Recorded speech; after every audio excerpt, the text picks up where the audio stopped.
prosecute their case as well as adduce evidence before the House this afternoon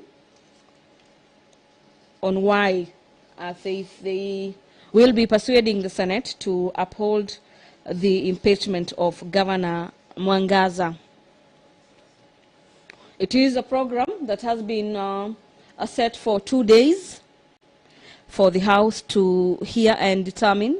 But away from that, our dear viewers, is that from the day the Speaker communicated in regard to the impeachment from the County Assembly of Meru, that happened last week, already behind the scene, the clerk of the Senate had already by Sunday, per the directive by the Speaker, issued a communication to senators, and parties were required to be submitting their documents and evidences that they'll be relying upon in regards to this case. They had until Saturday last week, and that is why, having supplied that material, the matter is now being heard and determined by the senators between today and tomorrow, tomorrow being the final day. So technically, so to speak, it will be taking like 2 days, and the House will then either vote to uphold the decision by the County Assembly, or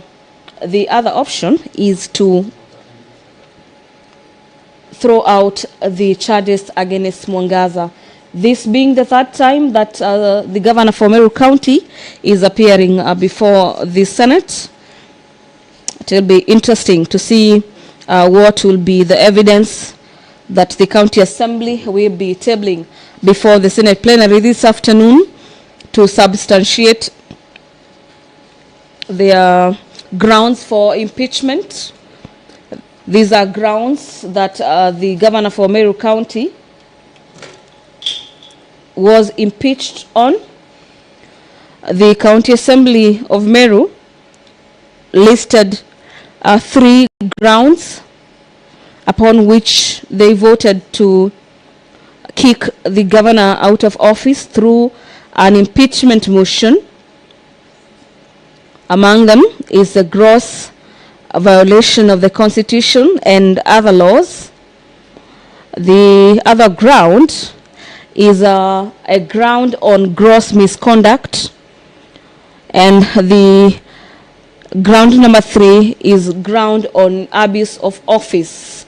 These are grounds provided by Article 181 of the Constitution in regards to how one can remove a governor from office as well as a state officer.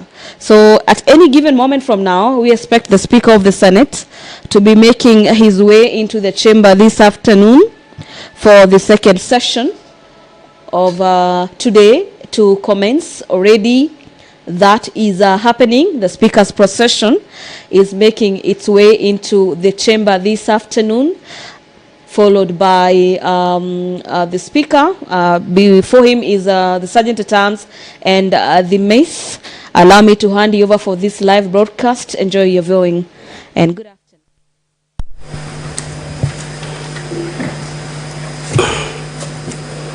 Na tuombe. Ewe Mwenyezi Mungu, tukusihi ututazame kwa neema nyingi na baraka sisi watumishi wako ambao umeridhika kutuita kwa nyadhifa za uongozi katika jamhuri hii yetu.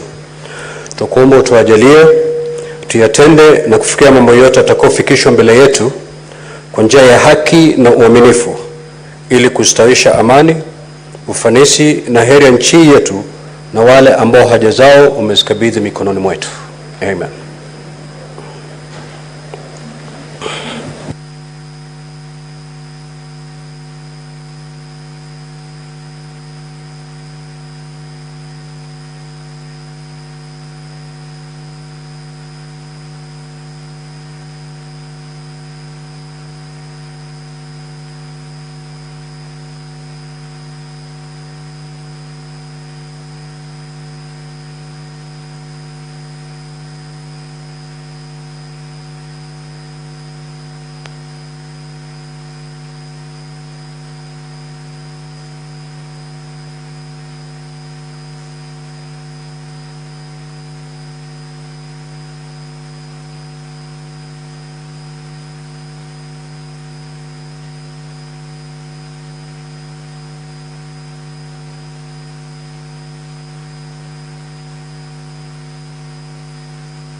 Clerk, do you have quorum?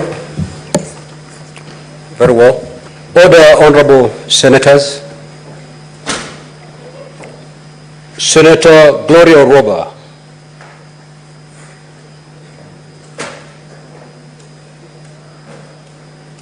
And Senator Beth Siango. Take your seats so that we start with this afternoon's business. Clerk, you may proceed to call the first order for the afternoon, please. Order number 1, communication from the chair. Order number 2, papers. Order number 3, notices of motion. Order number 4, hearing and determination on the proposed removal from office by impeachment of Honorable Kawira Mwangaza'S, the Governor of Meru County. Now, honorable senators and the parties to these impeachment proceedings, we are first going to hear the case of the County Assembly. Now, counsel for the County Assembly, you have exactly 4 hours to present your case. And these 4 hours include the evidence in chief, cross-examination, and re-examination. Now, this is how we're going to conduct this investigation. You call a witness, they'll be sworn in, you lead them in evidence in chief. Thereafter, they will be cross-examined by the team from the governor. You will proceed to re-examine the witness, and thereafter the senators will be allowed to seek any clarifications or ask questions to that witness. The time taken by the senators to seek clarification from that witness, the time taken by the senators to ask questions to that witness shall not be put as part of the 4 hours that has been given to you. And therefore, when the witness is responding to queries or questions from the honorable senators, time will be frozen so that you have your maximum 4 hours to put across your case. I hope that clarity helps. Therefore, counsel for the County Assembly, the floor is yours. You may now proceed to call your first witness. Thank you very kindly, Honorable Speaker, the members of the Assembly. With your kind permission, allow me to call to the stand our first witness, Zipporah Kenya.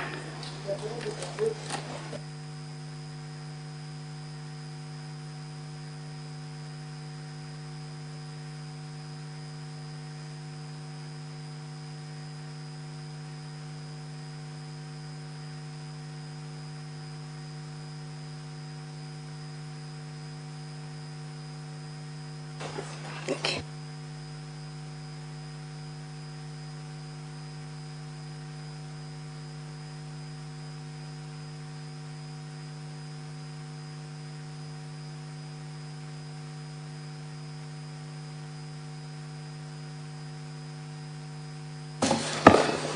Would you kindly introduce yourself to the House?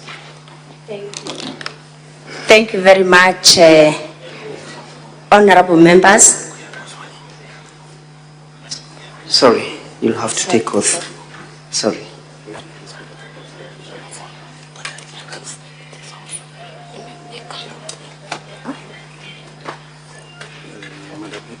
Yes. Which faith do you ascribe to? Christian. I'm a Christian. Will you take an oath or affirm? Aye. With the oath you have to lift the Bible. Yes. Okay. Then you hold the Bible on your right hand. And you will put your hand on the Constitution. So, would you want it in Kiswahili or in English. English? Yes. So you'll insert your name, you say, yeah, I, then your name, then you read the full text. Thank you. I, Honorable Zipporah Kenya, do solemnly swear that the evidence that I shall give before the Senate in respect of the matters before the Senate shall be the truth, the whole truth, and nothing but the truth. So help me God. Thank you. Would you then go ahead to introduce yourself to the Senate? Thank you very much. Honorable members, I am Zipporah Kinya, a member of the County Assembly of Meru, specially elected by the UDA party.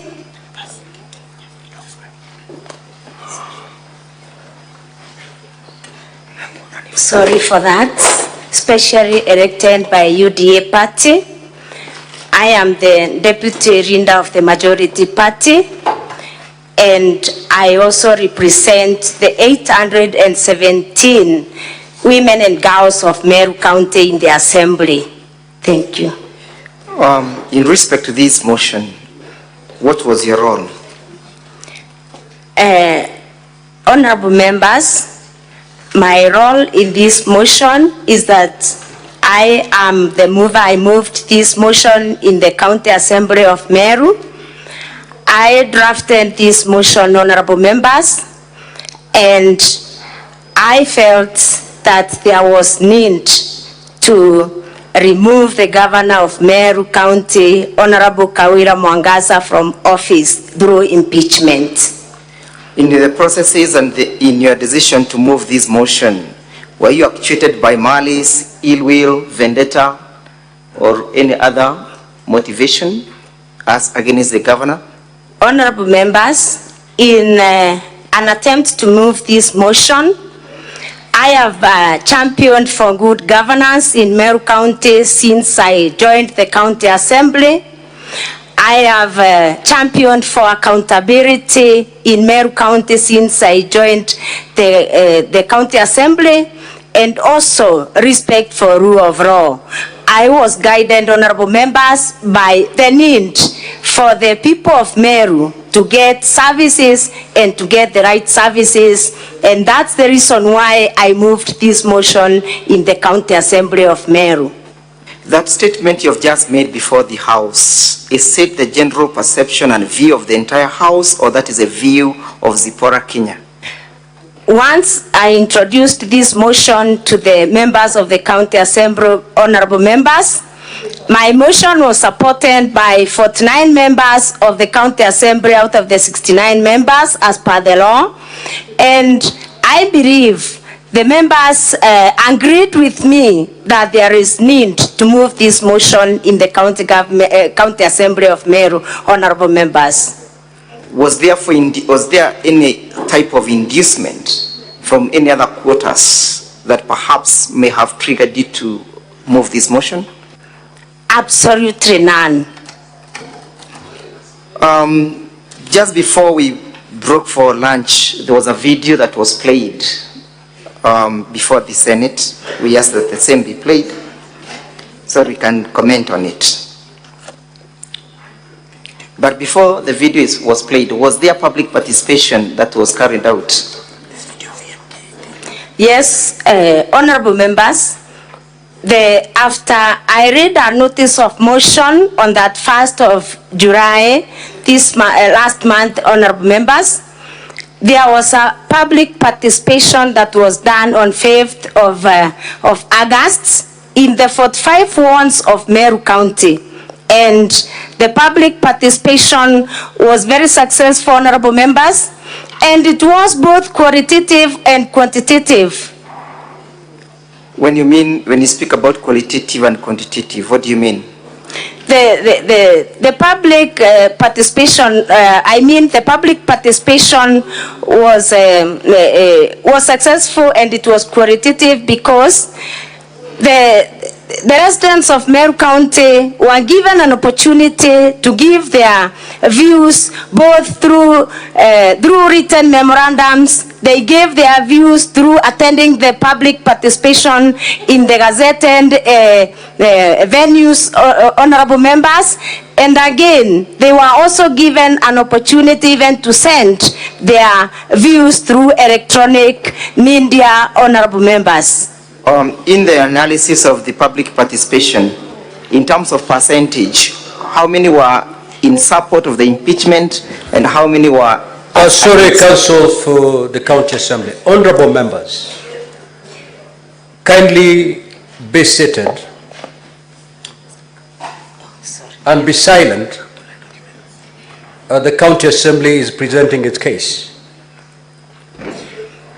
Let's hear the witness in total silence. Proceed, Council. I put a question to you, whether you did an analysis of how many members of the public were in support of the impeachment and how many were against the same. Thank you. Honorable Speaker and honorable members, about 85% of the public participants presented oral and written memorandums in support of the motion to impeach the governor. That means 15% of the participants are the ones who opposed the motion to impeach the governor of Meru. Is that evidence before the Senate? And if yes, kindly answer the same.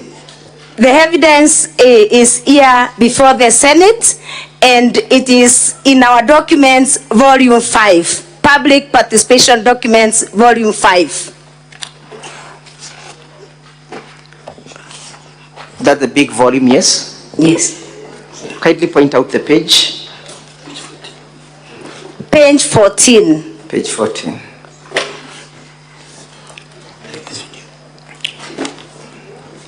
And perhaps before we play the video, when was the motion moved?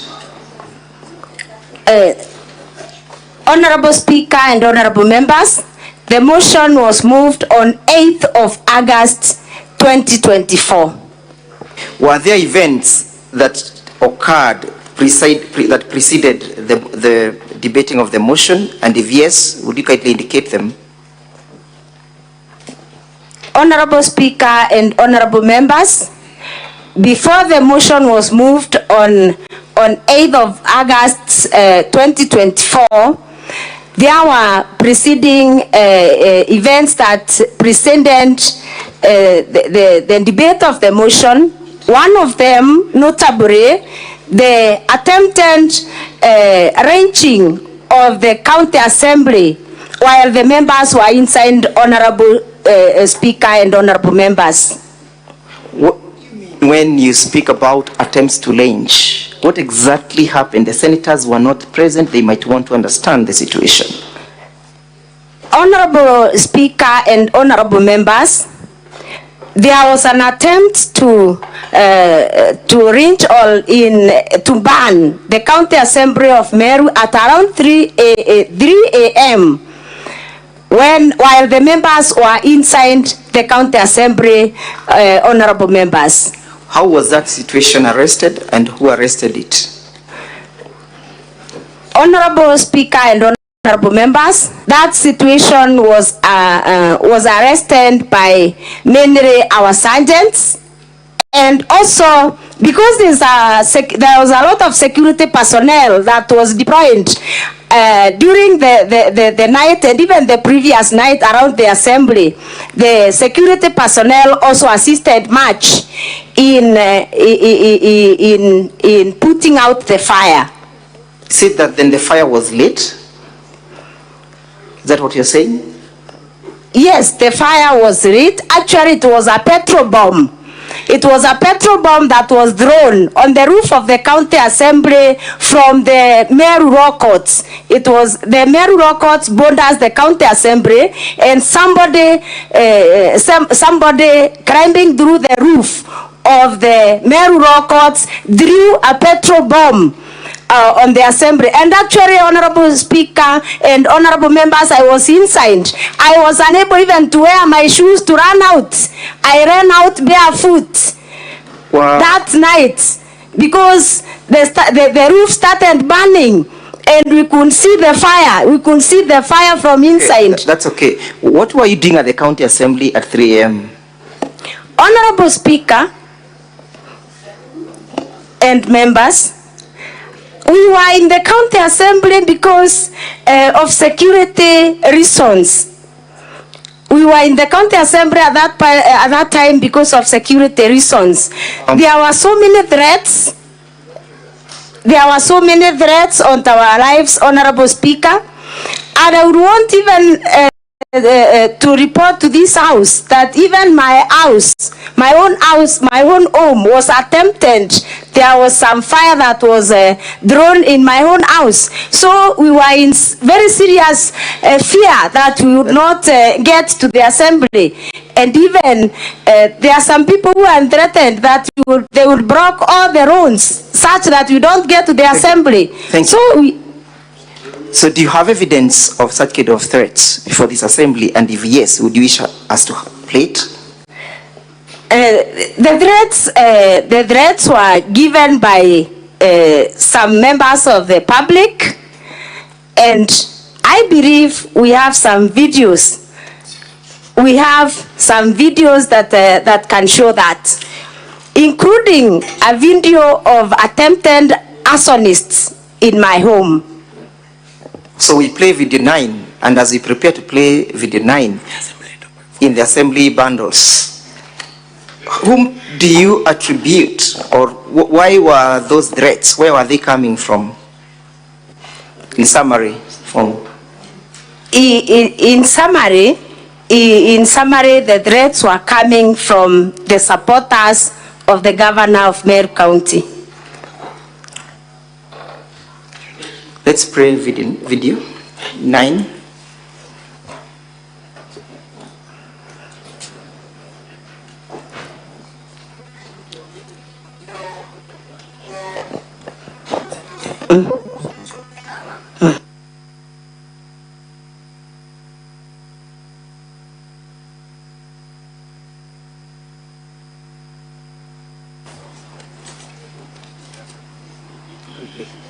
Yes, we can play it.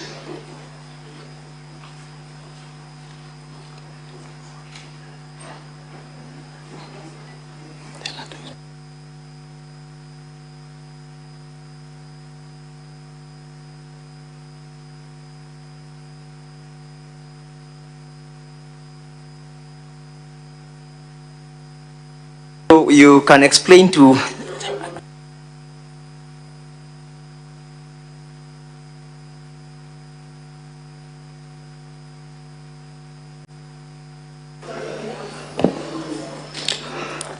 Thank you.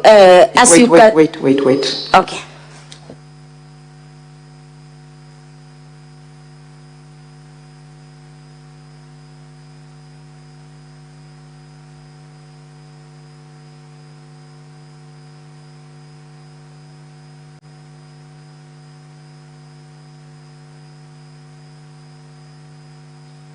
As we watch, you can be explaining what is happening to save on time.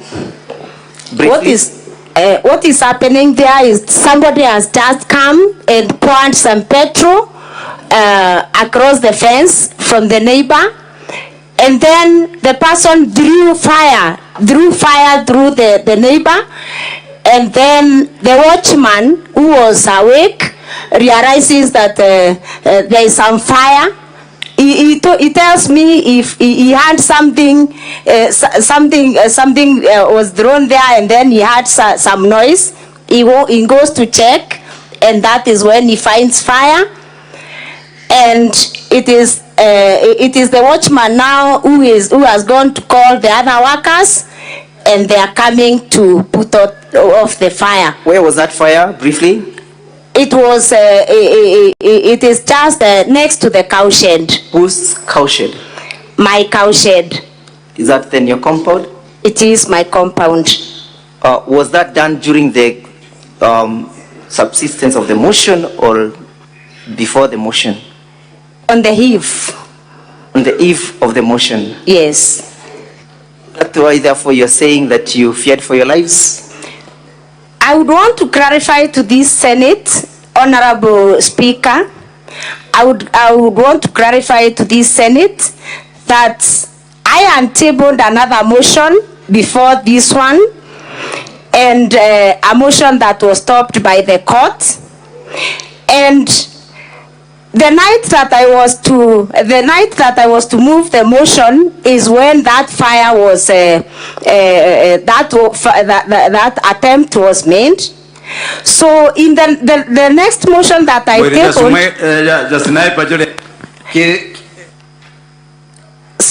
sorry, Honorable Chair. So during the next motion is when we decided now to sleep in the county assembly because our security was not guaranteed. Thank you. Were there members of public who publicly exhibited conduct of posing the county assembly to threats? Yes. Do you have evidence before this assembly? Yes. Would you want us to play video number 7 of a transcribed public participation video? Yes. Please have it played.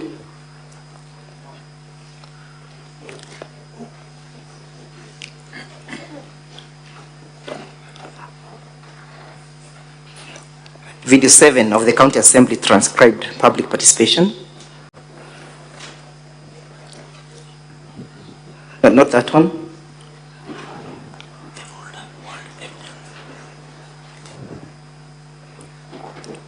The folder called Evidence of Public Participation.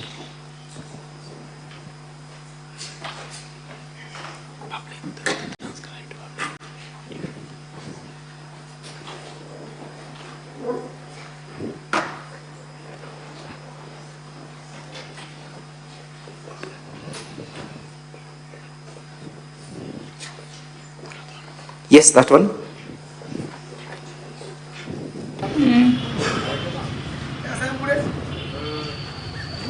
Kuachoma huku leo kabisa. Ya kilende ya kwake. Tunatoa boyete dia na ground ile. Wewe timao ile bikirio kwete. Ya moto mbele. Babu ya bana niki ni neke kuru. Wote ndio kuunga na arua. Na arua ni kuchoma. Sasa nataka kia wapi? Ole msiye bende kereje. Ile ngoje ndio maoni jai. Wote maoni to kwenda kuru kabisa. Hakuna maoni tunataka huku. Sawa. Na hivi Explain. Sorry. Would you explain to the Senate who that is and what was happening and when it was happening? That is an employee of the county government of Meru, working in the office of the governor, and he is threatening the members of the public not to participate in the public participation, and he is saying the whole of Boris sub-county there will be no public participation because they don't want any public participation carried out by the county assembly of Meru, and he is threatening that they are going to kuchoma in Kiswahili. I believe everybody, honorable speaker and every honorable members understand. He is saying tutachoma na tutachoma. Do you know his name? He is Martin. He is called Gachege. I really don't know his official names, but his name is Gachege. Were those threats actualized? Those threats actually were actualized by trying to kuchoma the county assembly. Thank you. Were there people who were arrested, and if yes, were they charged? Yes, about 16 young men were arrested and charged in the Meru Law Courts for the act. Do you have the evidence of their being charged or a video?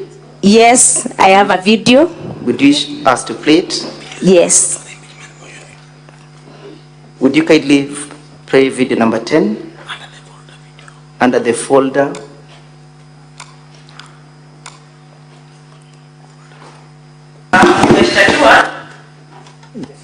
In support of the impeachment motion.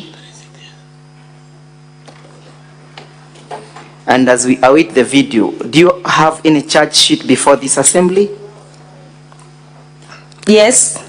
Would you lead us to where the evidence is found? The evidence on the charge sheet is found in the county assembly documents, volume 4. Volume 4. Page 571. Page 571. Yes. Briefly, would you read out the particulars? And if, as you do so, what is that video about? You speak to the video and speak to the charge. The video is about the young men who are arraigned in Meru courts for the attempted arson on the night of the motion on the County Assembly of Meru. Thank you. Would you kindly then read out the particulars of the charge? The particulars of the charge is the preparation, the charge itself is preparation to commit a felony contrary to section 308 of the Penal Code. On the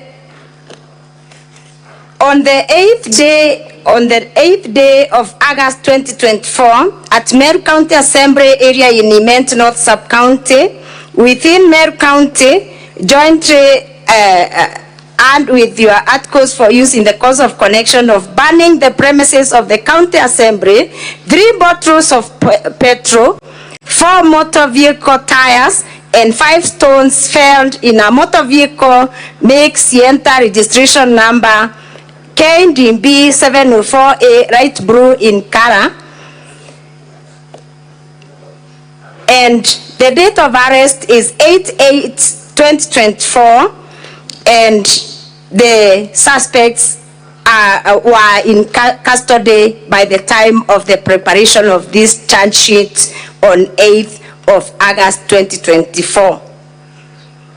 Witness, you recall before we broke for break, there was a video that was played by the governor? Yes? Yes, yes. And the video, I want you to speak to the said video number 18, VKM 18. Can be played. And as await the playing of the same, do you associate yourself, you and all the persons who represent this afternoon, with the content and the sentiments and the views of that person who spoke?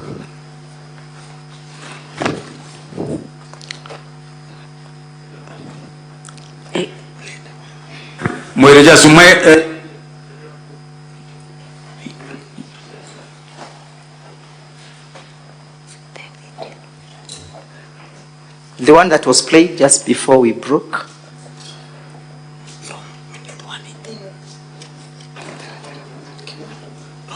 Of shame, that ounce of greed called the Senate. Who is that speaking? Thank you, Honorable Speaker and Honorable Members.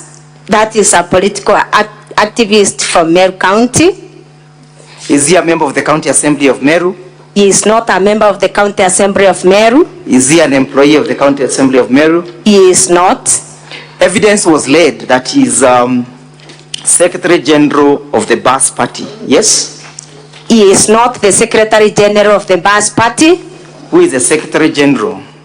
The Secretary General of the BAS Party is Milton Mugambi Manyora.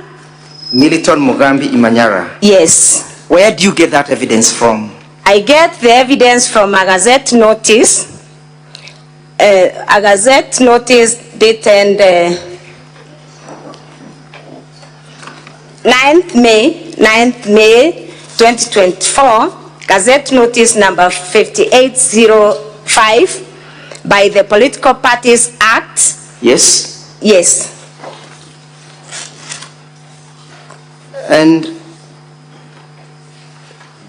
it was alleged that the association between that video is that there are 20 members of the County Assembly from the said political party who are supporting the motion, yes? You recall? Yes. What is your testimony in that respect? Are all the members of BAS party supporting the motion? No. Yes? Proceed. Only 3 of them did not support the motion. Actually, they voted against the motion. Were they removed from the committees? No. And what is the association of Mr. Mugambi, the Secretary General of the BAS Party, with the governor, the current association? the current Secretary General of the Mbas Party has been nominated for appointment as the new legal advisor of the Governor Meru County, and his recruitment is in the process. What did you say that he is currently? He has been nominated as the current legal advisor of the governor, and his recruitment is in process in the County Public Service Board. So the governor has a closer association with the said party, correct? Yes. And you, before the proceeding of this motion, did you get any letter from any political party trying to advise you on how to proceed? No. Did you recall receiving the letter from the UDA political party? I did not receive any letter from the UDA political party. I just saw it on social media. Yes, but to whom was it addressed, and what was the content of the letter? It was addressed to High, and it was instructing me to withdraw this motion from the county assembly, but I never received any. From whom did, or who was the author of the letter? The UDA Secretary General, Cleophas Marara. So with all those, what motivated you then to bring this motion? I got motivated to bring this motion because when I started, I said it is in pursuit of good governance. It is in pursuit of accountability. It is in pursuit of the people of Meru getting services and getting quality services from the county government of Meru. In the opening remarks by my senior land counsel, Mr. Ongoya, it was alleged that you had promised in advance to bring a motion of this nature, yes? I had not promised to bring a motion of this nature. Yes. I did not promise anyone that I would bring a motion of this nature. So, do you have any evidence that perhaps may be beneficial to the Senate, where perhaps you might have made public remarks in respect to the question of accountability of the governor? Honorable Speaker and honorable members, there is a video that has been circulated since I moved this motion in the county assembly. It has been circulated in Baita TV several times, and I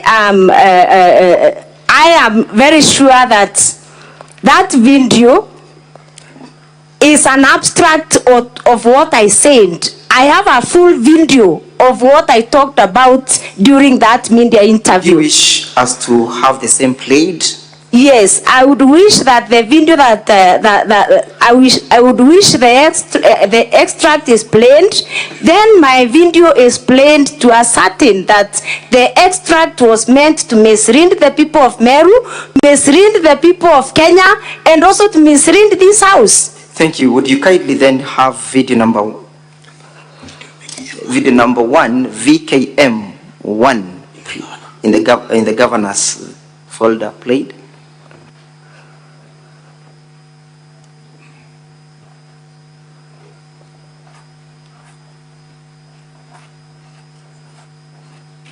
Ndenda kuromba seneti yetu e Kenya bakeyo tucokeria Kawira Mwangaza'S bamenye Kawira twina maita yangi ya tatatu ya umwinga tukamwinga bachokia tukenga mwanga maita ya ronda ya tatatu jathire kenda tuja kwira Meru. We did our best itwagereria. Honorable Senators, I'm sure the majority of you may not understand that language, and I can see the translation is running quite fast. Do I then make an application that will be provided with an interpreter, Honorable Speaker?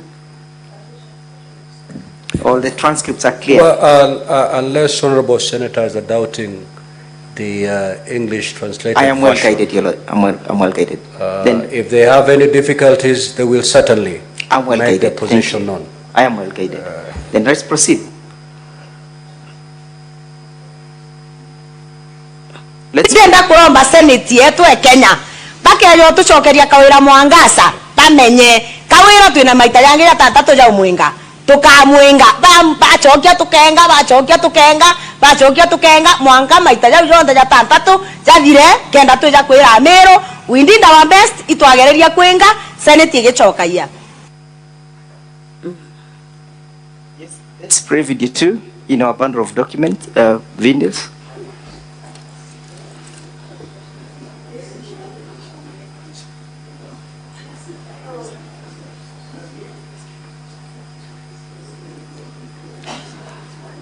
But as we play, what was the context of that video? Thank you, Honorable Speaker and Honorable Senators. That video is just a small extract of the media interview that I done that day. And fortunately or unfortunately, I done that media interview when another impeachment was being considered in this house. And it happened that, Honorable Speaker and Honorable Members, that in a range where I lastly taught as a teacher, there was a problem. Some 20 cows and I don't know whether it is dying. The village and lost around 20 cows. And they were feeling that they needed services, that is vaccination services from the county government of Meru. And those are the issues, Honorable Speaker and Honorable Senators, that made me to do that media interview, asking the county government of Meru to give the people of Meru services and quality services. When was this? That was around the time that the other impeachment was was in this house. There was an outbreak of a disease in that area. Do you have the full text of that video? Yes. Would you wish to have it played? I would wish to have it played. In our bundle of document, video number 2, the county assembly. Now, Council, before you play that video, we have one of our senators, Senator Crystal Asige, who is visually impaired, and she may not be able to see the English rendered translation. In this case, we may need a translator who will be able to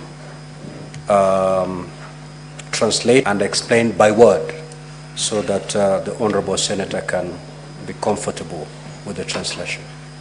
Can we have a translator coming in, please? I am well guided. Then we can be proceeding perhaps with a bit of the evidence as we await the translator. Sure, proceed. Most obliged.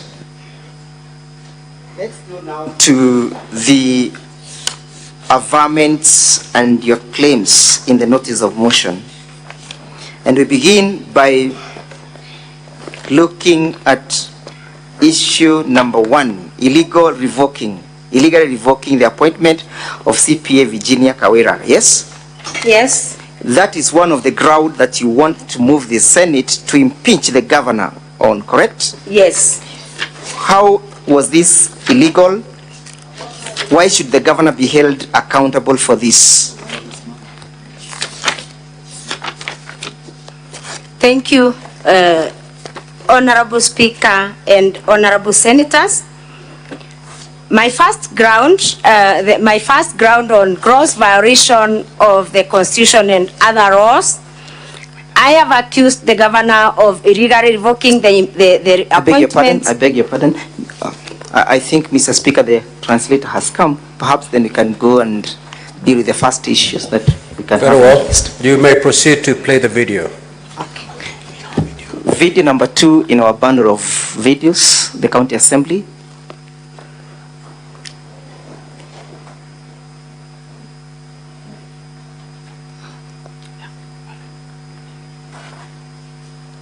That is a video in support of the impeachment motion.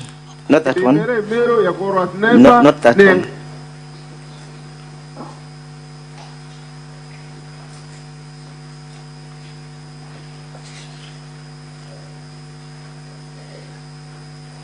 The folder appearing as videos in support of the impeachment motion.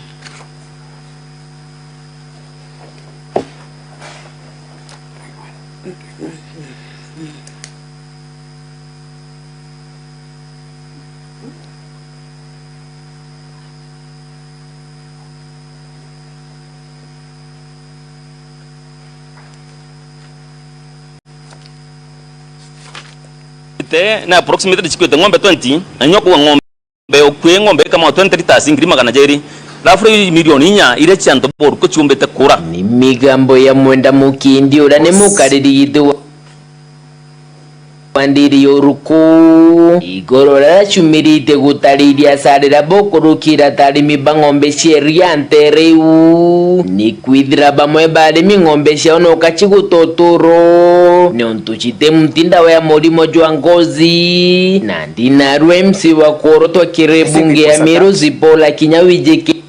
Yes, you can interpret. Thank you very much, Honorable Speaker and Honorable members. My name is Mutembei from KBC, Mwago FM. We came here as translators, and I'm with Dan here, my friend.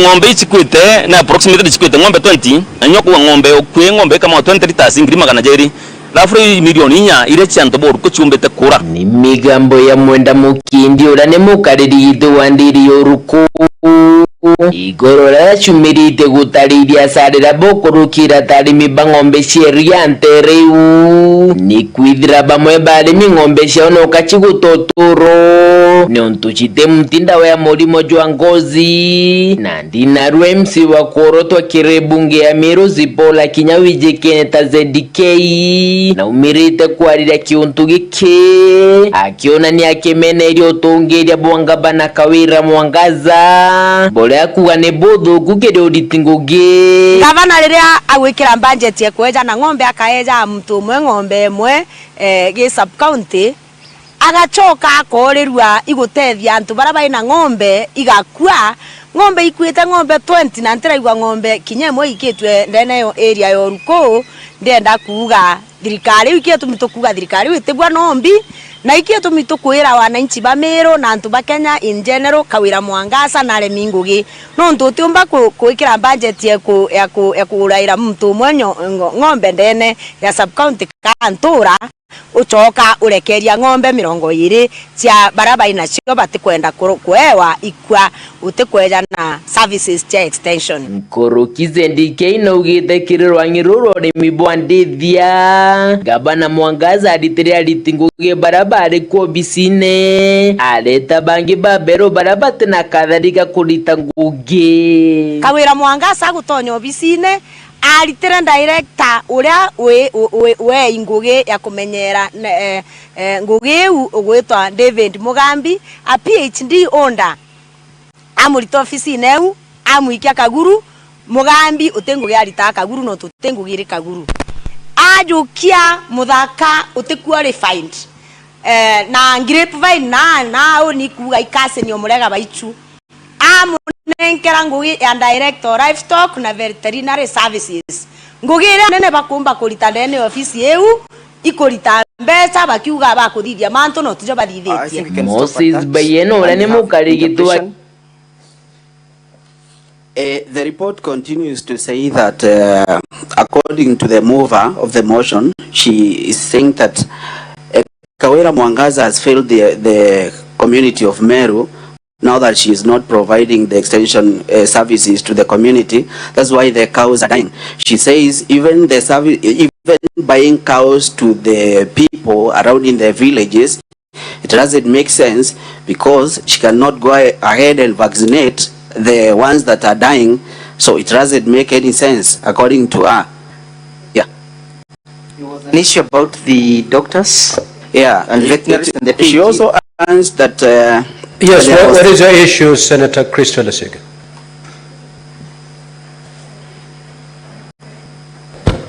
Thank you very much, Speaker.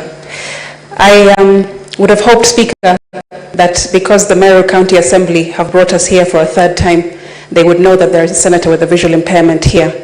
And what, Speaker, I am witnessing happening is a paraphrasing of the video and not a direct translation. The video has gone on for almost 2 minutes, and the translator has paraphrased for about 15 or 20 seconds, which means that it's not a direct translation, but a paraphrasing. And that, to me, is unacceptable, Chair. Everyone else can see every single word, and I feel that the translator should do a better job. Otherwise, we can bring somebody else who can translate verbatim. Thank you, Speaker. So, Counsel for the County Assembly. I thought as the video was running, the translator was taking notes. Correct. So that they can be able to translate verbatim. We are going to replay that video, one sentence at a time, so that it becomes a true rendition of what has been said in that vernacular. I don't know with the technology that is available, Secretariat, because I've seen the tendency, I've witnessed a tendency where you pause and it disappears altogether. Are we able to, after one sentence, be able to pause, take a translation, and then proceed that way? Or if we do pause, then the video disappears altogether like I've just witnessed? Ngombe chikwete ngombe 20 anyoko ngombe okwe ngombe kama 20 liters ngirima kana jeri.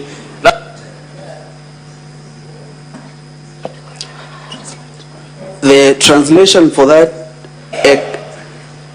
a cow producing 20 liters of milk costs 200,000 Kenya shillings.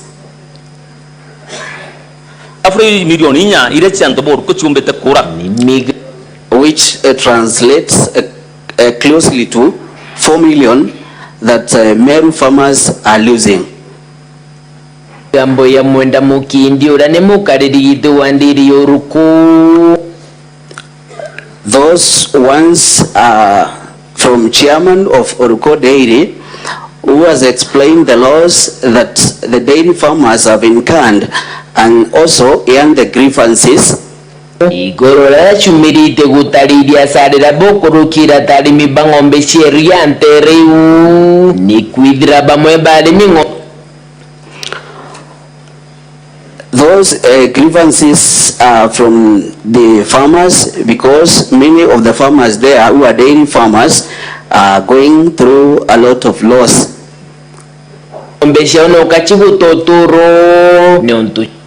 Their cows are losing lives every day.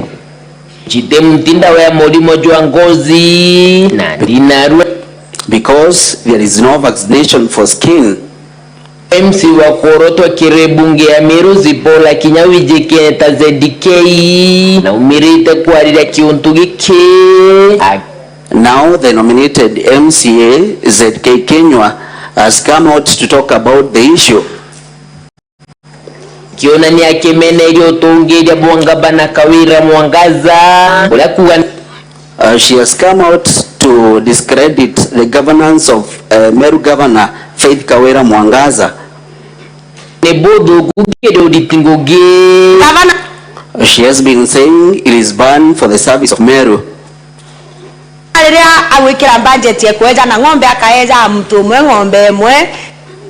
When the governor is giving the services to the community, giving one person one cow,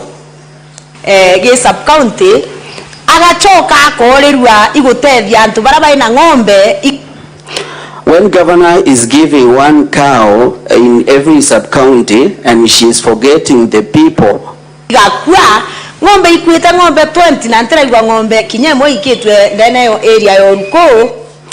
she has forgot the people who are losing their cows, and there is no a single cow that was taken to Oruko, the villages of Oruko.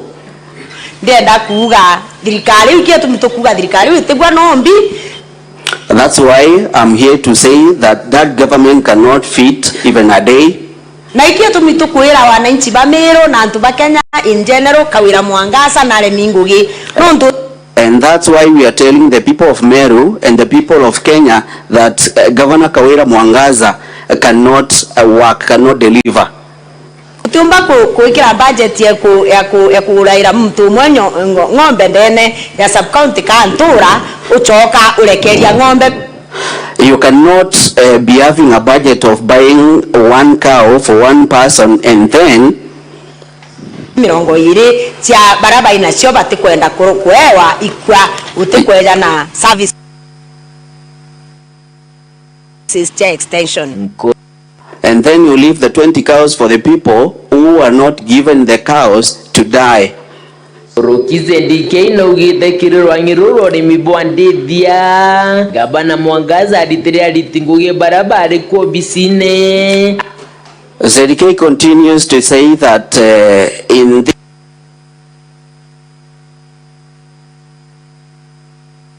was working there.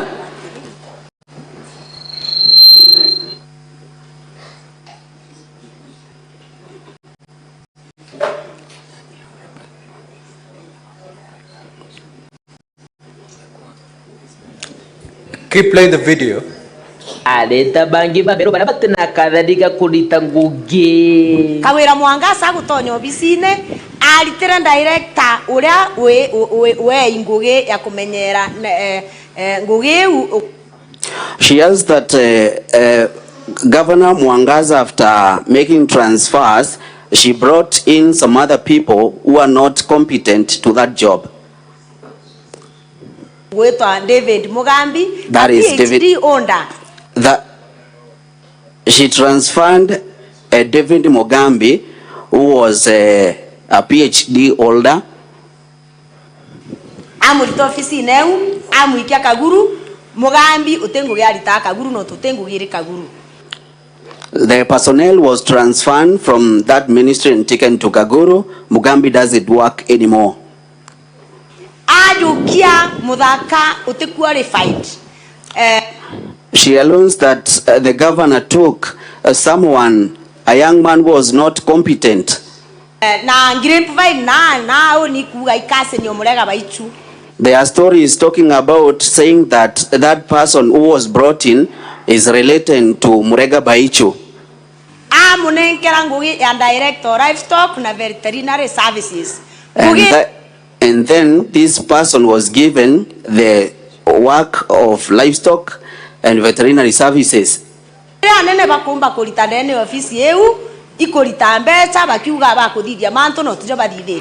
The main job they are doing in that office is giving a lot of money, saying that they are working and there is nothing they are doing. I think we can stop at that. And thank you. So, would you then put context to that video? Thank you, Honorable Speaker and Honorable Members. I have said it was a call. It was a call from the farmers, and those farmers having been having worked with them as a teacher. I worked as a teacher in that village. They expressed their frustrations to me, and actually that is what I was addressing. And Honorable Speaker and Honorable Members, I have mentioned an issue of cows that succumbed to an outbreak of a disease, and when the farmers sought help from the offices, they were not getting any help. And personally, I took an initiative as a person who was very close to those people. I took an initiative. I called the director livestock and veterinary services, who was my former colleague at the county government. And when I called him, Honorable Speaker and Honorable Members, and asked him why there's an outbreak that has not been attended to, he told me that he was just transferred from the office and taken to Kaguru. I would want this house to note that the director is the substantive director for livestock and development and veterinary services in Meru County, but he was displaced for no good reason. And then the cows are dying in Meru County. And that was my great concern, Honorable Chair. So in that video, at the end, Honorable Chair, that is where I am saying, because the government is not sensitive to the cry of the people of Meru, even if it means taking, taking the governor again and again for impeachment, we shall do it, because we cannot let the people of Meru suffer, because the constitution is very clear that it doesn't matter how many times, somebody violates the constitution, the remedies should be sought. Thank you. So that's one of the evidence of the breakdown of delivery of services in Meru County, yes? Yes. Let's go to ground number 1, and Honorable Senators, I'll be referring largely to volume 2 of the bundle of documents when delivering this ground. Exhibits in support of the impeachment. It's a volume that appears in this color. And kindly, Honorable Senators, turn with me to page 1 of the said bundle. You have alleged and you want the governor to be removed from office for illegally revoking the appointment of Virginia Kawira, yes? Yes. Who was Virginia Kawira? Virginia Kawira is the current Secretary/CEO of the Public Service Board, Meru County. Why are you saying that there was an illegal revocation? The governor of Meru, through a letter dated 8th March 2024. Honorable Senators, the letter appears at page 1 of that volume. Yes? Proceed. The governor of Meru County, through a letter dated 8th March 2024, wrote to the Secretary Public Service Board revoking. The reference is revocation of your appointment as the Secretary/CEO, Meru County Public Service Board. So, why are you calling it illegal revocation? Was the right procedure followed in her the revocation of the appointment? I'm calling it an illegal revocation because the appointment of the CEO of the Public Service Board can only be revoked or can only be revoked with a vote of not less than 75% of all the members of the County Assembly of Meru. Was this process subjected to the County Assembly? No. Honorable Senators, kindly again refer with me to volume 3. It's a green bundle that appears like this. And you turn with me to page 51. It's a bundle that contains the laws applicable. In this case, honorable members will be relying on section 58, subsection 5.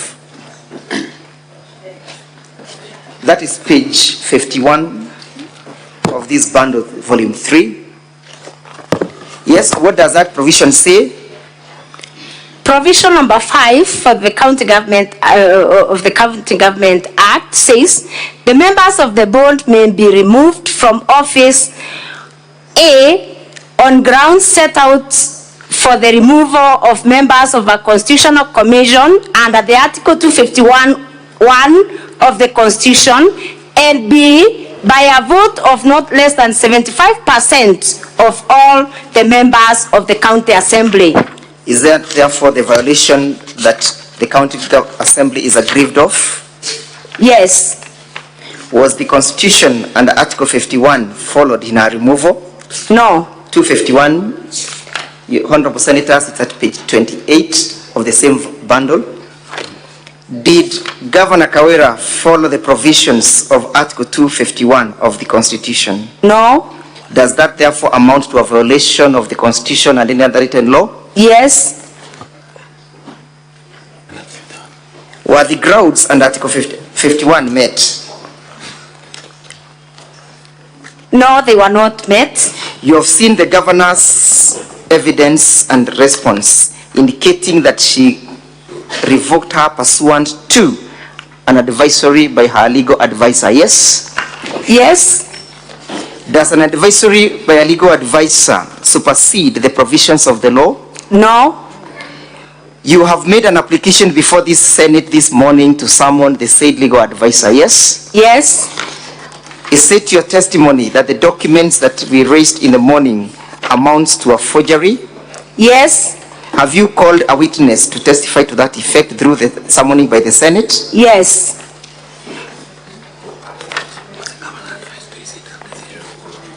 Did the County Assembly take any action in that respect?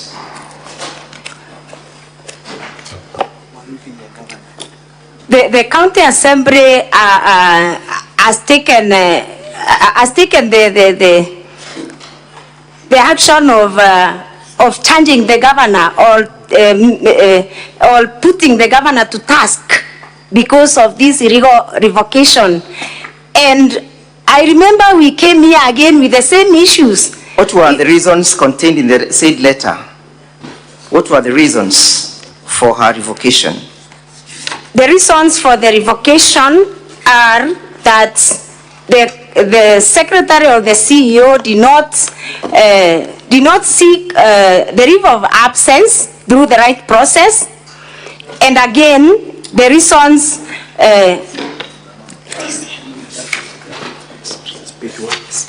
yes, you're referring to page 1 of the said volume? On page 1, sorry, Honorable Chair and Honorable Members, I'm sorry for that mishap. But I am noting that the reason for the governor revoking this appointment is found on page 1 of volume 2. In summary, please. In summary, it is said that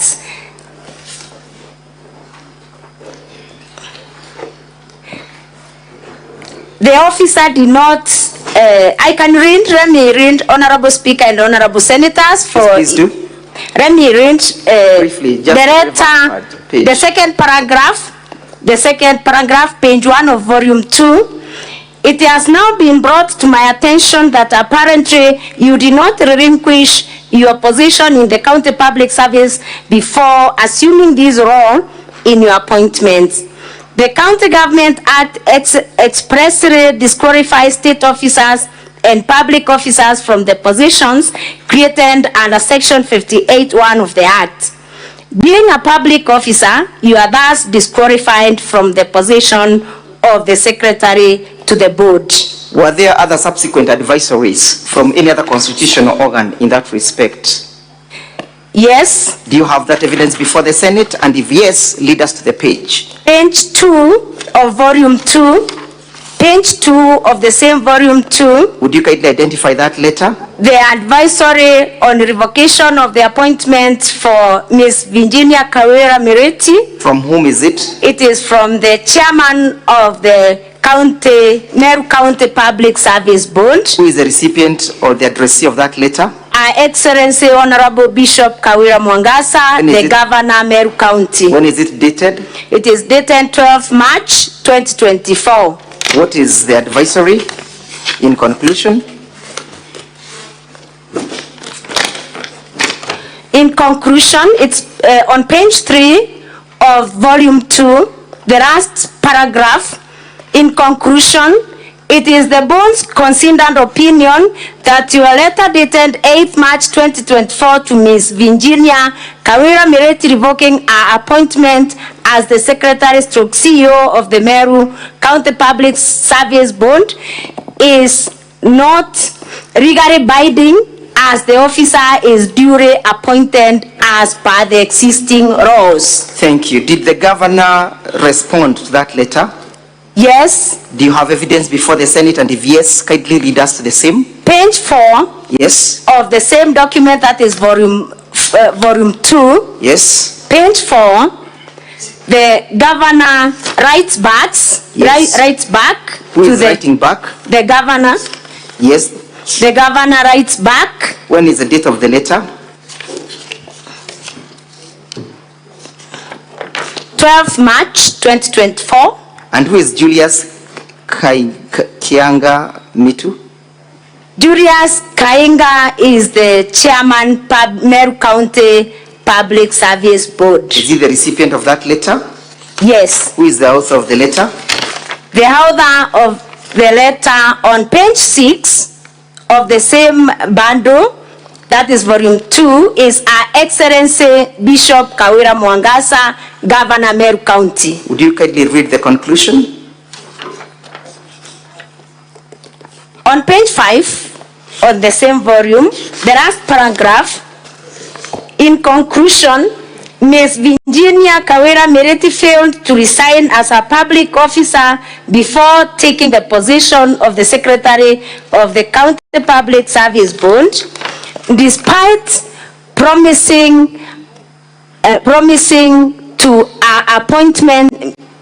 appointment amounts to an irregularity and as such, I have revoked the same to cure and correct this irregularity. Between the governor and the county assembly, who was supposed to make a finding of whether the process was illegal or not?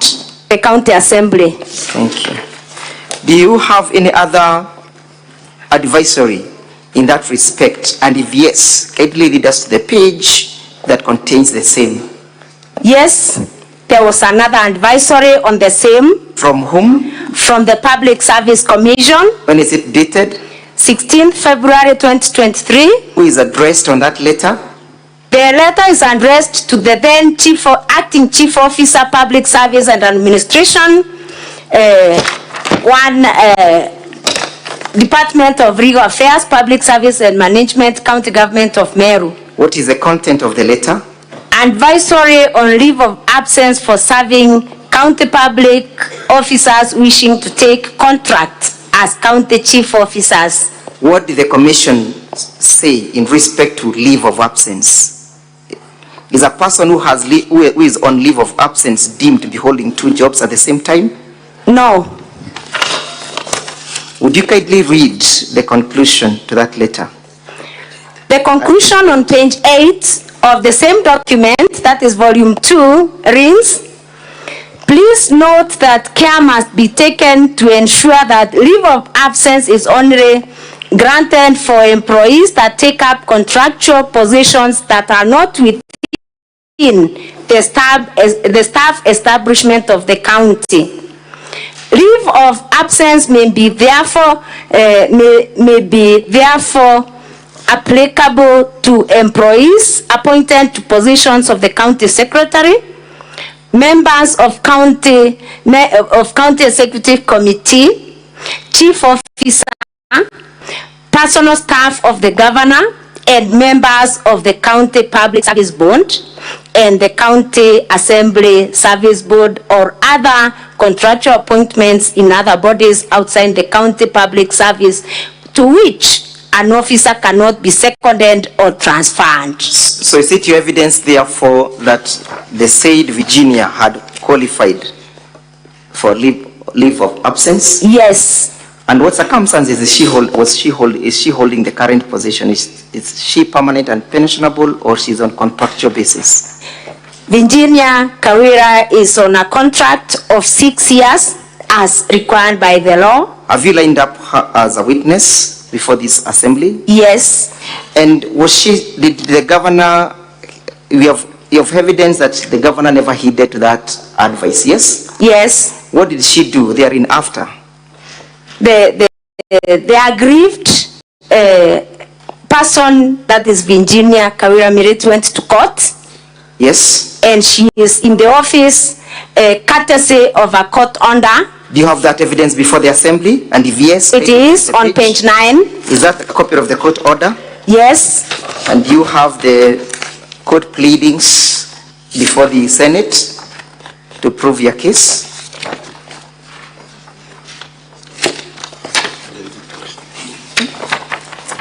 Yes? Yes. And you wish to tender them as evidence before this assembly? Yes. In summary, in respect to that particular ground, was the revocation lawful? It wasn't. Did it violate the Constitution? It violated the Constitution. Did it violate Section 58, subsection 4 and 5 of and Section 59A of the County Government Act? Yes. Did it violate Article 251 of the Constitution? Yes. Is that a ground under Article 181 and Section 33 of the removal of a governor? Yes. Thank you. Let's go to the next point. Failing to appoint the chairpersons of Meru County Revenue and Board and Meru Microfinance.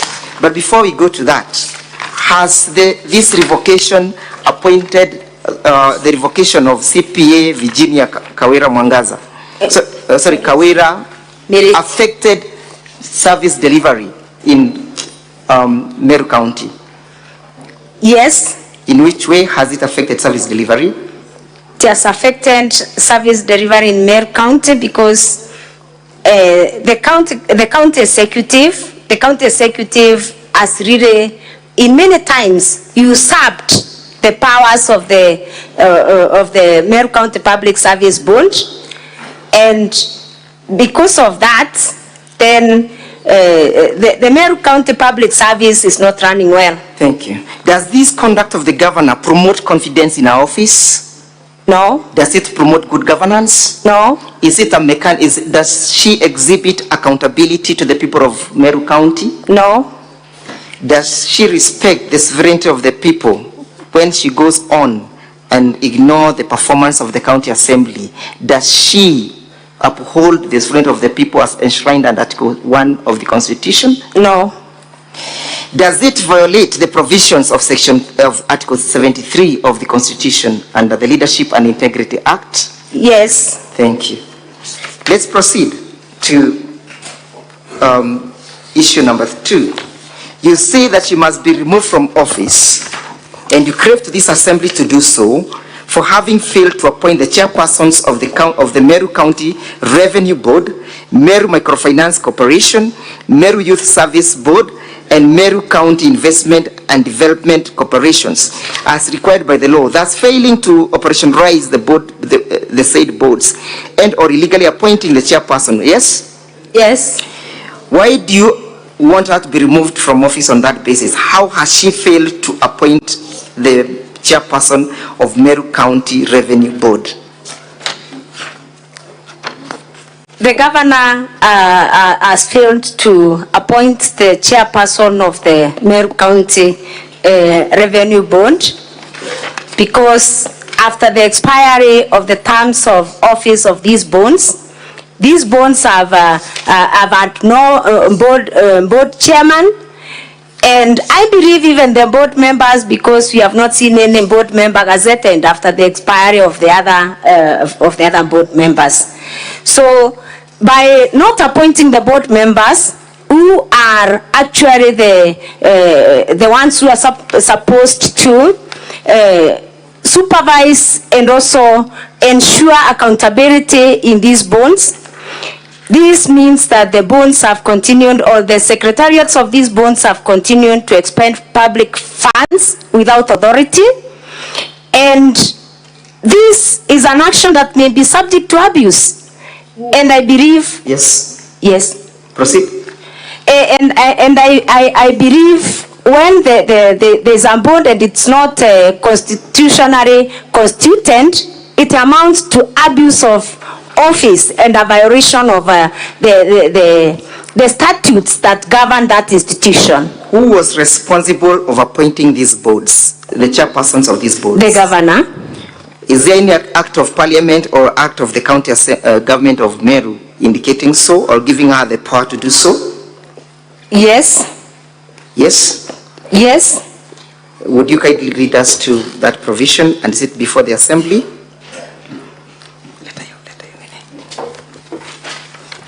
Yes? Just a moment. And as you proceed to indicate to us how has this affected the delivery and the performance of the county government of Meru?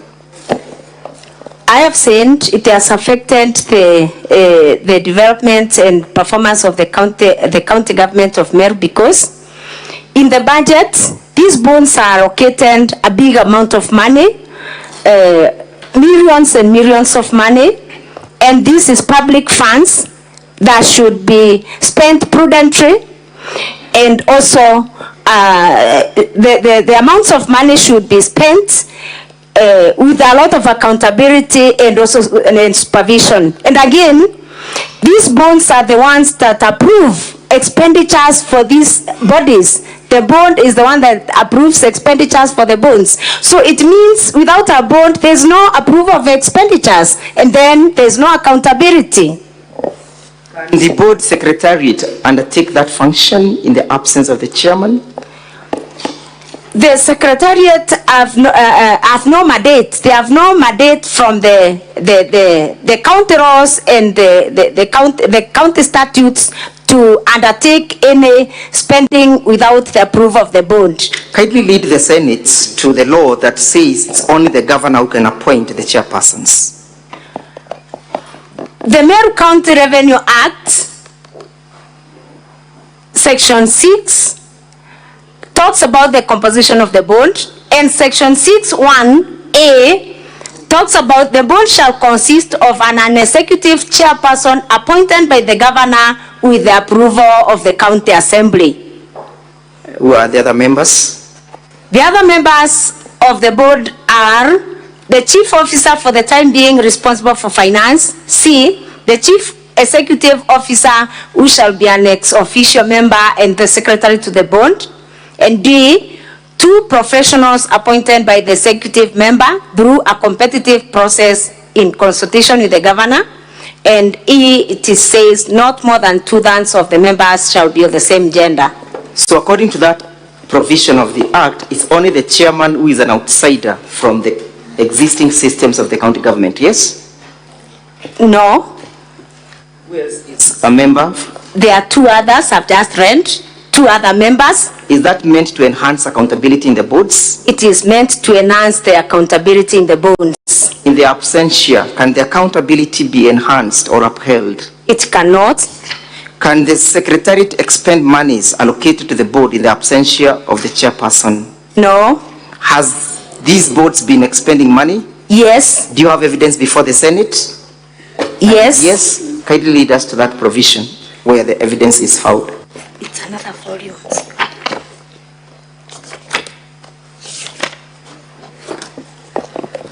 Yes. Senators, kindly go with me to volume 2. Volume. At page 358. Sorry, 383, Honorable Senators. Volume 2, page 388. 383, I beg your pardon. 383, I beg your pardon. Kindly lead the senators to understand that piece of evidence, count by count. You can see where we have number 1, yes? Yes, number 1 is Meru County Microfinance Corporation, correct? Microfinance Corporation. Next column speaks about approved budget allocated for the year 2023-2024, yes? Yes. How much was allocated? The allocation was the allocation for the financial year is 76,155,481. And the next column speaks about exchequer issues, yes? Yes. What does and how much is the 51,911,631. Then the next column speaks about actual expenditure, correct? Yes. How much has been expended? 63,201,198. The next column speaks about submission of financial statements as at 31st March 2024, yes? Yes. What is the status? Yes. What does that mean? It means they were submitted. Yes. Yes. So during the expenditure of during incurring of this expenditure, was the board fully constituted? No. How much was expended in the current status of the board? The actual expenditure for the period in question is 63,201,198. In the absence of a legally constituted board.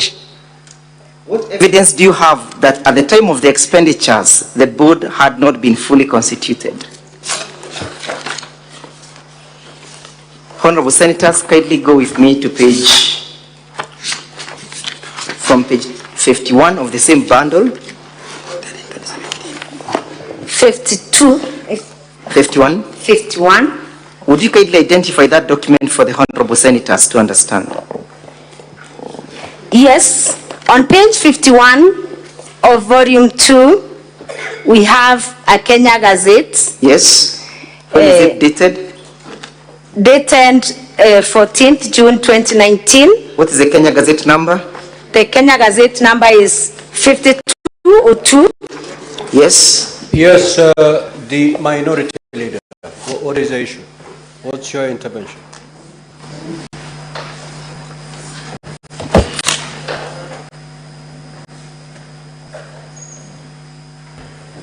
Can the council go slightly slow? Because we are trying to catch up with these volumes here as he keeps on leading the witness. So if you can go slow, we are slightly, we're also recording. So, Council, if you refer to a page, allow the senators to get to that page. I am well before guided. you flip to another page. Otherwise, then you will lose them along the way. I am humbly guided, and I beg, I apologize for the same. You have done slightly over 1 hour, so just be guided on the time. Let's go to page 48 of the same bundle. Madam Witness, what is reflected in that particular page? Page 48, we have it's a gazettement, correct? It's a gazette notice. Who is being gazetted? We have a number of gazette notices. You can see the gazette number 5200, correct? 5200. Yes, let's deal with that first. The gazette notice on number 5200 is the Meru County Investment and Development Corporation Act. Yes. And the gazetted person, the chairperson is Felicity Biriri. When is it dated? It is dated 13th November 2017. When was the period of the chairperson supposed to run? It was supposed to run for a period of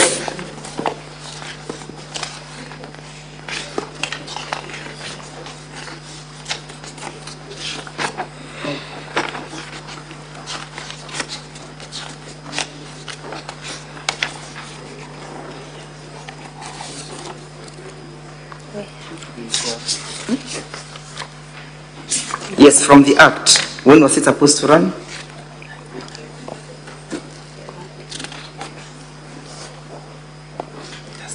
It's not clear from this gazette notice, Honorable. When was their term of service supposed to expire? 3 years. 3 years. Yes. With renewable term, correct? Yes. So was the term of the persons appearing on that particular page ever renewed? No. Look at page 55.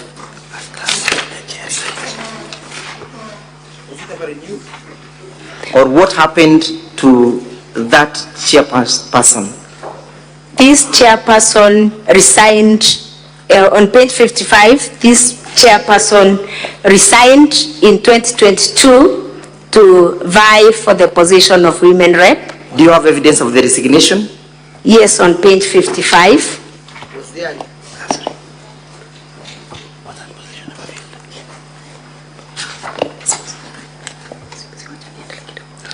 Was the position ever filled?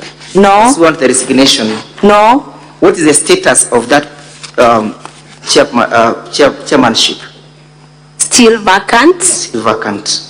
And were they expending all these amounts while the position is vacant. The evidence that you give us at page 383. Yes. Is that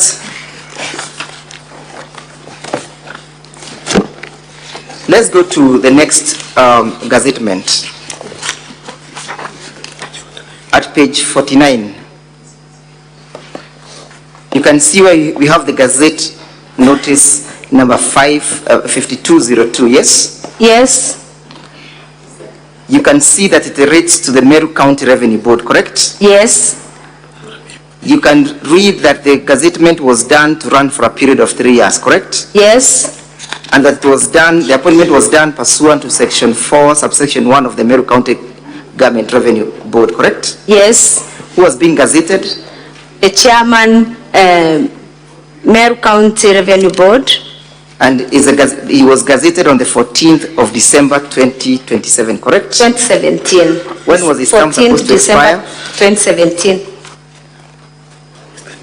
And upon the expiry, was it ever extended? No. Look at page 52.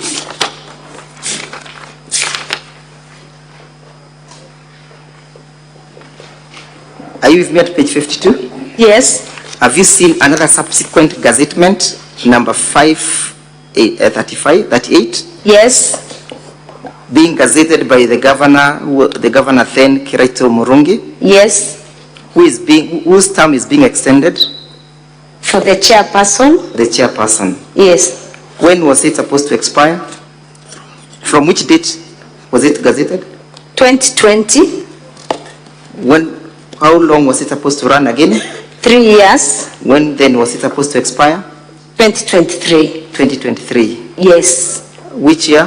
Which month? November 2023. Did that month fall due? Yes. Was there an appointment? No. Let's go back again to page 383, where we have that table.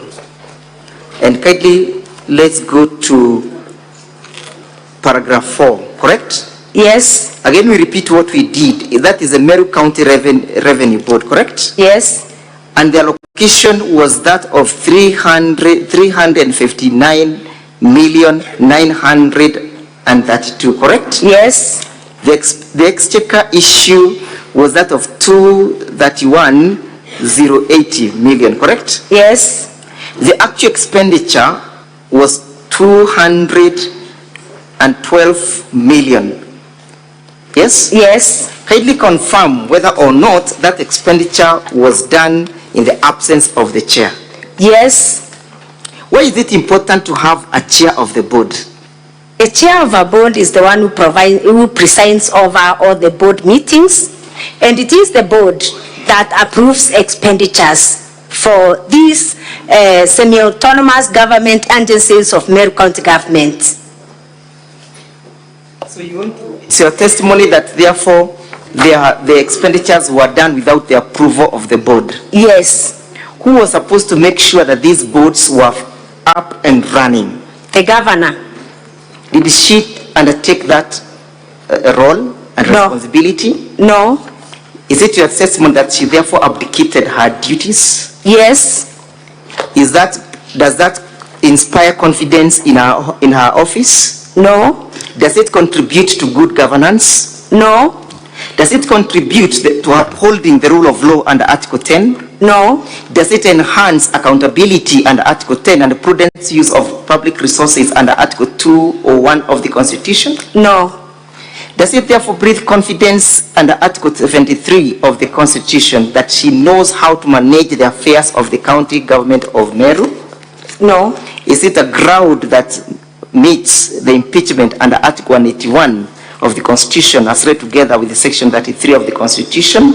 Yes. Is it your prayer, therefore, that the Senate should uphold and consider this ground as fully substantiated? Yes. Let's go again to the laws that requires the governor to undertake this role. Honorable Senators, we are at page volume 3, I beg your pardon.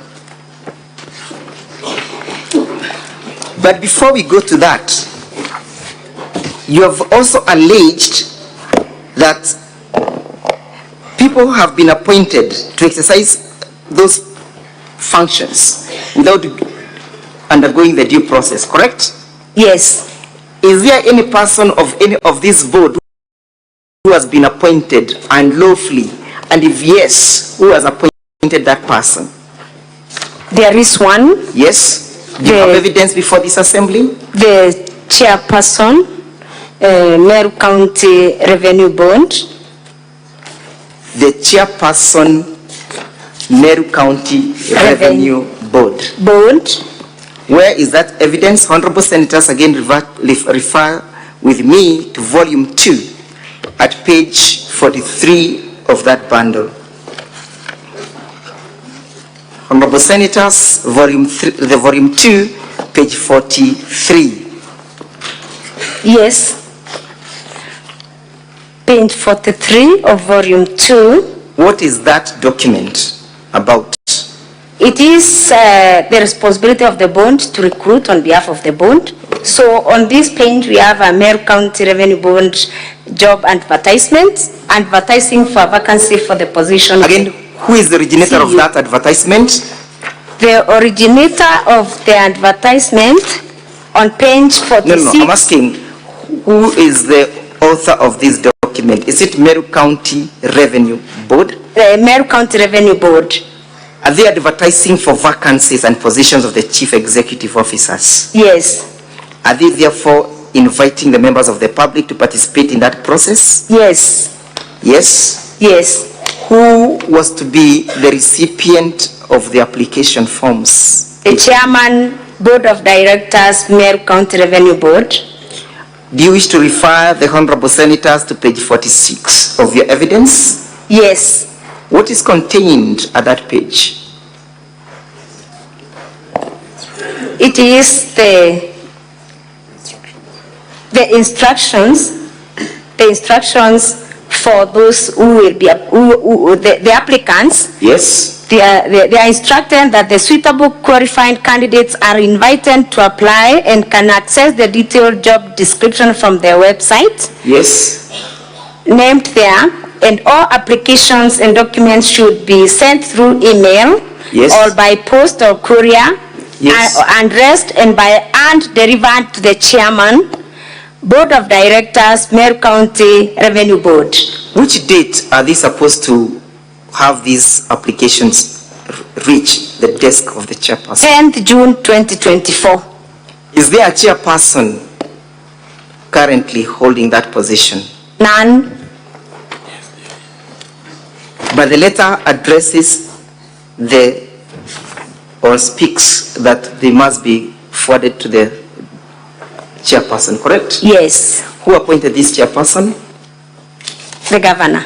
The governor. Yes. Did it follow the due process as prescribed by the law? No. Was the county assembly ever involved in that process of the appointment of this governor? No. Did you vet and or approve that particular chairperson? No.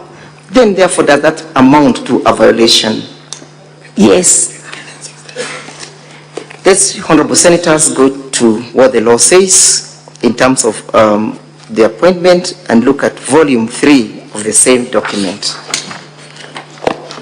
Honorable senators, we look at page 58, 59, which is the public appointment into bracket county assemblies approvals. Yes?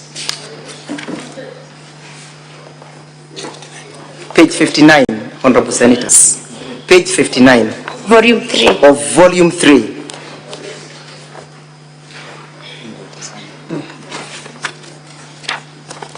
And honorable senators, if you're with me, kindly let us look at section 4 of the said provision. Kindly read it out, Madam Witness. Volume Section 4 on page 60 of the Public Appointments and County Assemblies Approval Act. Yes. Reads, exercise of powers of appointment. An appointment under the Constitution or any other law for which the approval of a county assembly is required shall not be made unless the appointment is approved by the relevant county assembly in accordance with this act.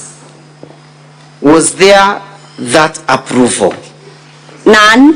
Is there an appointment? Yes. Is that a violation? Yes. Have that met the provisions of Article 181 as read together with Section 33 of the County Government Act? Yes. Does that breathe again confidence in the manner in which the governor executes her functions? No. Does it call for accountability under Article 10 that the county organs will be held accountable for their actions? Yes. Does it breathe confidence in the rule of law? It doesn't. Is it prudent utilization of the public funds? No. Under Article 201 of the Constitution? No.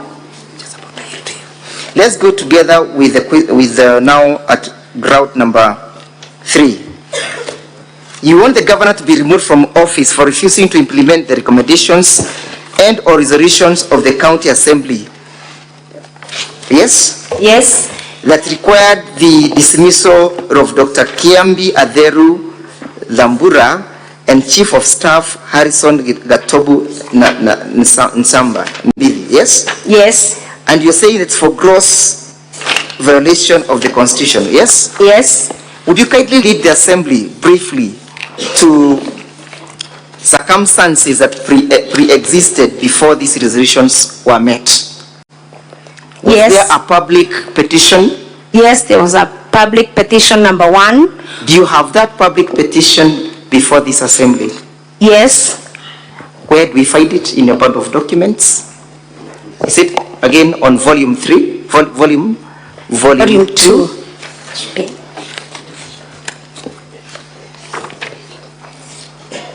Volume 2, Honorable Senators. Again, the same volume.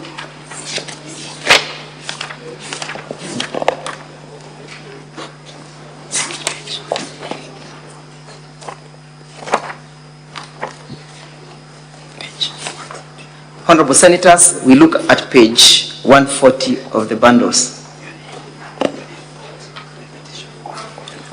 Sorry, I beg your pardon, we're looking for the petition, the public petition.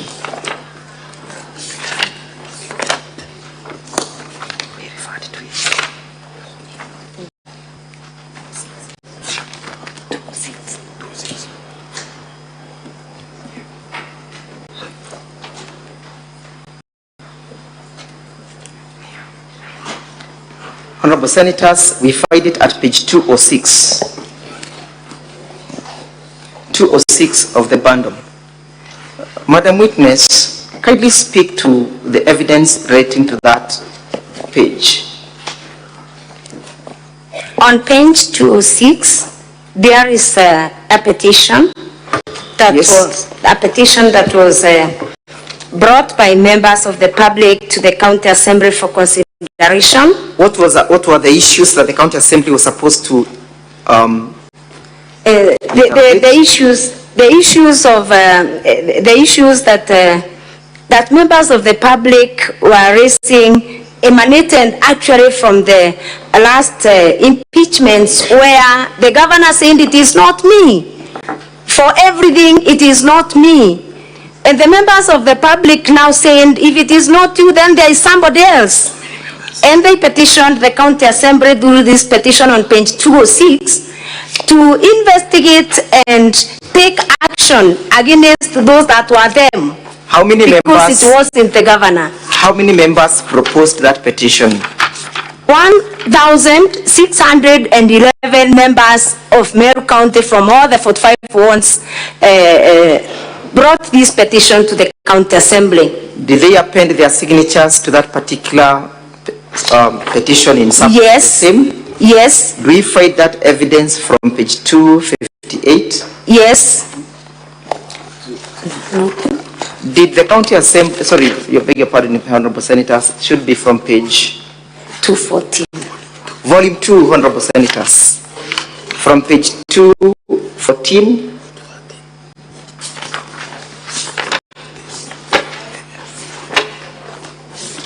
to 258.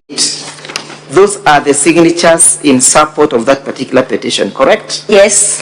Did the County Assembly consider that petition? And if yes, what was the outcome? Yes, a joint committee of the Committee on Labor and Justice was directed to consider this petition. And upon consideration, the Joint Committee made recommendations to the governor. Did the County Assembly generate a report? Yes. Emanating from that particular petition? Yes. Where is the report found in your bundle of documents? Page 90 of volume 2. Page 90 of volume 2. Yes. Honorable Senators, I hope you are there with me. Page 90 of volume 2.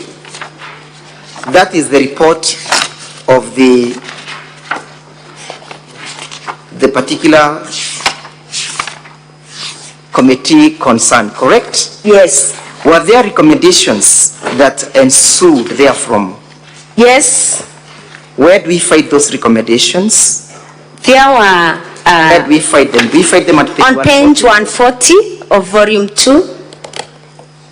Page 140 of volume 2. Page 140. Yes. Did you conduct a hearing, or did you give these individuals a fair opportunity to appear before the committee before the decision was rendered? Yes. Did all the members who were affected by the petition participate in that process? They participated except. Yes. They all participated. Yes. Except the Chief of Staff, Harrison Gatobu Arias Nchambambede, yes, who did not respond to the summons. Did the petition relate to only those two individuals, or there were other individuals who were also involved in that petition? There were 12 of them. There were 12 of them? Yes. All of them in the executive office of the governor, correct? Yes. Were all verdicts positive or negative in respect to all the 12? All verdicts were not, some verdicts were positive, others were negative. When you say they were positive, what do you mean? Some of the county executive committee members were very clean. We did not have an issue, we did not find any issue with them. So they were acquitted, correct? They were acquitted, yes. So at page 140, what is the county assembly recommending? Page 140, paragraph 14, Honorable Senators. Paragraph 14 on page 40, that the Chief of Staff, Harrison Gatobu Arias Nchambambede, contravened section 18(1) as read together with sections 22 and 27 of the County Assembly's Powers and Privilege Act 2017 by failing to honor the summons and invitations to appear before the various assembly committees, including this joint committee, to produce evidence and respond to the allegations leveled against him in this petition. Those are the findings, correct? Yes. Does he always oblige to summons, or is perpetually and notorious of ignoring the same? He doesn't. Again, what then do you continue to read? This wanton disregard for all for summons and invitations by the respective committees of the County Assembly was not only in contravention of their foreseen laws, but also acted to undermine the standing of the County Assembly as a whole. Was this communication ever made known to the governor? Yes, it was made to the governor. Where in your evidence are you recommending their removal? On the same page, page 140, on committee recommendations, I would wish Honorable Speaker and Honorable Senators to read recommendation number 2 on page 140, that the governor do dismiss the County Secretary, Dr. Kiambi Aderu Thambura, and the Chief of Staff, Mr. Harrison Gatobu Arias Nchambambede, from office for gross violation of the Constitution and other statutory laws. Was this communication ever made known to the governor? Yes, the communication was made to the governor. Where do we find that evidence in the bundle of documents? Page 144 of the same document, volume 2. Page 144. Yes. Of the same document. Yes. Let's describe that document. From whom is this document? The document is from the County Assembly of Meru. When is it dated? It is dated 14th December 2023. Who is the author of the document? The author of the document is the Clerk, County Assembly of Meru. Was the document ever served upon the intended recipients? Yes.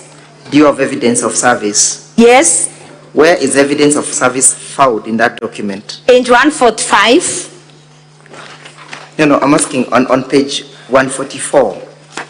Did the governor or the office of the governor acknowledge receipt of that letter? Yes. How did they acknowledge receipt? The office of the chief of staff acknowledged receipt on 18th December 2023. How did they acknowledge it? How did they acknowledge? The stamp. They acknowledge it by stamp. By stamping it on 18th December 2023. So on that date, the governor was made aware of that particular resolution, correct? Yes. Did she act upon that resolution? No. Does that therefore amount to upholding the rule of law and Article 10? No. Does it contribute to good governance? No. Does it contribute to respecting other constitutional institutions as the status of the county assembly? No. Does it amount to a governor who wants to be held accountable and responsible? No. Does it undermine the integrity and the power of the county assembly? Yes, it undermines. Does it therefore equally amount to violating Article 1 of the Constitution on the sovereignty of the people? Yes. Is that an impeachable ground under Article 181? Yes. As read together with Section 33 of the Constitution? Yes. Have you therefore substantiated your case as against the governor in respect to this particular allegation? Yes. How has their continuous holding of office compromised service delivery in Meru County? It has seriously compromised service delivery because all the illegal appointments made by the county government of Meru are made by the county secretary, including appointing very junior officers to very senior positions, which has seriously compromised service delivery in Meru County. And an instance like the one I talked about in the video, where an officer, job group M, supervises officers in job group R. A moment, please. The honorable senators are taking note of that particular evidence. Yes. It's your evidence that they have compromised service delivery. Yes. And you have evidence to show how that has been compromised in the county. Yes. Where is that evidence? And as you look at the evidence, how has that been manifested?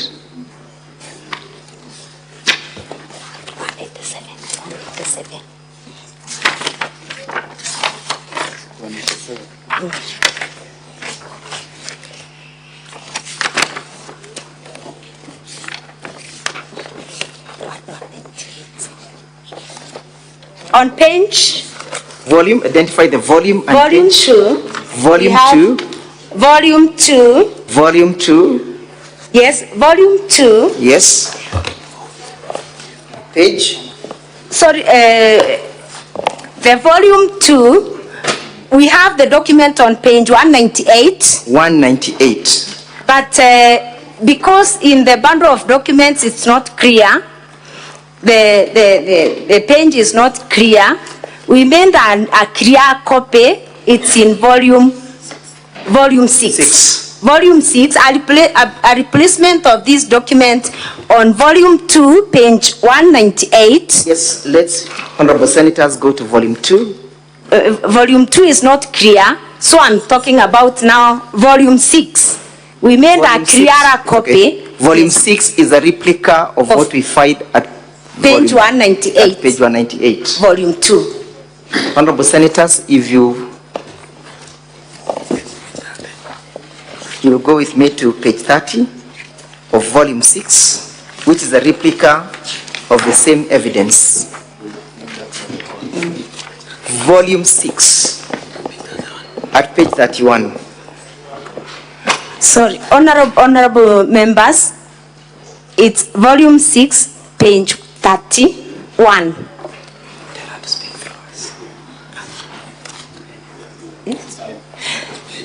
On this page, honorable Speaker and honorable members. Yes. I undersought a statement from the county government in June 2023 on the deployment of directors in the county government of Meru. Yes. A statement which was never responded to. Whom had you sought the statement from? From the county executive in charge. From the county executive in charge. Committee in charge. Right. The county executive was summoned by the assembly and gave us a list of directors that are working in the county government of Meru on page 31. Yes. And the illegal appointments I'm talking about, honorable members, are found on this page 31. And honorable Speaker and honorable members, I would want to take you to the column on serial numbers. Number 8. This is the list of directors in Meru County. Yes. You will find that an officer by the name Munene Eric. Paragraph name in terms of the numbers. Number 8. Number 8. Number 8. Yes. Honorable members. We have the identification number, correct? Yes. That one is lacking, yes. The name is Kabuae Munene Eric. Kabuae Munene Eric, a male. Yes. A male. Job group J. Job group J. Yes. Job group J has been deployed illegally by the county secretary to act as the director ICT. For those who have experience in public service, honorable members, will bear witness that an officer in job group J is a very junior officer to supervise officers in job group P, job group Q, thank you, job group R. That is delivered. Those are the illegal appointments we are accusing the county secretary of. Thank you, Madam Witness. Among others on that list, honorable members. Would you kindly point out other ones that amount that violation? Yes. Yes. Let's go down on serial number 24. Serial number 24. Yes. We have another officer in the name of Karaine Susan Gitura. Yes. Yes. Job group F. A female. Female. Female. Job group L.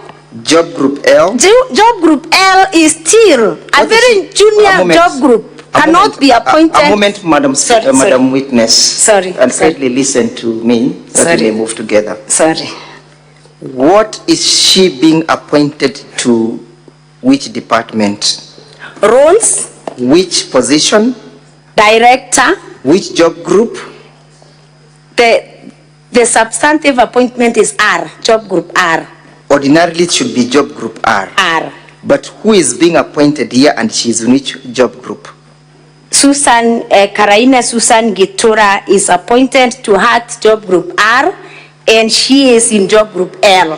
What is the status of the roads and transport network in Meru County as we speak? Very bad. Is there hue and cry? Indeed there is. Hue and cry? Yes. Thank you. Is there any other entry that you wish the senators to look at? Serial number 25. Serial number 25. Yes. Who is being appointed? Maraine Cyprian. Yes. A male. Yes. Job group L. Correct. Director? Director Roads and Transport in charge of fleet management. And she's being appointed to oversee the road transport and energy sector, correct? Yes. And she's the Directorate of Fleet Management. Yes. Correct? Yes. Does she qualify for that appointment? She doesn't. It doesn't. It's a he. It doesn't. Doesn't qualify. Yes. Kindly confirm that this is a list of directors that you received pursuant to your search of information and that the same came from the county executive. I can confirm. And at page 32, do you have any other indication that you wish the senators to note? Counsel for the County Assembly, just pause a bit. Senator Boni, what is your intervention? Thank you, Mr. Speaker. Mr. Speaker, I'm following page 31, and I would like further clarity because the 4 officers whom Madam has referred to don't have payroll numbers. You will have that opportunity, yes. Senator Boni. Could they tell me so that I know whether they are real or not? Not now. She'll tell you, but not now. You will have an opportunity to seek those clarifications. At that time, you'll be given your clarification. Proceed, Counsel for the County Assembly. Madam, thank you, Honorable Speaker. Madam Witness. Yes. Kindly refer to me with me at page 30 of the said document. Yes? Yes. That is a letter dated the 25th of June 2024, correct? Yes. The letter is addressed to the Clark County Assembly of Meru, correct? Yes. And the same comes from one Dixon Munene Nkatha, correct? Yes. Who is Dixon Munene? Dixon Munene is the CCM, the County Executive Committee member for Legal Affairs. Is this the letter that forwarded this list? Yes. And therefore you confirm its source, correct? Yes. And that the same was received by the County Assembly Clerk on the 25th of June 2024, correct? Yes. Honorable Senator Khalwale, yes, wanted you to confirm whether there is payroll indicated there too. Number. I can confirm that there is no payroll number, yes, that is indicated there, and I may not know the intention, the reason, because that's an official document from the county government.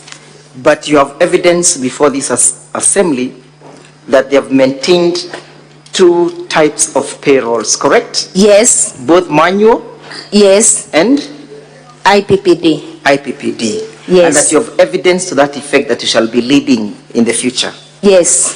Now, before I yield you to my learned friend, I'll only ask you one question about ground number 6. Yes? Yes. Ground number 6 is that you are accusing the governor of deliberately and knowingly misleading the public. But before we go to that, do you have evidence before this assembly where service delivery has been compromised?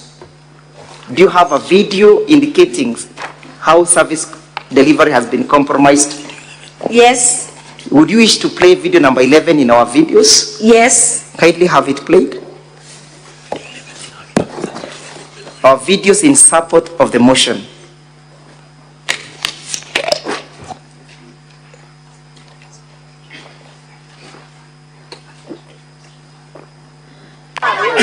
Honorable Madam Speaker, we might be requiring the assistance of the interpreter once more.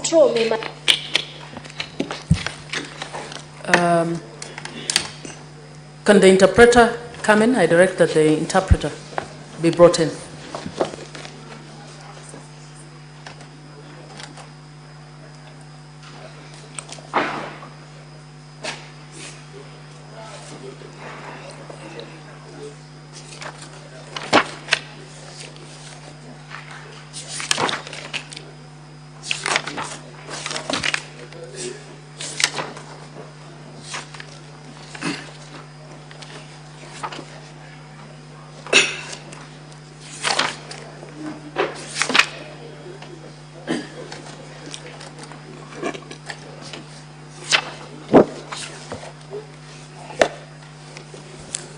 The interpreter is here.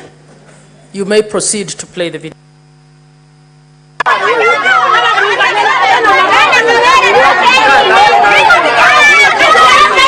muno ekuruba kiuchwa tigania central me maternity sibitari ya kiuchwa.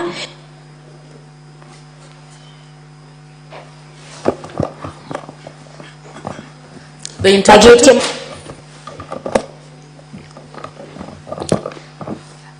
Thank you, Mr. Speaker and honorable members. These are residents of Kiwochwa ward. Once again, my name is Mutengi Mpara. I'm from KBC, Mwago FM, the translator.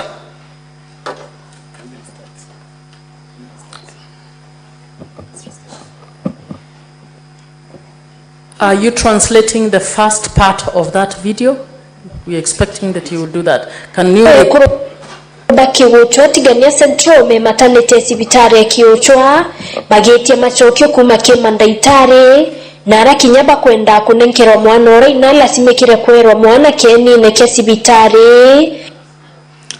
These are women from Kigochwa who are doing a demonstration outside Kigochwa dispensary, and they want to know what is really happening after a woman was given who was given birth outside the hospital. Aitederwa ne kurubangi bantora utuba kuwa ne watibo nene mwana na kinyeina. The woman has delivered assisted by other women from the village, and the people, the residents, say that it is a big risk to the kid and the mother herself.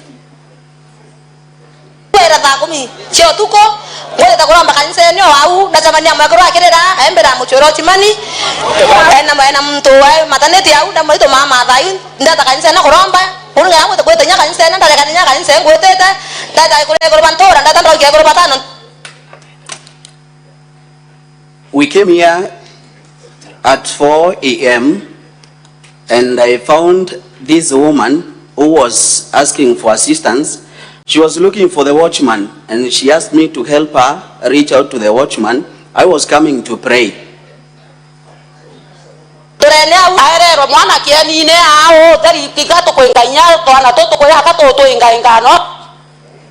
She was given the kid outside here on the field. We are chasing away the kids who want to join us in the process of helping during the delivery.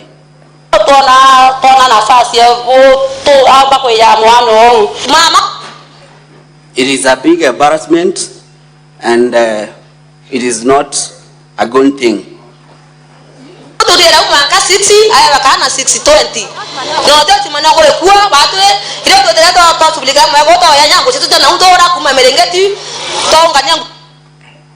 She was given the kid around 6:20. That's now when we came in, we went to the village to look for some clothing, the blankets, so that we can help cover the kid.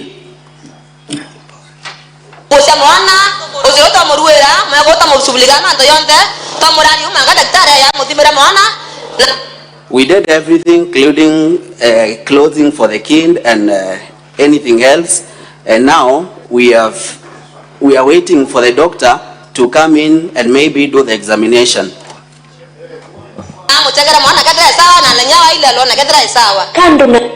The doctor will come. We are waiting for the doctor to come so that he can confirm whether the kid is okay or not.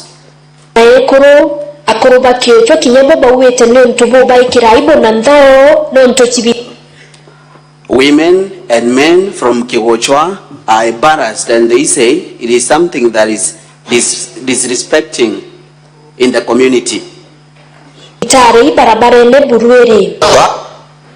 Especially now that the hospital is along the road.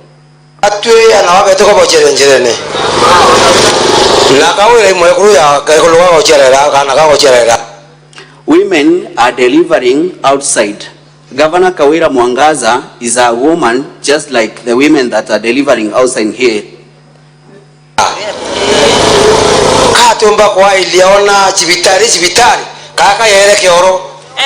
Why can she look at this hospital and take it like hospital, or has it become a toilet?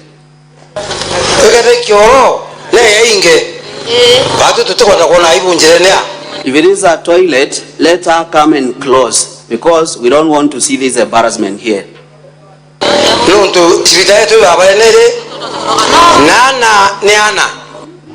The hospital is along the road, and kings are kings.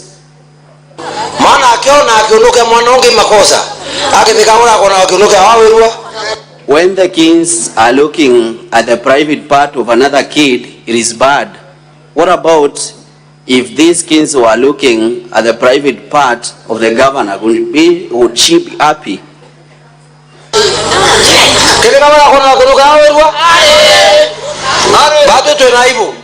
Would Kawira be happy if it was done to her? That's why we are embarrassed.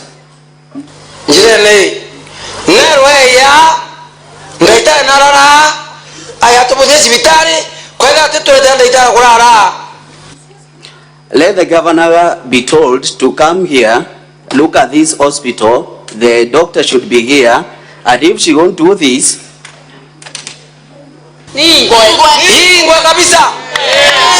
let the hospital be closed forever. Let the hospital be closed forever. We don't want to see the nakedness again.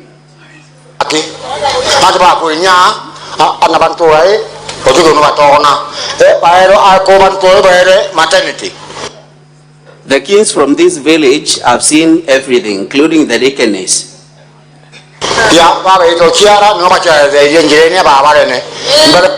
The women who have come for delivery, they usually get their kings outside here.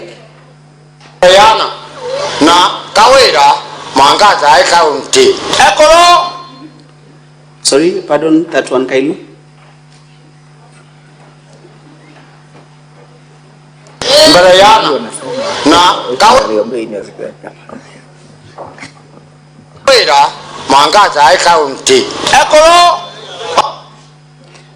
I can't really get that one kindly.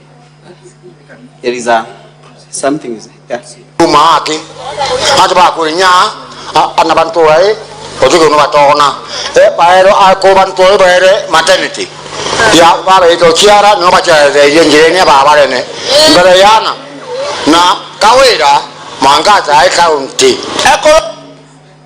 The kings from this village have seen everything, and Kawira should know this.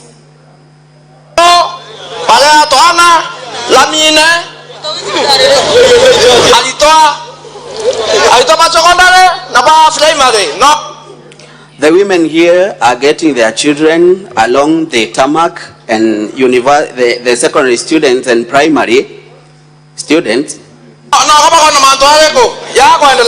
Kuringana na ulwamiri bwa sibitare ibachiomerie buraba kuomba nyume kwa mukira kesi na arabatungatere mwana maina no mwikia sibitare Meru level 5 nontobo. According to the hospital, they have tried the best they could have done. They have taken the kid and the mother and taken to Meru level 5 hospital.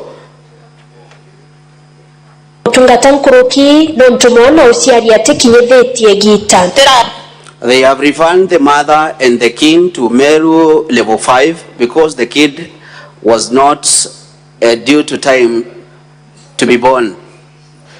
Sibitare ne aruorerwa lakini kuringana na ngwera erete kweleka totena daktari bakweta bare utuko batokareria asia beto no tokaria to sungoka ontorene mwasi yake. The hospital was open here, but now the services are the problem. The doctors are not available so that they can look after the patient in the hospital.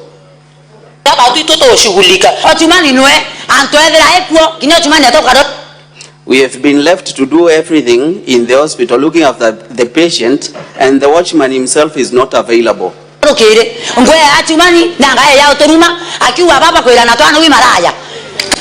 The watchman is insulting, and he is also calling us who are going to seek the services, the prostitutes.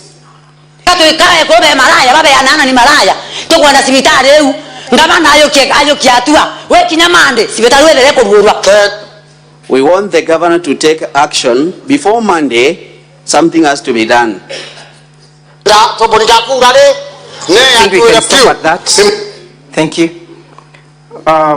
Madam Witness, Yes. What is the status of service delivery in Meru County in respect to that hospital? And are you aware of that hospital?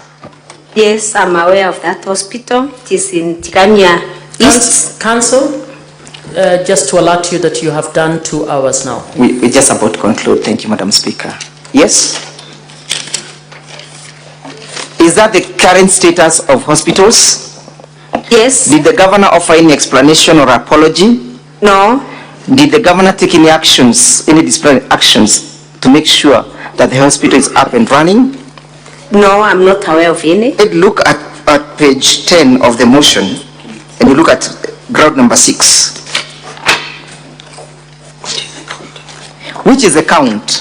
What are you charging the governor with? Honorable Senators, in the volume 1, the grounds of impeachment. Yes. What are you charging the governor with?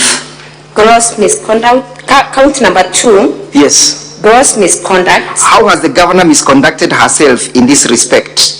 Briefly.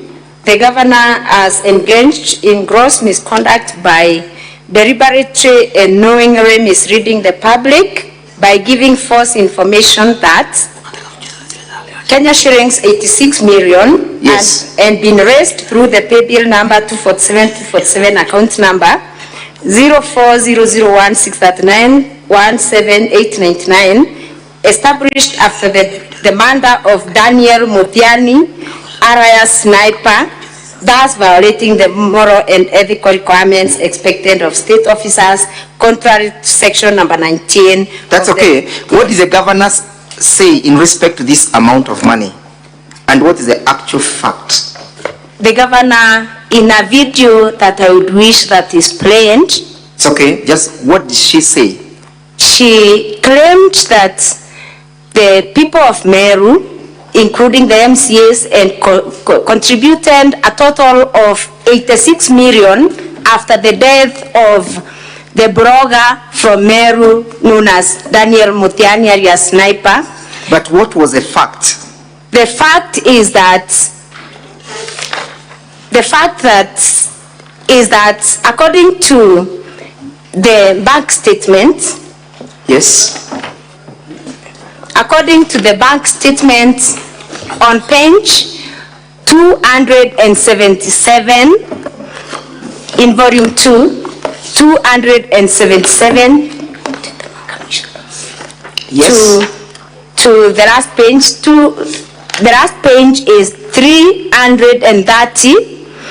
The correct position is that a total of 286,518,000 was contributed by the members of the public. What is the evidence appearing at page 277? The evidence that is those are bank statements, correct? These are bank statements. Who is the account holder? The account holder is Irene Kawira Kamencho. Where is she operating this account? She is the widow to the deceased. And therefore she was one who was in charge of operating this account, correct? Yes. Have you ever had an opportunity to interact with the said Kawira Kamencho? I interacted with her when she called me. She called me when she had me mention about the case of 86 million the day that I read a notice of motion. Yes. And she told me she got interested on this issue because I touched on an issue that is affecting her directly. Are you calling her as a witness in this case? Yes.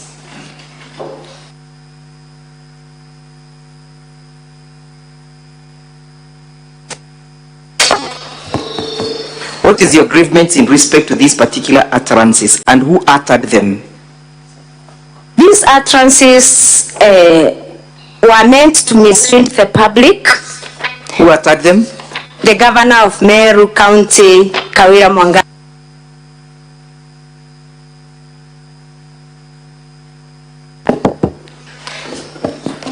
She uttered the utterances in a press briefing. Yes. Yes, she did in a press briefing.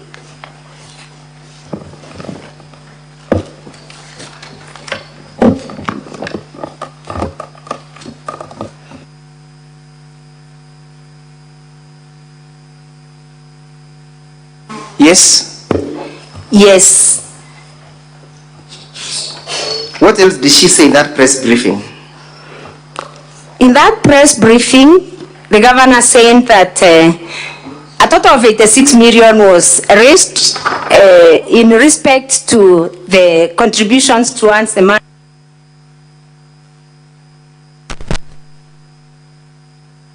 Was big. The window should be bought a Prado. Yes. A mansion should be built for her. Yes. And an education fund should be established out of the 86 million. And then she arranged that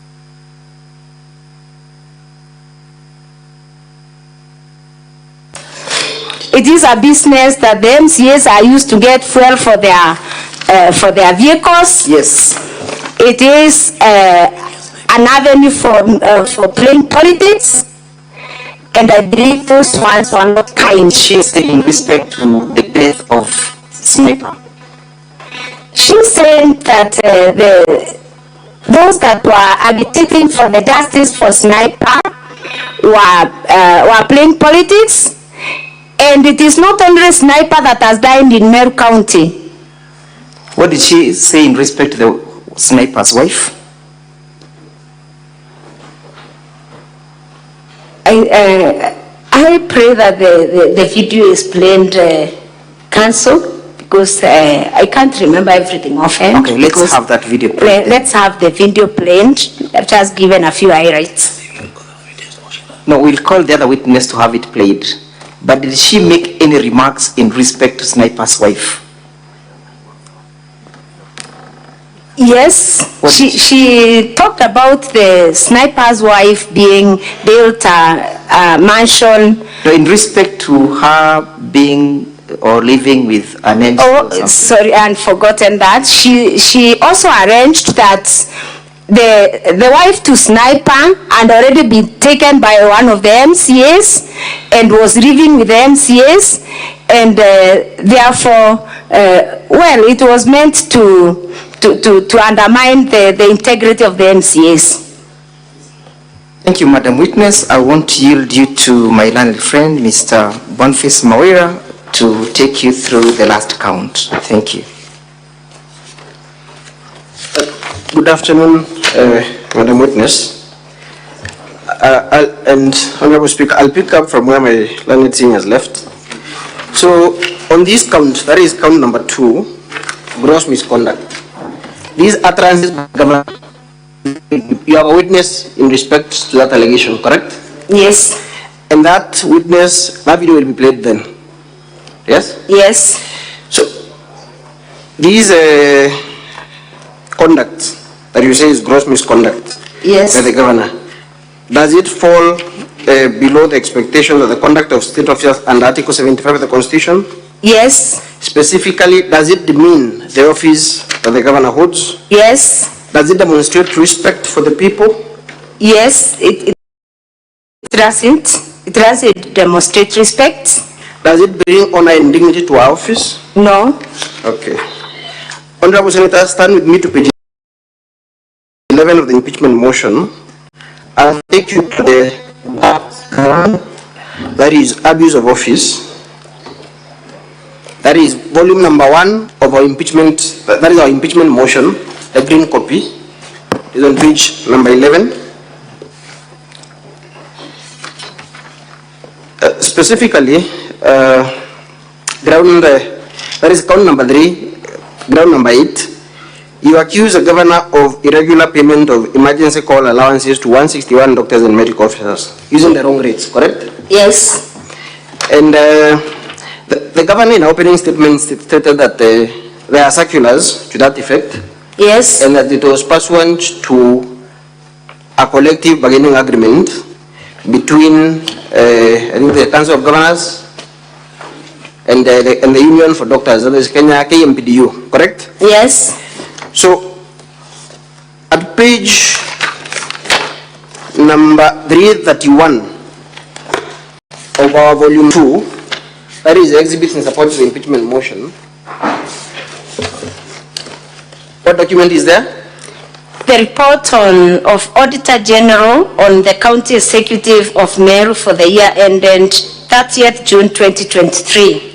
The governor in a response says that the County Assembly has not considered this report, and that and my question to you is, would considering this report that has already been, has this report been committed to a committee of the Assembly? I'm a member of the committee and I'm not aware. Okay. Yes. So if would consideration of this report by the Assembly change the conclusions that were made by the Auditor General? No. Is the County Assembly an appellate chamber for the recommendations that were passed by the County Assembly, for the conclusions that were drawn by the Auditor General? No. So the consideration by the County Assembly will not in any way change the conclusions that were made by the Auditor General, correct? Yes. Turn with me to page, still in that report, page 344 of our volume 2. Okay. That is irregular payment of allowances to doctors. Yes. And I want you to read the second paragraph, that is point number 7, right? Yes. Read the second paragraph where from although management. Yes. Although management provided a circular referenced MOH/ADM/CONF/staff/76, volume 1 of 19, dated 18th April 2017, which was issued after negotiation with the striking health workers, and was one of the issues contained in the return to work formula agreed between the Ministry of Health and the unions of the medical practitioners. It was only valid for 4 years from the date of the circular, which had expired. So at the time of preparing this report, the Auditor General had the benefit of the circular the governor was referring to, correct? Yes. What conclusion did the Auditor General arrive at? The next paragraph. And the correct rates being applied, doctors and medical officers were entitled to 51,780,000 instead of the 126,120,000 paid, resulting to an irregular payment of 74,340,000. So the Auditor General confirms that there was an irregular payment of 74 million Kenya shillings, correct? Yes. What conclusion does the Auditor General make? In the circumstances, management was in breach of law. I'll take you back to the first page of that document. The report begins at page 300. The report begins at page 331, Honorable Senators and Honorable Speaker. The report begins at page 331 of our volume 2, the exhibits in support of the impeachment motion. And at page 336, in fact at page 336, the key, number 2, key entity information and management, the background information. Who is the first person in that list? The first person on that list, on the county executive's day-to-day management, is under the following key organs. Number 1, Our Excellency Bishop Kawira Mwangaza'S, the Governor of Meru County. The key management team, the person on top of that list is the Governor of Meru. Yes.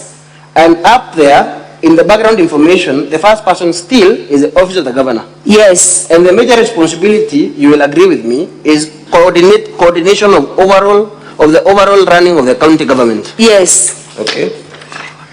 So this is the key, this is the management team that the Auditor General concludes was in breach of the law. Yes.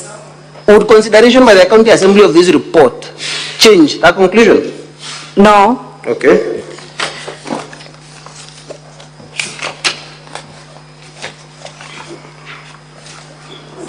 Again, on that Auditor General report, that is our ground number, your ground number 9 in the motion, use of manual payroll. At page, still in the same report,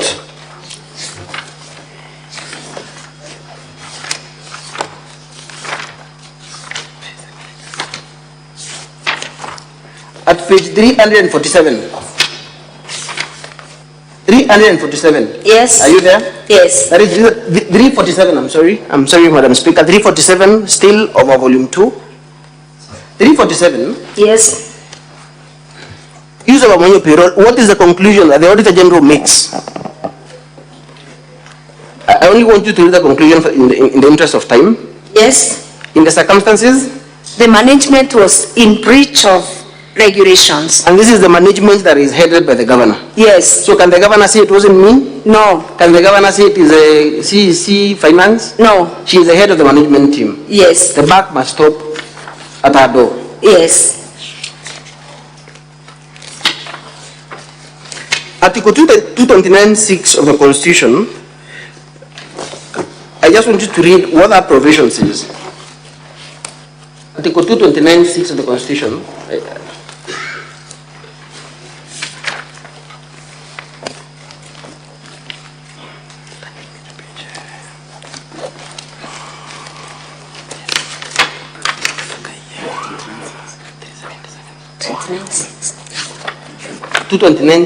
What does it say? 229(6) says, an audit report shall confirm whether or not public money has been applied lawfully or in an effective way. An audit report is the final authority on whether money has been spent lawfully. Yes. Not the county assembly can change what that audit report says, correct? Yes. Okay. Turn with me, Honorable Speaker, to page 377 of our volume 2. That is a control of budget report. For the first 9 months,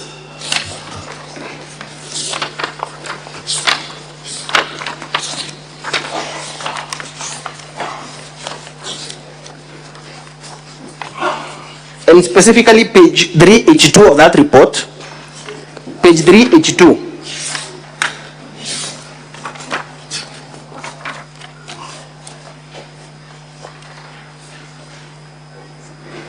Are you there? Yes.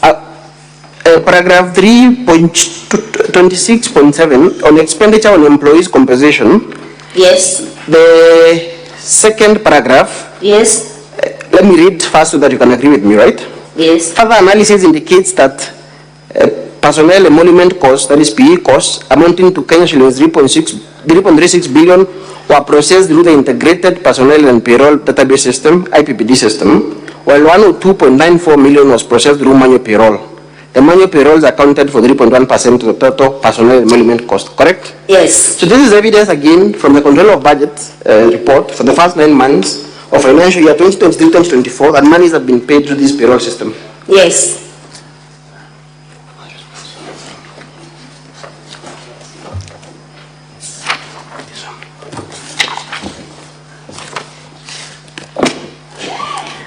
The governor in a response says that the first question for me, Madam Witness, is the county assembly on trial in these proceedings? No. So is it sufficient, is it enough for the governor to say that if she is accused of making payments through manual payroll, is it a defense? My question is it a proper defense for her to say even the county assembly does so? No. Why do you say so? I would say so because I would say so because I'm not very sure whether the county assembly does that. Mm-hmm. And number two wrongs does not make a right. Okay. Yes. So the question is, does the governor, or is the defense of even someone else has done it available to the governor? Is that defense available to her? Sorry? Is the defense of even the county assembly or even someone else has done it, so I'm allowed to do it, is that defense available to her? Is it available? My question is this. Yes. Is the county assembly on trial in these proceedings? No. So does bringing evidence, and we submit there is no such evidence, but does bringing evidence, assuming there is such evidence, of wrongdoing by the county assembly, would it excuse the governor of our own wrongdoing? No. Turn with me to page KM 34. That is volume 1B of the governor's response. Page 229 of volume 1B. That is the index of documents by the governor. It's a blue copy, Madam Speaker. And this is the evidence that the governor has filed.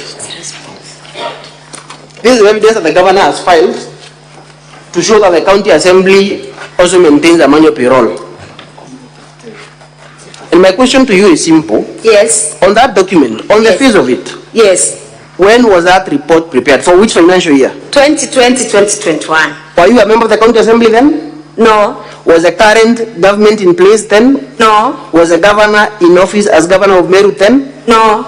To the best of your knowledge, in which office was the governor serving in 2020-2021? Yes. In which office or capacity was the governor serving in the year 2020-2021? She was serving as the women rep. She was not governor. She wasn't the governor. And this report was not in respect to the assembly in which you serve, correct? Yes. You are a first-time member of county assembly, correct? Yes. On ground number 10, on employment of a bloated for workforce, Yes. which you say is for it has contributed to an excessive wage bill. That is the allegation? Yes. Honorable Madam Speaker and Honorable Senator, stand with me to page, that is page 11 of our motion still on ground number 10. And the evidence of that is to be found still in the Auditor General report. I beg your pardon, Madam Speaker. It is to be found in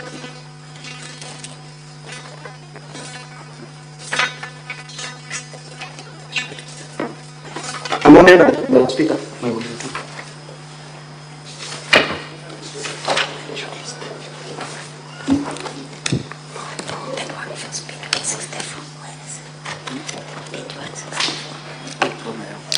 How many staff do you say are employed in the office of the county governor? 111. That is 111 staff. Yes. Okay.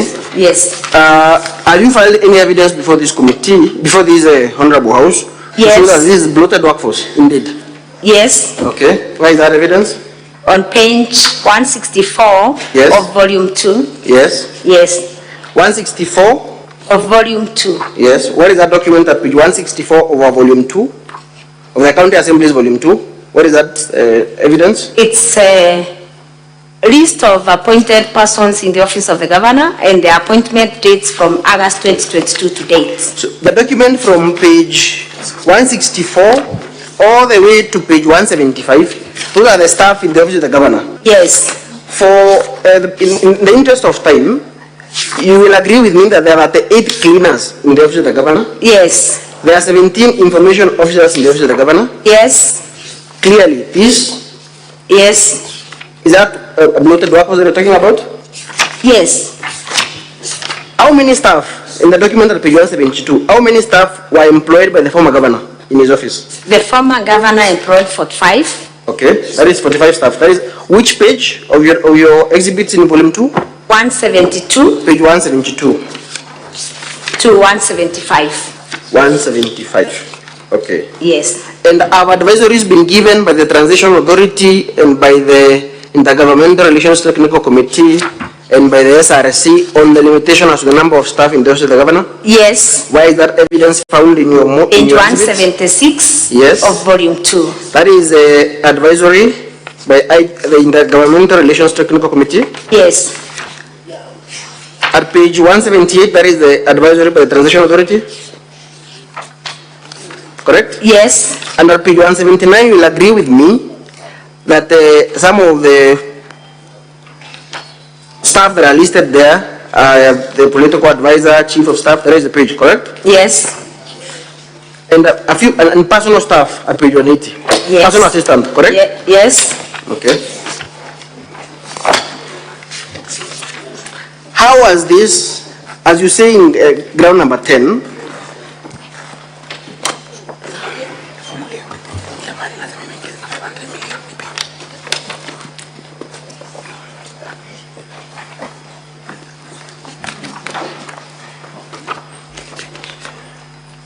at page 353, Madam Speaker, turn with me to page 353 of the County Assembly's Volume 2. I believe it's a pink copy. Volume 2, page 353. You say that as a result of this bloated workforce, Madam Witness, yes, you've spoken about illegal appointments in the office of the governor, correct? Yes. You've spoken about how these illegal appointments, people serving in other job groups, through the impunity of these two officers serving under the mercy of the governor, has hampered service delivery in the county government of Meru, correct? Yes, yes. Now, with respect to this bloated workforce, yes, at page 353, yes, you say that the wage bill for the Meru County government from the financial year 2022-2023 to 2024 has increased by 500 million. Correct? I can make a correction. It is 2020-2021. Thank you for that. On the extreme right. On the extreme right? Yes, the outer year, the previous year.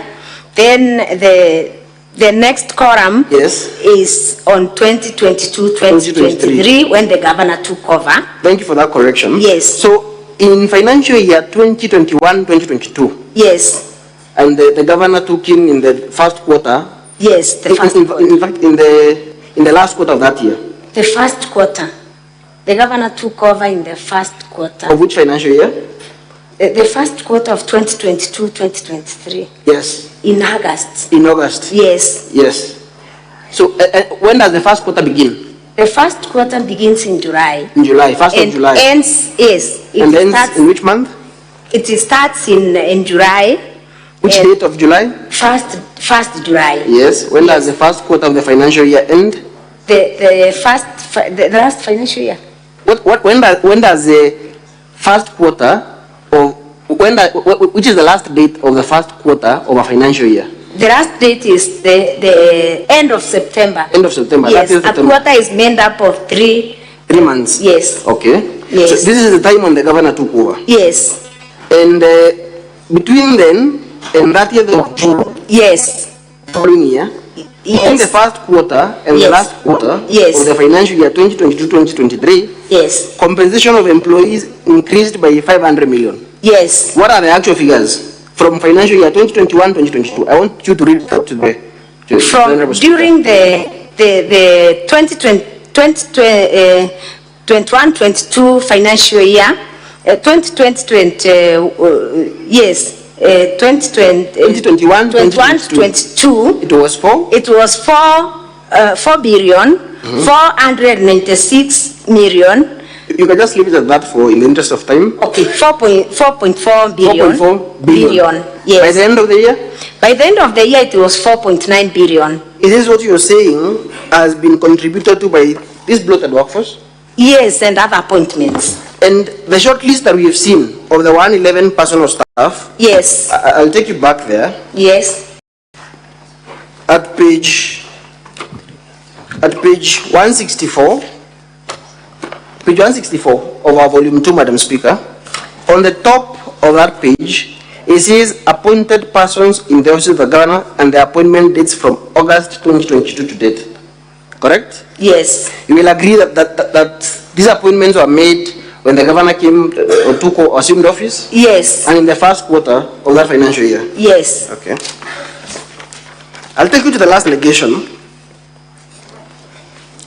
Yes. Madam Witness, this allegation of a bloated workforce, you're also saying that the wage bill for Meru County government exceeds far beyond the 35% limit that is set by law. Yes. Because it stands at what percentage on your page 11? Yes.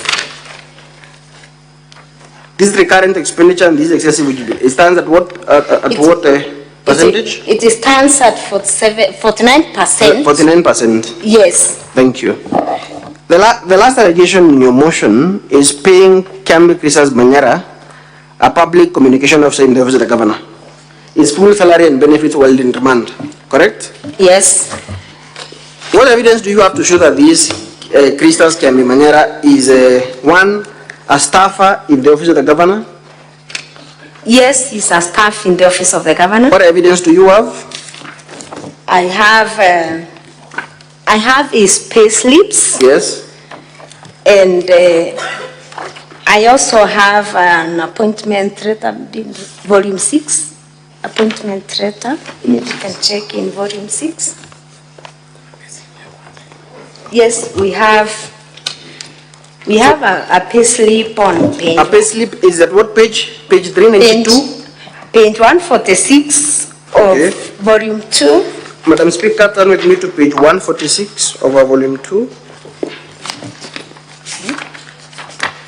That is the pay slip for Christas Manyora Kiambi. As a road date? Yes. This for which month, the pay slip? The pay slip is for the month of June 2024. June 2024. Yes. Where is the other pay slip? Page 392? The other pay slip is on page 392. 392 of the same document, Madam Speaker? Yes. For which month? For the month of April. And page 393 for which month? 393 for the month of May. Yes. Yes. And from the short list you just showed us at page 164, still on page 164 of the same volume 2, Madam Speaker. Specifically at page 169 of that document, beginning at page 164, who is the staffer listed as number 69 in the office of the governor? The staff number 69 is Kiambi Christas Manyora, yes, a public communications officer 2, yes, recruited on October 3rd, 2023. Yes. So this is he's working in the office of the governor? Yes. Do you have evidence that he was charged in court? Yes. What was he charged with? You say he was charged with murder. Whose murder? Yes. Whose murder was he charged with?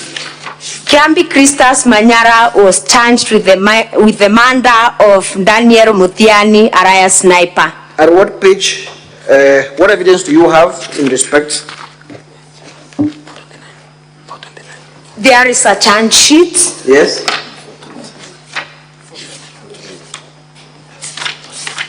Page 429 of our volume 2, that is a pink document, Madam Speaker. Thank you, Honorable Speaker and Honorable Members. Who is the fourth accused person in that information or charge sheet?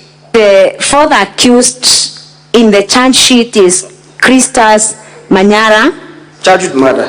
Charged with murder of Daniel Sniper. And you say he was paid. We've seen the pay slips. Yes. And from the charge sheet, when was he charged? He was charged on the 29th day of February 2024. You have information that he has been in remand?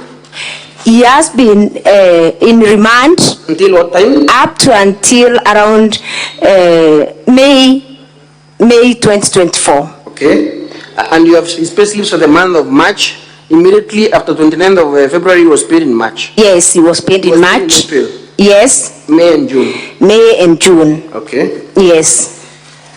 And you say that he should not have been paid? He should not have been paid. Okay. Yes. And you quote section 4.2 of the Public Service Manual? Yes. Why is that document in your exhibits? In the interest of time, page 394, Madam Speaker, still of our volume 2, the pink copy.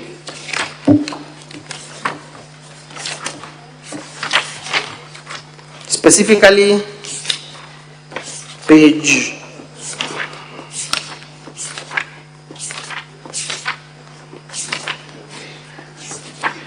419 of that document, of our volume 2. The manual begins at page 394. Yes. Specifically at page 419, Madam Speaker. What does that provision say? The provision on page 419. Of which document? The Public Service Commission Discipline Manual, correct? The Public Service Disciplinary Commission Manual. Yes. Talks about absence from duty without leave, reasonable or lawful cause. I beg to read, Honorable Speaker and Honorable Members. When an officer is absent from duty without leave, reasonable or lawful cause, the following steps shall apply. A. Establish the exact dates the officer was absent from duty. If not traced through personal contacts and next of kin with a period of 10 days from the commencement of such absence, the salary and other remunerative allowances shall be stopped with the effect from the date of absence and disciplinary action instituted against the officer. So from the time he was absent, he should not have been paid. He should not have been paid a cent. Turn to page, the previous page, I believe 418. What does it say about interdiction and suspension? On page 418, 4.22, suspension. The circumstances under which an officer may be suspended from exercise of powers and functions of the office include when charged with serious criminal offenses in a court of law, when B, charged under the Anti-Corruption and Economic Crimes Act, C, upon conviction of a criminal offense. So by the virtue of that provision, the moment he was charged with a serious criminal offense being murder, his salary ought to have been stopped, correct? It should have been stopped. Maybe I can correct that. It should have been stopped. Yes. The moment he was absent from work. Yes. Not even being charged. The moment he was absent from work. Yes. The salary ought to have been stopped. Okay. Yes, that is the standard procedure in management of public service. And I will refer you to your volume 6. Our volume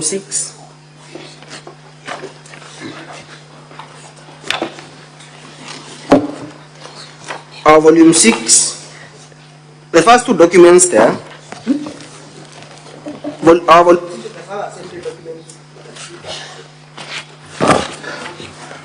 our volume 6 of the final assembly documents.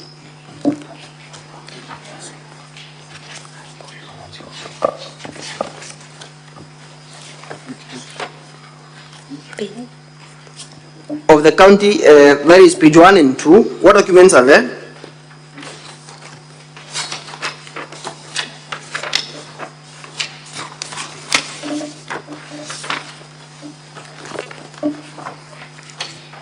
What are those two documents? Page 1 and 2? Page 1 and 2. Page 1, on page 1, Honorable Speaker and Honorable Members, we have an appointment letter for Sabina Gatumi. Yes? Yes. What is your contention? Because in your motion you filed, in your volume 2, you provided documents that evidence illegal appointments. That is volume 2 of the exhibits in support of the impeachment motion. Yes. What is your contention with respect to those two officers? My page 187 of your volume 2.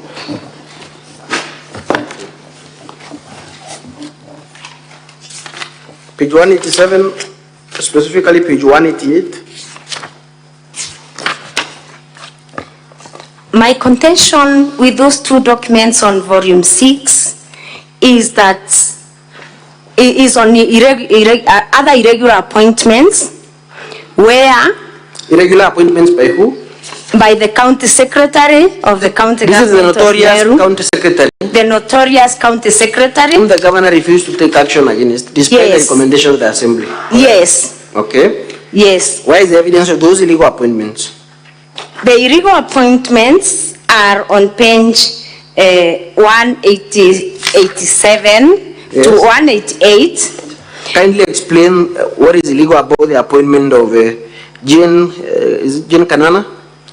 Jane Kanana. Yes. Jane Kanana on page 188. Page 188 of our volume 2, Madam Speaker. Yes, page 188, we have serial number 2. There is an appointment of Jane Kanana as the assistant director, who is the assistant director of a department that is not known on that page. And she is appointed an acting director, human resource management, by the county secretary. And this appointment, in my view, is illegal because the Department of Human Resource has a substantive director. And this appointment means that where is the evidence? Sorry to interrupt. Where is the evidence of the substantive director? The substantive director is on volume 6, page 3. Yes.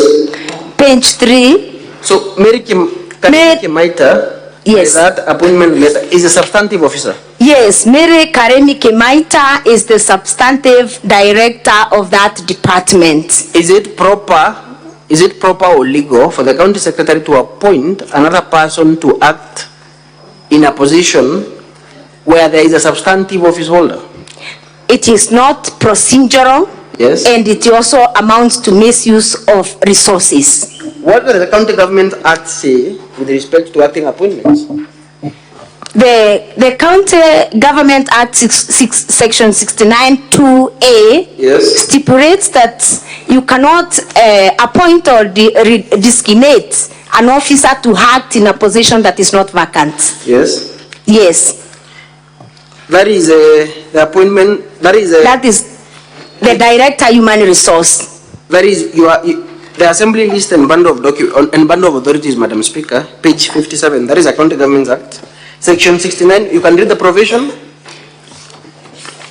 Page 57.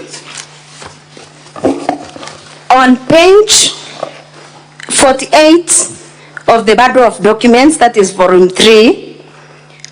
I'm reading section 69(2), where it says, a public officer shall not be designated to own or act in a public office if A, the office is not vacant. So if the office is not vacant, you cannot deploy another person to act in that office, correct? You cannot. Does that apply to Sabina Katumi? Does that apply to her as well? Yes. Who is Sabina Katumi as per your first page, page 1 of your volume 6, the further assembly documents? Sabina Katumi, as according to my documents, is the substantive payroll manager. She is the substantive payroll manager, correct? Yes. Who has been deployed to act in her office when there is a substantive office holder?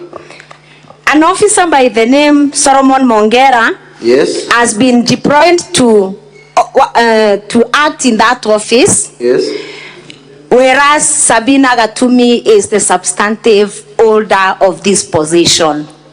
And at page 189 of our volume 2, turn with me to page 189 of our volume 2, Madam Speaker.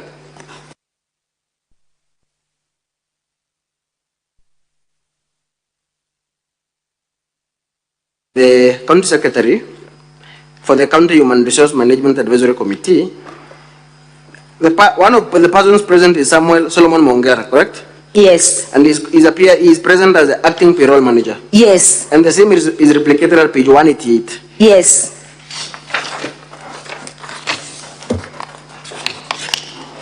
And these are the appointments that are done by this notorious County Secretary? Yes. Say a vampire service delivery, as you've even seen in the videos? Yes. From the hospital and the other and elsewhere? Yes.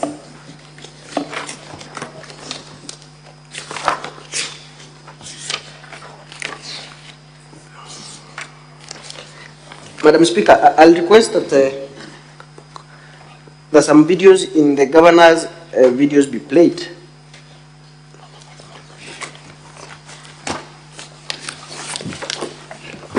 I think you may proceed. Yeah, that is video number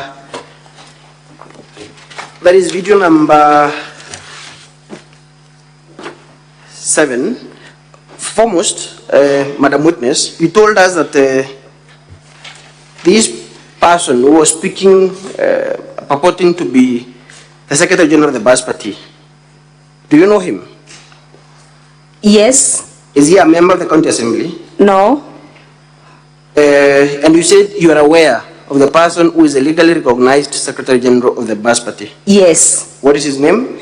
Milton Mugambi Manyora. Eh? Yes. And you also said during the exam in chief by Senior Mr. Ndegwa that there are some members of the Bas Party who support the governor. Yes. Have they been victimized by the County Assembly? No. Have they been removed from any committees? No. In fact, from your volume 6, that is the membership of the select and sectoral committees of the Assembly, that is volume 6, Madam Speaker, from page 7 to 29, you will see that some of these persons are members of committees, correct? Yes. Is there any of them who is a chair of any committee? Yes. And is a member of the Bas Party? Yes. What is his name?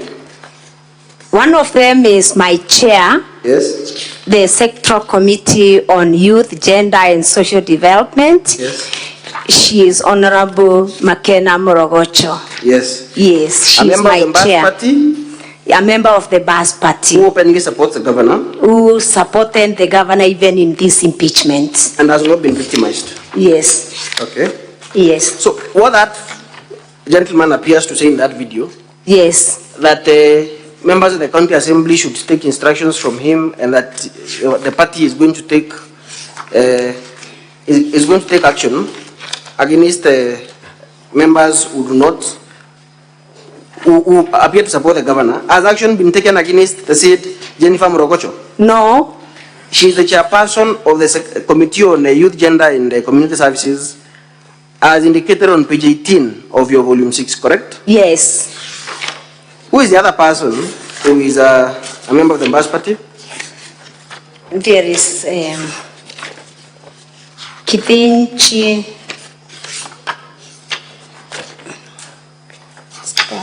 Felix Kithinji Muirigi. Yes. On page 23. Yes. Is the chairperson, Sectoral Committee on Transport, Energy and Public Works. He has equally not been victimized, despite being a member of the Bas Party. Yes, yes. So when you also said that you received a letter from Cleophas Malala directing you to withdraw the motion. Yes. Would you say that you were intimidated and threatened to withdraw the motion? It was a form of intimidation. Yes. But yes, yes. Did you succumb to that intimidation? I did not. As a county assembly succumbed to intimidation by that gentleman who was speaking in that video? No. Is that an attempt by the governor to shift attention from the real issues? Yes, that is a... How is that video a response to, or rather, because the video number 7 be played, Madam Speaker, video number 7 of the governor's videos, VKM 7. I had already granted that permission. Can the video be played, please?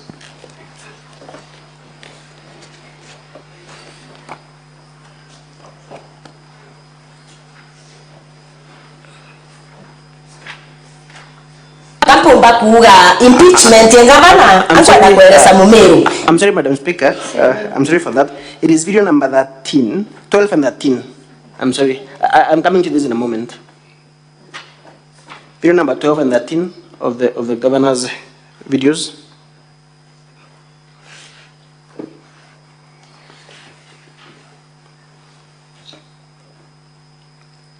Yes, that is the correct one. Finally, as I said, I want to tell the county assemblymen, we can't wait any longer. We lost in the second impeachment. Give us the third and the fourth and the fifth and the sixth impeachment. And within a month's time, we want to see the county assembly of Meru. Give us that. Finally, as I said, that today, when Kraito Moronge, when Mwashimiwa Munya, when Kaduri Moronge, when CS Lentore, when Motuma Ntoidhikia, when Ayubu Mundi, when Idani Kere, and the other members of the assembly will sit down and have a cup of tea and they even said nothing, that today the redemption of Meru will be nigh. Now this time round, we want to be very simple. To get a Senate. Kaduri, I know you are there, our senator. Just hold on. The video can be paused.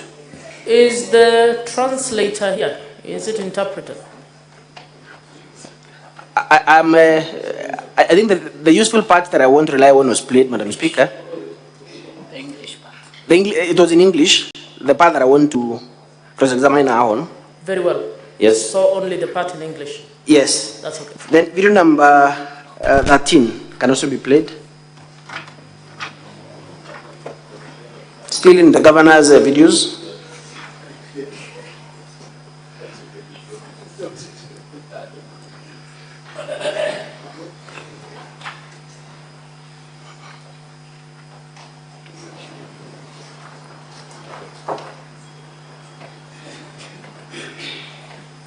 Video number 13.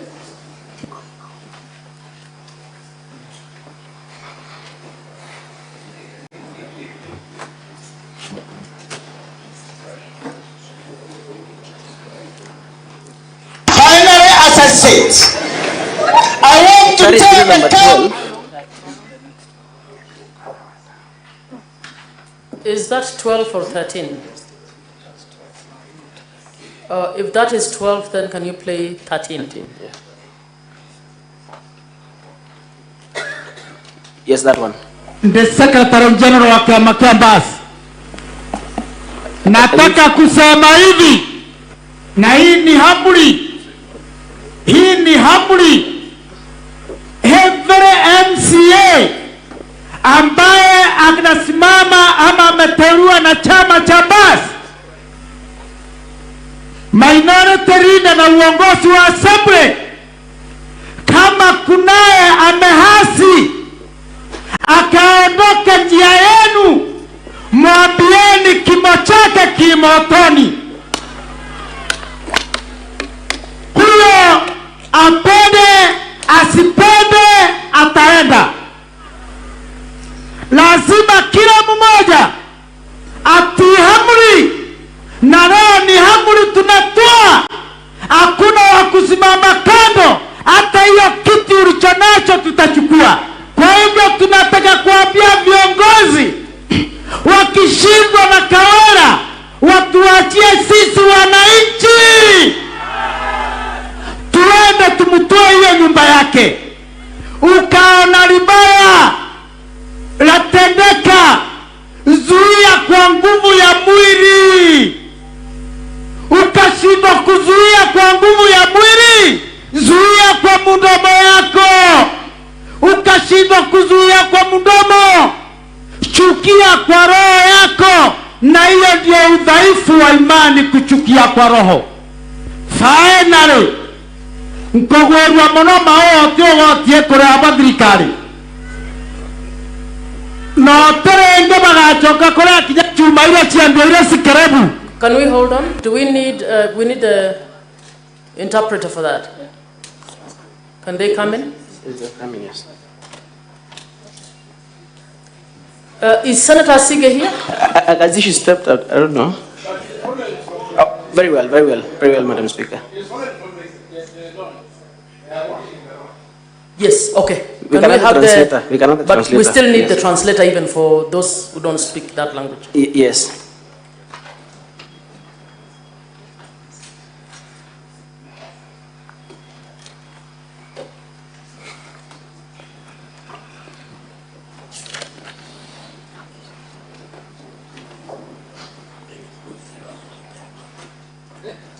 Translator, are you ready?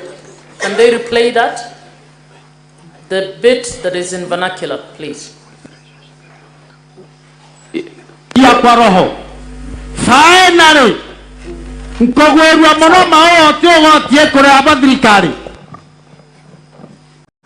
Mheshimiwa Spika, Mheshimiwa katika bunge la Seneti, kwa jina ni Kitonga Kabori, na kupia tafsiri iliyo kwenye kanda inayoendelea sasa.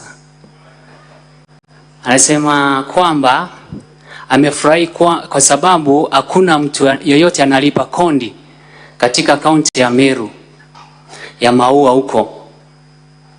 Iendelee. Na terenge bagachoka kola kija chuma ile chiambo ile skrebu. Na hakuna siku watarundi tena kulipa hata ito masume zikiuzwa scrap. Chuma ile chiekera chiambo ile. Chuma zenye zimewekwa kule ziuze zikiwa nini? Ile skrebu. Zikiwa scrap. Atuete tagotangaza. Na tunaenda kutangaza. Hakuna mahali kwingine kondi italipwa. Tuje tukapatia na pesa zetu ziende kutolewa kama ongo kwa maseniti. Kwa seneti. Hatutafanya hivyo mara nyingine. Hatutafanya hivyo kwa mara nyingine. Kiswahili jamani. Tumekubaliana kwa mikono. Kwa mikono. Asanteni sana. So, Madam Witness. Yes. These two videos that I've played from the governor's record of videos. Yes. That gentleman who is talking in that video, you said you know him, correct? Yes. You said he is not the Secretary General of the party? Yes, he is not. And because he seems to, what would you say his role is in the party? Does he have a role in the party? I'm not aware. Okay. So to the best of your knowledge, you'd say he's an imposter. Would you say he's an imposter? He could be. Are you sure? Are you aware whether he has a role in the party? Council, I'm not just aware. hold on. Yes. Senator, Minority Leader, what is the issue?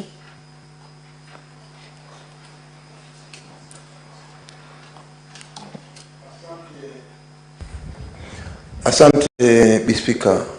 Nilikuwa nataka kujua jina la yule alikuwa akiongea. Kama anaweza kulirejelea.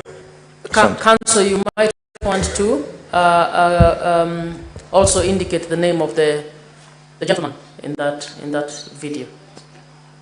Yes, from the video, Madam Speaker, I can see his name is indicated as somebody Alhaji Mwendia. That is the name that is indicated in the video.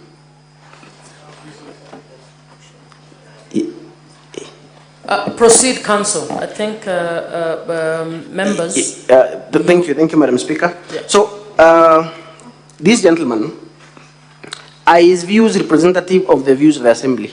No. Is he a member of the County Assembly? No. Is he an elected leader in Meru? He is not.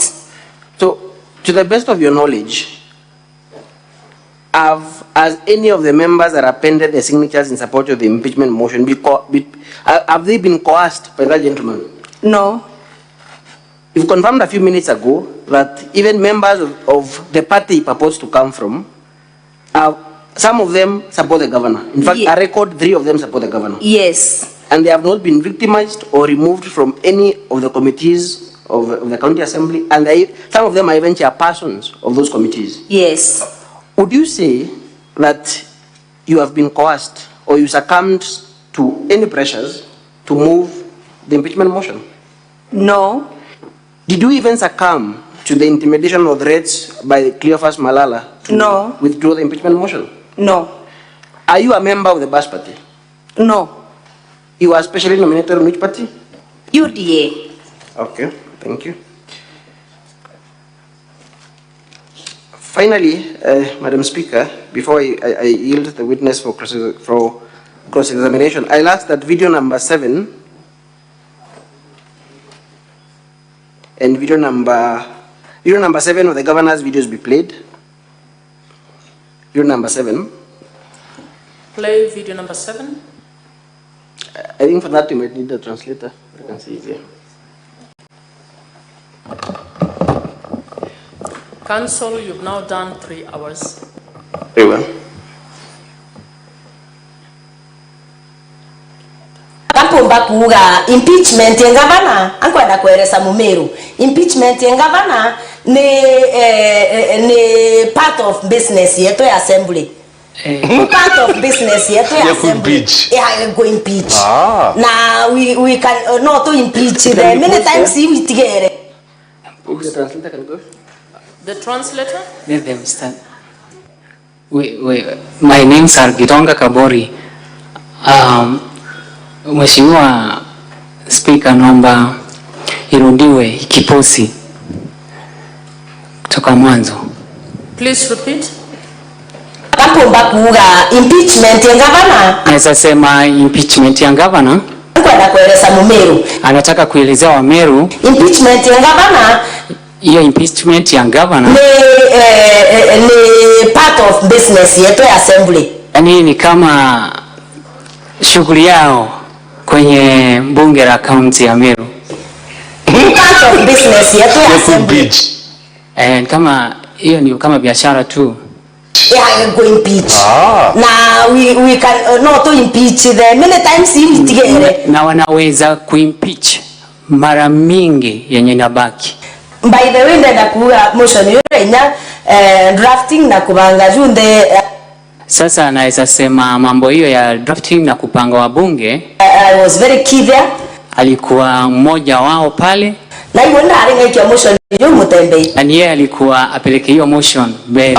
Ini ndari ngaikia motion hiyo until the last minute. Ndiye alikuwa wakupeleka hiyo motion wa kwanza, lakini until the last minute. Mpaka pale dakika za mwisho. Kama ulisikiza Evans Mawira vema. Akiongea. Convinced governor ageta. Alikuwa yani na hakika kabisa governor ataenda.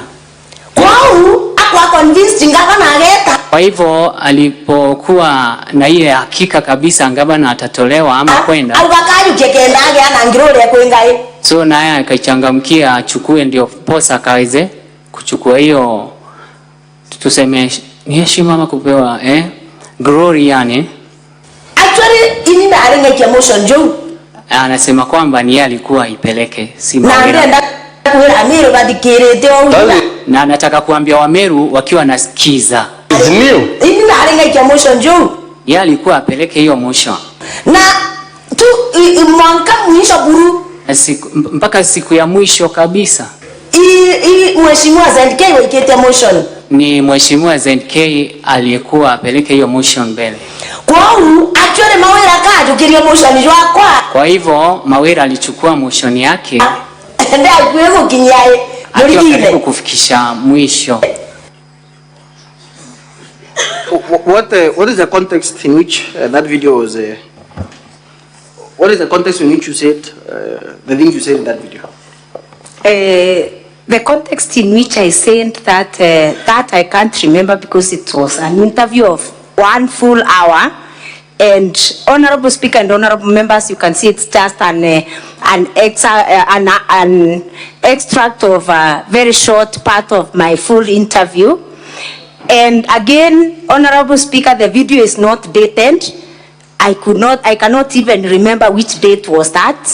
So I believe I talked about so many governance issues, and that's why I'm saying that our business is to oversight the county government of Meru. Yeah. And I believe the law does not limit the many times or how I oversight the government of Meru. Yes. So in totality, now as I yield the witness to cross-examination, in totality, from all the evidence and the testimonies and the witnesses you're going to call, of course, I'll get to that. But from all the evidences, the video evidences you've played, that have been played here, and the documents that have been shown in terms of the exhibits, what do you ask the Senate to do? Thank you very much. I believe that from the case that I've presented to the Senate, I personally believe that the gross violations by the governor of Meru have impacted negatively on service delivery in Meru County. Honorable Chair, Honorable Speaker, and honorable members, I would want to submit that the people of Meru are crying. I would want to submit that service delivery in Meru is highly compromised.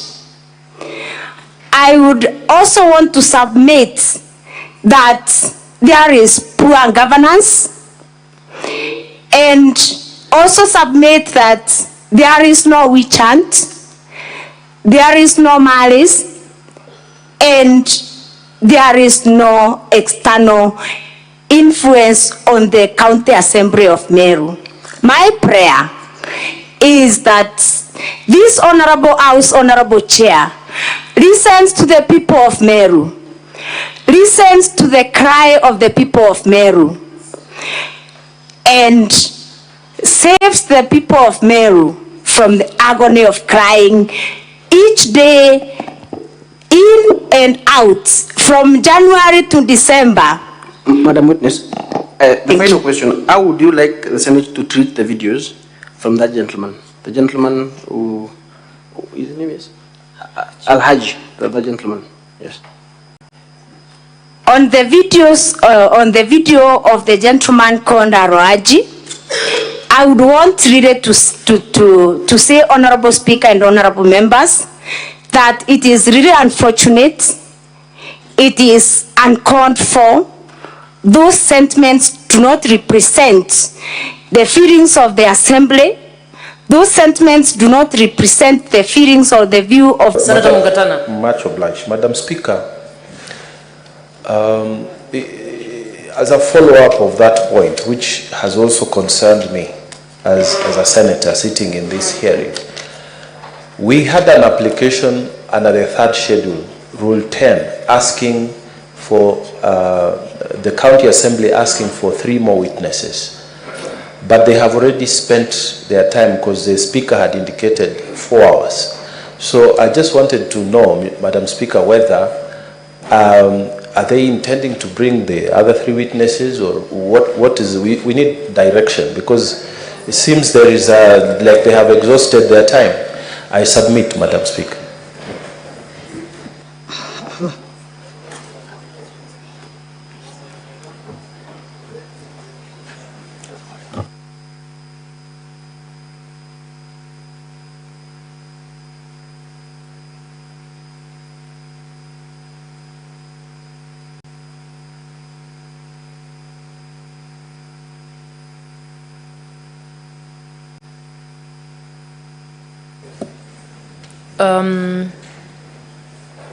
The Council for Governor, can we begin with giving you 1 hour for cross-examination? We can review. Should you require some more time? Thank you so much, Madam Speaker, sir. My learned colleague, Mr. Elias Mutuma, will take on the witness in cross-examination.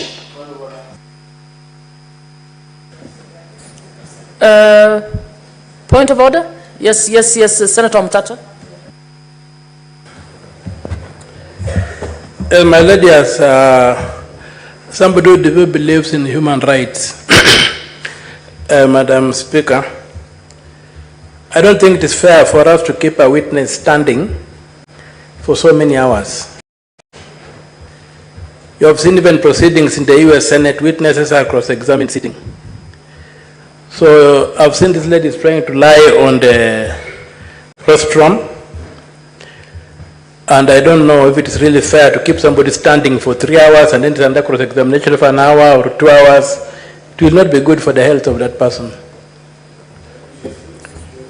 Senator Mtata, I don't think there is a rule that says she cannot sit, and she has not requested. Witness, you may sit down during cross-examination. Thank you.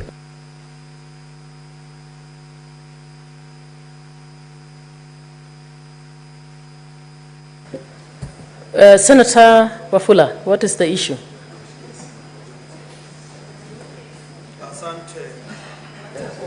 Asante Mheshimiwa Spika, ningependa upeane mwelekeo. Sisi kama Senate, sisi ni kama majaji katika kesi hii. na ni vema tupate mwelekeo iwapo majaji wataweza kupea mwelekeo mshukiwa ama mshtakiwa jinsi ya kukabiliana na mwenzake katika hafla ya kujitetea. Asante Mheshimiwa Speaker.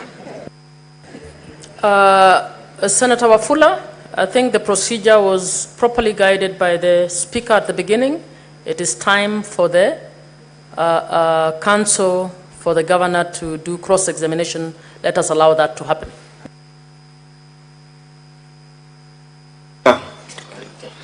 May I seek your guidance as to whether during the cross-examination our time will stop running, or whether the cross-examination will still eat into our time? I am most humbled.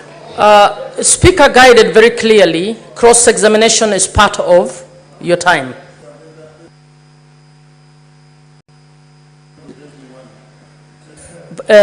Senator Siengo. Thank you, Madam Speaker. I only need to seek clarification from the witness whether she is a previous executive member of the previous administration. Senator Beth Siengo, what's the clarification? Senator Gloria, please allow me to preside over this. Order. Senator Siengo, your clarification, what are you clarifying? We are not questioning, we are not asking questions at this time. It is a procedural issue that we've been discussing, and we are moving on to cross-examination by the counsel for the governor. So it is not yet time for senators to ask questions. Counsel for the governor, please proceed. Your counsel for the governor in these proceedings. I will begin by asking the witness. Good evening, Mheshimiwa Zipporah. Yes. Good evening. Good evening. Good evening. Thank you. Kindly confirm your full names and what you do at the County Assembly. My full names are Zipporah Kinya. I am a member of the County Assembly of Meru, specially elected by UDA and the Deputy Leader of the Majority Party. Indeed, you have previously served as a member of the executive in the previous regimes. That is right? Yes. In what capacity? I served as a sub-county administrator, then later redesignated as the Deputy Director Administration until I exited. When were you appointed as a sub-county administrator? 2013. Which governor appointed you in that position? Governor Munya. And the next governor also retained you in that position? That is Governor Kiraito? I was redesignated in 2018 to a Deputy Director of Administration. Thank you. Briefly, give us the composition of party membership in the County Assembly of Meru. How many parties are there? How many members are there in the County Assembly of Meru? In the County Assembly of Meru, there are 69 members. We are 69 members. The UDA has 21 members. The Bas Party has 20 members. And the rest have the remaining members. I am not very sure of the numbers. Very well. Yes. Are there any independent members in this assembly? Yes. How many? I'm not sure of the number, but there are members from it who vying on independent tickets. Thank you. You have indicated to the honorable senators that this impeachment motion has been supported by a majority of residents of Meru, and you gave a percentage. What percentage is that? 85% according to the public participation. Thank you. 85% according to the public participation, and you have brought the memorandum and report of that public participation. Yes. And that is the basis for you to claim that 85% have supported the impeachment, right? Yes. I want you to have a look at that report briefly. That That is volume 5 of the County Assembly's bundle of documents.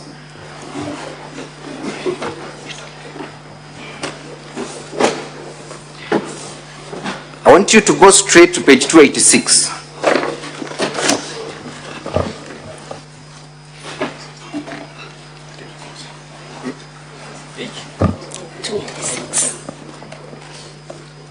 Page 286.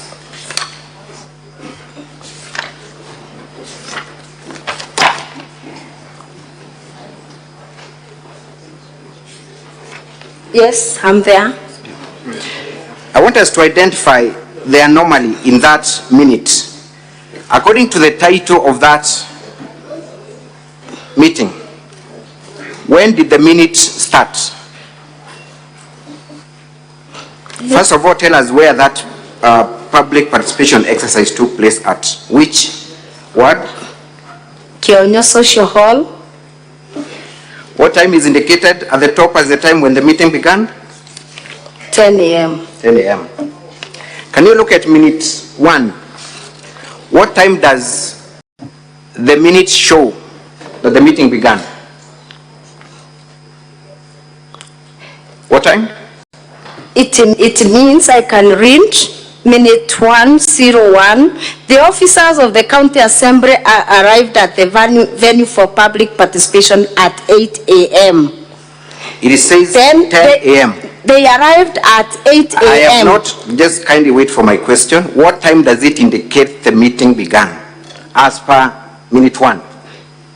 10 a.m. 10 a.m. Yes. But at the top it shows it began at 8 a.m., correct? No. The first page says it is the officers from the County Assembly that correct. arrived at 8. It's the other way around. The top shows 10 a.m., correct? Yes. Is that the position? The title of the minute shows Social Hall in Abogeta West Ward of Meru County at 10 a.m. Exactly. But the minute number 1 shows the minute began at 8, correct? I'm disputing that, and I'm reading the minutes council, because the minute says officers of the County Assembly arrived at the venue for public participation at 8 a.m. Thank you very much. Full stop. Then at 10 a.m. the meeting was called to order. Can we go to another page, page 291?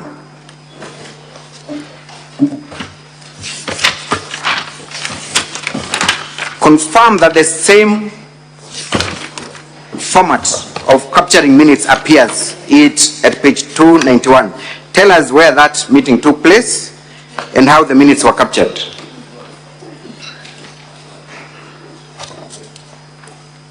The meeting took place at MCK Kidare in Jia Ward in Meru County at 10 a.m. Minute 1. Officers of the County Assembly arrived at the venue for public participation at 8 a.m. Can we go to page 294 and compare that with page 297? Do we find page 294 and 297? Tell us whether the same format of capturing minutes appears. That officers in all these stations arrived at 10 a.m., at 8 a.m., and the meeting began at 10 a.m. On page 294, tell us. 294? Yes. The officers of the County Assembly arrived at the venue for public participation at 8:30 a.m. Correct? Yes. And proceed to read minute 1. The minute was called to order by Mr. Raphael Mwenda at 10 a.m. and a prayer was said by Ms. Keremi Kabubania, a member of the public. Compare that with what appears at page 297 and page 299. Is it the same that has been captured?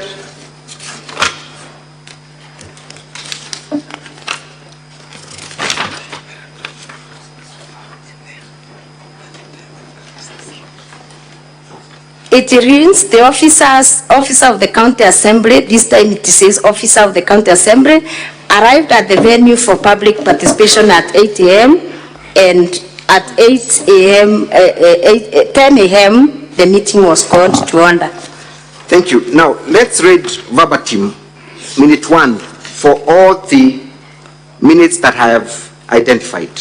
The first paragraph. Yes. Read them.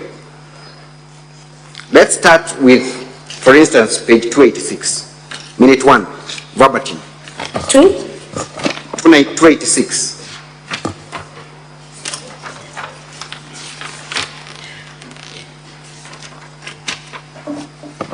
The officers of the County Assembly arrived at the venue for public participation at 8 a.m. and at 10 a.m. the meeting was called to order. Proceed. Proceed. The entire To order by Mr. Kevin Mwenda from the County Assembly of Meru, and a prayer was said by Mr. Mutugi from Kionyo Bonda Bonda Association. Thank you. That was page 286, read 297, same minute 1. Tell us whether the words used are verbatim, word for word. Officer, this one says, officer of the County Assembly arrived at the venue of public participation at 8 a.m. Full stop. At 10 a.m. the meeting was called to order by Godfrey Mutiga, and a prayer was said by Murangeri Bogori, a member of the public. Thank you. Do you find those 2 minutes to have a semblance, word for word, except for the names of individuals present? Not really. Some are talking about 8:30 and others. Show us the difference in terms of the content of that minute. The other one was 297 and 284.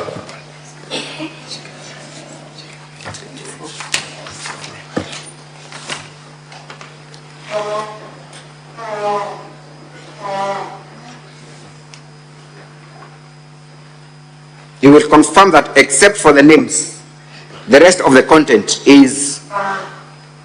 It is not true. Let me read again. Let me read. It is not true.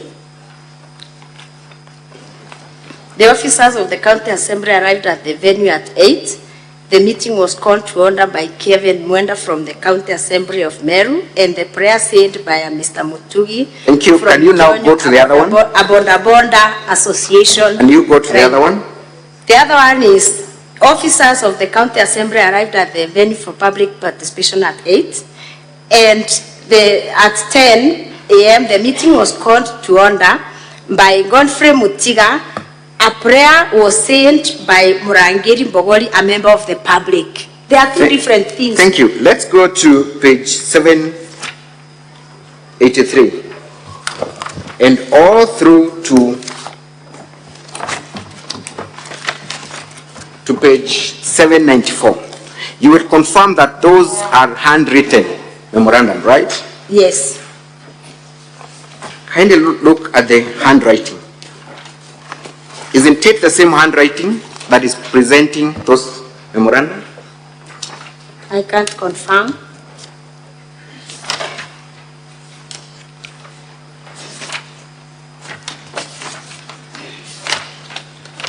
Do we have, apart from the names, do we have any other description of those parties? Phone numbers, ID numbers?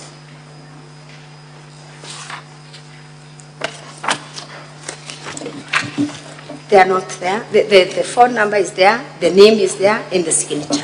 Thank you. We can proceed on and on, but we will have time to identify all these things during cross-examination. Let us go to the incident that you talked about, that there was an attempt to touch the County Assembly of Meru. Which date was that?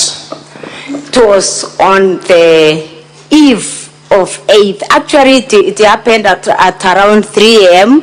So it had on Madam Witness, yes. I am asking the questions. Yes. Kindly restrict yourself to the question. Yes. What date was it? I've said on the eve of 8th August 2024.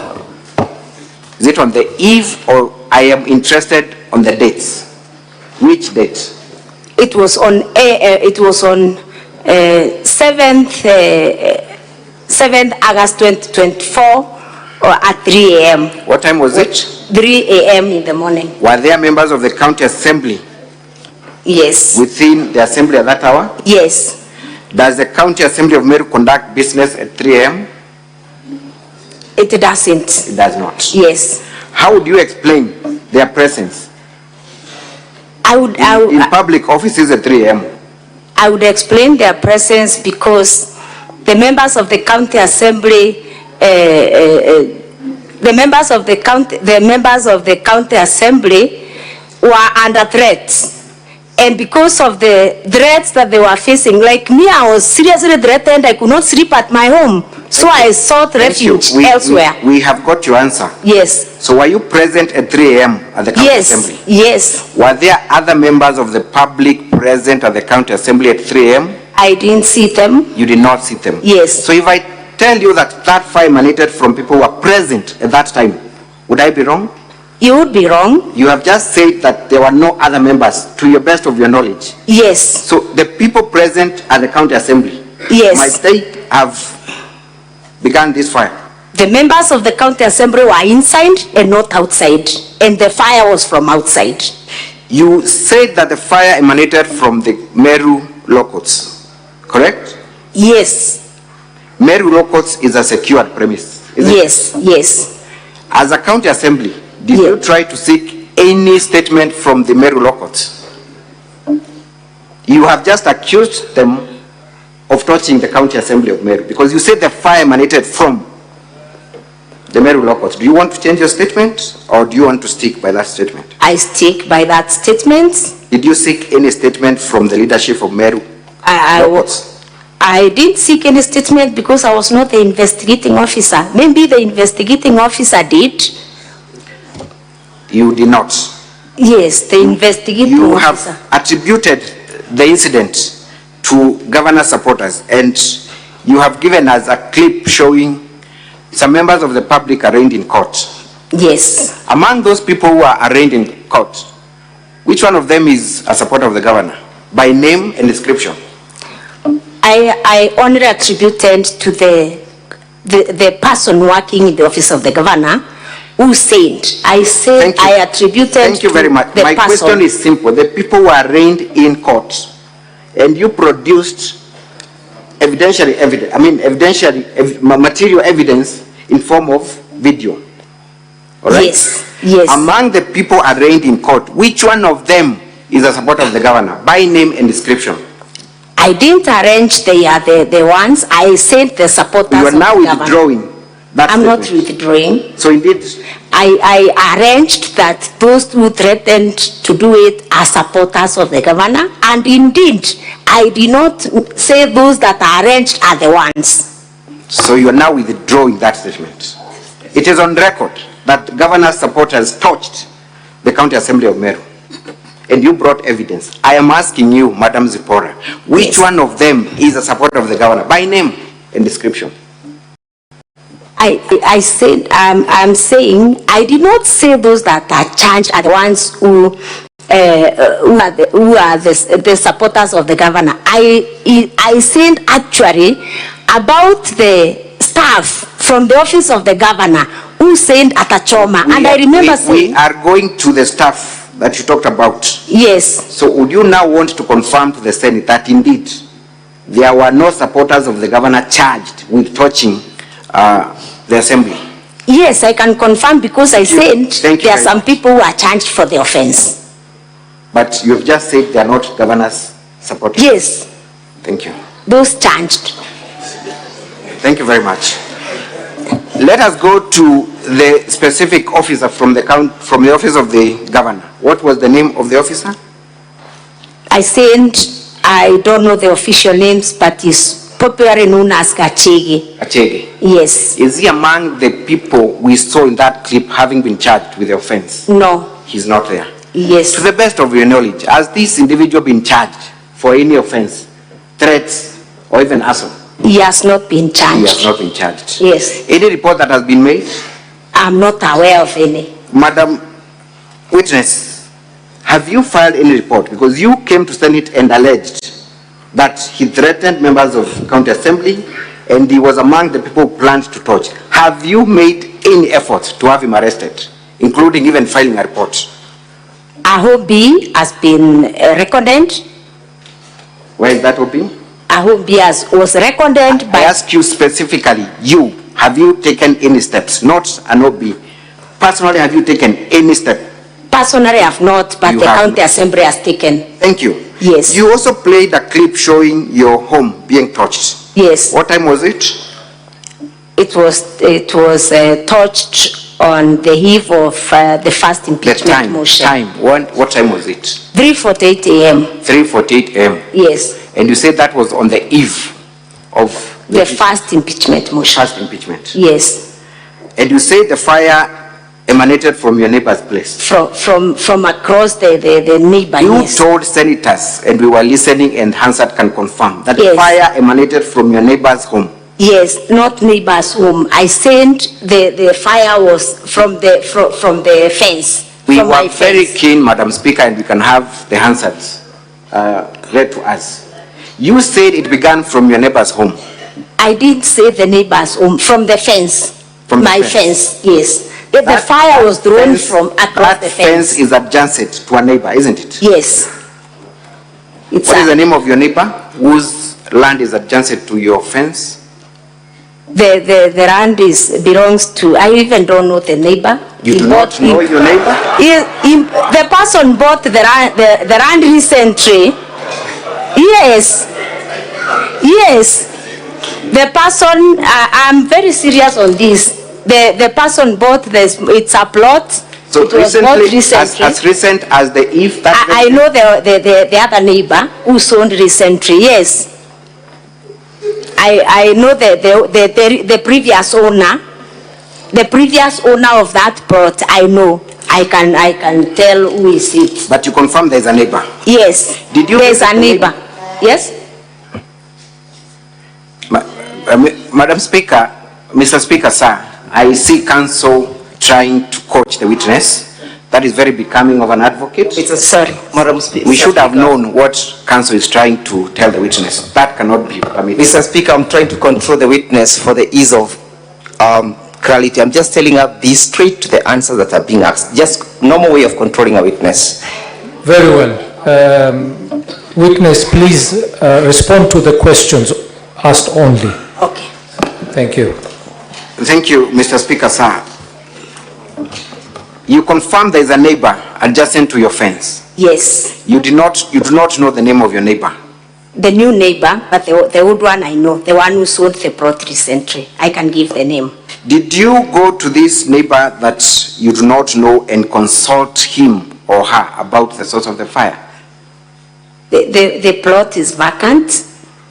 There is no home. It is not habited. The question is, did you visit them or try to investigate who owns that plot? I tried to investigate, but I have not yet known who bought it. Thank you. We saw that video was a very short clip, correct? How many seconds was that clip? I'm not sure. You're not sure? Yes. How many buckets of water were used to put off that fire? I did not count. Can we watch that clip again? Yes.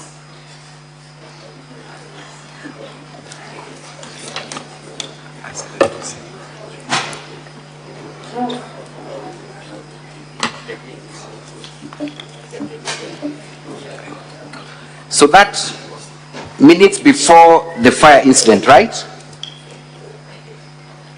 That? Yes, yes.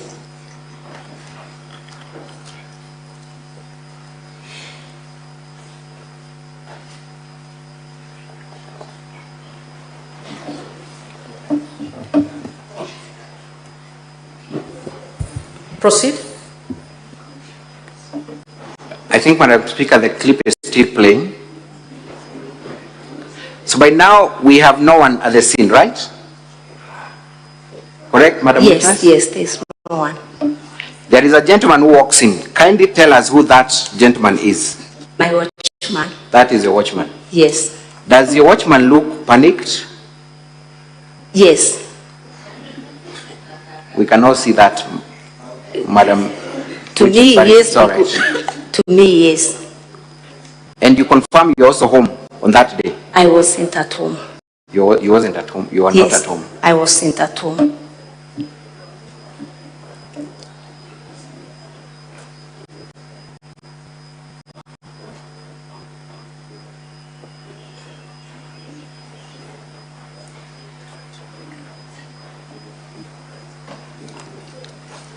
But I confirm, Madam Speaker, you saying that you were woken up by your worker to inform you about the incidents?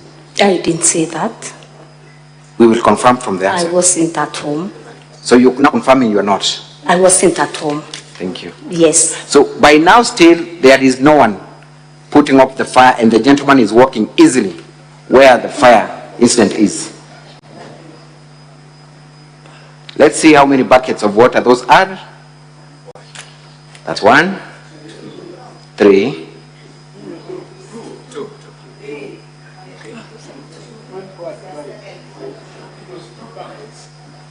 There is another one.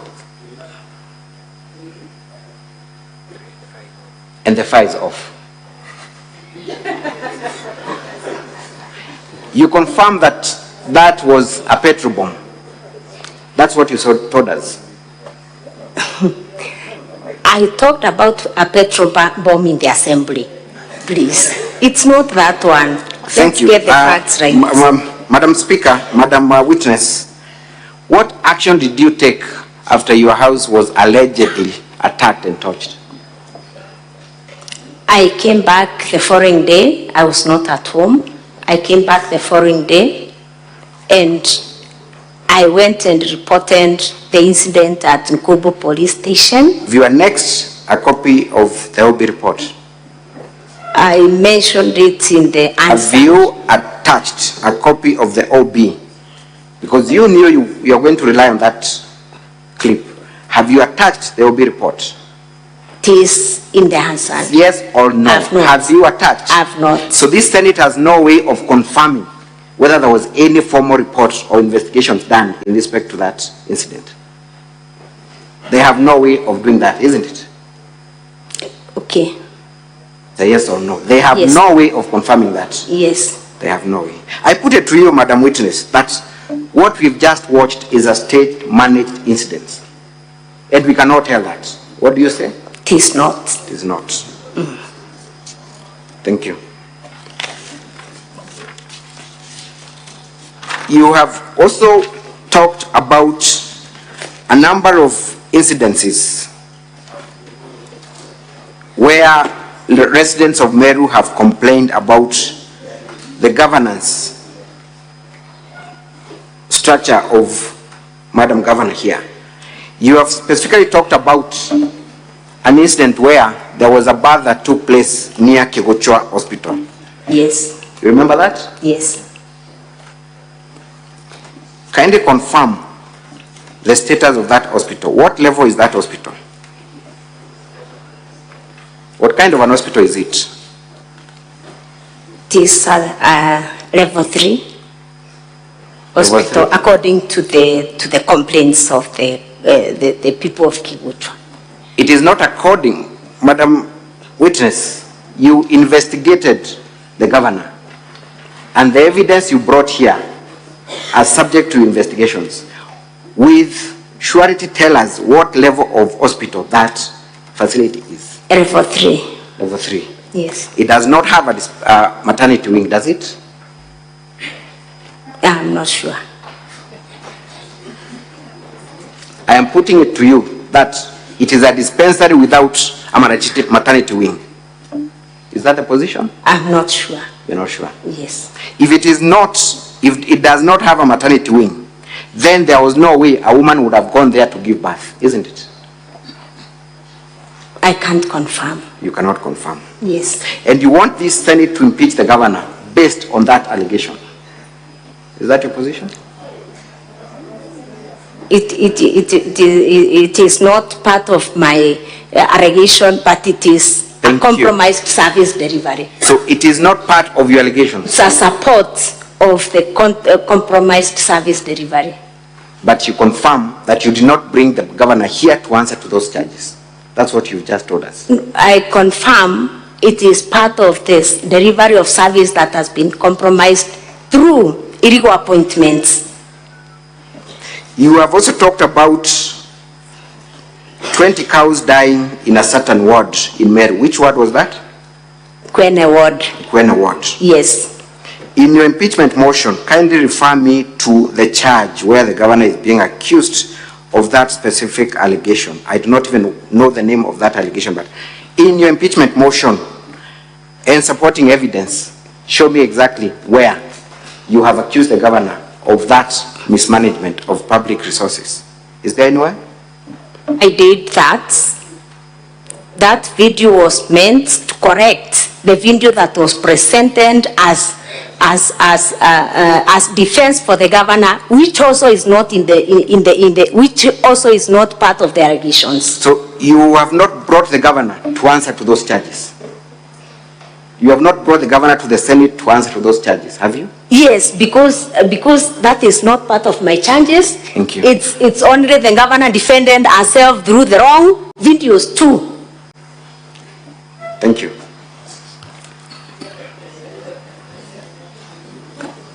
And I think the governor... I have not asked a question, kindly. Okay. I will sorry. the question. Sorry.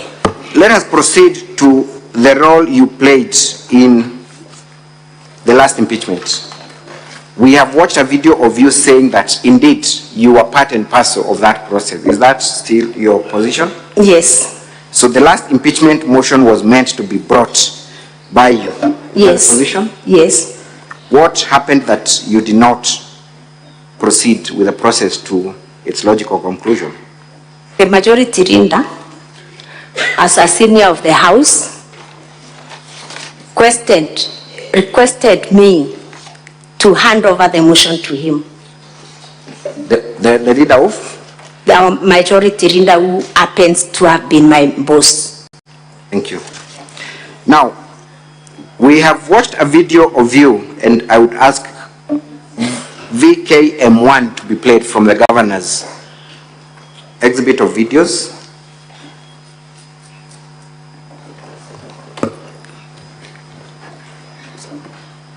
VKM1. Ndakuromba seneti yetu ya Kenya tukamuinga bachokia tukenga mwanga maita ya yonda ya tantatu jathire kenda tuja kwira Meru we did our best itwagereria kwenga seneti igicokaia. Thank you. We can pause there. You confirm that you conducted that interview, but among the things you've said in that clip, there are also other things you talked about. Yes. Issues of governance. Yes. So you confirm that is you talking. That. Yes. And the words that you've uttered are your words. Yes. Thank you. So even if Senate was to discharge the governor this time round, you would still come back in this Senate with other charges, correct?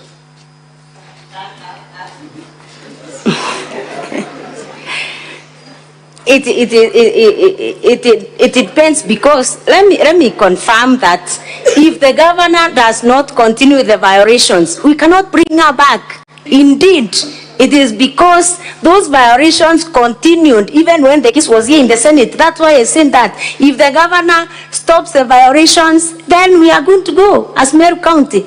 I cannot confirm that I'll come back, because maybe the governor may decide now I'm not going to violate the Constitution anymore. Do you have any personal vendetta against the governor? No. Do you think she's a mad woman? No. Do you think she's crazy? No. Can we watch video VKM09?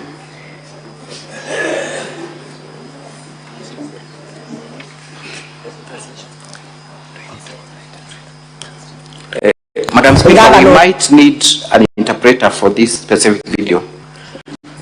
Sergeant at Arms, please usher in the interpreter.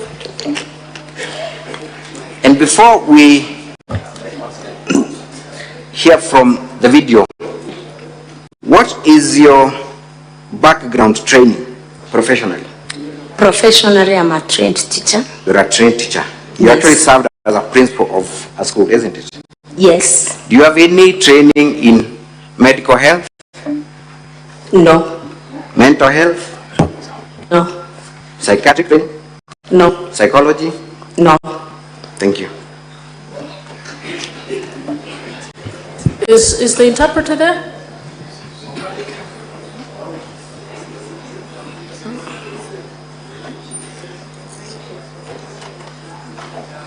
Yes, we can now watch the video.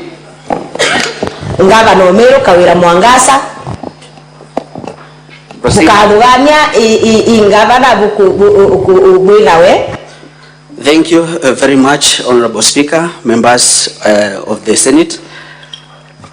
I'll go ahead and interpret the video. Kindly, can you play back? Ngavana Omero Kawira Mwangaza'S bukadugania ingavana bukwinawe. Meru Governor Kawira Mwangaza'S, don't you think that you have a governor? She's mad. Ngavana Omero aumira ndutene. Meru Governor went crazy long time. Na oni na alu anenda kudeclare gite ki vacant. And I want to declare that seat vacant. Ko Meru na chiomie. And now Meru's should be ready. We need to get the way forward on how we get a new governor who can lead Meru. Thank you. We can stop there. So, were you lying to the members of public then when you said the governor was mad, or are you lying to Senate now when you are saying you don't think she's mad? I didn't say. To whom were you lying? I didn't say she's mad. I didn't say she is mad. Was that you we just watched on TV? It was taken out of context. Was that you we watched on TV? It was taken out of context. Witness, please answer the question. Yes.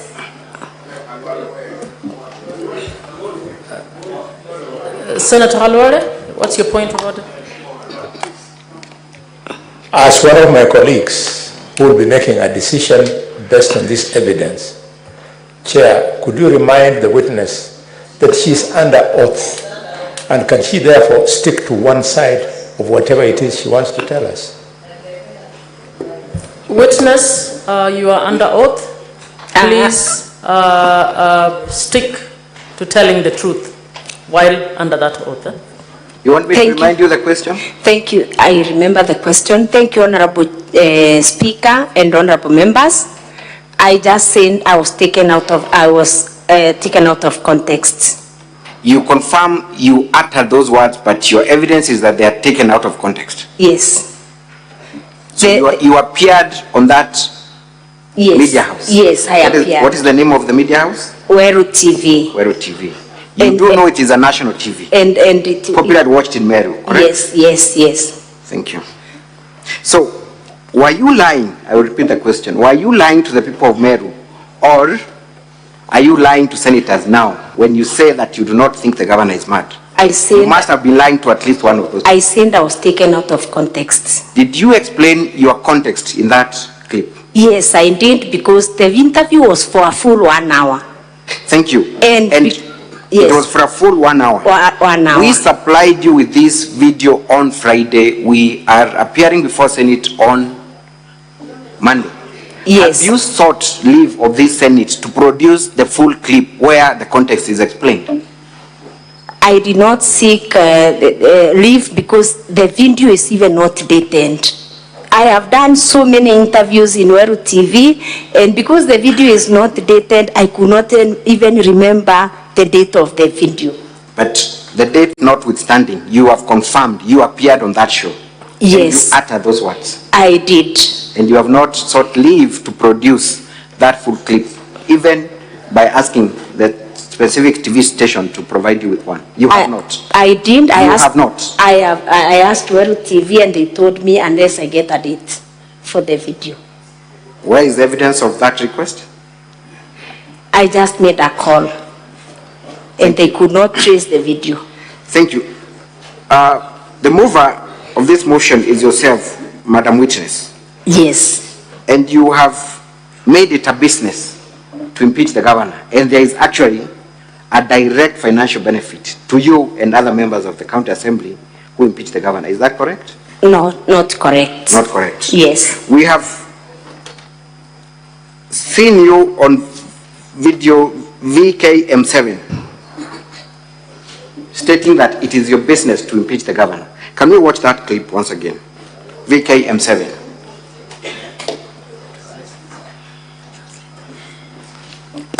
Kuga impeachment ya governor ankwenda kueleza Mumeru. Impeachment ya governor ne. Yes, Madam Speaker, I will still need. Translator, please. Yes. Yes. Yeah.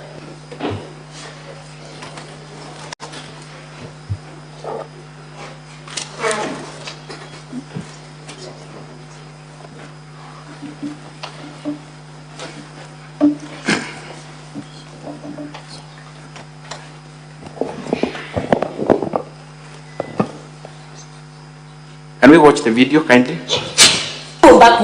Impeachment ya governor. All I can say, the impeachment of governor, ankwenda kueleza Mumeru. I want to explain to Ameru. Impeachment ya governor. The impeachment of the governor ne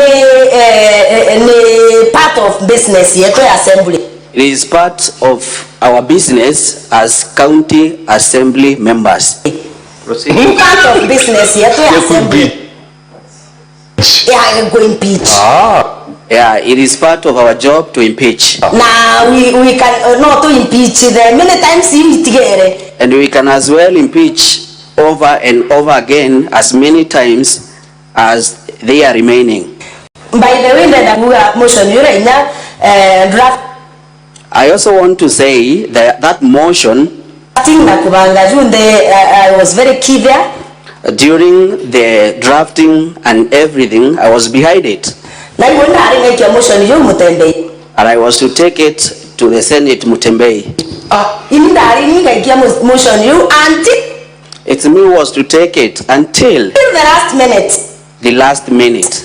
Until the last minute. Until that last minute. If you listen to Evans Mawira very well when he was talking, he is saying that they were very convinced that the governor will go. For that reason that they were convinced that the governor is going, he wanted to take the motion so that he can get that fame. Actually, it's me who was to take that motion to the Senate. And I want to tell the people of Meru, when you're listening, it's me who was to take that motion. We can stop there for the sake of time. You have talked about two issues in that interview. One, that it is your business. The business of the assembly. It is your business to impeach the government. The clip says the business of the assembly. Business. Not private. Business. Yes. In Swahili is biashara. True or false? True or false? We transact businesses in the assembly. In Kiswahili is biashara. True or false? You are versed with the Swahili language. It is biashara, correct? Kwa Kiswahili ni biashara. Kiswahili ni biashara. You have also said that Mawira took away your glory of trying to impeach the governor. That's why you end with a motion. You were involved with the drafting until Mawira took the glory. Is that what you said? He took the motion from me. You have said that he took the motion from you and got the glory of impeaching the governor. Isn't that what you have said? I've said... You want us to play that clip again? It can be played because I've said Mawira took away the motion from me. And he told the people, Meru, he took the motion because he was sure the governor was going. You want us to replay that clip again, where you're saying that he took the glory of trying to impeach the governor? Yes, him, not me. Have you heard yourself say that Mawira took the glory? He was taking, not me. You were confused and said, I'm the one who was taking the glory. It is Mawira. Thank you. So yes. Two issues here, Madam Witness. Yes. Motion processes in Meru ni biashara, and second, there is a glory attached to it. and I want to take you there shortly. One, tell us, and you have just told us that you drafted the motion. You are not a lawyer, are you? Honorable members, please allow them to finish. You'll get your time. No, you'll get your time to actually just note. Write it down. You'll get your moment to actually speak to that. You have said you were involved in the process of drafting the motion. Is that still your position? Yes. But you're not a lawyer. You could not have possibly. I drafted even this other one. I'm a teacher, and I'm aware of the violations. Did you have any help of a lawyer to draft that motion? Of course, I got a help of a lawyer. For legal services, at a pay, isn't it? You must have paid your lawyer to do that. Don't worry, I'm not asking you how much. But you must have paid your lawyer for that. I did not pay anything. You did not pay anything? Yes. Is that the same lawyer representing you before the Senate today? No. Who drafted? Which lawyer helped you draft the motion? The lawyer who presented the county assembly in the last proceedings. Which process you are involved in? That's what you've just told us. You were involved in the previous motion as well? Yes. Including the drafting? Yes. So the lawyer who represented you in the last impeachment process was the lawyer who drafted the motion for you? He assisted me in drafting the motion. And subsequently represented the county assembly? Yes, because I was doing it on behalf of the county assembly. Let us talk about your appearance here today. Yes. You are seated here today and you are earning allowances for conducting this business, correct? True or false? Not true. You are earning per diems today. Not true. I've not earned any. I've not been facilitated by anybody to come here. I facilitated myself. So, if later it is confirmed that you received funds during the process of impeachment, you would have taken away public funds without having any justification. Is that your evidence? And be very careful because it is going on record. I can confirm I've not received anything personally. Thank you. During the last impeachment, were other MCAs and yourself paid?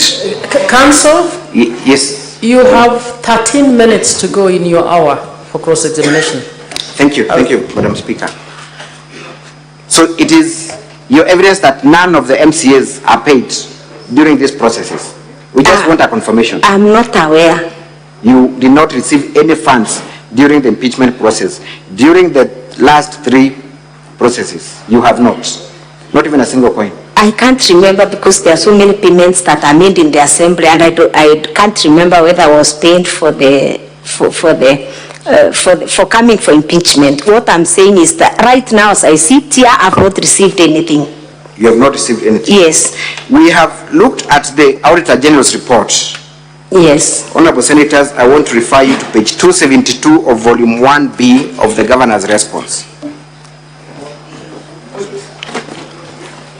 Volume 1B of our exhibits at page 272. Kindly look at it. It's Governor's response. I want you to look at the first project that has been flagged by the Auditor General of Meru County.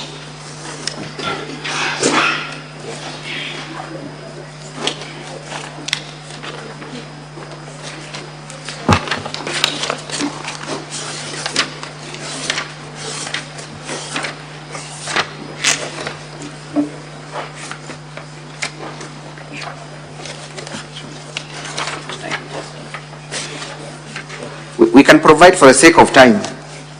Are you able to look at that specific page, 272 1B? 272. What is the first project the county government of Meru has been identified of doing by the Auditor General of Meru? By the Auditor General, sorry.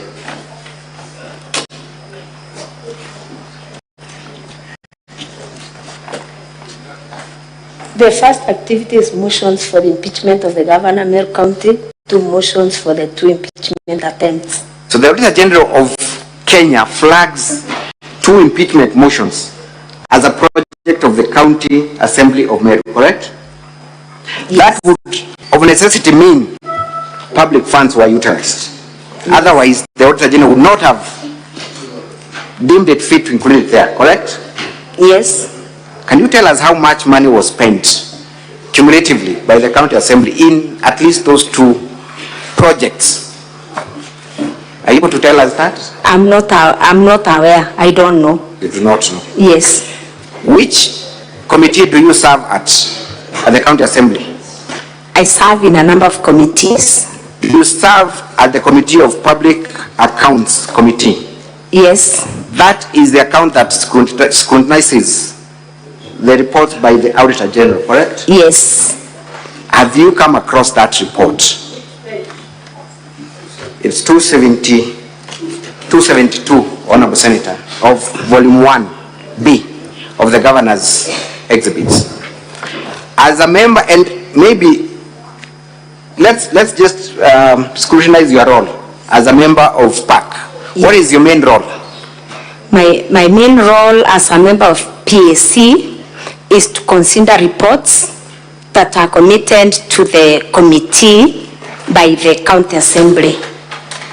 I want you to look at Article 229(8), specific to your role.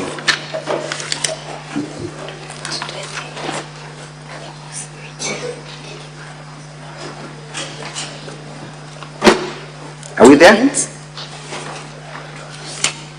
229(8) of the Constitution. Tell us your mandate as a member of the PAC.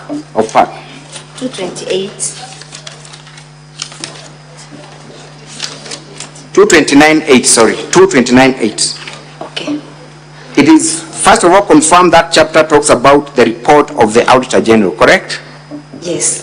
What is your role under 229(8)? Within 3 months after receiving an audit report, Parliament and the County Assembly shall debate and consider the report and take appropriate action. Thank you. As a member of this committee, have you discussed the report of the Auditor General in the discharge of your mandate under that article? It has not been tabled. The report has not been tabled by the chairperson. That report has not been tabled. Yes. You have relied on that report, yes, to impeach the governor? Yes.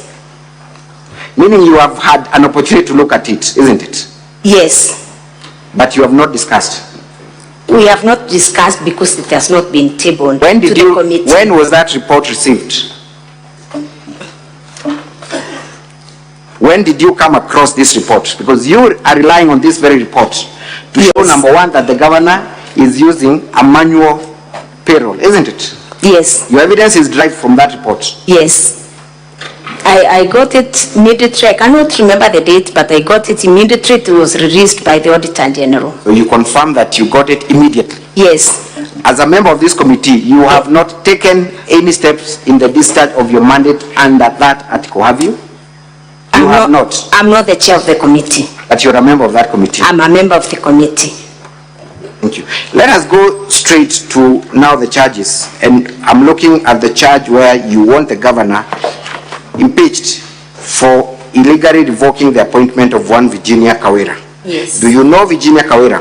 Yes. What position did she hold before becoming the CEO of the board? She was a finance officer in the Department of Finance and Economic Planning. She was? Yes. An officer? Senior Principal Finance Officer? Yes. Is that a position where services are still needed within Meru County? Yes. Has there been any replacement of that position pursuant to her joining the County Public Service Board? I can't confirm. I Madam cannot Witness, confirm. This is your motion. Were you not interested in finding out whether that position was filled? The truth of the matter is that that position has not been filled, isn't it? It wasn't a subject matter in my motion. It was not? It wasn't. You are aware that Virginia took leave of absence, correct? Yes. A person who takes leave of absence is still holding that position, isn't it? That position is not given to any other person. Am I right? No. It is not. It remains vacant for the contract period that. And for how long? Yes. Is the contract of Virginia Kawira running? 6 years. 6 years. Yes. So for 6 years, that position will not be occupied and there will be no service delivery in that position. The position can be occupied by law. How would it be occupied by law? The appointing authority in the department can appoint somebody on acting capacity. For how long can someone act? 6 months, isn't it? Then the law prohibits anyone to hold a position for more than 6 months, correct? There is deployment. Somebody can be deployed to work in that position. There's a difference between. In a substantial position? Yes, can be deployed, yes. By public service management laws. Thank you. When was Virginia appointed as the CEO of the board? The specific dates. When?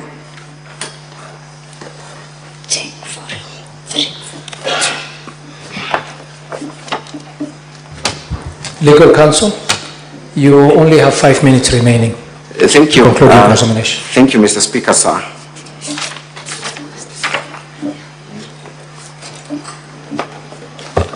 When was she appointed? When did she assume the role of the CEO?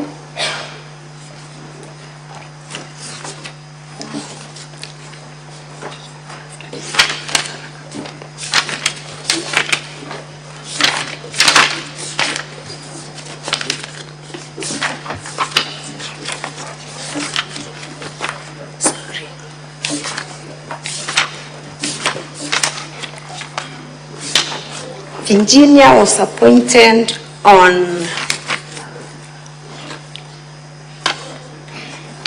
1st September 2023. 1st September 2023? Yes. By that time, to the best of your knowledge, had Virginia relinquished her previous position when she was being appointed?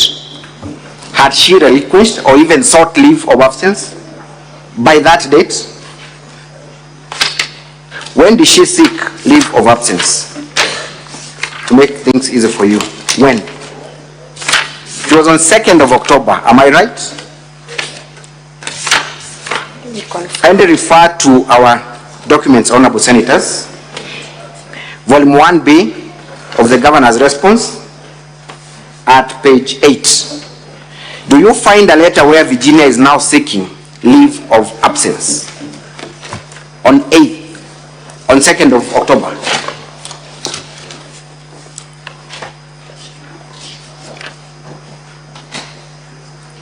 Can you see it? You can see it. What is the date of that letter? 2nd October 2020. And when did Virginia assume the role of the CEO? She was appointed on 1st of September. 1st of September. Yes. So then, this Virginia served in 2 positions for a whole month. Am I right? I can't confirm, but as per the records, yes.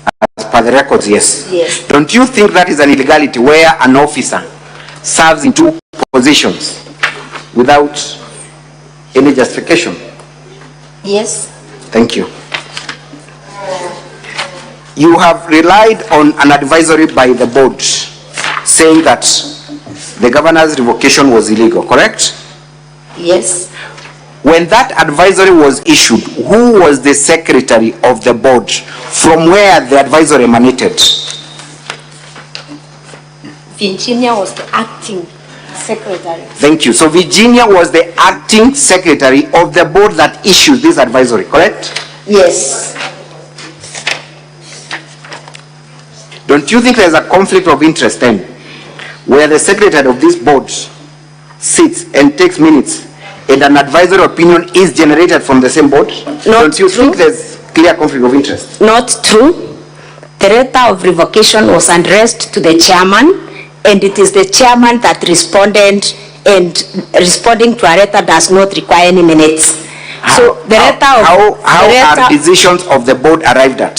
Is it the chairman who makes a decision, or it is subject to the board's discussion, minuting, and subsequent communication done? I don't think there is any provision of the law that requires an advisory to be discussed in a board meeting, in my own opinion. But you confirm that Virginia was the secretary of the board by the time the advisor was? She was, I confirm she was the acting CEO of the board at that time, and that one disqualifies the earlier question that she served in 2 positions. Actually, I've forgotten, she was still appointed by the same government as the acting CEO of the Public Service Board. So she was still at the Public Service Board. Now, you have relied on a particular provision of the law to say that the revocation was illegal. What position was that? And in your view, what ought to have been the right procedure? Mr. Speaker, sir, with your indulgence, I see my time is up. At the beginning, we had gotten a promise that we would reconsider the timelines. Upon lapse, I kindly request to be given half an hour for me to complete. Legal counsels, I think both sides, I need to make a ruling on the time issue. I think this time around we have to be very stringent to the times allocated. We had agreed that the evidence and cross-examination will take 4 hours. The county assembly side has taken 3 hours on one witness. We have given 1 hour for cross-examination. We are left with 1 hour, and I think legal counsel, you'll have to advise at this point in time, how are you going to utilize the 1 hour you have? If you're going to bring all the 3 witnesses, or how are you going to allocate your time? Because what we will do, and I think we have to come into an agreement here, is that we shall give the 1 hour left to the county assembly to give their evidence, and then we shall allocate the legal counsel of the governor 1 hour to cross-examine the evidence provided by the county assembly. So, legal counsel, how will you utilize your 1 hour?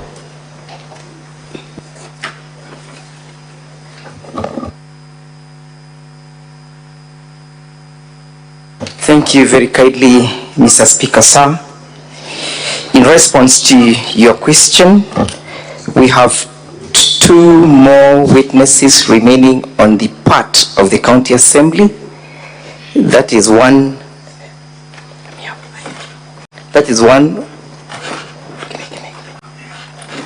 Aurelia and Irene.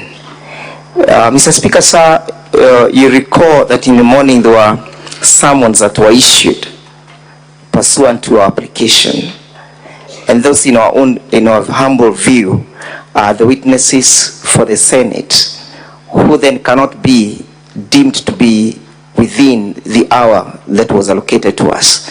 So to utilize effectively the 1 hour remaining, perhaps we'll only call 1 more witness, and then we shall be advised on how to deal with the Senate's witnesses as and when the time allows. I am most humbled.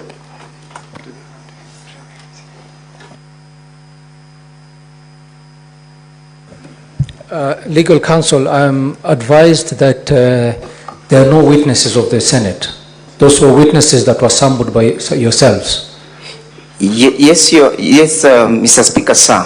But even up to now, we are not aware whether or not the summons have been responded to, because the communication must come from the House that the witnesses that were summoned are within the precincts, for us to be able to plan for them. So, legal counsel, we will find out if they've responded to the summons, but the summons was done as per your request. That's correct, Mr. Speaker, sir. So, as I wait for that clarification, let us agree that you are going to utilize your 1 hour for 1 witness, as you've indicated. Yes, then we shall be advised on how to proceed with the other 3 witnesses. Of course, stepping on the traditions of the House, that the House has previously summoned witnesses and considered them to be the witnesses of the House. I'm most humble. I'll get clarification on that and get back to you.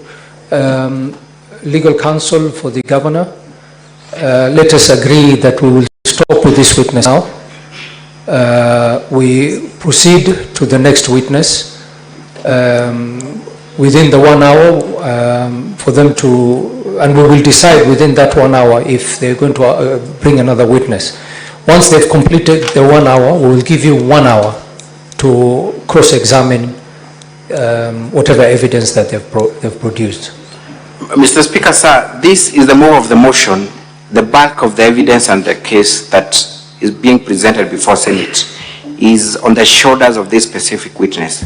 So we have a lot of questions for her, and it would be quite unfair for our client if we do not pose all the questions that we needed. And I humbly beg just for 25 minutes from the earlier minutes are requested to be able to conclude. 25 minutes to be.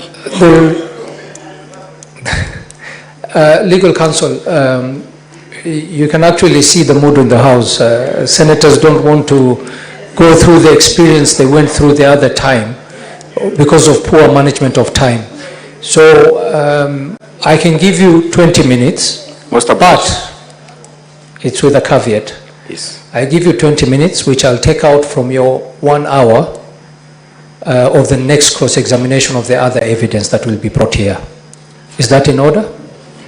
That's okay. That's okay. I'm getting a nod from my lead counsel. Very well. 20 minutes on your time. Madam Witness, yes. Back to the question of Virginia Kawira's removal from office. Yes.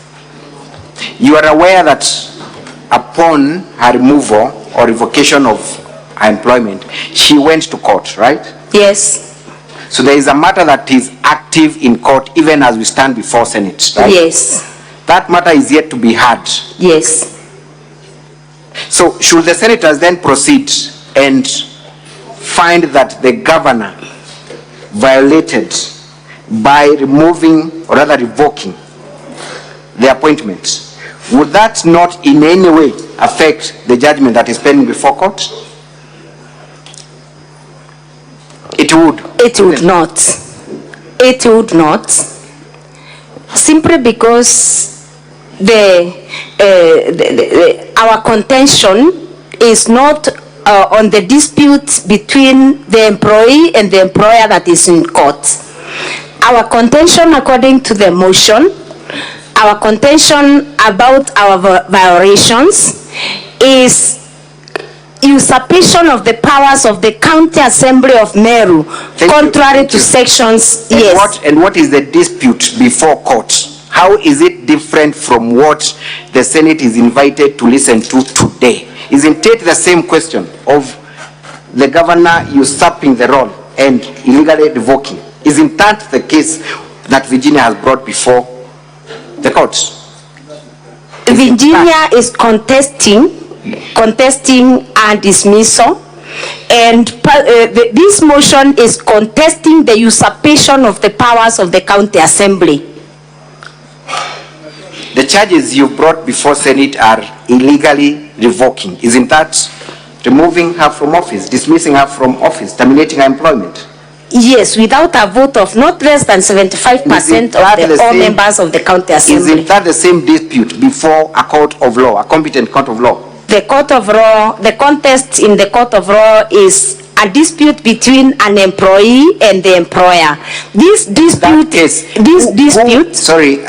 you've answered the question. Yes. Who are the parties in that case? The governor is a party in that case, isn't it? The governor and Madam Virginia Kawira. The governor is a party? Yes. And the governor is still a party in these proceedings? Yes. Thank you. Let us proceed to the issue of illegally dismissing Dr. Ntoiti, Paul Mwaki, and others. I want you to go straight to your impeachment motion now and read the charges. Yes. Very quickly. Read the specific charge.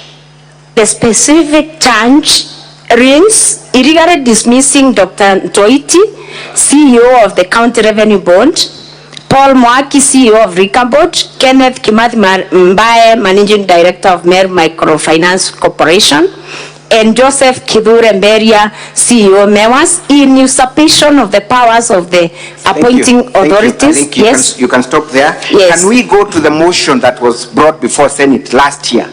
And I'm looking at volume 2 of the governor's supplementary list of documents at page 90. Can you read specifically? I don't. Page 19, page 90 rather. I don't have it. You can borrow mine. Page 90. That is the motion that was brought before Senate last year in November, isn't it? Isn't it, Madam Yes. Witness? Yes. Can you read the last charge that appears at the bottom of that page? Sending Dr. Ntoiti, CEO of the County Revenue Board, Paul Mwaki, CEO Rikambund, Kenneth Kimathi Baye, Managing Director of Meru Microfinance Corporation, and Joseph Kidure Baye, CEO Mewas, on indefinite compulsory leave with full salary and benefits in the usurpation of the powers of the appointing. What was the Senate's findings in respect to that charge that was brought last year? What was the finding of the Senate? Legal counsel, if I may interrupt, please stop the time. Just to inform the legal team of the County Assembly that the witnesses that were summoned by the Senate are here and they're available. Do you wish to reconsider your utilization of the 1 hour?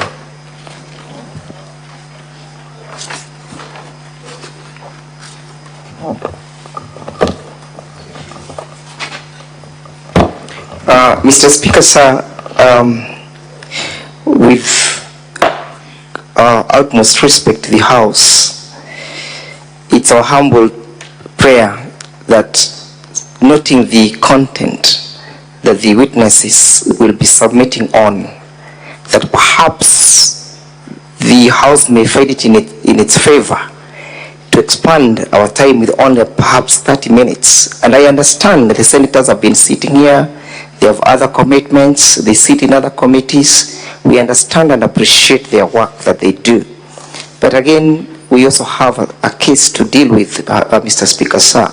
So we shall try to work within the 1 hour.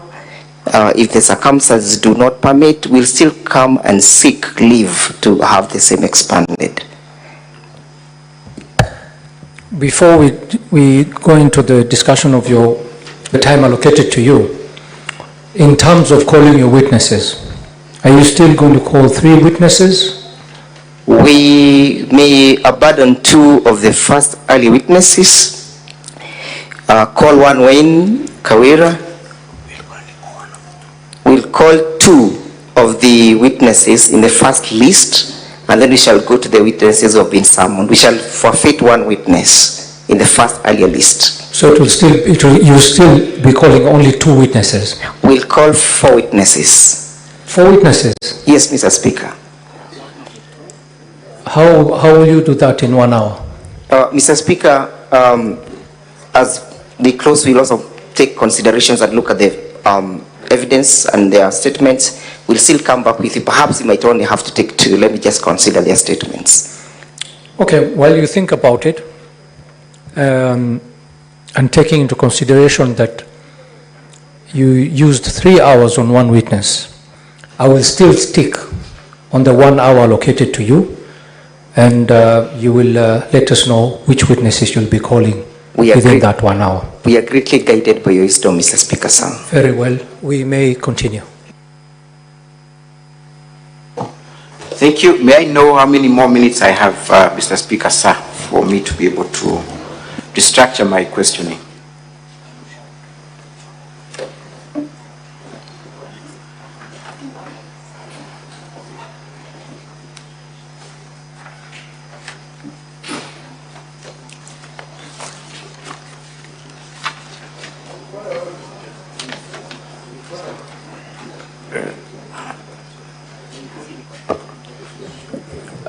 Legal counsel, you have 12 minutes remaining. Thank you. Thank you, Mr. Speaker, sir. Before you proceed, what is your point of honor, Senator Boni Kalwale? Mr. Speaker, I'm very disturbed. I appreciate you have guided the House on the application by the Council of the Assemblies for more time. Mr. Speaker, I want to appeal to you. We want to deal with the issue of Meru conclusively. And if, Mr. Speaker, due to standing order number 1, you can kindly allow all the witnesses of the County Assembly to come I want us to deal with this issue of Meru once and for all, Mr. Speaker. If you give them 1 extra hour, we shall not die. We'll be here. We want to hear the truth. We can't stand the lies that are coming in this house all the time, Mr. Speaker. Mr. Speaker, I thank you. Thank you. What is your point of order, Mandago? Order 105. Did I hear the senator for Kakamega say he's not standing the lies? What evidence does he have to adduce to this house that what we are listening to are lies? Can he provide and table in the house?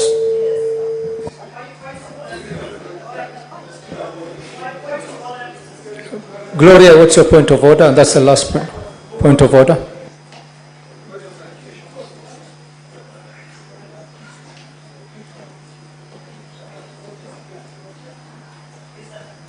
Mr. Speaker, we've been sitting here long, and I just want to appeal to you as you consider Senator Halwale's request. Mr. Speaker, I don't think that all of us sitting here can wait until all 5 or 6 witnesses are done for us to come back and seek clarifications from the first witness, Mr. Speaker. Because as per what has been scheduled, the clarifications have been put at the end. So, Mr. Speaker, that means that even the Honorable MCO seated has to wait till the very end, because we have some clarifications which we can only seek after all the witnesses, Mr. Speaker. If you can allow, because we are now putting our request, Mr. Speaker, that for every witness, even if you will guide with 15 minutes or 10 minutes, that we seek the clarifications and we are done with the witness, and then the witness can proceed to go. Thank you, Mr. Speaker.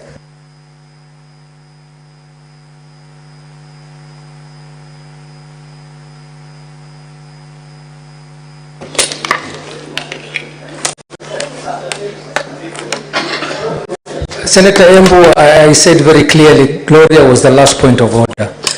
So let me make a ruling on this issue. Senator Boni Khalwale, as much as I appreciate your concern, and I'll let slide your use of words, it could have been just a slip of the tongue. As much as we want to get to the bottom of this, we also have to deal with the matter of time management. The ruling by the Speaker was very clear when he set down the rules and procedure of this sitting. We don't want to find ourselves sitting here up to ungodly hours because we were not able to manage our time properly. So my concern is to manage the time. And we shall, if we see fit to increase any more time, we shall make that decision at the time when it arises. Honorable Senators, I think we shall proceed as agreed. I think this legal counsel, you still have 12 minutes. Please proceed and conclude. Thank you, Mr. Speaker, sir. Madam Witness, you have accused the governor of failing to implement the Assembly's recommendations. Straight away, I want you to look at your documents and show me evidence where the governor was specifically called upon and communicated to act on those implementations.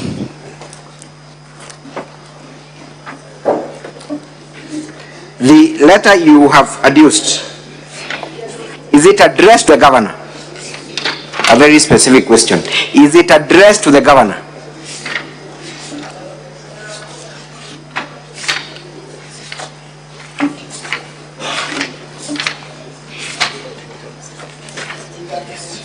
Can we go to page 144 of your bundle of documents, volume 1?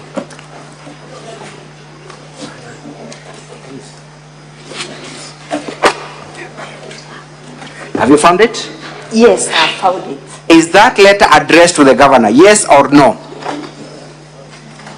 What is the date? What is the date of the letter? It's a yes or no question. We have no time. 14th December 2023. That letter is not addressed to the governor. Is it? It is not. That letter is not copied to the governor, is it? It is not. So there is no evidence of any communication direct from the assembly to the governor. Is there any? Yes or no? Yes, it is there. Where is evidence of the county assembly writing to the governor specifically, not to any other person? The county assembly communicates to the governor through the county secretary. That one I can confirm. Is that letter addressed to the county secretary? It is. If the letter is addressed, I want to explain. This is a petition. We have no time for explanation. It's a very for clarity purposes. The answer I'm looking for, Madam Honorable Witness. Chair, protect me. I have no time. I have no time. I have a right to ask for a yes or no answer. Witness. Yes. Please answer the question as asked by the legal counsel. That letter is not addressed to the county secretary, is it? It is not. It is not addressed to the governor, is it? It is not. It is not copied to the governor, is it? It is not. The chief of staff was subject of the recommendation, isn't it? Yes. It is for that reason that is copied. The county secretary was subject of the recommendation. It is for that reason that he's copied. And so are so many other people who are involved in the process. Isn't that the position? No. Was there any follow-up with the governor as to why she has not acted on the recommendations? There is no other letter specific to the governor. There is no follow-up. So if the letter was addressed to the person who is supposed to be removed, do you think it was logical for you to expect that they would forward to the boss for acting? I can't confirm. Thank you. Let us go to the issue of illegally dismissing Dr. Ntoiti, Mwaki and others. And you had just read pages, you had just read yes, the previous motion and compared it to the current motion. Yes, I didn't read, but I've seen it. So when you came to Senate last year and you said you were part of that motion, yes, you did not accuse the governor of dismissing. You accused the governor of doing what? Compulsory leave. Compulsory leave. Yes. That is what you told Senate. Yes. Did the governor subsequently dismiss these individuals? First of all, confirm they are the same individuals we are talking about. Yes. Is there any other action taken by the governor after we left Senate in respect to those individuals? The compulsory leave. Is there any other action subsequent to us coming to Senate that was taken by the governor? Yes or no? I'm not aware. The governor has not done anything else in respect to those individuals apart from what had transpired previously, isn't it? I'm not aware. So the course of action had transpired by the time you were in Senate last time? Yes. And what was Senate's resolution in respect to that matter? The Senate found that the governor was not guilty, isn't it? Yes. Thank you. Let us go to the last issue of a bloated workforce. I want you to read the first 5 names and the last 5 names of the list you have attached in your current motion of impeachment, where the governor you are alleging has employed a bloated workforce. That, go to volume 2 of your document at page 164. First 5 names and the last 5 names. First of all, confirm how many people are we talking about in that list? 111, am I right? 11, yes. 111. Yes. First 5 names, last 5 names. Yes. First 5 names, kindly. I read them? Yes, read them. The first name is Gitonga Harrison Katogo. Second name? Rinda Ngaki Kiome. Add name? Lawrence Mutwiri Mboroki. Add name? Gideon Kimathi. Fifth name? Mutuma Irari Mugambi. Let's go to the last 5 names. Last 5 names. Page 171. Read the last 5 names. The last 5 I could make you read the entire list, but for the demonstration of my point, let's just Kamal Bundi Emend, yes, number 111. Yes. Hassan Kaimeni, number 110. Yes. 109 is Francis Mutembei Mwirigi. 108 is Martin Kaimeni Kinoti. Thank you. Yes. Proceed. turn to our volume 2 at page 140. Confirm that is the list that you supplied Senate last year in respect to the same charge. 140 of volume 2 of the governor's response. First 5 names, last 5 names. And we are talking about how many individuals in that list that you brought last year. A motion that you have participated in. 111, am I right? Yes. First 5 names.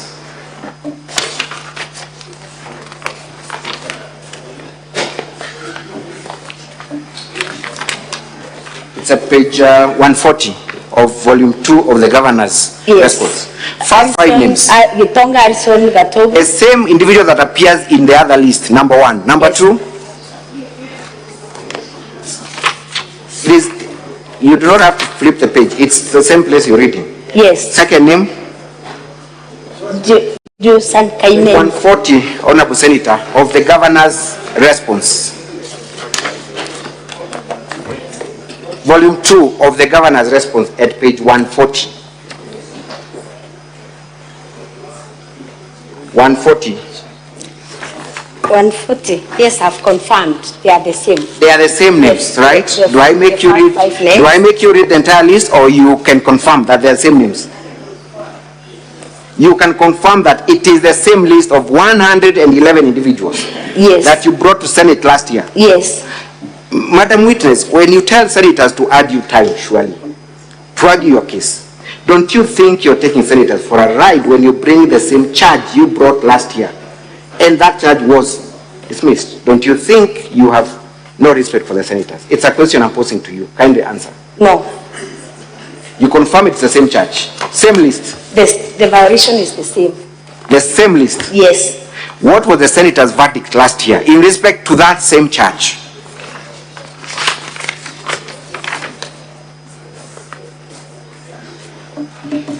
The same.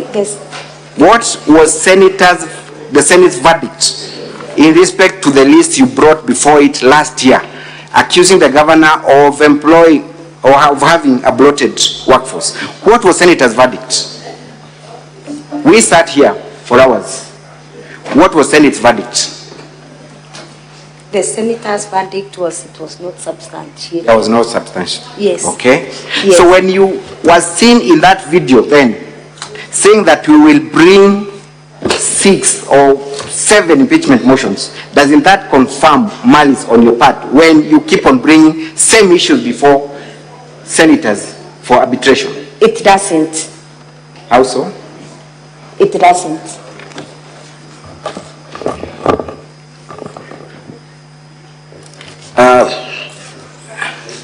Finally, let me bring up the issue of the death of Sniper. You have accused the governor of gross misconduct for stating that there was more than 86 million that was collected through a specific pay bill. Yes. I want us to watch that clip where the governor is allegedly stating that 86 million was raised.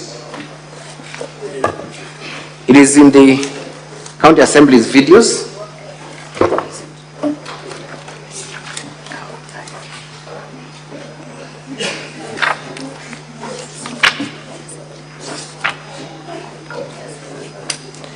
Or rather, maybe I should ask you directly, what is the evidence that you brought before Senate? It is your evidence. I brought a bank statement. No, I want you to show senators where the governor alleged that 86 million had been raised. Where is that evidence? In the video. What video? The video that we presented. Number of the video, we want to play it now. 1B, can we watch 1B?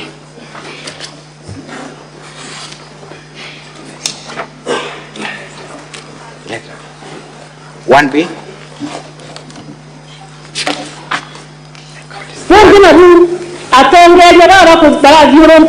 na mwere jwa sniper bari biashara ene na siasa ene bari gategate mbese ile bodete mo kanande in Council, can you stop that clip? Where is the translator? We need the translator. We can also have the time frozen for just yeah, let's stop the time and to allow. Yes. Sergeant at Arms, please get the translator.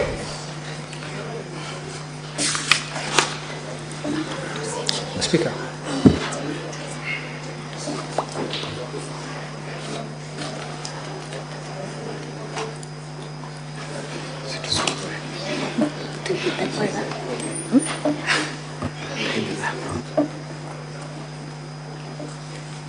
The interpreter, we can have the clip now played. Play the video.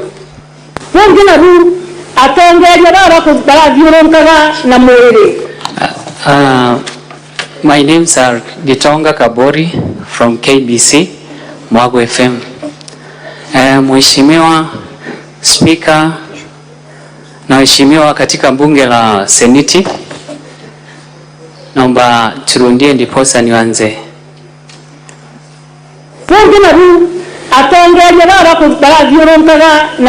Lingine nalo lenye niko nalo na kwa viongozi wenye walikuwa wanasungusha ule mwili wa sniper, wale walikuwa kwenye biashara katikati.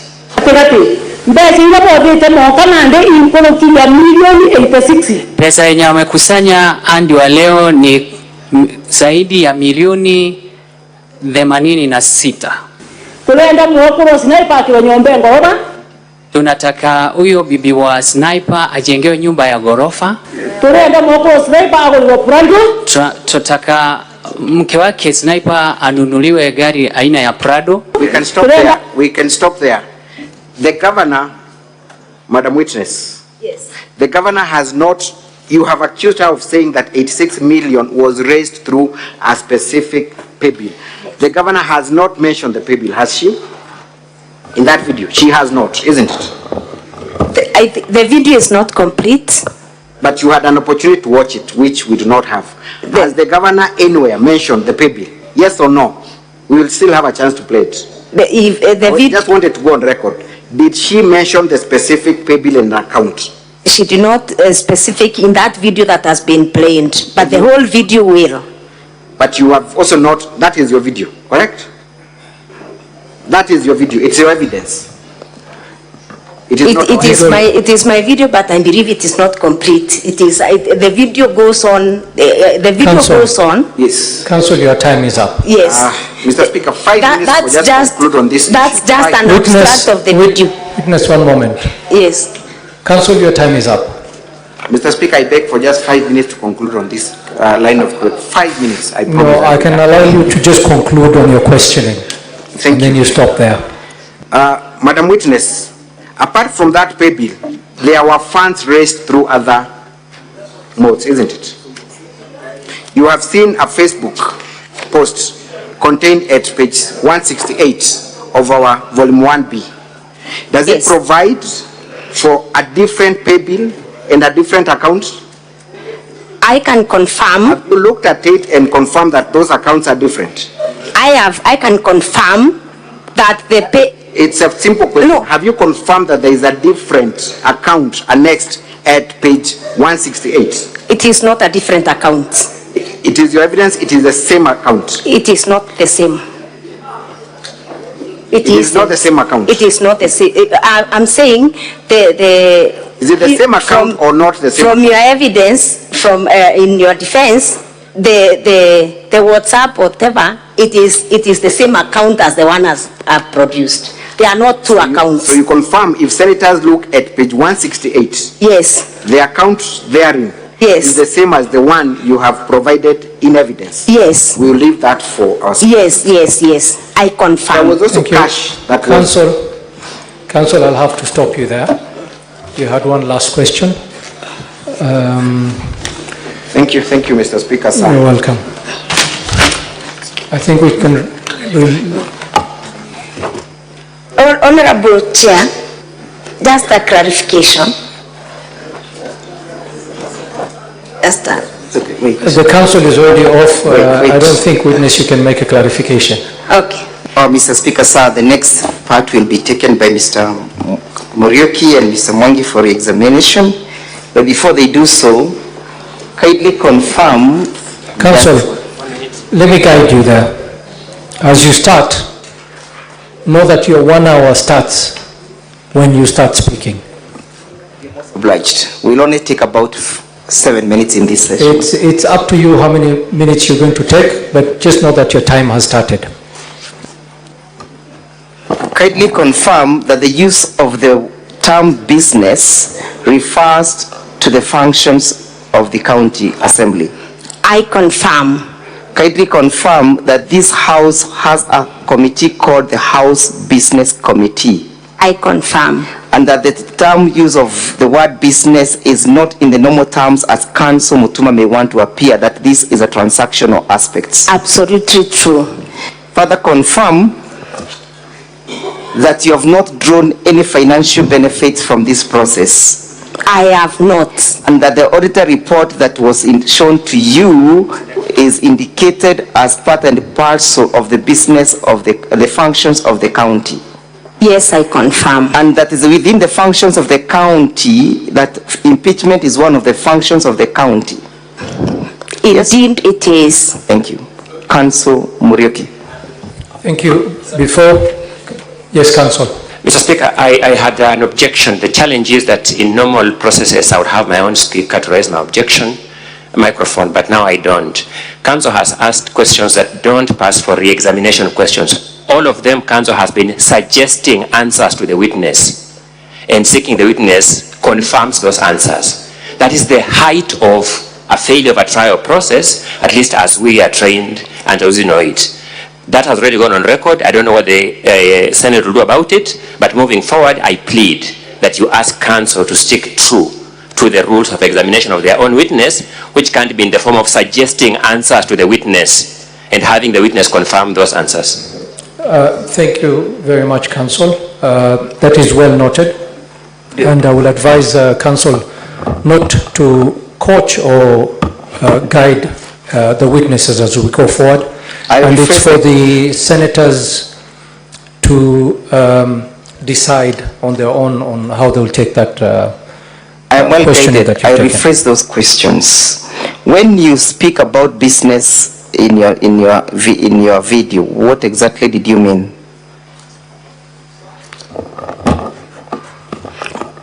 I meant that in the county assembly, we usually have a order paper, and it denotes the order of business. And I meant our oversight role is supreme, and we shall continue with it. Is the use of the term business a parliamentary term? In terms of order of business. Did the county assembly or any person who support the motion draw any financial benefit from the process? I'm not aware of any. Have you drawn any benefit yourself? I can confirm none. Finally, as I yield to my colleagues, you are led evidence that the Auditor General has noted that the two impeachment motions were indicated as having attracted financial obligations on the part of the county assembly, yes? Yes. It's a function of the county assembly of Meru. Thank you. I yield to Mr. Kenya. Mr. Muriuki.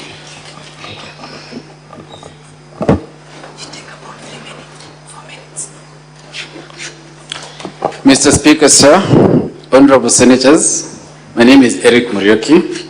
I will take about 4 or 5 minutes to re-examine this witness, then I shall yield to my learned colleagues. Madam Witness. Yes. Did you prepare the minutes for the public participation? The minutes for public participation were prepared by the county staff, the county assembly staff. Indeed, that was a function of the county assembly. It was carried out by the county assembly of Meru and not Thank you. And are you a handwriting expert? I am not. Now, why did you find it necessary to spend the night at the assembly on the eve of moving the motion? Because of the security threats. Why did you attribute the torching of the assembly to the supporters of the governor? Because I sent there's a staff who threatened that they are going to Kuchoma, and we felt very threatened. Thank you very much. You are asked whether you have taken steps personally to have this person arrested. Are you an investigator? I am not. Who is supposed to investigate and take the appropriate steps? The relevant bodies that are charged with the mandate of investigating. Is this house investigating the issue of attempted arson on your home? No. What is it investigating? It is investigating gross violations of the Constitution and other laws and other grounds that have arranged that the governor of Meru has violated. Why did it become necessary for you to play the video on the cows that died in that village? It was, I played that video because the governor's defense gave an abstract or a small abstract of that video, and which was meant to mislead this house. So I played that clip to give the constitutional issues or the oversight issues I was raising during that media interview. Thank you very much. Now, how are the videos that were played here for you an answer to count 1 on violation of the Constitution and other laws by the governor? None. How are those videos a response to the allegation on illegally dismissing CPA Virginia Kawira? None. How are those videos an answer to the allegation on refusing to implement recommendations of the Assembly? There is none. How are they an answer to the allegation on abuse of office? None of them. Are you aware of the provisions of the County Government Act, Section 33(8)? Yes. What does it say?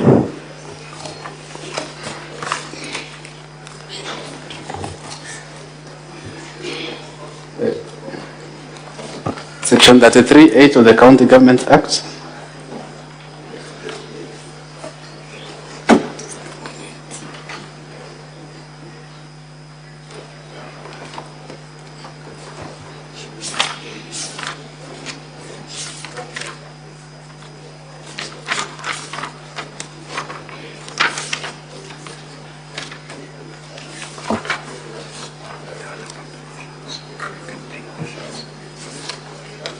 The county? County Governments Act, Section 33(8). Section 33, subsection 8. Please, kindly counsel assist with retrieving the section. Okay, as that section is being retrieved, Madam Witness, let them help you to retrieve the section. Just listen to my question. Yes. Does Article 229(8) stop you or any other member of the Assembly from moving an impeachment motion against the governor? It doesn't. Does the Assembly sit as an appellate chamber for the findings of the Auditor General? No. What is your specific complaint as regards the illegal revocation of CPA Virginia Kawira's appointment? My specific complaint is that the revocation of Virginia Kawira was done without a vote of not less than 75% of all the members of the County Assembly and in usurpation of the powers of the County Assembly. Specifically, what provision of the law are you complaining of being breached? Sections 58(4) and 5 and 59A of the County Government Act. Thank you. Now, I wanted to read Section 33(8) of the County Government Act. Yes. Kindly read the section. Section 33(8) of the County Government Act provides that if a vote in the Senate fails to result in the removal of the governor, the Speaker of the Senate shall notify the Speaker of the concerned County Assembly accordingly, and the motion by the Assembly for the removal of the governor on the same charges may be reintroduced to the Senate on the expiry of 3 months from the date of such votes. Have 3 months passed since the last impeachment attempt? More than 3 months. That notwithstanding, have you reintroduced any charges that were in the previous impeachment motions? I have not. Thank you, Mr. Speaker, sir. I will yield to my colleague, Mr. Mwangi.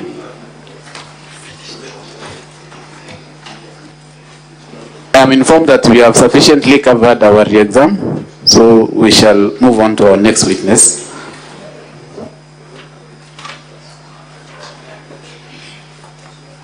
Thank you, Mr. Speaker, sir. Thank you, Council. Mr. Speaker, sir, with your kind permission, we'll call Irene Kawira as our next witness. Thank you, witness. You may take leave. Sergeant at Arms, please show in the next witness.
Which group do you belong to? Council. Christian. An oath or affirmation? Yeah. Hold the Bible? Sorry, Council and Clerk, just give us a few minutes as we do some housekeeping. Can you please call the order to be moved now? Order number 2, papers. Council and witness, please take a seat as we conclude on this. Majority Leader.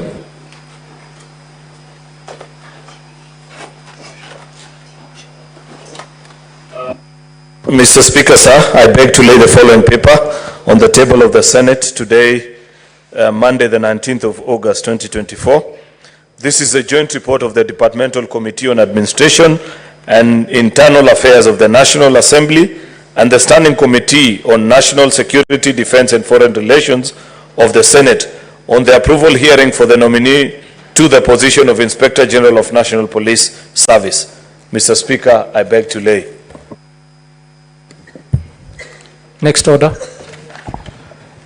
Order number 3, notices of motion.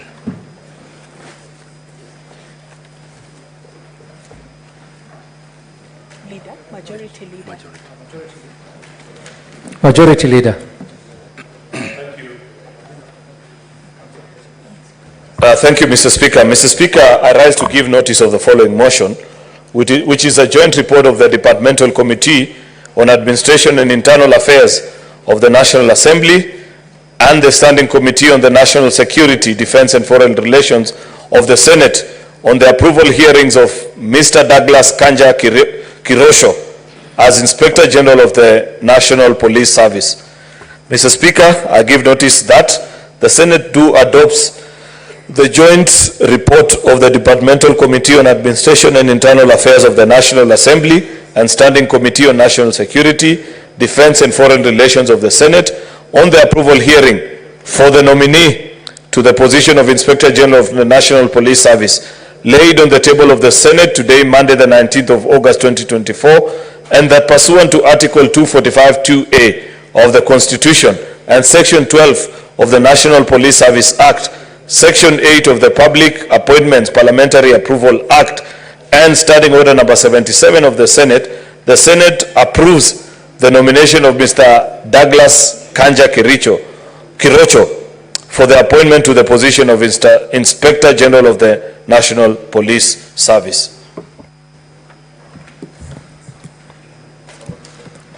Very well, Council, we may proceed. That was a procedural matter that we had to dispense off with. Just for your guidance, you had already utilized 10 minutes. You have 15 minutes to 50 minutes to conclude with your evidence. We are most humbled, Mr. Speaker, sir. So do you wish to take the oath in Kiswahili or English? English. English, yes. Time doesn't run when she's taking oath. No, the time has stopped until you start questioning. So I, then your name, and read the full text. Your left hand will hold the Constitution, and you lift the Bible with your right hand. Here. Just place it this way. Then lift the Bible.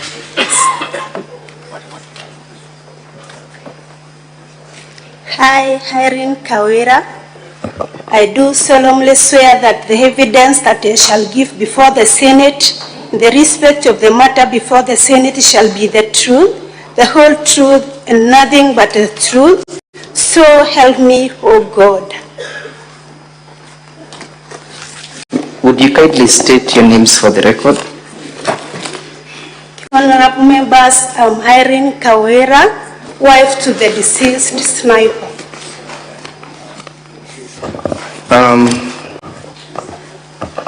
Irene, have you sworn an affidavit in this case, and would you wish to rely on it in these proceedings?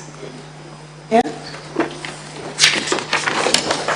You understand that you are here to testify against the governor for the utterances that she made, correct?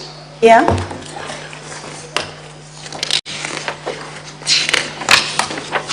And just before we go to the crux of the matter, were you involved in the arrangement of your husband's funeral? And kindly accept our condolences. No. Were you involved in the arrangement of your husband's funeral? We have not yet laid interest. You have not yet read interest. Yeah. But were you involved at a particular time in making arrangements? Yeah, I was. What nature of involvement? Counsel, could you please, let me just speak directly to the witness. When responding, please use yes or no. Don't just say yeah. Okay? Yes. So that, and be audible. We are most humbled, Mr. Speaker, sir. So, were you involved, or was there a committee that was put in place to oversee the processes of preparing for the funeral? No.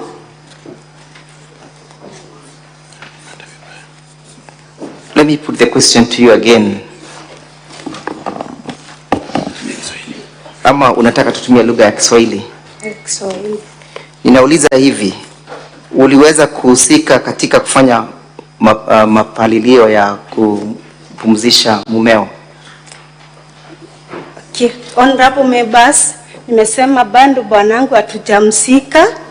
Reason being, governor had said that already nilitolewa 86 million, and the moment that nilirudi back to the community to involve them in arranging of the funeral, they abandoned me.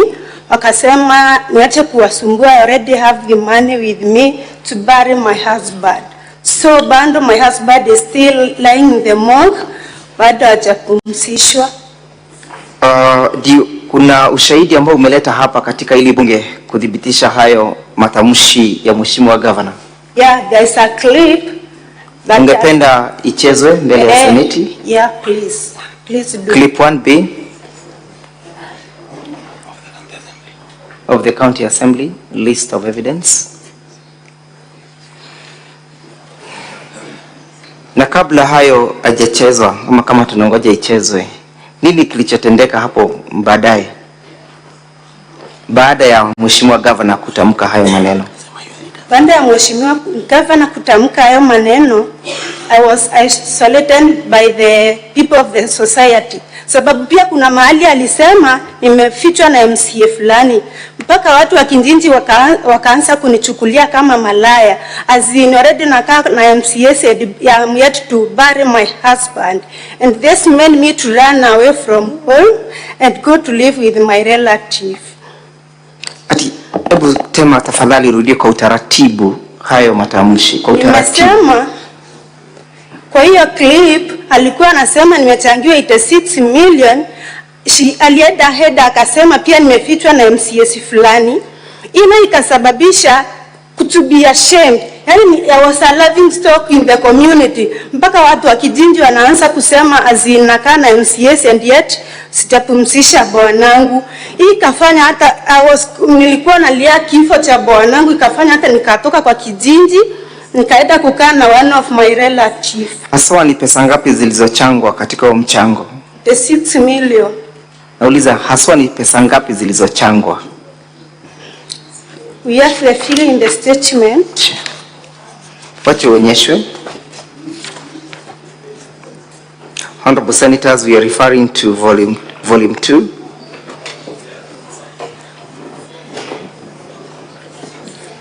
Page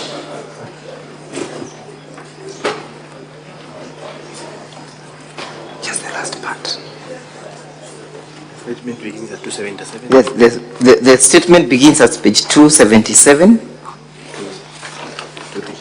to 330. Volume 2 of the evidence. Muliwahi kufungua akaunti ya benki yoyote wakati mlikuwa mnatayarisha kumpumzisha mumeo? We only had the pay bill. Mlikuwa na nini? Na pay bill. Na pay bill. Yeah. Nani aliyekuwa amesajiliwa katika hiyo pay bill? Ni mimi. Ni wewe? Nani alikuwa anajua kiwango cha zile hela zimeingia na zile zimetoka? Ni mimi. Ni wewe.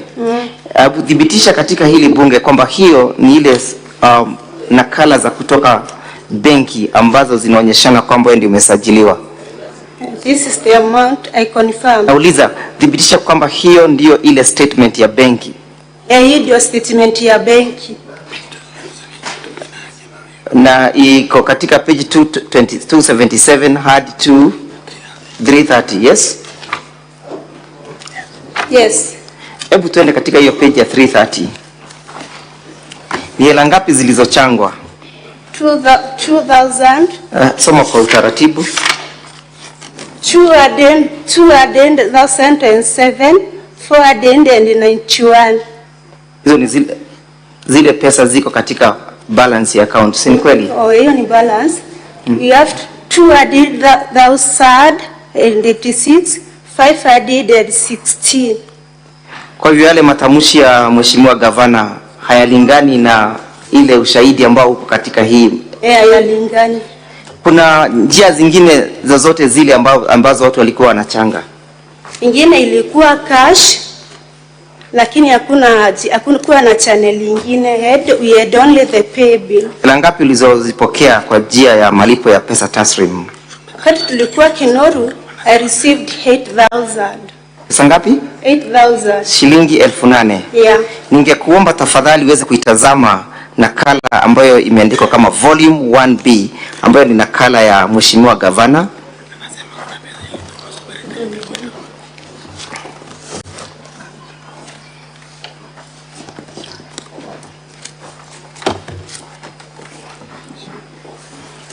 Honorable Senators, volume 1B at page 168.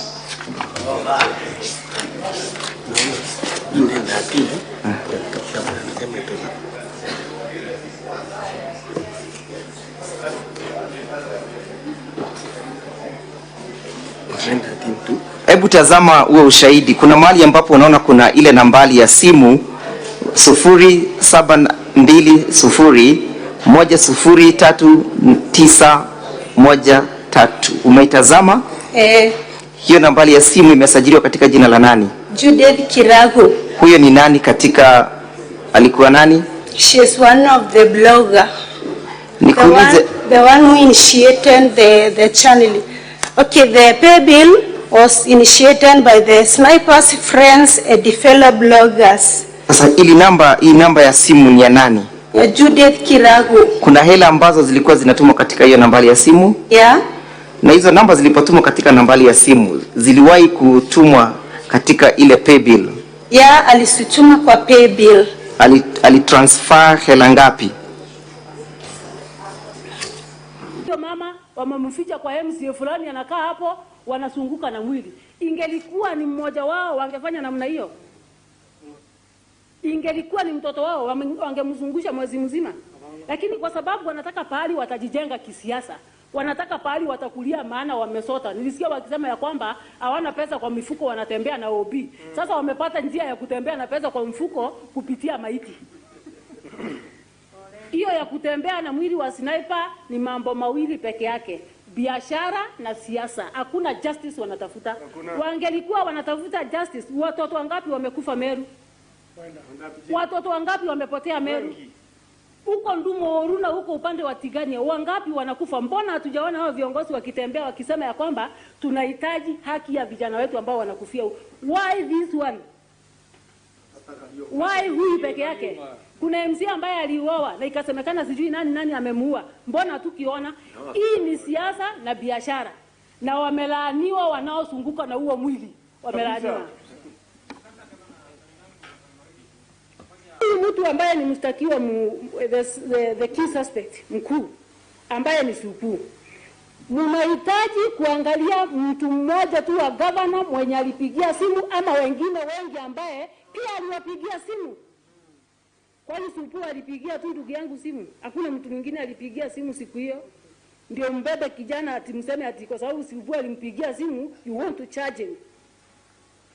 Wale ambao wamewasukuma kisiasa kwa sababu mnasema ya kwamba mmepewa pressure, political pressure. Wenye wamepatia nyinyi political pressure, wapatie nyinyi ushahidi. Maana tutahitaji haki kwa kijana wetu, ninahitaji haki kama familia yangu. Ningependa kusema hivi. Vincent Moreri ama Supu ambaye ni key suspect. Hajawahi andikwa kwangu. Si mfanyikazi wangu, hakuna siku amefanya kazi kwa gavana, na si mfanyikazi wa county.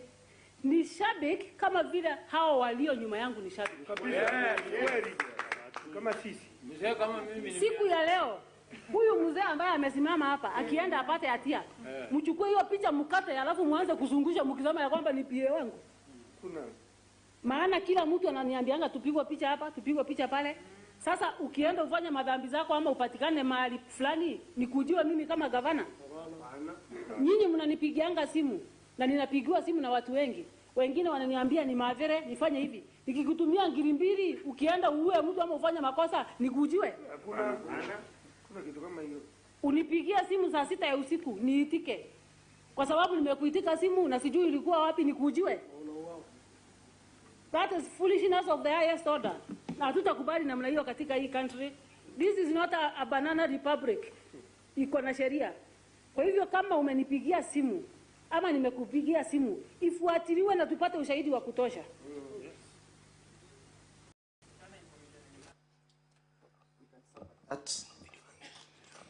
Do you want to see the last one?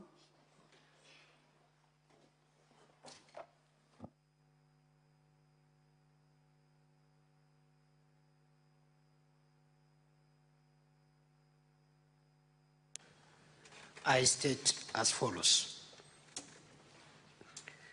That the late Daniel Mutiani Bernard, alias Sniper, was a resident of Likadhi Village, Igembe South Sub-County in Meru County.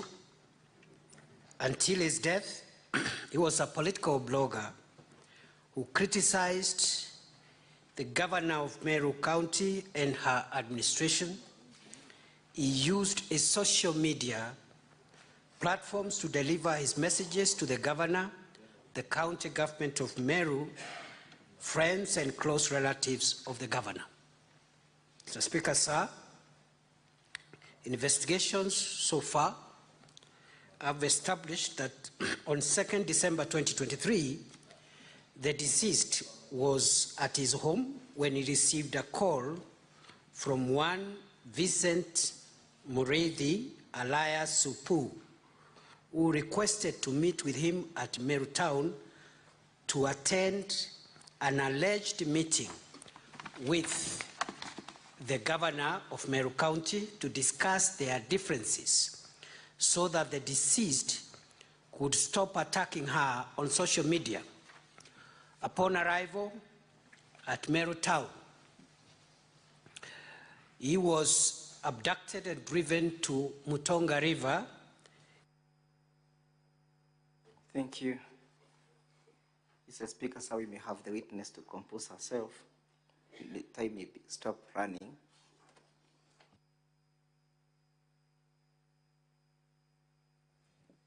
We can stop the time.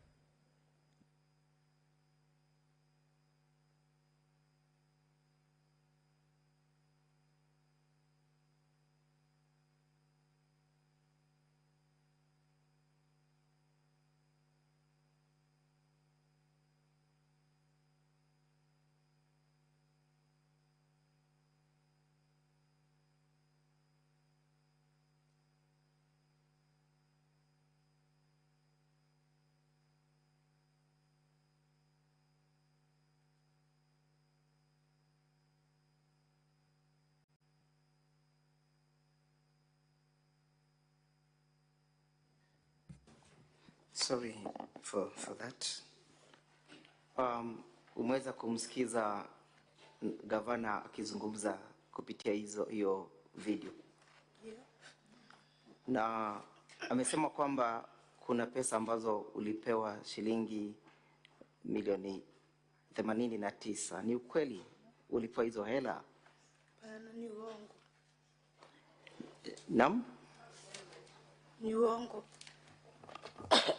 Na hayo matamshi ya mheshimiwa gavana yaliweza kukuthuru vipi? Kutoka gavana aseme niko na hizo milioni 86, sitaipata amani. Kwanza wenye walikuwa wanakuja kunipa at least pole wote walinitoroka, nikaachwa peke yangu. Nikabindi tu kama mimi ni ask for my kids, because now their father was the breadwinner and he is no more. I was the one to start to ask for my kids. So ilifanya hata community wote nikiambia hata mtu niko na shida anaangalia anaona ni 86 million tu. Paka ikasema ikafanya hata nikawa sina security sababu kila mtu anaona pesa tu. Asante. Na amesema kwamba umeweza kuwekwa ama unaishi na mheshimiwa MCA fulani. Ni kweli? Hapana. Hayo yalikuwa affect vipi? Wakati alisema naishi na MCA, ilo lilifanya watu wote kwa kijiji wakaniita malaya.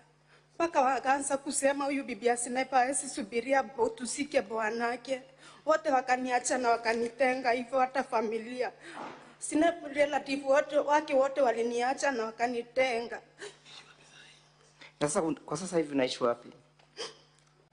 Kwa sasa hivi naishi na one of my relative. Ninapomalizia, uliona viongozi wakizunguka na mwili wa Sniper? Yeah. Nani uliwaona wakizungusha mwili wa Sniper? Actually hawakuwa viongozi. They were the bloggers and the bloggers and Sniper friends. Ni kweli kwamba kifo cha bwanako kilifanywa ikawa biashara? Hapana. Asante, sina maswali mengine. Utauliza maswali machache na wakili anayemwakilisha gavana. Na tena tumesema pole sana kwa kifo cha bwanako.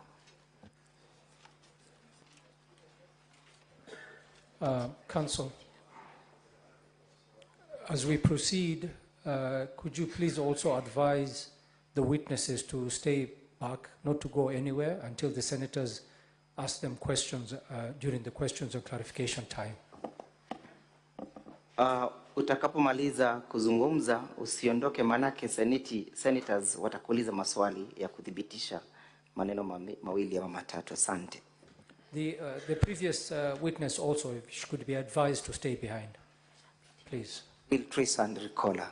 Most obliged.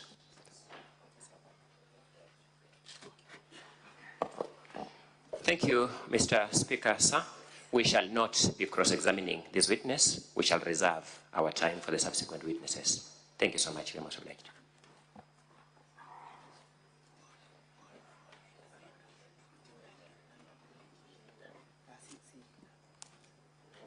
Honorable Senator, I don't know whether the senators would wish to seek clarification at this juncture. Not now. Once we finish with all the witnesses, we will call her back for cross-examination or questioning. Thank you very kindly, Honorable Speaker. Our next witness will be Linda Gaki. Mr. Mwenda and Mr. Mwangi will take the witness.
Sorry, Mr. Speaker, as they prepare, Mr. Ndegua's team went away with our bundle. If they can just return it so that we can refer to it, the biggest bundle.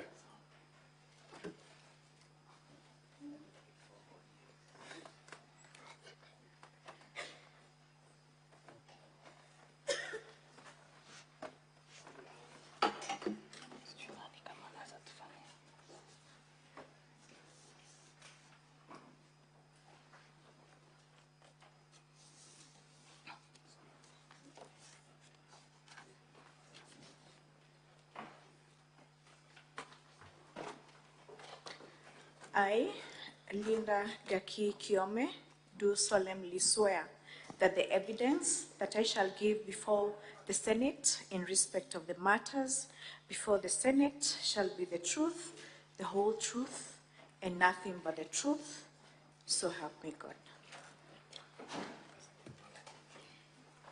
Thank you. Kindly tell the Senate your names.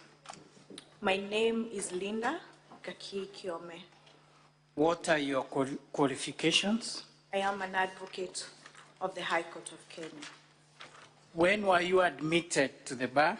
Kindly you can give us your P105. My P105 is 9006/2012. What are notable positions that you've ever held in your career? I have been a member in long standing of the Law Society of Kenya. I am a member of FIDA. I am a member and I have been the chairperson of Mount Kenya branch of Law Society of Kenya and other positions therein for about 10 years. Thereafter, I was the interim president of the Law Society of Kenya for 3 months, Thereafter, I became a member of the Council of the Law Society of Kenya, representing advocates practicing in the upcountry for this, the second term now. When were you appointed by the governor as a legal advisor? On the 28th of March, 2023. And when was your termination or your contract terminated? An alleged termination that was signed by a county, the Chief of Staff, Meru County, Chambambede, dated on 26th of March this year, 2024. There is an affidavit dated 18th of August 2024. Are you aware of that affidavit? I am aware of the affidavit. Where have you filed that affidavit? I filed the affidavit before this Senate. Before the Senate? Yes. What are the circumstances leading to you filing that affidavit in this Senate? Thank you, Council. While attending the annual conference in Mombasa, Diani, Kwale County, yesterday I received a phone call from one of the MCAs from Meru County, Honorable DMK Kyogora, who informed me, or actually who asked whether I was aware of a letter that I had written, christened as a legal advice to the Governor Meru County, while within the term which I was deemed to have been her legal advisor. And when I received that letter through a WhatsApp, it was an alien document. I can confirm before this House that yesterday was the first time I have seen that document. It is not a document that emanated from myself. There is an internal memo in the documents of governor brought to this Senate. It's labeled as KM5, governor's document. I want you to have a look at it.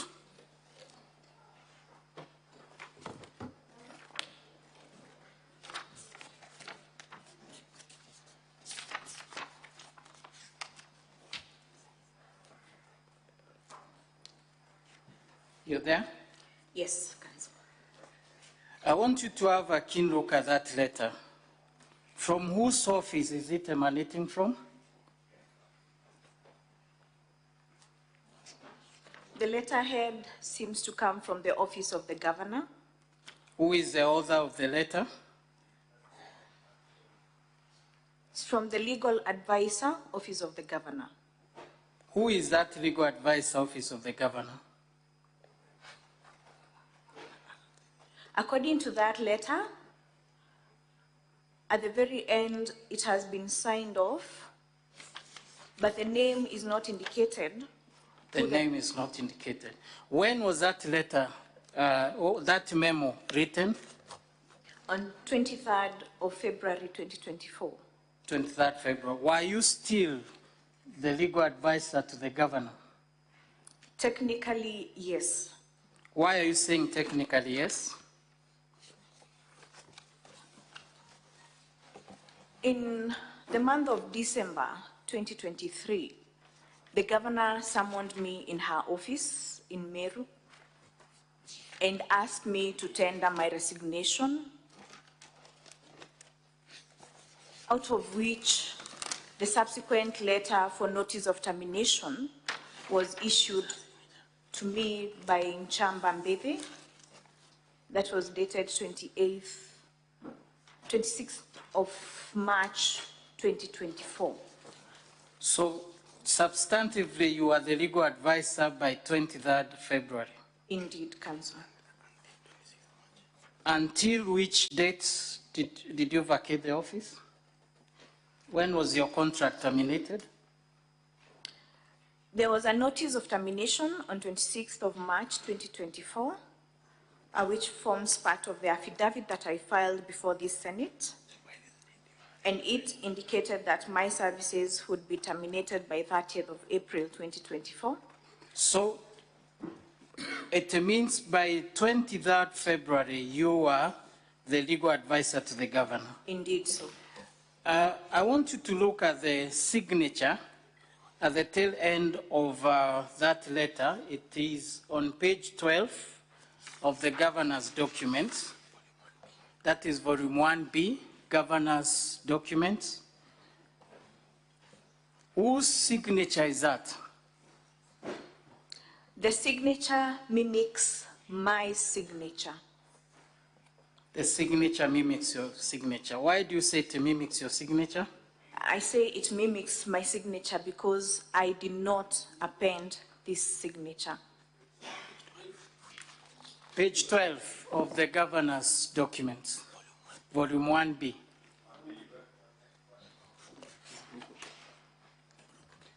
Should be a blue copy.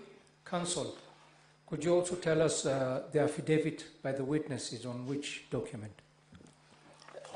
The affidavit was filed by the witness, and that forms the basis of why we called her to be a witness today. It was filed to the clerk of the Senate yesterday. Should be an independent document. Very well. Proceed. So you said the signature mimics your signature. Indeed, Counsel. That means it's not your signature.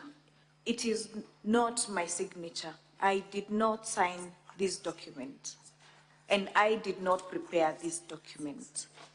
The governor has brought this document to this Senate House, this Honorable House, to rely on this document as her evidence and for defense.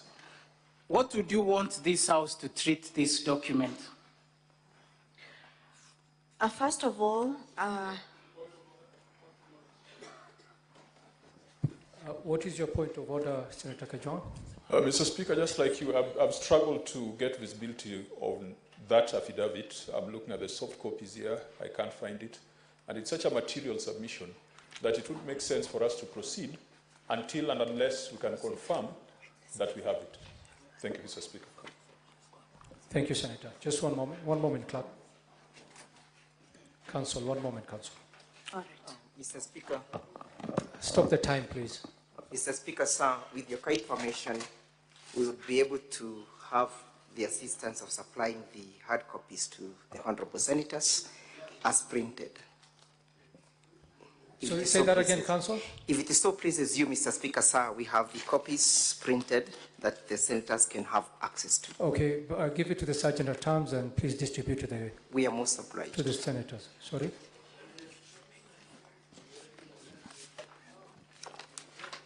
What's your point of order, Eddie?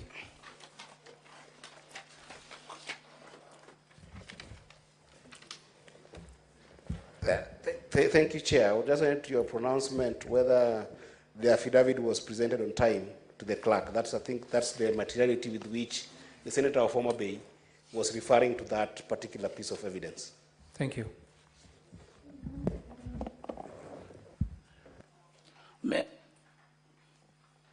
Okay.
Counsel, if you could please explain the affidavit to the senators.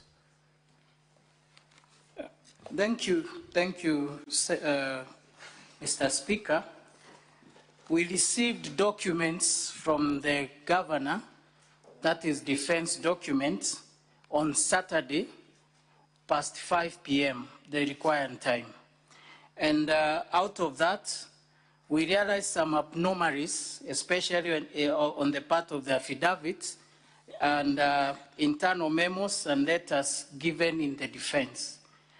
And out of that, and our witness being an advocate, after coming across this document, she vehemently opposed the position of that document, that she was not the author of the document, and so we questioned the authenticity of that document.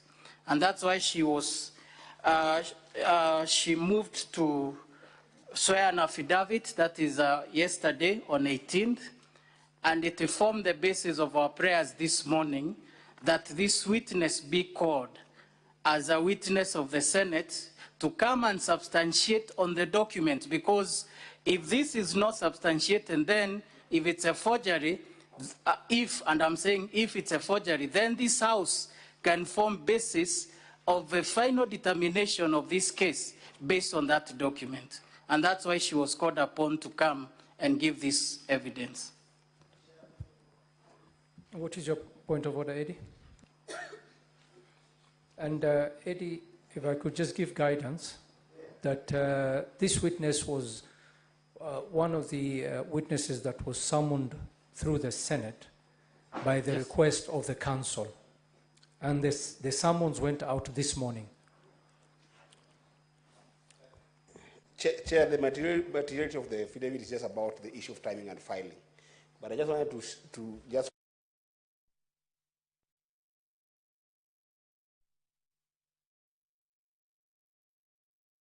objected to what the council has just talked about. If indeed it was objected or otherwise, then that's fine. So far, he has not objected. Mr. Speaker, it was not objected in the morning, and that's Very why well, we've established that, so please proceed. Thank you. We proceed to paragraph 7. I will request you to read for us, for this House, paragraph number 7. Thank you, Council, Mr. Speaker, and honorable members. I have deponed in paragraph 7 that I categorically state that the internal memo in question contains advice and information that I must clarify was neither prepared nor authorized by me, and I want to make it unequivocally clear that I did not draft, review, or endorse the contents of the said internal memo. I'll further request you to read paragraph 8. In paragraph 8, Mr. Speaker, sir, and honorable members, I deponed that all the matters therein are alien to me, and simply put, the governor has never sought any such legal advice from me, and as such, the internal memo is a forged document, and I will not hesitate to report the same for investigations by the Director of Criminal Investigations. I actually, when I arrived in Nairobi, I went to the Parliament Police, and they told me that the only place I can lay this claim is before the DCI in Meru County. And that will be the first thing that I will do, because I feel aggrieved. I feel I was impersonated. I feel that as an advocate of the High Court, of so many years of practice, Mr. Speaker, sir, and honorable members, this advice, even my own people could have done something better. I have a lot of respect for the governor. In fact, I look up to her in a lot of ways. She's a resilient woman. But when I saw this letter, my heart sank with a lot of regret. Thank you. I will further invite you to read paragraph 13, that is in page 2. Just, I will tell you where to stop. Mr. Speaker, sir, and honorable members of the Senate, I deponed in paragraph 13 that the internal memo has been forged and manipulated to appear as if it originated from me. Thank you. Let's go to paragraph 15.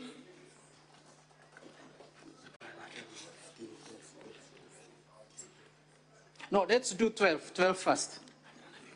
Paragraph 12, Mr. Speaker, sir, and members, honorable members of the Senate, I have deponed that the contents of this internal memo are not only mediocre, but also embarrassing, and to say the least, the internal memo could not have been prepared by an advocate of the High Court of Kenya. Such advice must have clearly emanated from a person who has very little knowledge on serious matters of law as such which were being addressed in that internal memo. So, Counsel, in finality of this matter, you want to say that the document forming basis of defense of the governor has elements of forgery, especially on this internal memo? Absolutely, yes. Thank Mr. you. Speaker, sir. That is all for us.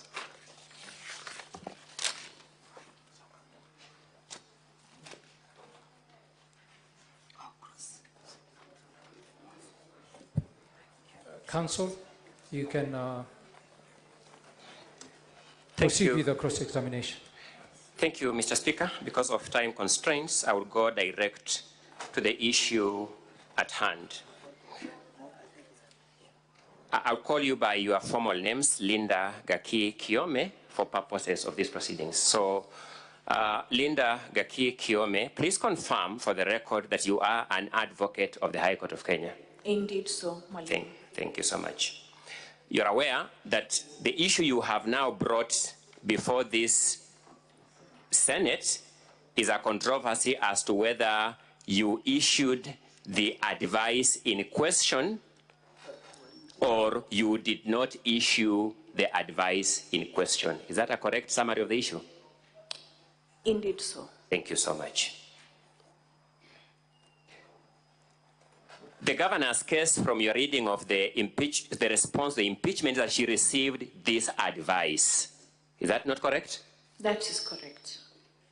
Your position is that it is not you who issued this advice. That is true.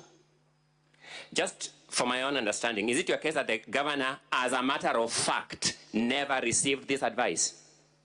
I may not know, but I am not the one who prepared this document, and I am not the one who signed this document. In fact... Sorry, Linda, let's just, the time here is such a big issue.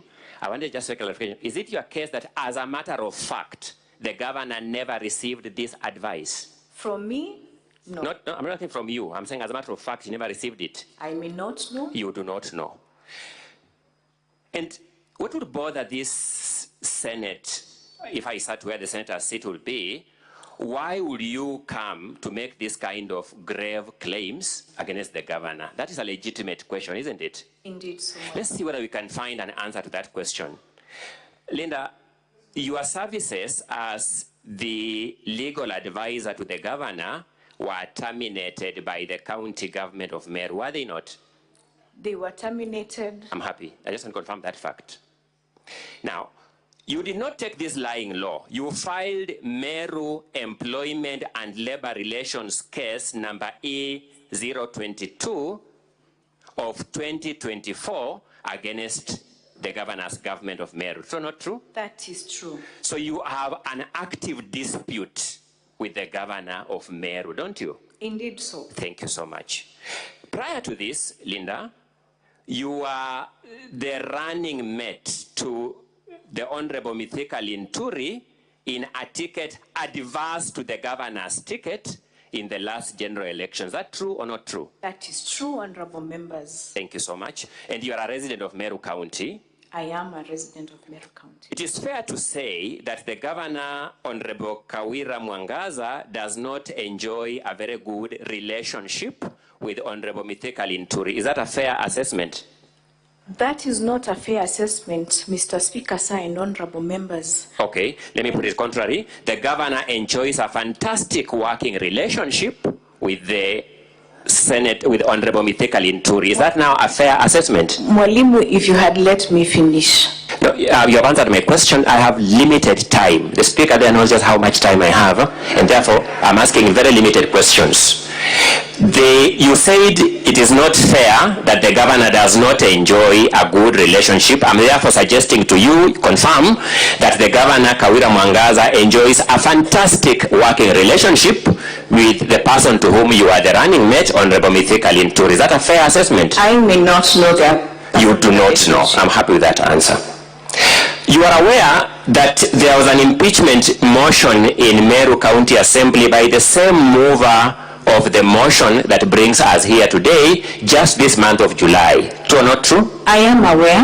And you are aware that in that impeachment motion, your termination, the termination of your services as the legal advisor to the governor was an issue raised for removal of this governor from office. I saw the impeachment motion and I confirm that is the position. Thank you so much, Linda.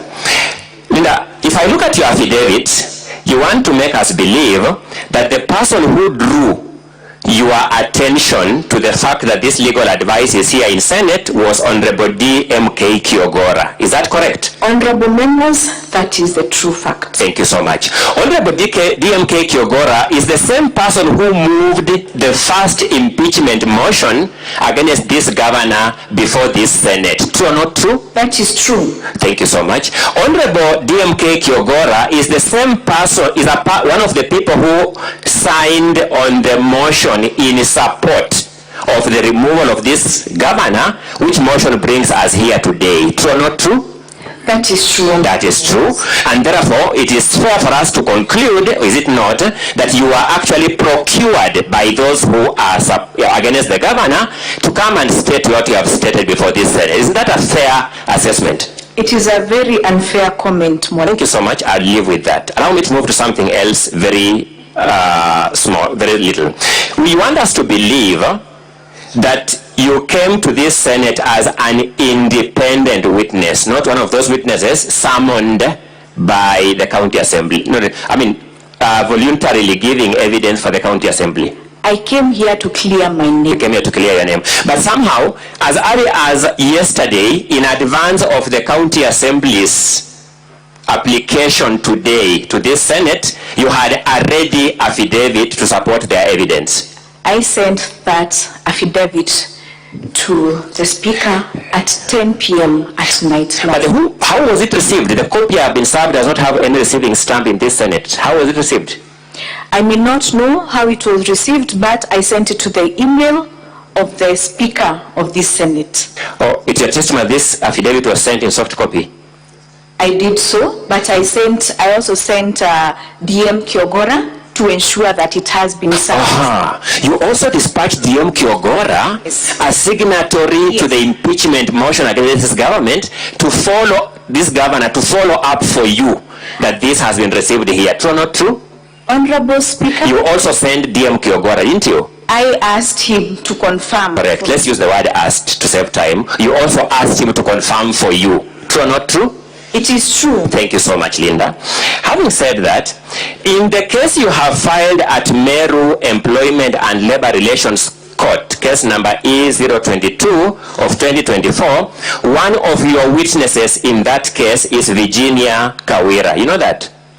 No, she is not my witness. I have sued the county public service together with the governor. Yes, I'm asking, is Virginia Kawira one of your witnesses in that case? She is not one of my witnesses, honorable members. Let me move in finalization of this matter. The opinion in question has a signature. Does that signature resemble your signature? It resembles. I said it mimics my signature. I'm asking a different term. Does it resemble your, does it look like your signature? It resembles my signature. Thank you so much. It was issued during your term in office. I may not know, but the dates are within the date is with the term when you are in office. Indeed so. During that term, you used to render legal advice to the governor. At that time, during that period in office, the governor had already asked me to make a resignation. I'm asking, that time you were in office, has your service has been terminated? The governor was only waiting to write for me a letter to dismiss me. Verbally, she had asked me to resign in December 2023. Sorry, Linda, let me ask you a question. Let me go back a little. Is your advocate in your case in Meru, Ngwele and Company Advocates? He is. That case was filed on 21st May 2024. It is. You filed a list of witnesses in that case. Yes, I did. You are witness number 1 in that case. In fact, you are witness number 1 on that list of witnesses in that case. Yes. Will it surprise you that in soft copy in front of me is that list of witnesses with Virginia Kawira Miriti as your witness number 2? Will it surprise you? At the time, will it surprise you? It will not surprise me. So it is true that in that court case, the list of witnesses filed there for you lists Virginia Kawira Miriti as your witness. At the time before the same Virginia... Is it true that that list filed in that court lists Virginia Kawira Miriti as your witness number 2? It does. Thank you so much. But circumstances changed. I have no problem with that. At least this Virginia Kawira Miriti is the same person the county assembly has also applied to come here today and also give evidence that they were not able to procure her earlier as a witness. Come again? Today the county assembly applied for some witness summons. Are you aware that together with you, they also sought that Virginia be summoned? I'm not aware. I'm now putting to you as a fact that she was also summoned. Now, I want to suggest to you that these coincidences are too fantastic to be merely coincidental. Honorable members, I was later dismissed after I filed my suit by the same Virginia Kawira, and she signed a dismissal letter against me, and now circumstances have changed. She is no longer my witness, and we have admitted to the court to ask to amend our pleadings to reflect as much. So she's not my witness. To your knowledge, do you know of a further list of witnesses filed in that case? I may not reflect my... A researcher going to that court file will find only one list of witnesses listing you and Virginia. Indeed so. Thank you. The same Virginia who you also know has sued the county governor for the termination of the revocation of her appointment as the secretary to the service board. I do not know. You do not know that fact. But I'm suggesting to you that all these things I have pointed here, if you sat as an objective observer, will show that you have a bone to pick with the governor. If I was to bring my statements for calls, I have never talked to Virginia, nor to any other member of the county. The question was different. I'm saying all this filing of the case, you are Mithika's running mate, your name was in the impeachment motion. I would have gone into the public participation where your name was mentioned multiple times as the reason for this motion before us. We shall submit that letter to the senators because the record is before them. Show that generally you have some bone to pick with the governor. There's a quarrel you have with the governor because your services were terminated. I have no quarrel with the governor. In fact, when I received my appointment letter, it is the former cabinet secretary for agriculture, Mithika Linturi, who told me, go and help my sister in Meru County. And she also affirmed that while she was giving me my appointment letter. I have no fight with the governor. Thank you. Thank you so much. I know, Linda, there is something in the Bible called the kiss of betrayal. But thank you so much. I will not rest at that.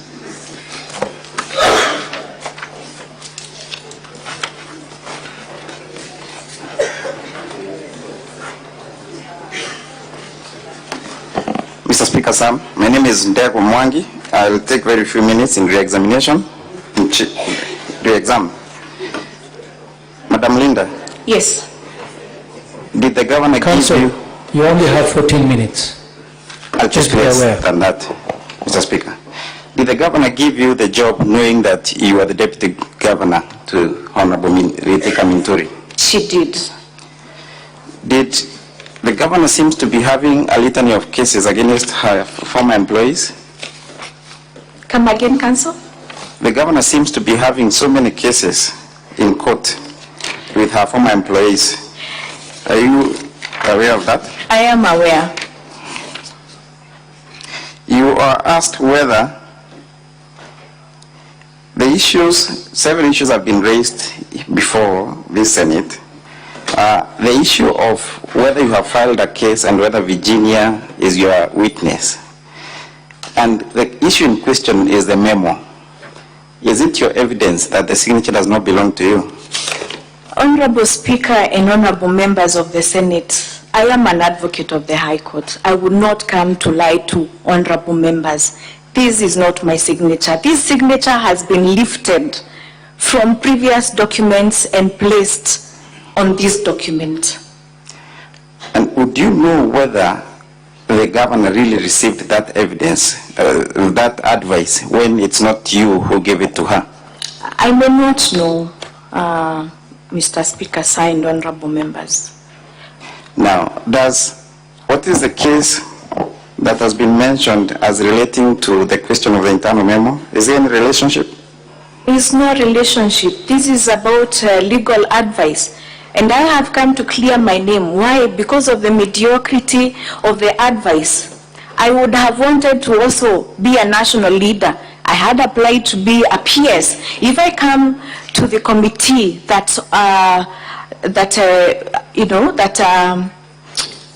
hears, the appointments from the national government, and such a document is presented as to have emanated from me, how would I speak for myself? How would I defend myself? The only reason I am here is to clear my name, and I am so disappointed that such a document will be forged with my name by Her Excellency. I have no ill feelings whatsoever against the governor. A link has been laid that the honorable member who called you, relating the honorable member to the first impeachment motion. My question to you is there a relationship, or what came before, the first impeachment and your internal memo, the forged internal memo? Come again, Council? There is a link that has been created. Yes. That you are here to perpetuate the deeds of the honorable member who called you to report to you about the internal memo.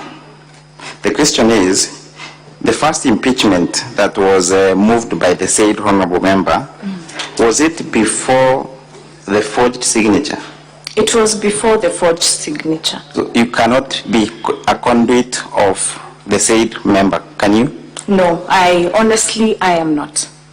That's all, Mr. Honorable Speaker.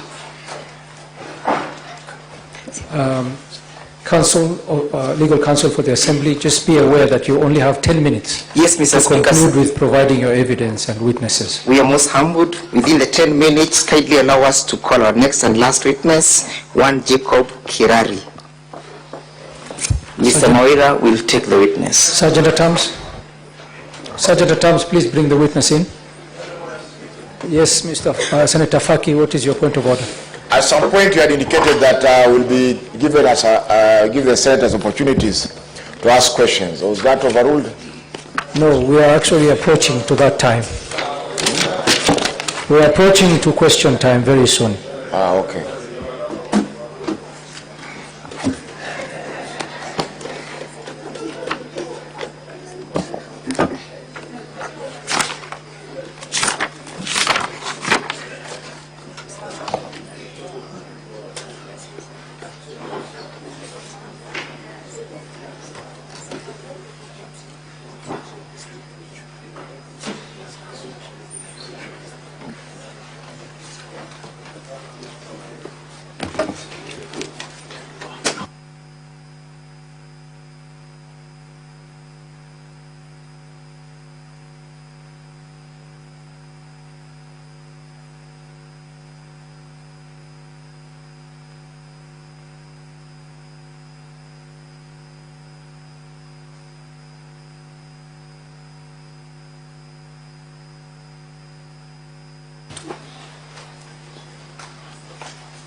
Counsel, you can have your witness being sworn in. Sergeant at Arms kindly facilitate the swearing in of the witness.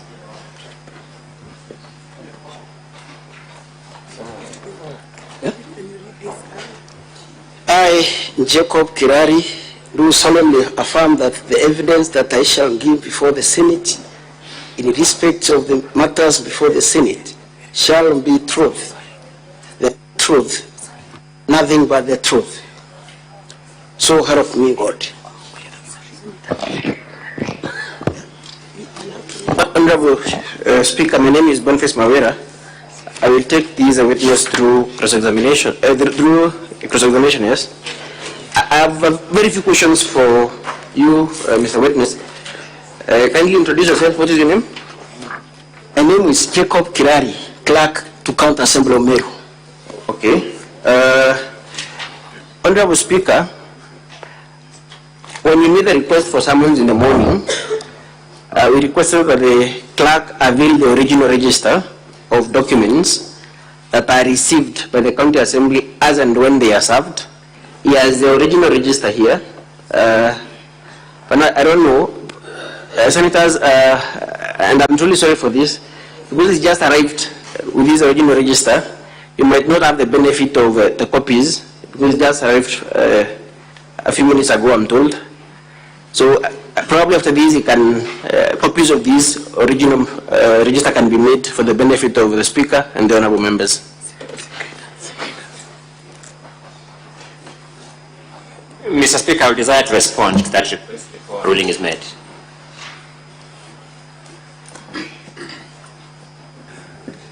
All right, Counsel for the Governor, you had an intervention. Mr. Speaker, the procedure of this House is that the notice by the clerk gave all of us up to Saturday, the 17th of August this year to furnish our documents to the clerk. My colleagues will confirm, we actually, both of us, met at the clerk's office at the same time. In fact, the clerks didn't have to incur any expense serving these documents. The parties just exchanged the documents there. We have just dealt with our witness here, whose affidavit was brought to us for the first time when we were sitting here. All this information you have seen me using to cross-examine, we have had to collect it, including getting information from court in Meru to confirm who these witnesses are, because she had lied to you that so-and-so is not my witness, Virginia is not my witness. I had to get that evidence from Meru. It is an unfair approach to a trial for parties to keep subjecting us to new documents that we have not had a chance to discuss with our client and other persons who may have knowledge, so that we can fairly engage in cross-examination.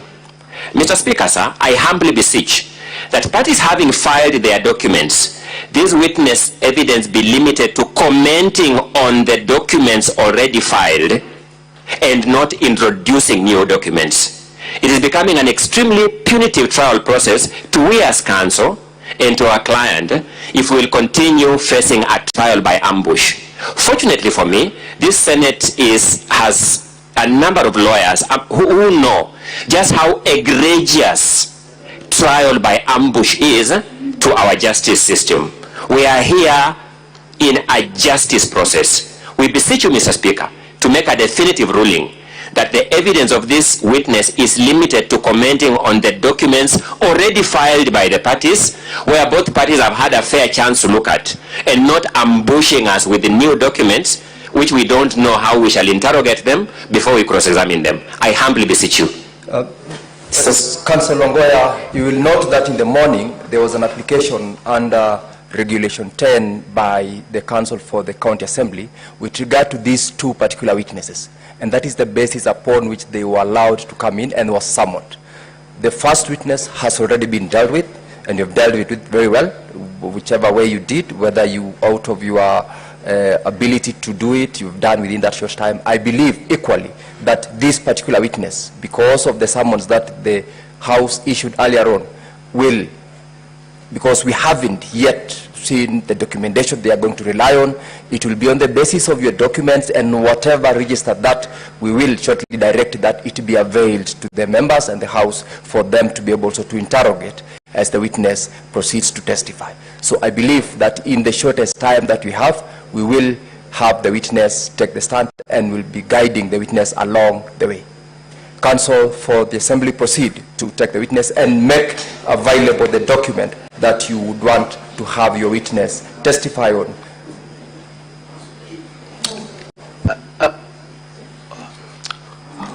Honorable Speaker, the witness has come with the original register. For context, Honorable Speaker, the reason this witness has been summoned is because we discovered forgeries in the governor's documents after we exchanged documents on Saturday at around 6 p.m. And that is the only reason this witness is a fairly short witness. And in our summons, we requested that he avail the original register. There is only one original register, and this is the original register he has brought for all the letters and other correspondences that are served in the County Assembly. So I would implore Honorable Speaker, and I would seek your guidance as to whether you can assist us to make copies so that they are availed to members, or the original register can be circulated to members. I'm lost, Honorable Speaker.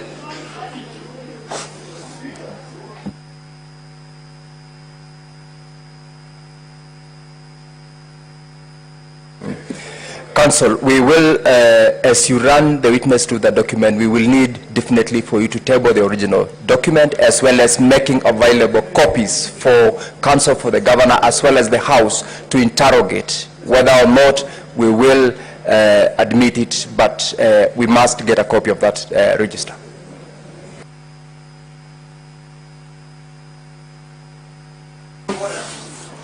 Senator Faki, what's your point of order? I'm trying to understand this procedure.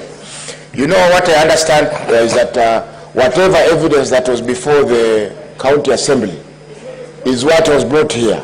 Now, if they are bringing in new evidence, I don't think it is admissible. Senator Faki, if you followed the proceedings in the morning pursuant to the application made and the ruling of the Speaker, the reason as to why we have this witness is on the basis of that ruling. That has not been vacated. We are proceeding to deal with it. Senator Kajwang. Mr. Speaker, it will be academic for us to proceed in the manner that has been suggested by the Council for the Assembly, because we cannot listen to the submissions and entertain the interrogation if we do not have visibility of the documents or records. We are the judges in this matter. We are not spectators. And Mr. Speaker, I know there is a past impeachment proceeding where we found ourselves in such a situation, where a witness had been summoned and the documents had not been availed to members of the Senate, and the Speaker, sitting where you're sitting, Mr. Speaker, sir, made a ruling that we could proceed with the next witness, and if we don't have the next witness, then the House could consider listening to the testimony of the witness tomorrow in the morning, when all members are able to be seized of the records or the substance that he wants to use to convince the Senate. Therefore, Mr. Speaker, let's not do an academic exercise. Senator Kajwang, the ruling I've made is to the effect that we get a document in the form of register for purposes of the members to interrogate as well as the counsel for the governor. This is the last witness by the County Assembly, and they have limited time.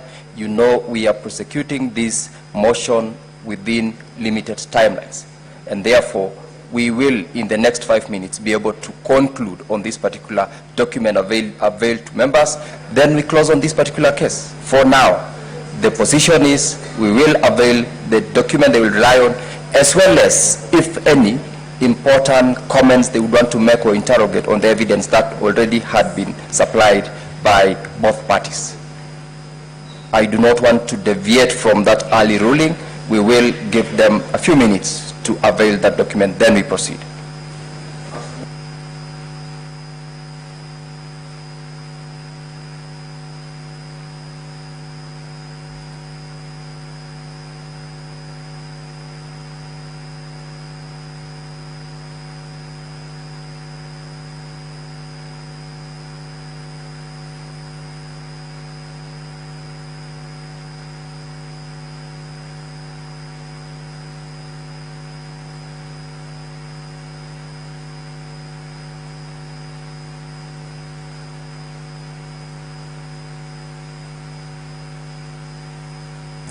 Very well, I'll not allow you to intervene any further, Senator Faki. What we will do, I'll give directions to the effect that we will stand down this particular witness. We have got questions, clarifications by members from among the witnesses who already testified. We will go back to that one, get those clarifications. Once we are done, we will come back to this particular witness as we close, because at that time we will have had time to look at the document, including giving an opportunity to the counsel for the governor to look at that particular register before they take the witness to the stand. So can we have the witnesses who already testified, starting probably with the first witness, be put to the stand? Let members avail questions and clarifications and inquiries they would like to have from that particular witness, so that we immediately embark on that session. Then once we are done, we go back to the gentleman who was on the stand. That is the direction of the chair. The witness can step back as we prepare to avail that document to the House. You are most obliged, Mr. Chair.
Now, honorable members, the witness is already here, and for purposes of time management, we will take questions and clarifications from the witness. Each member is required within under 2 minutes for purposes of their questions to inquire, to ask, to get clarification, because we have got 1 hour starting from now.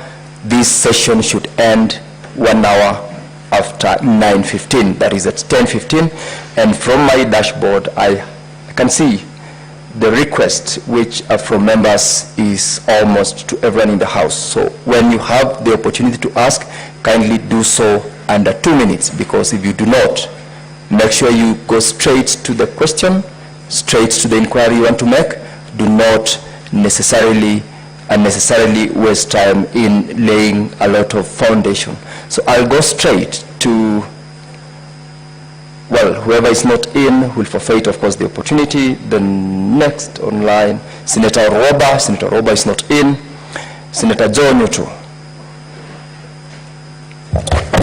Thank you, Mr. Speaker, for this opportunity, and I think I want to seek clarification from the witness, and I hope she's listening, Mr. Speaker. Mr. Speaker, there was a video that was played that showed one person that was said to be an activist in Meru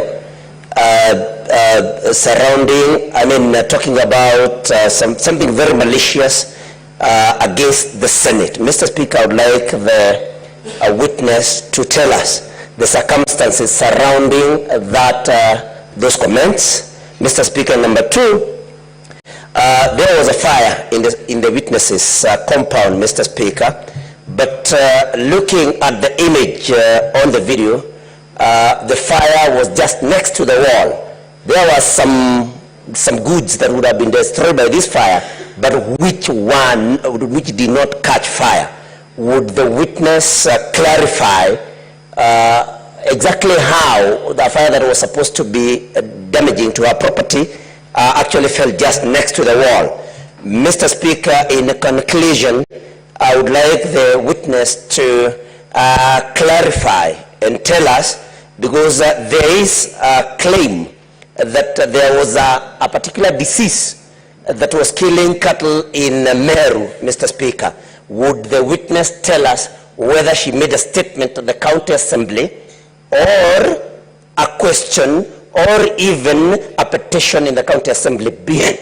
Being a member of the county assembly, Mr. Speaker, instead of prosecuting this matter in public. Thank you, Mr. Speaker. Those are the clarifications I'll be seeking from the witness. Thank you. Madam Zipporah, you may respond directly to those three questions.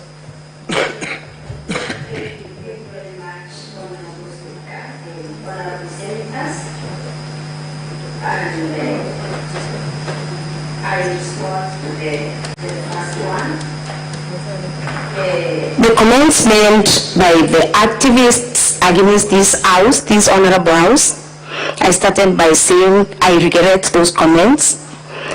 They are not part of, they don't form the opinion of the County Assembly of Meru and the opinion of this house.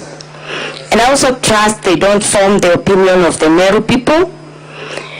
And according to the video, because I was not present in that meeting, it shows that there was some, the video shows that there were some prayers for the late brother that we've talked about. And it is in those circumstances that the person who talked about, or who gave those comments, commented on that. And personally, I may not really understand why the activists went into castigating this honorable house in his own comments. I believe it is unfortunate, unwarranted, uncalled for, and I highly regret that. I personally also disassociate myself from the comments. I don't share the same opinion. You answered that one. I want you to answer the second and third question in under 1 minute. We are running against a crazy timeline. Thank you, Honorable Speaker. Well guided. On the second question on the fire, I informed this house, and I again submit that the fire was thrown into my home from the fence. It did not originate it did not originate from my house. And then there is some distance between the cow shed that you saw and the wall, that is the fence. And that is the reason as to why it was not able to burn the cow shed, because there's some distance. And again, the watchman who was awake at that particular time, you could see him coming and trying to find out what has caused the fire with a torch. And it is from that instance that the watchman woke up those who take care of the cows to come and assist him put off the fire. So I again submit that fire, I cannot confirm the origin of the fire, but it was thrown. And indeed, when I reported to the police, they came, collected the exhibits, including what was thrown into my compound, and it was smelling a lot of petrol. And even now, they have those exhibits at Kobu police station. On point number 3, I submit that the disease that the farmers from Oruko were talking about was the rampant skin disease. And indeed, I submit to this house that I'm also a farmer. I do farming. I also end a challenge. But I submit that I did not seek a statement in the County Assembly of Meru. I did not file a petition, but I can say I have sought over 15 statements of other issues in the County Assembly of Meru. Thank you, Honorable Chair. Thank you. I will allow Senator Manzo, Daniel Tonga, and shortly after Senator Manzo, I'll ask Senator Wakoli to also ask both so that you answer the two senators at once. Senator Manzo. Well, thank you, Mr. Speaker. Mr. Speaker, about the fire on the County Assembly, you already provided a video on your house. Is there any evidence that the County Assembly ever caught fire?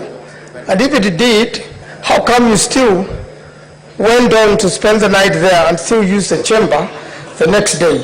And secondly, on the diseases of the cows, I believe these cows are owned by individuals, and they are also associated with a cooperative society.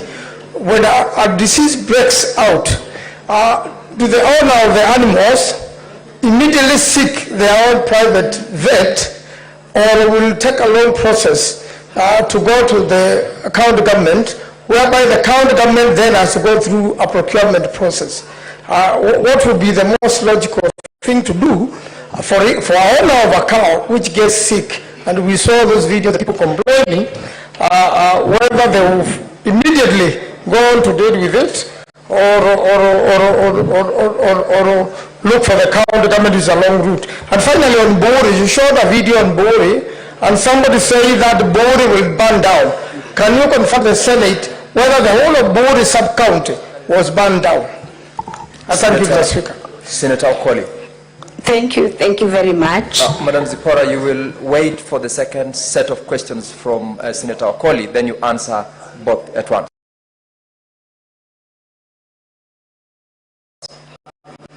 Asante Mheshimiwa Spika. Ningependa kumuuliza Mheshimiwa MCA katika mkutano wa wakulima pale ambapo ng'ombe walikuwa wanafariki kutoka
I would want to know that it is true that the individual farmers take care of their animals, especially when the animals have some problems. But I submit that the issue of vaccination is a very, very big issue that is usually done by the government simply because the farmers cannot be able to keep those vaccines. There is no single practitioner, private practitioner who vaccinates the cows. The practitioners cannot. Number two, the farmers may not be able to.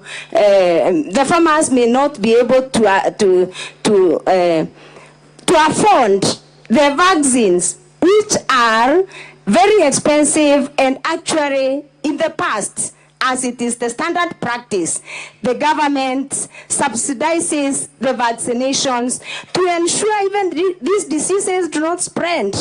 Because a disease can be read by a farmer who is ignorant and then it spreads, and this disease wipes out all the cows. Then I would also want to submit on the land issue about Bore. The public participation in Bore that the officer is purporting to disrupt, he tried to disrupt the public participation, but our staff from the county assembly tried to insist on those that wanted to participate to write memorandums, written memorandums. So from Bore sub-county, we relied heavily on written memorandums because many of the participants shied away from the public participation venues because of the same threats. Thank you, Honorable Speaker. Sorry, the second question. I'm sorry, Honorable Speaker and the members. Proceed. Then on the second one, about the disease, I submit that I did not say there was a meeting. I said these farmers consulted me or talked to me about their plight. They explained to me that they suffered these losses, and we did not have any meeting. And I submitted that immediately I got the report. I called the director, livestock production and veterinary services, to find out why the county, as it is the norm, was not vaccinating cows at this particular time. And that is the great effort that I made, and it was to no avail because we did not get any assistance. On the county assembly, again, I have noted that the county assembly, the reports by the investigators indicated that it was a petrol bomb, and I read those charges here. It was a petrol bomb that was thrown. It was actually, it was retrieved by the investigators, and they have it as part of their evidence as they were charging these criminals.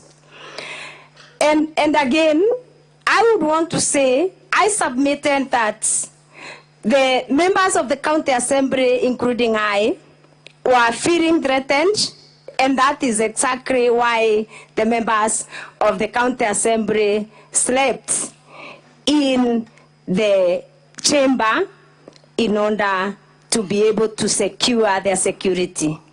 Thank you, Honorable Speaker. Thank you, Senator Osotsi Godfrey. And after Senator Osotsi, we'll have Senator Kinywa. Then you will answer to those two senators. Thank you, Mr. Speaker. I have two clarifications. The first clarification, Mr. Speaker, is on the petition number 5 by the members of the public to the County Assembly of Meru, which was filed on the 15th November 2023. Mr. Speaker, you note that this was just 7 days after the last impeachment. which we had done on the 8th of November.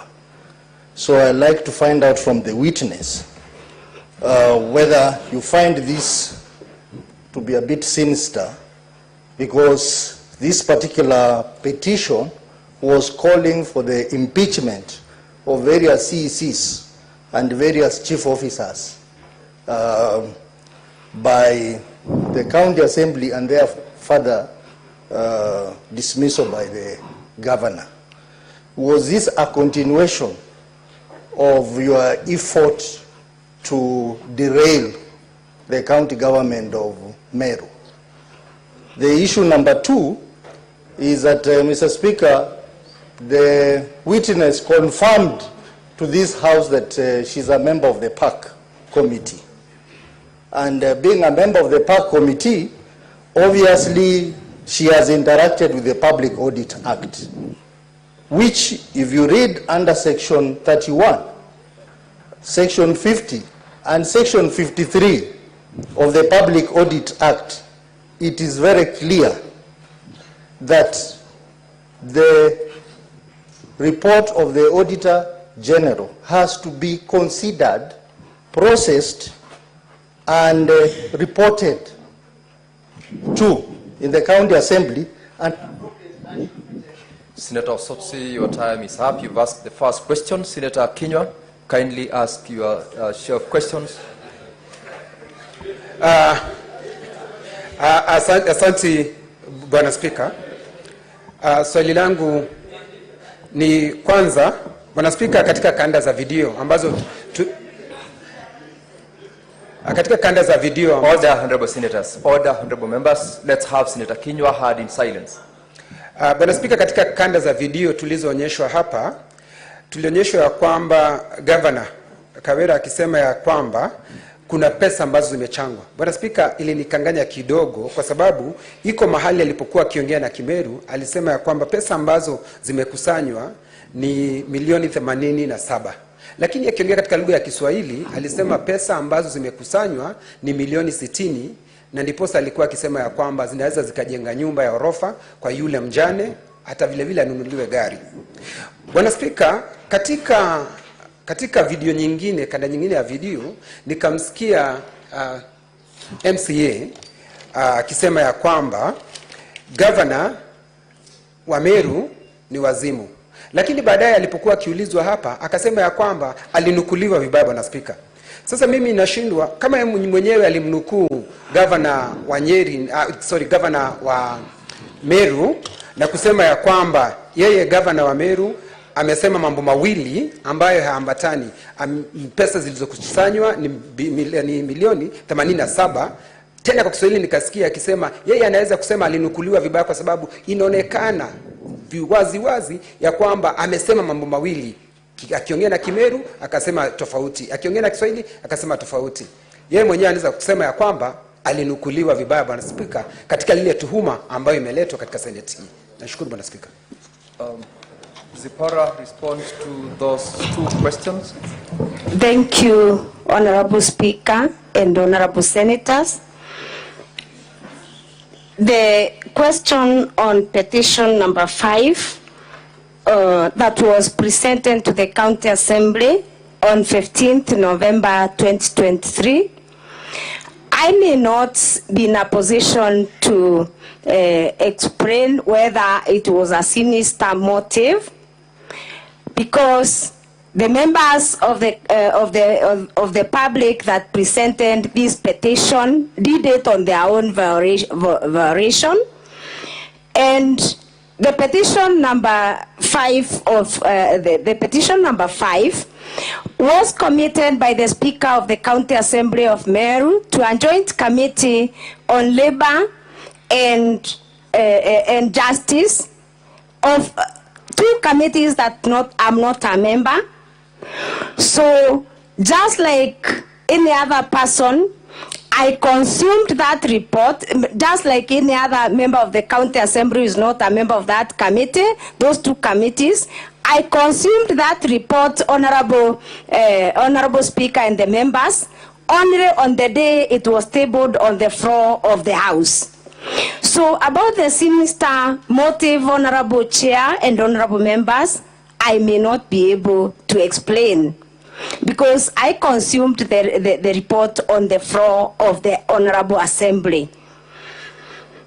Number two, I submit, I'm a member of the Public Accounts Committee, and it is true that the section that has just been quoted is indeed correct, but I submit that apart from that section, Honorable Speaker and Honorable Members, section Article 229(6) also indicates that an audit report can indeed be considered by the County Assembly, but the Article 229 indicates that it is clear that the audit report is final.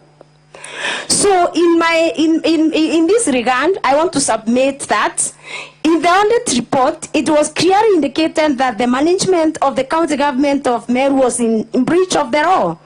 So I do not really feel that the County Assembly could have said the management is not in the breach of the law.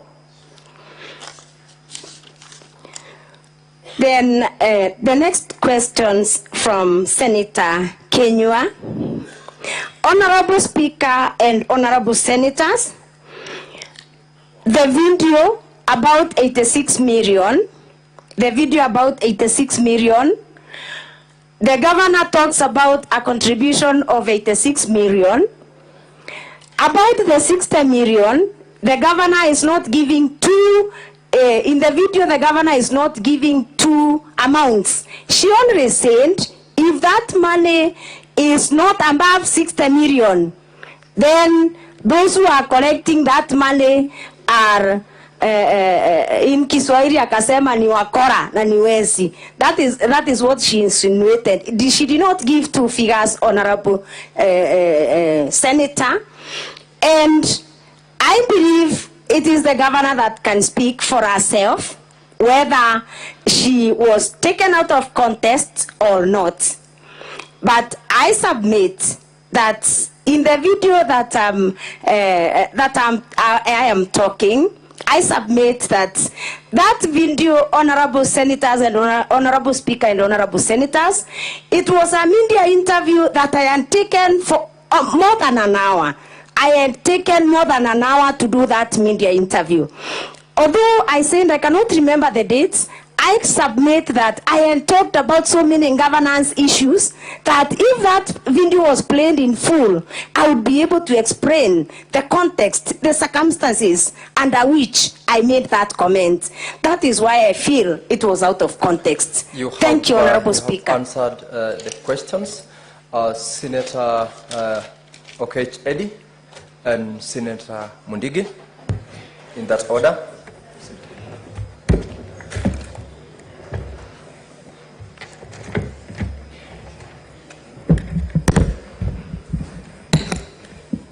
Thank you, Chair. I know it has been a long day. Witness, I'll be brief. Two brief questions. You have confirmed that you belong to the Committee of Park in the Assembly. Indeed. I wanted to know, in your own understanding and your own knowledge, whether all the MCAs in Meru County, those who voted for and those who have voted against this impeachment, in the best of knowledge, all belongs to committees. And if they don't belong to any committees, would you advise this House under what circumstances those that don't belong, don't belong? And then the last question is on PAC, still on PAC. The question that you were asked by Senator Sosi is still not exhaustive to me.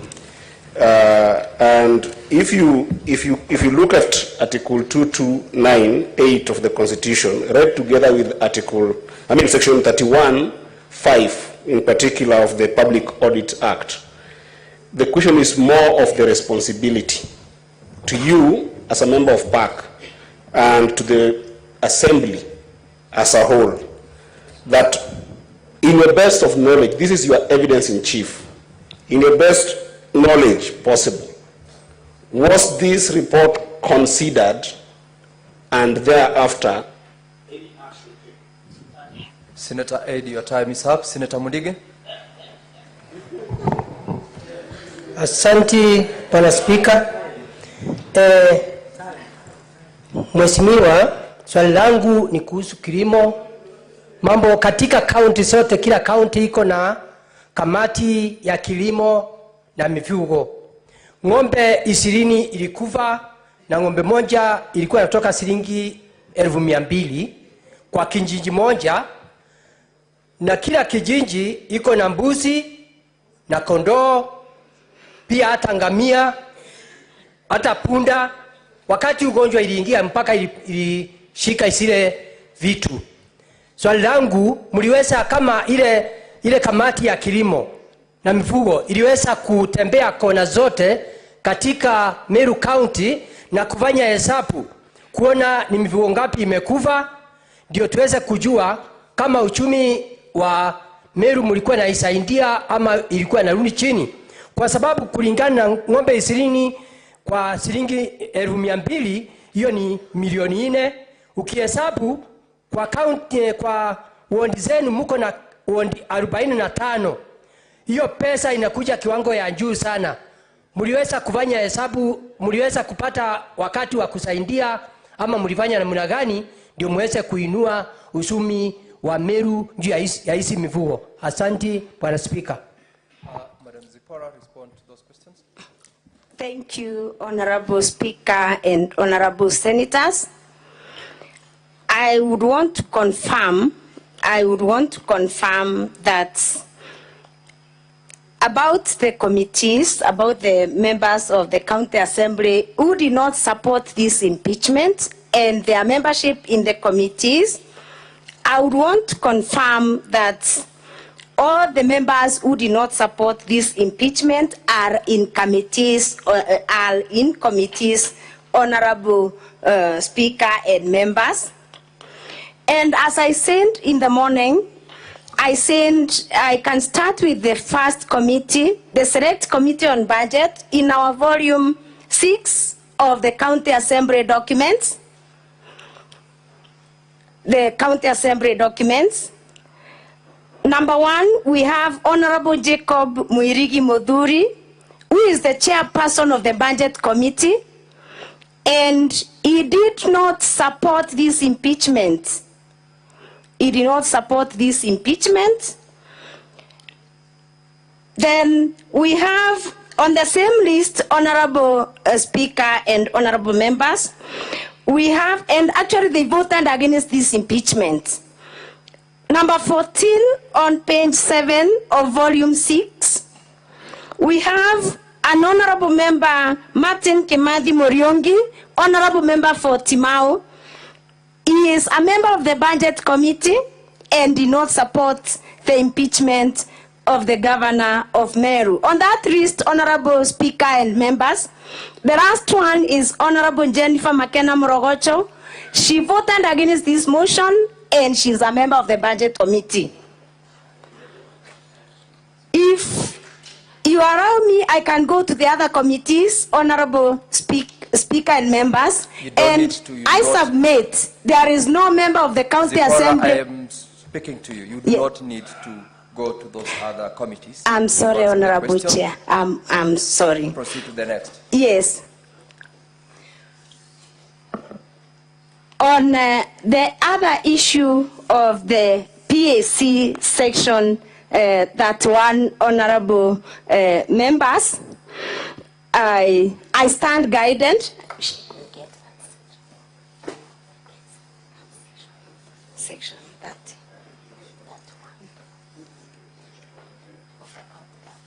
Sorry, the Honorable Senator can just repeat that question and give me the section that he referred to.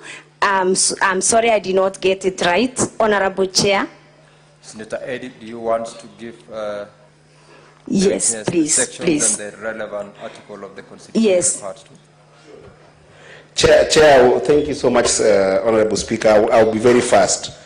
I referred to section 229, subsection 8 of the Constitution, and Public Audits Act, section 31(5). And it's a very simple question. It's a matter of responsibility over such report that is supposed to be considered, debated, and action taken about it by the Assembly. I'm asking you, in your best of knowledge, both in your committee that you sit in and the Assembly, did you consider this, debate it, and took action on that particular report, which is your report, which is actually your evidence in chief in this matter? If not so, are you inviting the Senate to do the work of the Assembly? Thank you, Honorable Speaker and honorable members. I earlier on submitted that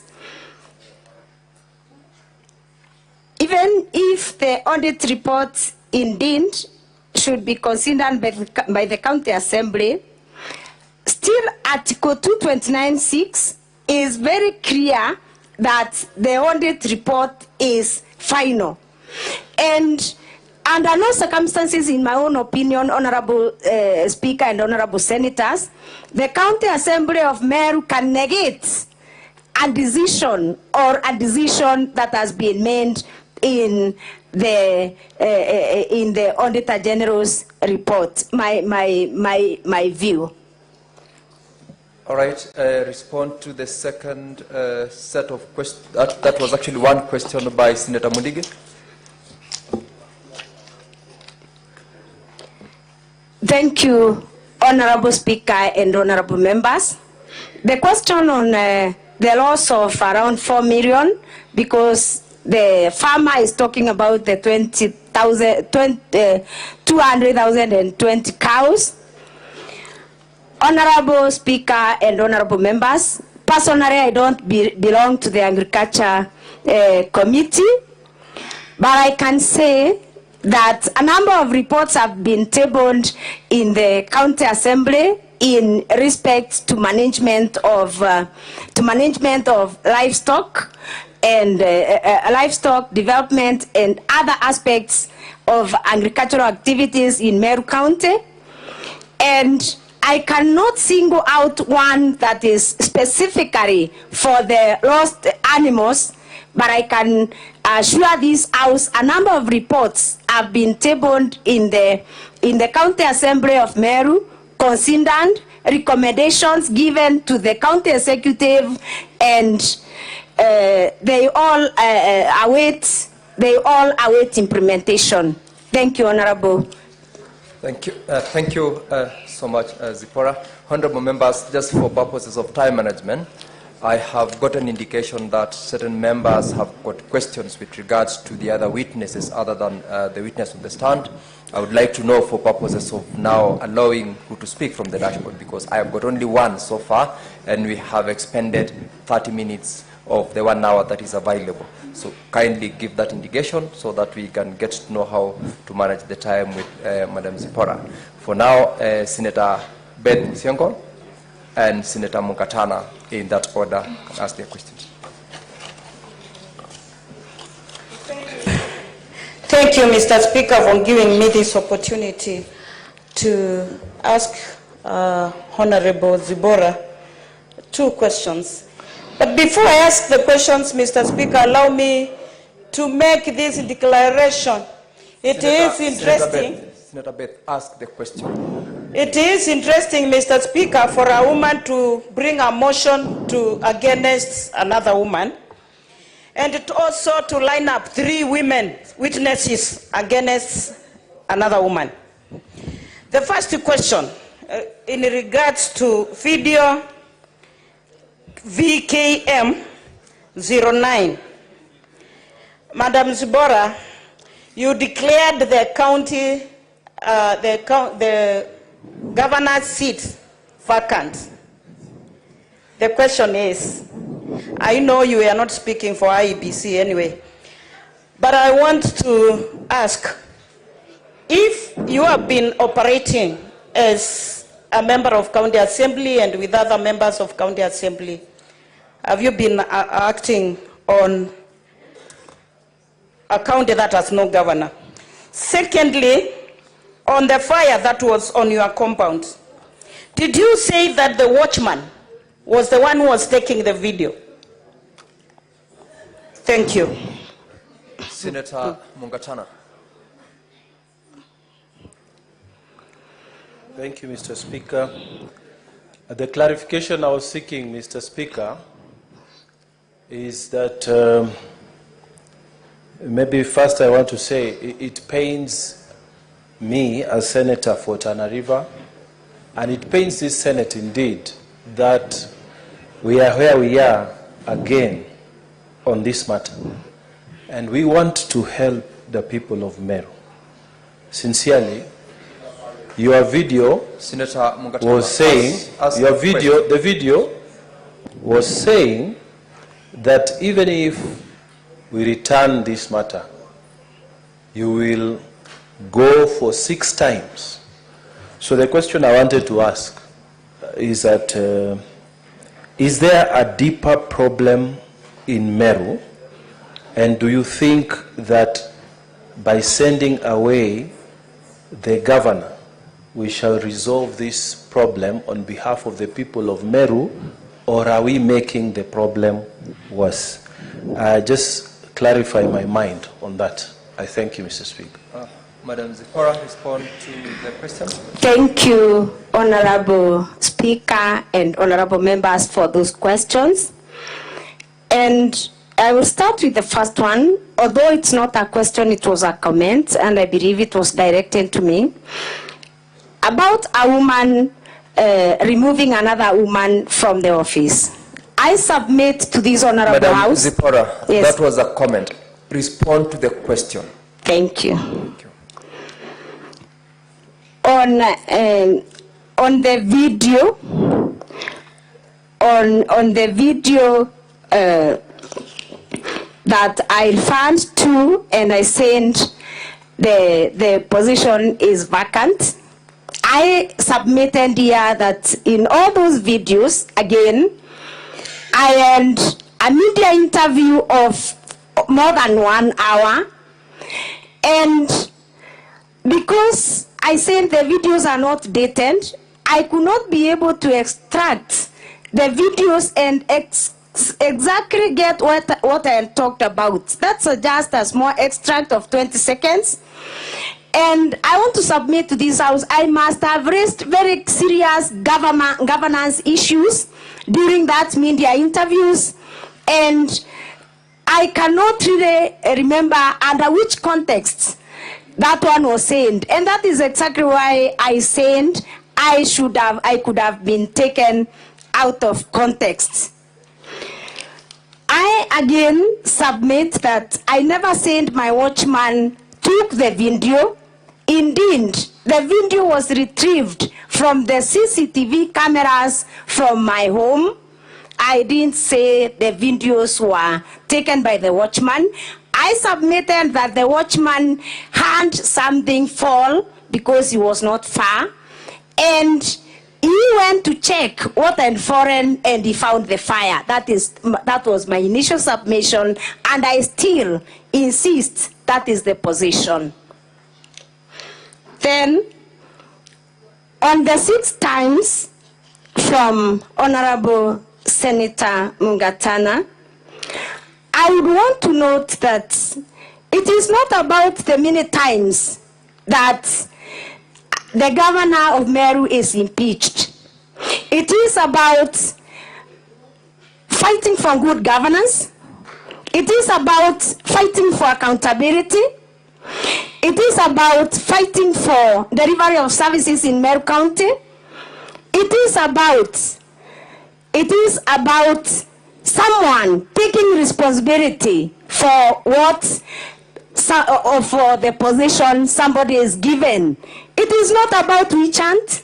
It is not about anything. I think that one shows the determination that we need a Meru County that is functional. a Meru County where services are being delivered, where the officers, where the county government is serving the people of Meru. Thank you. Thank you, Senator Kajwang Moses, and thereafter Senator Mutinda Tabith. Thank you, Mr. Speaker. I want to be very direct and go to the exhibit that was submitted by the County Assembly. On page 353 of Volume 2, you took us there to illustrate or to demonstrate that the wage bill grew by 500 million Kenya shillings from 4.4 billion to 4.9 billion. My question is, did the Assembly approve the 4.9 billion budget?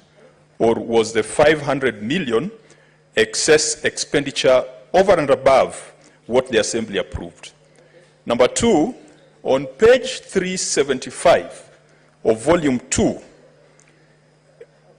you have a schedule there showing the transfers that were made to the various entities. These entities include the Meru Investment and Development Corporation, the Meru County Revenue Board, the Meru Youth Service, and Meru Microfinance Corporation, which in your submission, you said the governor violated the constitution by not appointing the chairs of the boards. At the same time, on page 375, we have the report of the Auditor General showing 699 million, close to 700 million Kenya shillings, was transferred to some of these bodies. Did the Assembly approve the 699 million transfer? And if the Assembly did approve it, then what then would be the matter of saying that the boards were not effective due to the non-appointment? Finally, you took us to Section 58 of the County Governments Act that talks about the CEO of the County Public Service Board. Now, I want to get your views on Section 56 and 57 of the same Act. The head of the County Public Service is the County Secretary. The County Public Service Board works with the County Secretary to ensure that...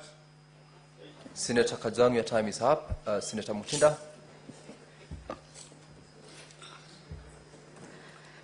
Thank you, Mr. Speaker. Honorable Zipporah. Yes. Clause 4 of the Meru County Revenue Board indicates that there shall be an established board. Clause 6 talks about the composition of the board, and it further emphasizes that the Act therefore requires the board to have a chair. So, since you're a member of the PAC, as you've stated before this House, did you have any opportunity to have audit query in regards to how funds were allocated or how funds were approved? Because we've seen that funds have been utilized.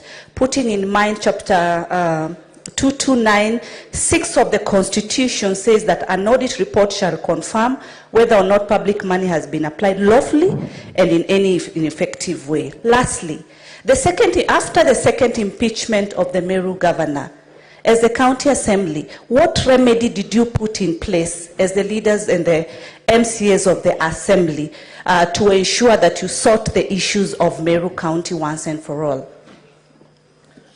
Proceed to respond to those questions, Zipporah. Thank you, and Honorable be mindful of the time. Thank you, Honorable Speaker and Honorable Members. Indeed, the first question, the Assembly approved the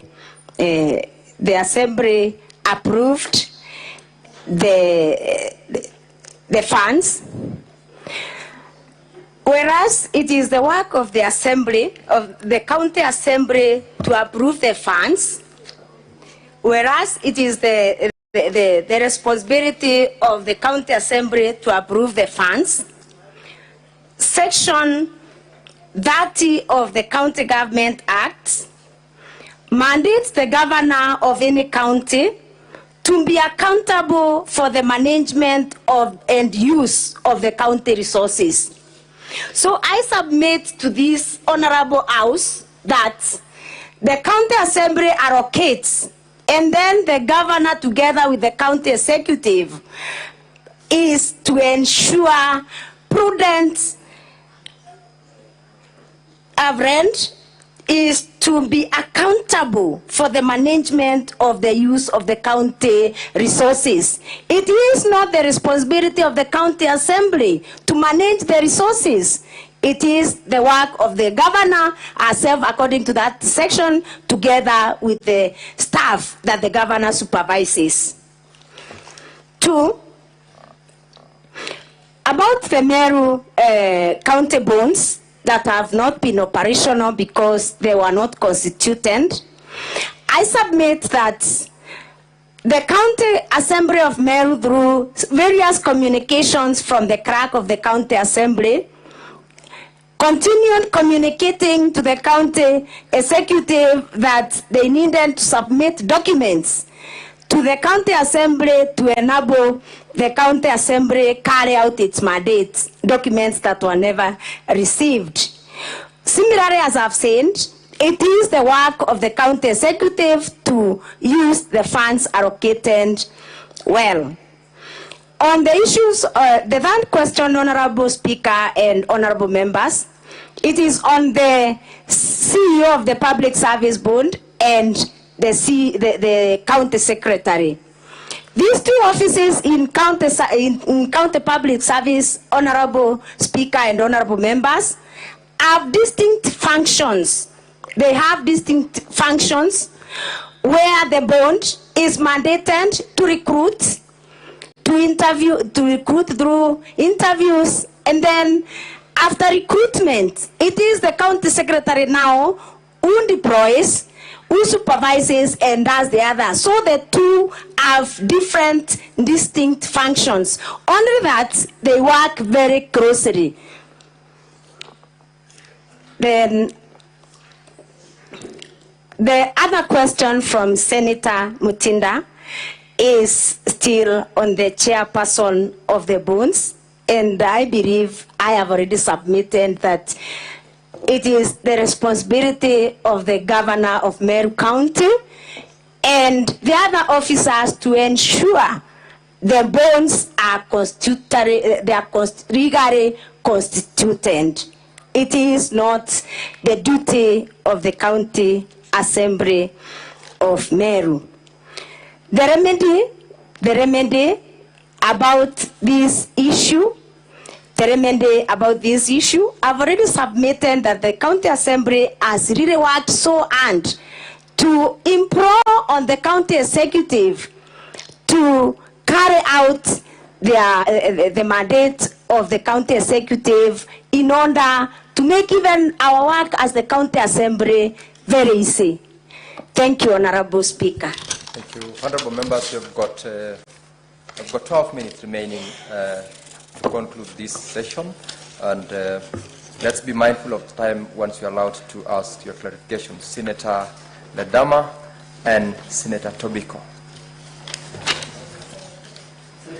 Thank you, Mr. Speaker. Mr. Speaker, let me start by asking the witness to clarify on her last submissions on the failure by the county government to be able to appoint people in these boards. And I want to take the witness to volume 1B, page 53.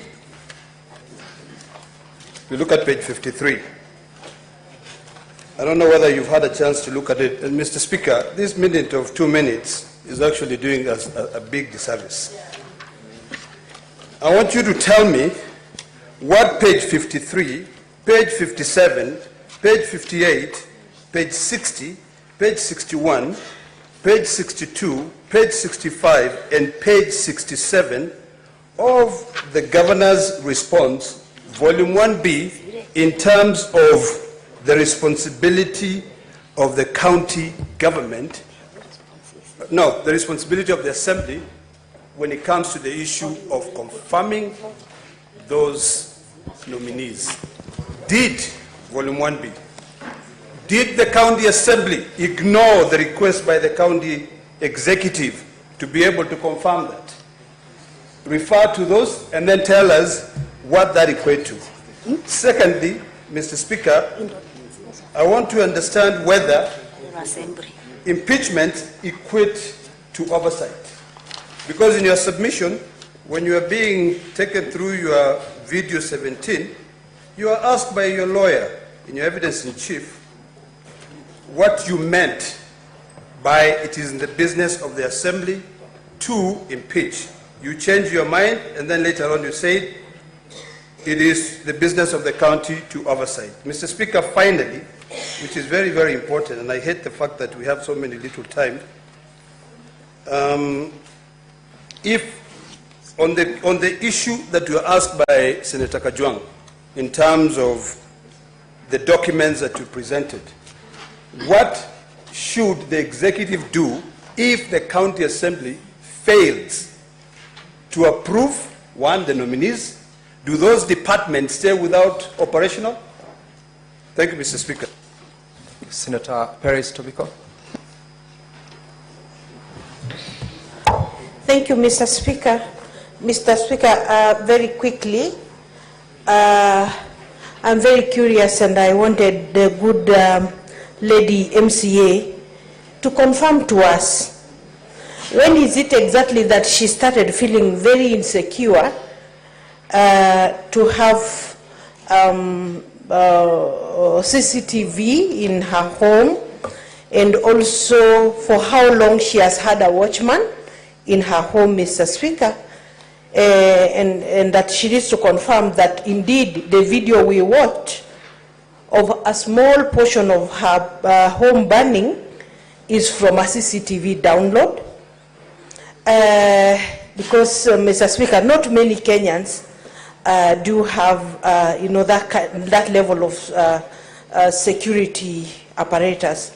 Mr. Speaker, two, of the county assembly bundle of documents, there was a page we were referred to, page 31 of 173, a list of, directors. And of the directors, she said, are very low in scale, but are, acting as directors.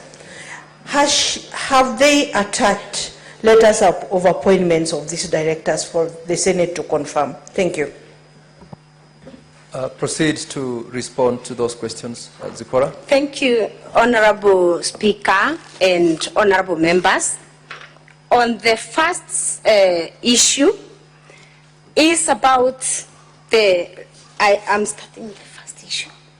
The first issue is on the governor's document, or the governor's document volume 1. Indeed, it is true. It is true that there are some nominees that were forwarded to the county assembly for vetting.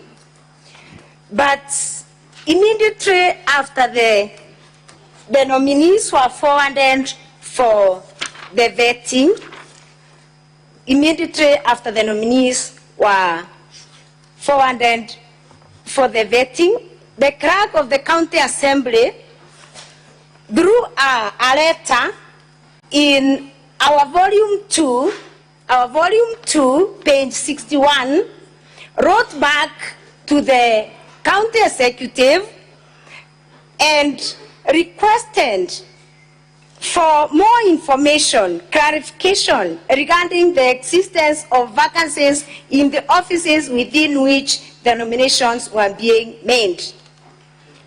And yes, that was, yes. Senator Olekina. Point of order. I think it's important that the witness referred to the pages that I led her to, because it is specific to the board appointments. If you look at page 53, very well, so we wanted to be very clear on that, not to say that we just want clarity. Very well, witness, please go to those specific pages that you were referred to as you make your responses. Thank you very much, Honorable Speaker and Honorable Senators. I am referring to the letter that the Honorable Senator is talking about. The letter that the Honorable Senator is talking about in the bundle of the governor's response is on page 53. And I am saying, in response to this letter, In response to this letter, Honorable Chair and Honorable Members, the clerk of the County Assembly responded to this letter in our bundle of documents, that is the County Assembly Bundle of Documents, Volume 2, on page 61, requesting for more information on the nominees, Honorable Speaker and Honorable Members. That was on 21st July 2023, and I may not read because of time constraints. Then again, the clerk of the County Assembly wrote again to the county government reminding this is kindly to make a follow-up on the requested information to facilitate the committal of the 400 nominees to the various boards. That was a reminder, Honorable Chair and members, on page 62 of our bundle of documents. And up from that time, Honorable Chair and Honorable members. What's your point of order, Senator Medo?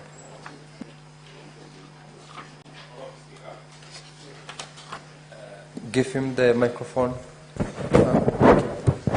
Honorable Speaker, I think since this is evidence in chief and it will go on record, it is fair that the witness refers to the content of the letter. The letter that the clerk has written would wish to kindly inform you that my office is unable to recommend the same for the appointment to be transmitted to the County Assembly for action. So what the witness is saying, that they wrote to ask for more information, it's actually not accurate. The accurate fact is that the clerk said that the County Assembly is unable to process their vetting since the offices have been occupied by other occupants. Madam Zipporah, kindly restrict yourself to the contents of the letter in responding to that particular question, and be very, very mindful of the time that is already out now. Well, guided Honorable Speaker and Honorable Members, I read the second letter. Maybe the Honorable Member was in the first letter. I'm sorry about that. But my submission is that despite the constant communication, the information was not provided, so it became difficult for the County Assembly of Meru to continue with the process. On the second question,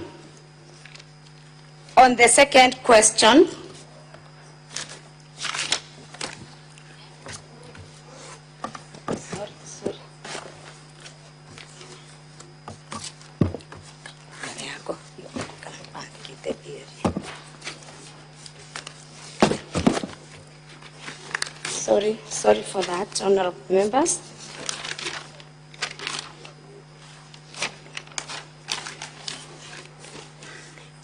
On the second question from Senator Orekina on whether impeachment is oversight, the impeachment of a governor is based on violations of the Constitution and other violations of other laws. And in my own opinion, I describe impeachment as part of the oversight, in my own opinion. And I believe there is no other question from Honorable Senator Orekina. Then I got questions from Honorable Tobiko through the Honorable Speaker and Honorable Members. I submit that I did not I did not install a CCTV just because of these insecurities, but my home has been under surveillance of the CCTV camera for the last 5 years. I also submit that I did not secure the services of a watchman because of this. The watchman has worked for me for a number of years. And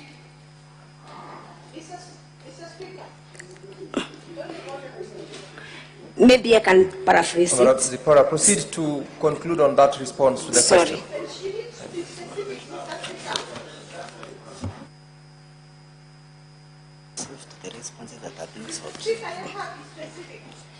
Yes, I can say that my home has always been guarded by a watchman. Since when? Since I established it. When was that? In the year 2003. The year 2003, there has been a watchman, although not the same person. You have already answered the question, yes. Madam Zipora. Yes. And you're done? No. I'm not done. I have the last one. Conclude in under 1 minute. Honorable Chair, the last one is on the directors. I confirm that the document that I've presented in this House is an official document that was submitted to the Honorable House by the CCM, Public Service, Legal Affairs and Legal Affairs. It's an official document that was adopted in the House. So I believed I did not need to have appointment letters because that is a document that was submitted to the House by the CCM in the summons, and therefore the County Assembly adopts it as an authentic document. Thank you, Honorable Chair.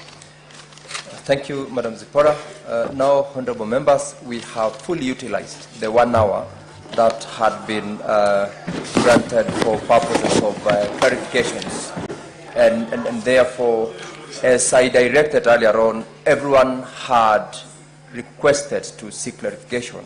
We cannot be here until midnight. We can't be here. We must limit and manage our time. So that session is done. Madam Zipora, you are excused from this point. And honorable members, we are proceeding to the next honorable members' order. The chair is speaking. Senator Cherargei, order please. Senator Omogeni, order please. We are closing on that part. We have discharged the witness, and that session is concluded. Honorable members, the next session is with regard to the second witness who'd been summoned. We stood him down for purposes of the document that he was to rely on to be circulated, and that is the witness whom I would like to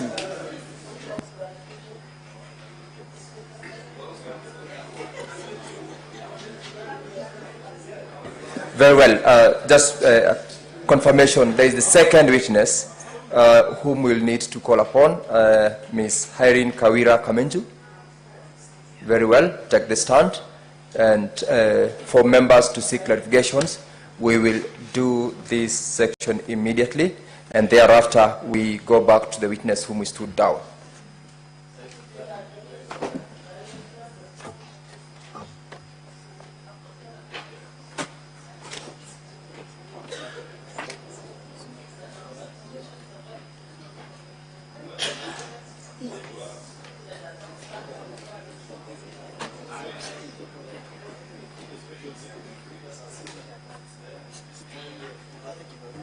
All right, members, with regards to the witnesses who've testified, we've got Madam Irene Kawira Kamenju and Linda Kaki.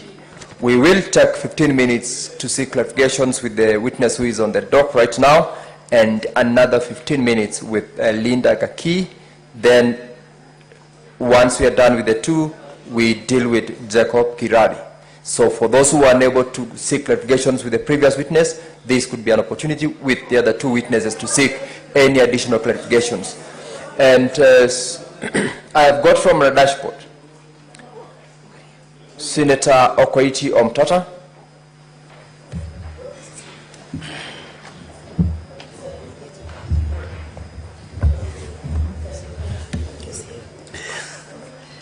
Mr. Speaker, sir, thank you for the opportunity.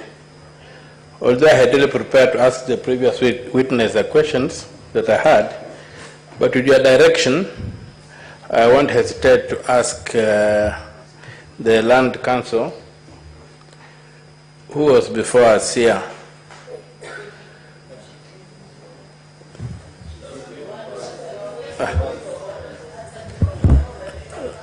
Well, Mr. Speaker, sir, well, there was the other witness that were... Senator Okoiti. Yes. Resume your seat, please. Resume your seat, Senator Okoiti. Honorable members, the witness who is now on the stand is Kawira Kamenju. If you have any question, any clarification from her, this is the opportunity. And from my dashboard, the person who was ahead was Senator Okoiti. If you have a question to the witness, proceed. If you don't have, I'll ask Senator Samson Cherargei. Mr. Speaker, understanding order number 1 of the standing orders of the Senate. Order, Senator Cherargei. Just this is my time. I thought I could use the way Order, I want. Senator Cherargei. Are you asking a question? Yes, I'm asking a question. Proceed to ask the witness any question. But your guidance, because understanding order number 1, which is part of our rules and regulation, if we do not have questions, the mover of the motion was the key witness that we wanted to seek clarification. So, Mr. Speaker, you know that will affect our judgment at the end of this proceedings, Mr. Speaker, Senator which will be very unfair. Resume your seat. I give further guidance. Mr. Speaker, but these are the standing orders. Senator Cherargei, they are not resume your strange seat. to the House. Resume your seat. I give further guidance to the House. Yeah, please. If you have got no question to the witness with on the stand, you may sign out. If you have, remain so that I give you the opportunity to ask those questions. Sign out if you have got no clarification to seek from the witness. Clear the screen.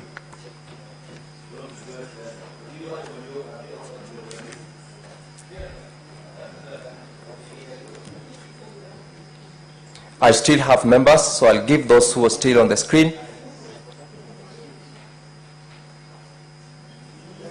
Senator Joyce. All right. Senator Hamida Kibwana. Very well. I will discharge the witness. I will discharge the witness. Senator Mutinda. Senator Veronica. Yes, sir. Proceed.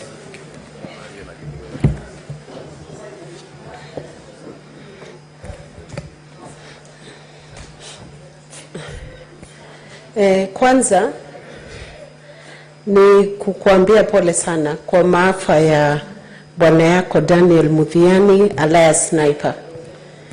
Lakini kuna swali ambayo ningependa ueleze Senate ama hawa waheshimiwa kuhusu hii pay bill number 247 account number 040016391789.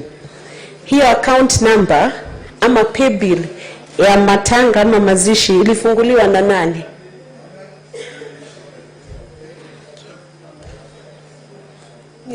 Okay. Senator Veronica. Yes. Proceed. I have asked her a question. Who opened this pay bill number 247 account number 040016391789? Hiyo account ambayo ilipata pesa 286,516. Nani alifungua? Mimi. Wewe ulifungua? It was initiated by the Sniper Friends and the bloggers, but I was the one who is responsible of the account.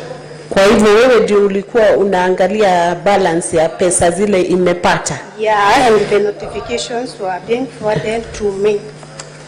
Senator Veronica, address the speaker. Yes, through the speaker, kuna control yoyote ambayo governor alipewa?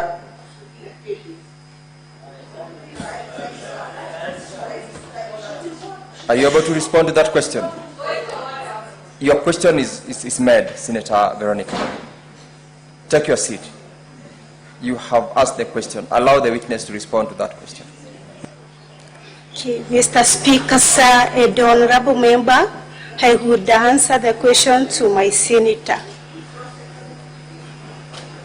We heard as I've said again, the pay bill was initiated by the Friends of Sniper and the bloggers.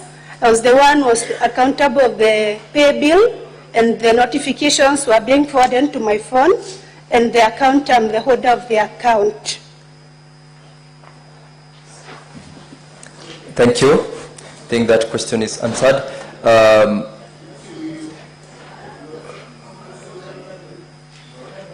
Senator Mutinda.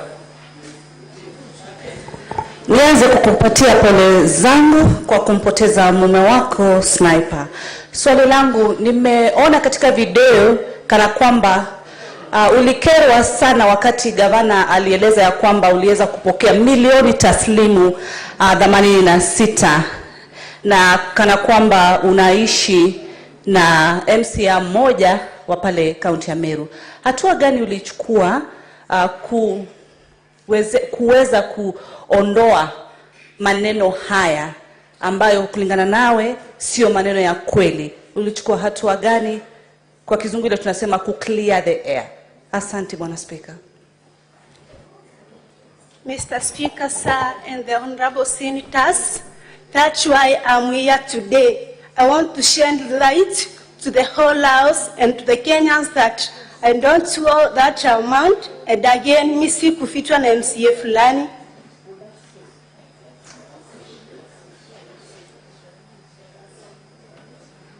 Senator Olekina.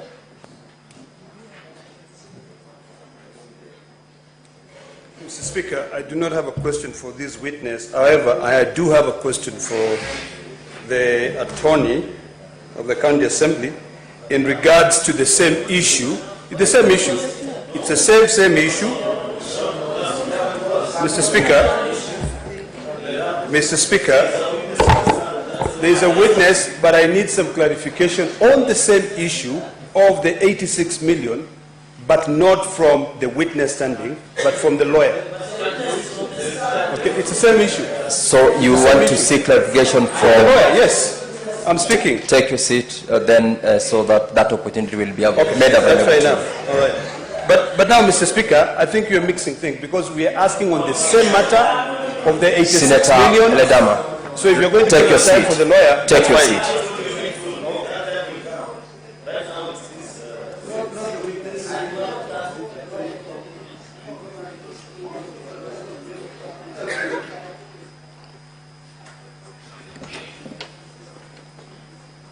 Senator Beth.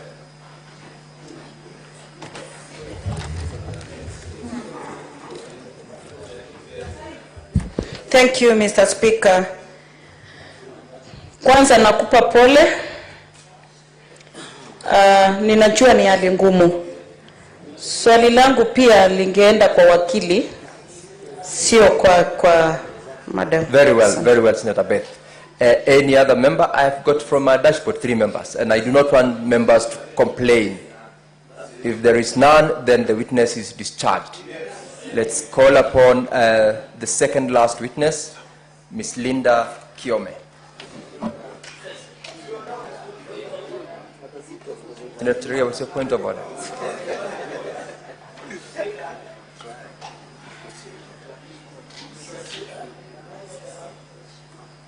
Give Senator the mic. Mr. Speaker, under Article 181 and the third schedule on the process of removing the governor, would I be in order to make an application that we stand down this witness and have the mover of the motion come back for clarity of the House. Would that be in order, Mr. Speaker? And I would request to move that motion and request Senator Ledama to second me, Mr. Speaker. We can rewrite the rules. Take your seat. Because there are many issues that we need to clarify. Take your seat. You're out of order. Anyone with any specific clarification you would like to have from witness? Senator Mbugua.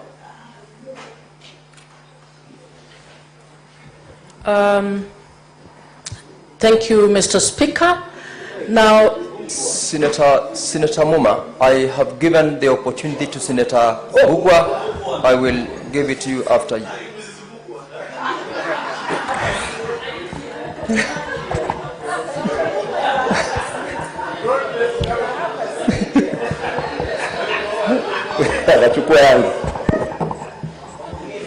Thank you, Mr. Speaker. Just two quick clarifications from one Linda Kiome. You served as an advisor to the governor for 1 year. I would want you to tell this House how the communication from the governor and your response was done, so that we can be able to interrogate this matter. And two, during this 1 year you served as the governor, this issue of the appointment of the boards was a rife matter. Did the governor ever seek an advisory from you on how to deal with it, and how did you respond? Thank you, Speaker. Mr. Speaker, sir, honorable members, thank you, Senator, for that question. When I was appointed by the governor, I was almost due to have my third baby. So her directions were that I should come back after my maternity leave was over. That was in the month of September, and I did come back. So from September, when I came back, she advised that I should work under the CECM for Legal Affairs, Mr. Dickson Munene. And she had instructed Senator that I will be working on a need basis. When she requires my advice, she would call me. The only time the governor called me was when the second impeachment came up.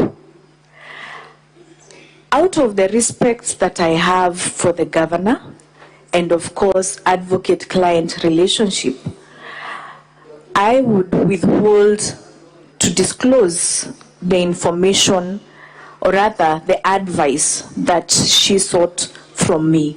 I owe her that much. Thereafter, after the impeachment, that is when she called me to her office in Meru just before Christmas and asked me to resign. Therefore, our relationship got sour. In fact, immediately after the second impeachment, and there was no further communication from the governor until, I believe, the 26th of March this year. In between, the CECM, Mr. Dickson Munene, kept pressuring me to resign. So I felt that, Honorable Senator, if the governor has said that she will seek legal advice from me on a need basis, at no time did she ask me about the legality of any appointments of the boards in the Meru County government. And there is no written advisory I have given the governor within that period of time. The nature of the advice... Councillor Linda, make short your responses and respond directly to the question. All right? Thank you, Mr. Speaker. I stand guided.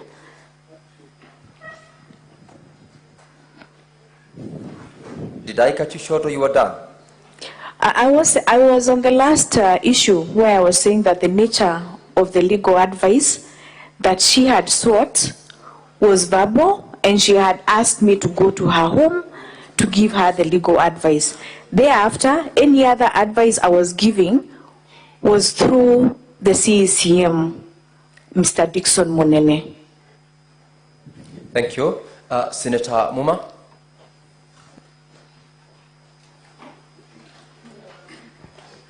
Thank you, Mr. Speaker. My question to the witness. You are a former legal advisor to the governor. You have sued the governor. We understand that is not very apparent. Now, did you see the need to declare conflict of interest in coming to give evidence against somebody whom you've had advocate-client relationship and whom you are advising? I didn't hear you declare that when you were called on the witness box. Mr. Speaker, sir, thank you very much. Honorable Senators, I said in my submission that I came to clear my name from an allegation of giving mediocre advice to the governor.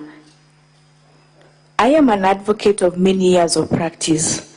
Ordinarily, in the very least, I would have at least written my name at the end of that advisory. I came here to clear my name for future prospects, and I indicated that very clearly when I was giving evidence. I did not withhold any information regarding to my relationship with the governor. Very well. Any other? Senator Mugatana? Mr. Speaker, just a quick clarification.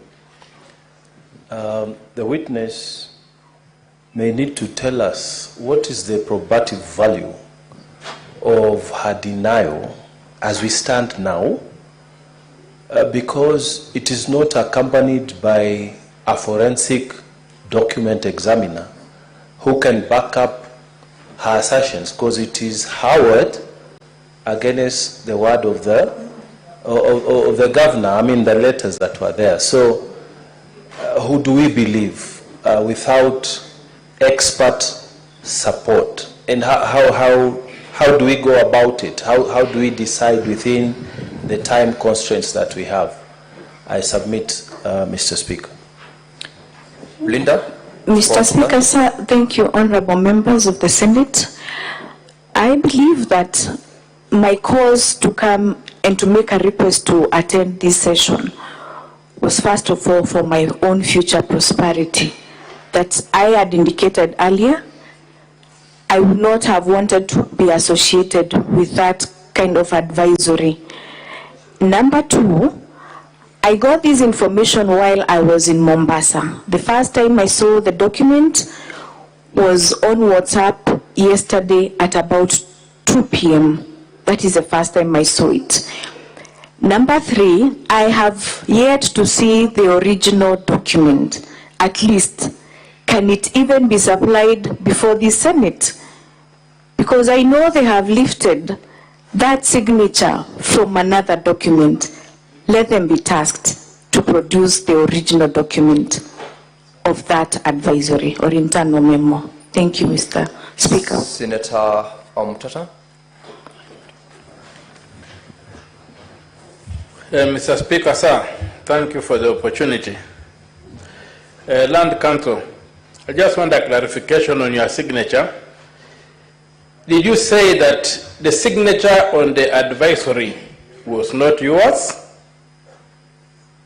Or did you say the signature was similar to yours? Or did you say the signature was lifted from other documents you had signed? Because you made a reference to all the three, and maybe clarify for me which one is which. Thank you. Linda? Thank you, Mr. Speaker. Sir, honorable members, I was very categorical that I did not sign that document. Hence, making a conclusion that that signature was lifted from other documents that I have signed. And that is why I'm asking, can I be provided with an original document? Because what we have is a photocopy, and I know with a clean heart, I have not signed that document, and I have not prepared it. Senator Cherargei? Mr. Speaker, through you, Council, the governor in some of the charges, she has been accused of appointing a number of chairpersons, Meru County Revenue Board, Meru Microfinance Corporation, Meru Youth Service Board, and Meru County Investment. You are legal advisor to the governor. In your opinion, or did you at any point give advice to governor to comply with both county legislation and national legislation on the importance of appointing the chairpersons of these corporations? And finally, having been a running mate of the governor's opponent, I heard you saying you enjoy cordial relationship. Is that still the case? Do you say you hold the governor in high regard? Absolutely. And did you seek, in conclusion, Chair, before the governor appointed you to that position, did you seek the blessings of your former gubernatorial candidate, Senator Mitika Linturi? I thank you, Chair. Before you answer that, Linda, Senator Veronica, so that you answer both questions. Could the witness clarify how many legal advisory opinions she proffered to the governor during her short stint, and whether when she discovered, according to her, that her signature had been used without her consent, whether she took any action to forestall a criminal activity of forgery or using her signature without consent? How many opinions did you proffer which were official? What's your point of order, Senator Eddy? Mr. Speaker, I rise under 8, point of order 8, and Mr. Speaker, and the rules that are related to this, Mr. Speaker. Where we have got any evidence, where we cannot be able to interpret that evidence, our rules require that we must get an interpreter. On this issue of signature, you've seen it bouncing from one senator to another, and it's not clear. Mr. Speaker, don't you think, through your honor, Mr. Speaker, that there is need to examine or get an examiner for the signature, or there's need to examine the lifting as the evidence is being given by the witness, because otherwise then we cannot be able to pronounce ourselves on the broader allegation of that particular fraud. Senator Eddy, if you followed the sequence of the evidence the witness gave and the questions which have gone through from cross-examination to now, it's a matter of her objecting to the document having been signed by her, and that is what the honorable members are seeking clarifications on. Your concern is as good as the concerns that the rest of the members have raised. And I do not think in these circumstances we need any expert examination of what she, as a witness, is saying, I did not sign. Nonetheless, let's allow her to respond to the questions by Honorable Cherargei and Senator Veronica. Thank you very much, Mr. Speaker, sir, and honorable members. As I said, the governor advised that I could only give any legal advice on a need basis. As an advocate, you cannot solicit to give advice. You can only wait to be requested for the advice. When the second impeachment came in about November of 2023, the governor called me in her residence. And before that, I was in Kakamega, and she called me through the telephone, and she asked for certain legal advice, which, as I said before, I am restricted through advocate-client relationship, and out of the respect that I have for the governor, not to disclose the information, or rather the advice that she required. Soon thereafter the impeachment, that is when she called me and asked me to resign. So which means our relationship did not last long.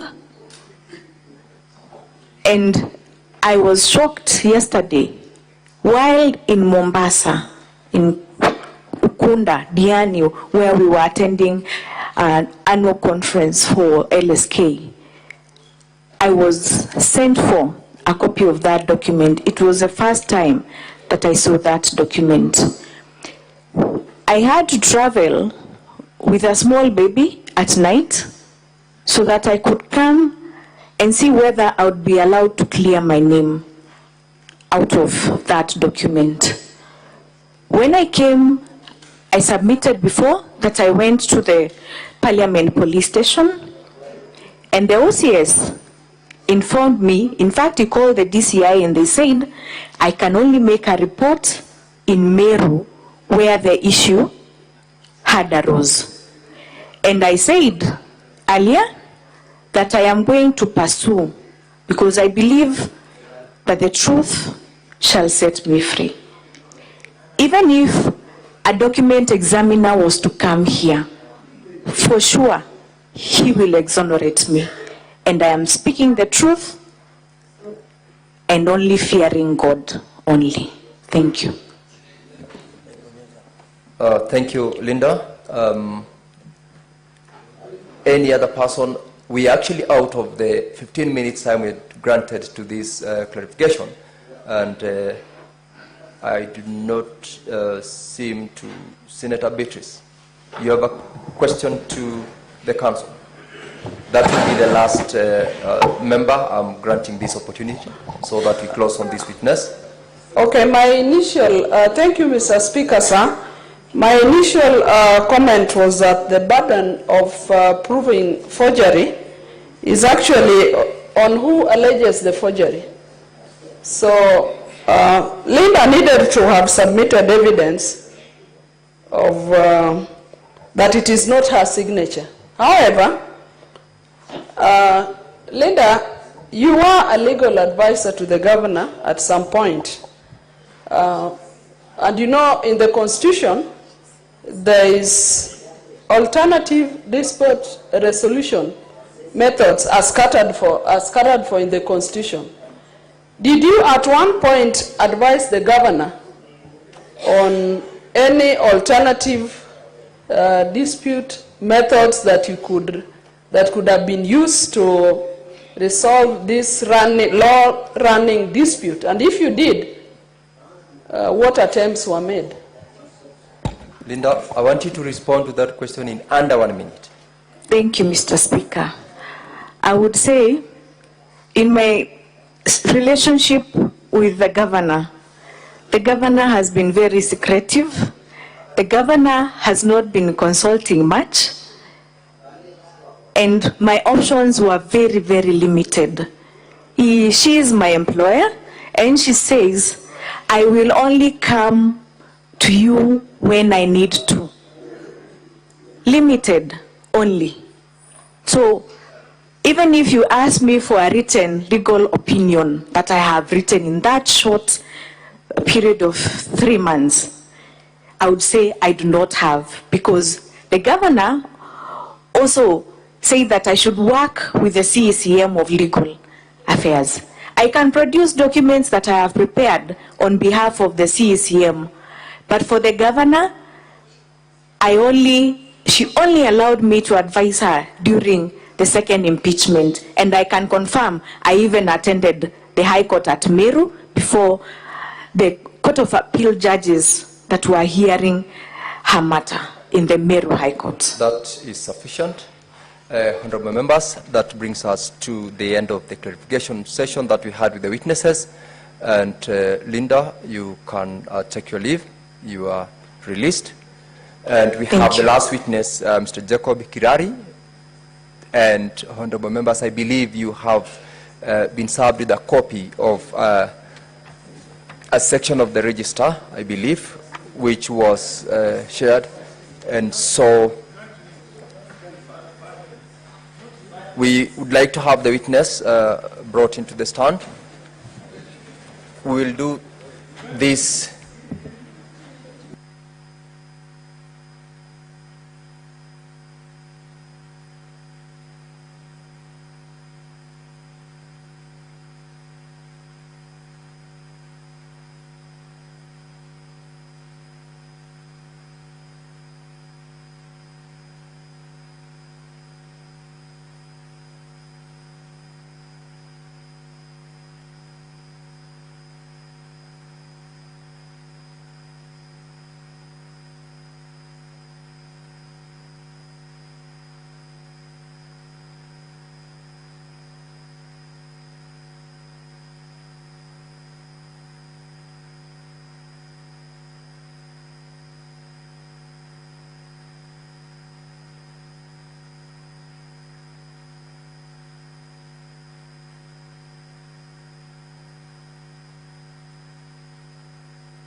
Mr. Clerk, you had you were earlier on sworn in, and the counsel for the county assembly have got only 9 minutes to conclude. You have got 9 minutes to conclude with this particular witness out of your time that had earlier on been shared with the other witnesses. And so, starting now, run through the witness. This document has been shared to the members, and the original version of it has also been shared with the council for the governor. There is a soft copy equally that has been shared, so I believe members have had an opportunity to look at this document. So, council, it's your turn. Check the witness through, mindful of the 9 minutes that is at your disposal.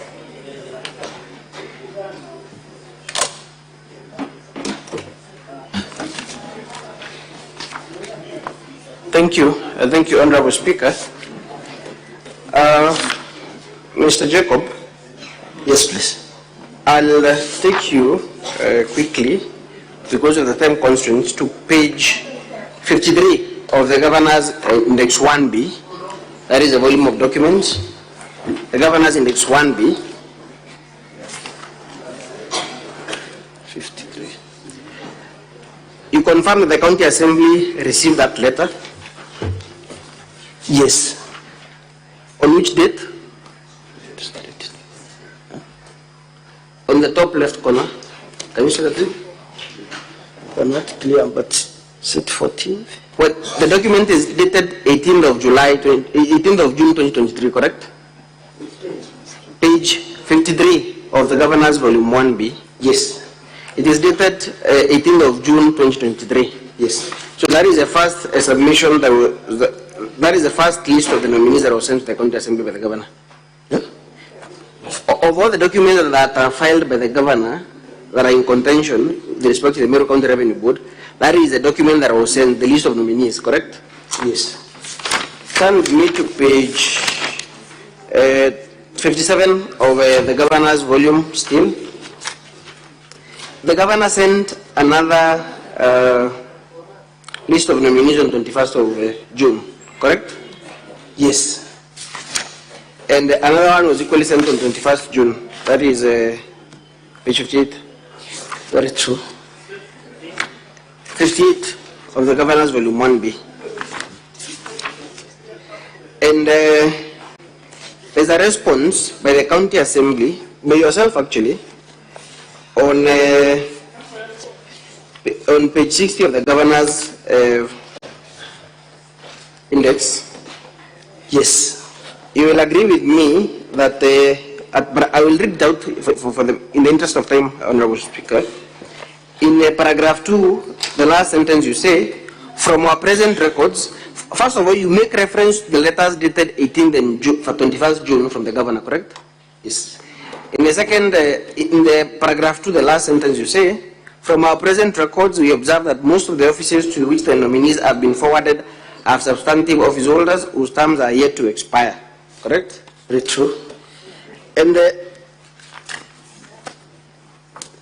reason, what was the basis for you to say that their terms are yet to expire?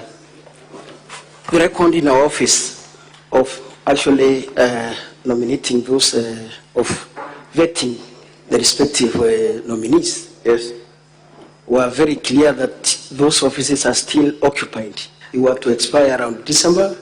Yes, I'll refer you to page 52 of the County Assembly's Volume 2.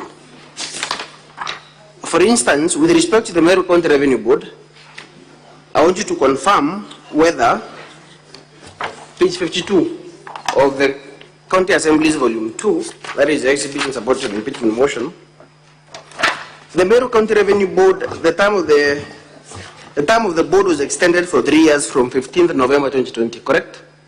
Yes. So it means it was expiring in the 15th of November 2023, correct? 3 years from 15th of November 2020. Very true. So at the time of receiving nominees to the Meru County Revenue Board, in the letter we have seen by the Governor, the letter on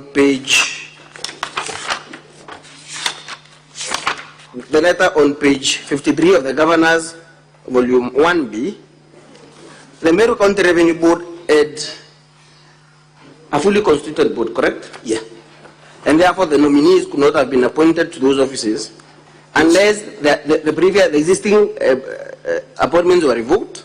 Yes, or natural attrition. Or on account of natural attrition? Yes. So I'll take you to the County Assembly's Volume 2, the letter on page 58.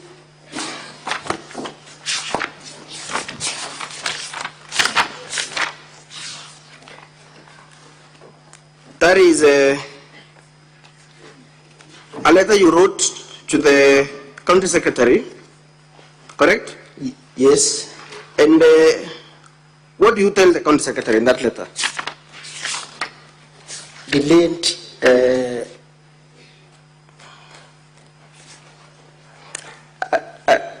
are you there? Yeah. Yes. What do you say in that letter? Delayed in approval of board nominees.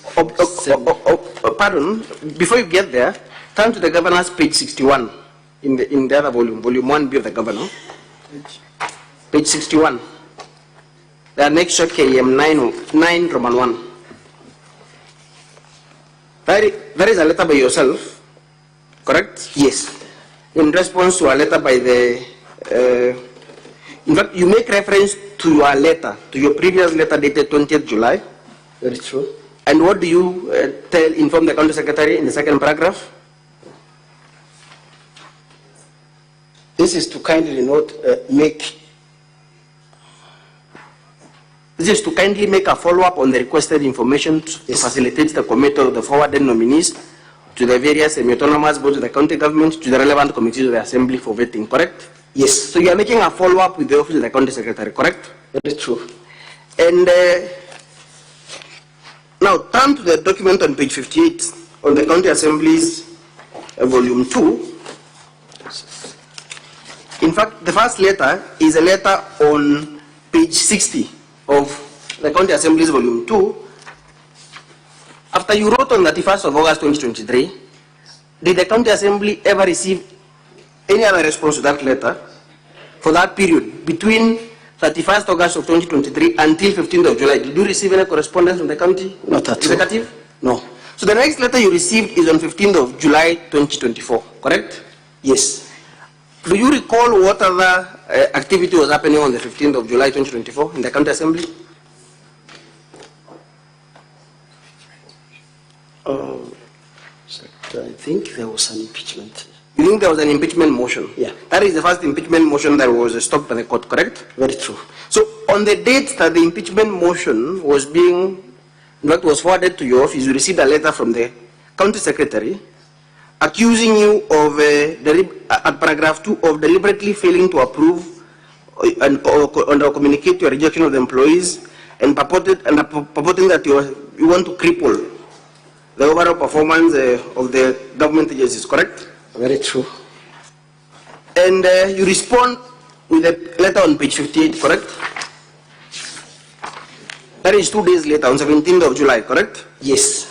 What do you tell the county secretary at paragraph 2? At paragraph 1, you make reference to your earlier letter of 20th July, which was close to a year later, because we are in 17th of July 2024. The previous correspondence, when you're making the follow-up, was on 17th of July, was on 20th of July 2023, correct? Yes. There was a letter of 31st of August 2023, which you sent to them from the governor's own documents, correct? Yes. So, at paragraph 2, what do you tell the county secretary? Or let me read so that you can agree with me for the benefit of time. Yeah. As per our communications, the Assembly repeatedly requested additional information and clarifications regarding the filling of available vacancies in the respective boards. Then you urge them at paragraph 3, kindly refer to the aforementioned letters for clarity, and the Assembly remains willing. So, at all times, would you say that the County Assembly was intentional in crippling the functions of the County Executive? It's not true. So, the Governor, did the Governor respond to that letter? The letter dated, or rather you can down with me to page 60. No. Not yet. The letter at page 62 of the Governor's volume 1B.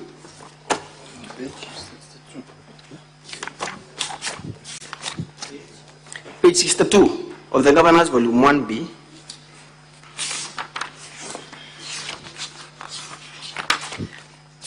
That is the response by the Governor, correct?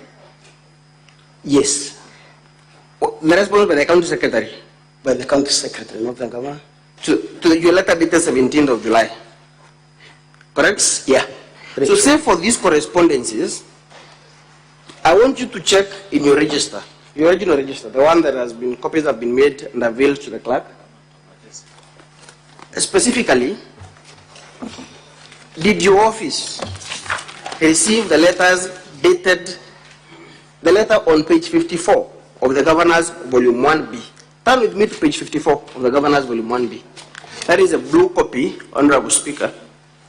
The Governor's volume 1B. The letter dated 18 September 2023. Council, your time is up. I'm giving you 30 seconds to conclude on what you need to ask for the witness to respond. Honorable Speaker, I'll just take 2 minutes to conclude on this question. It is the very reason why I called this witness. Just 2 minutes. Just close in 1 minute. Very well. Honorable Mr. Witness, the document at page 54. The document at page 54, that is the letter dated 18 September 2023. The document at page 55, still of the Governor's volume 1B, and the document at page 56 of the Governor's volume 1B. Did your office receive these 3 letters? Not yet. I want you to confirm from your original register. They are not in my record so far. So from your record on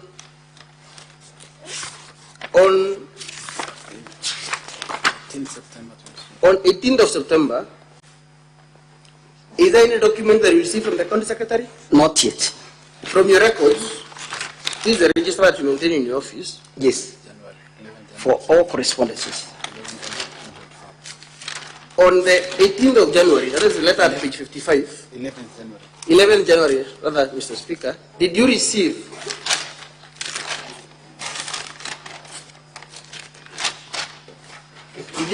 any letter? Not at all. You did not receive any letter dated 11th January. Yes. Did you receive any letter dated 18th of September 2023? The last page. 18th of December. That is document appearing on page 54.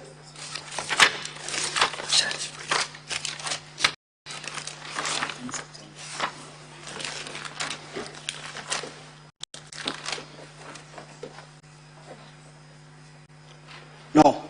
So, to the best of your knowledge, are these documents legitimate documents that were served upon your office, or are they forgeries that are manufactured for the purpose of hoodwinking this honorable house? I want to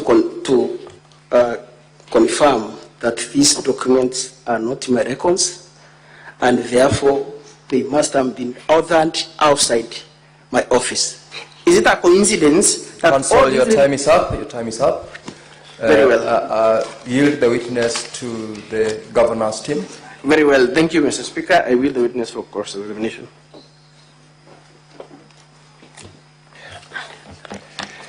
Mr. Speaker, we had been given 1 hour, which we used 20 minutes for the first witness and approximately 10 minutes for the other witness. I will not use my entire 30 minutes, but I just want to confirm that's the range of time that I have. I'll use very less than that. That's the position. Thank you so much.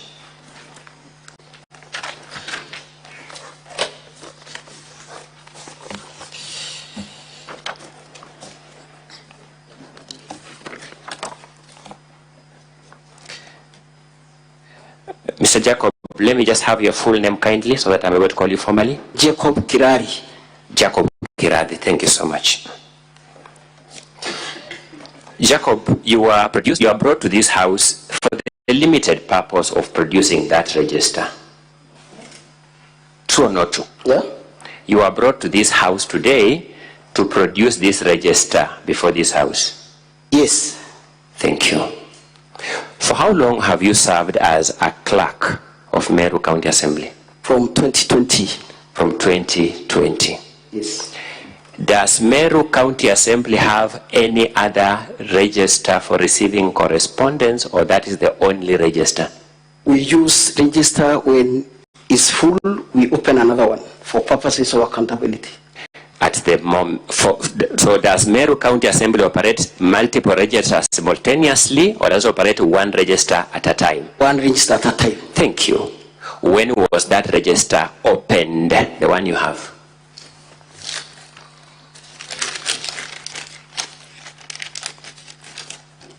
It was opened on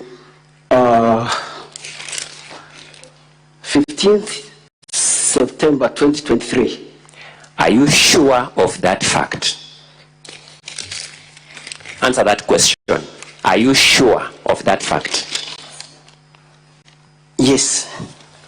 There are papers you are holding with your hand. You have opened many papers. Yes, those ones. What are those papers?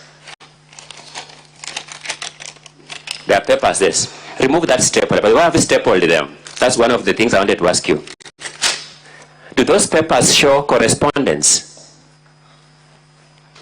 Do they show correspondence? No, because they are not carrying all the details necessary. You are answering a completely different question. Do they show correspondence? No. What do they show?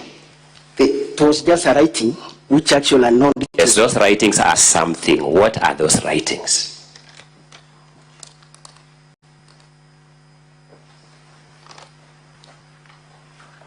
Okay, let's go systematically. Open the very first page of that book. The very first page.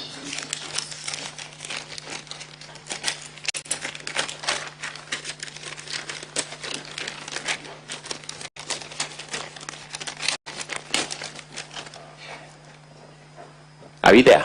Yes. It is divided into columns, isn't it? Yes. Those columns have headings, isn't it? Yeah. Read for us column 1. Date. Date of what?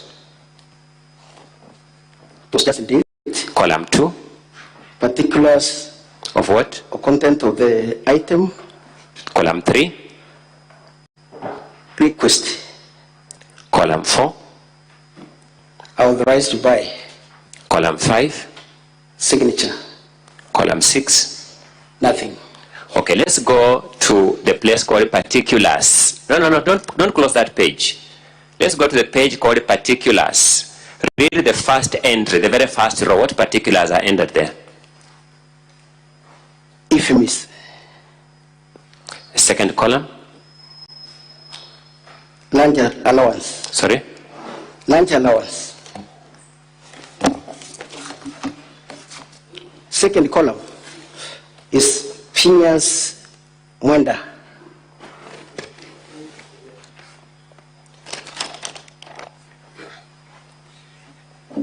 Those entries, sorry, you're actually looking at the second page of that document, aren't you? Yes. Those entries began being entered on that document when?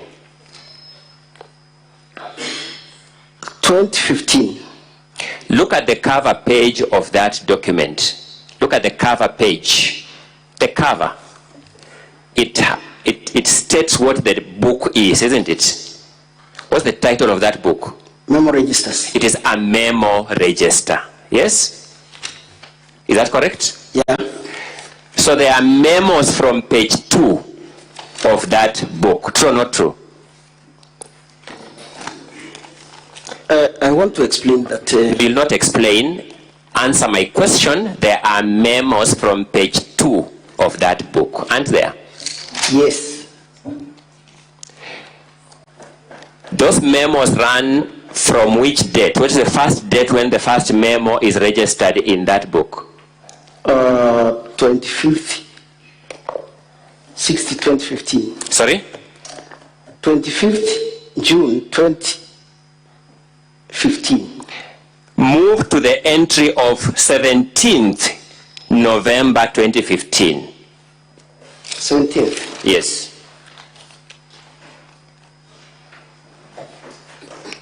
Correct? Yeah. There is a memo on that date, isn't it? Just facilitation. There's a memo for facilitation on that day. Yeah. Is that true or not true? It's recorded, yes, facilitation, but not. Sorry, Jacob. I'm going to I mean, we're just starting. It's true. It is true. Yeah. After that memo entered in that register on 17th November 2015, when is the next entry of any memo or letter in that register?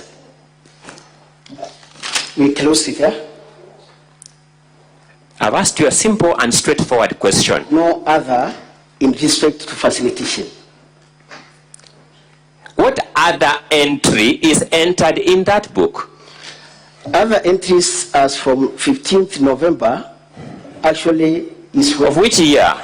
2023. 2023. That is the time. There is no entry of a memo being received in that register from 17th November 2015 to 15th November 2023, a period of 8 years. True or not true? There are other memos, there are other registers in the office. Sorry? There could be other registers there. I thought you told me that you don't operate multiple registers simultaneously. Yes. So if you don't operate multiple registers simultaneously, that book was not full, was not filled as at 17th, but let's move step by step. How many pages of that hard-covered book are full as at 17th November 2015?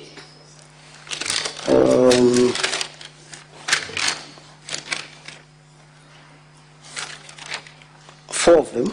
Only 4 pages in a book of how many pages in total? This could be 384 pages. 384 pages.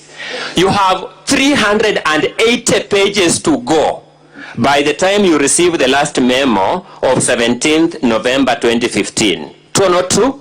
True. The next memo to be received in that book or correspondence is 15th November 2023. Did I get you right? 15th November, September. You said 15th September? Yes. Okay, let's use September.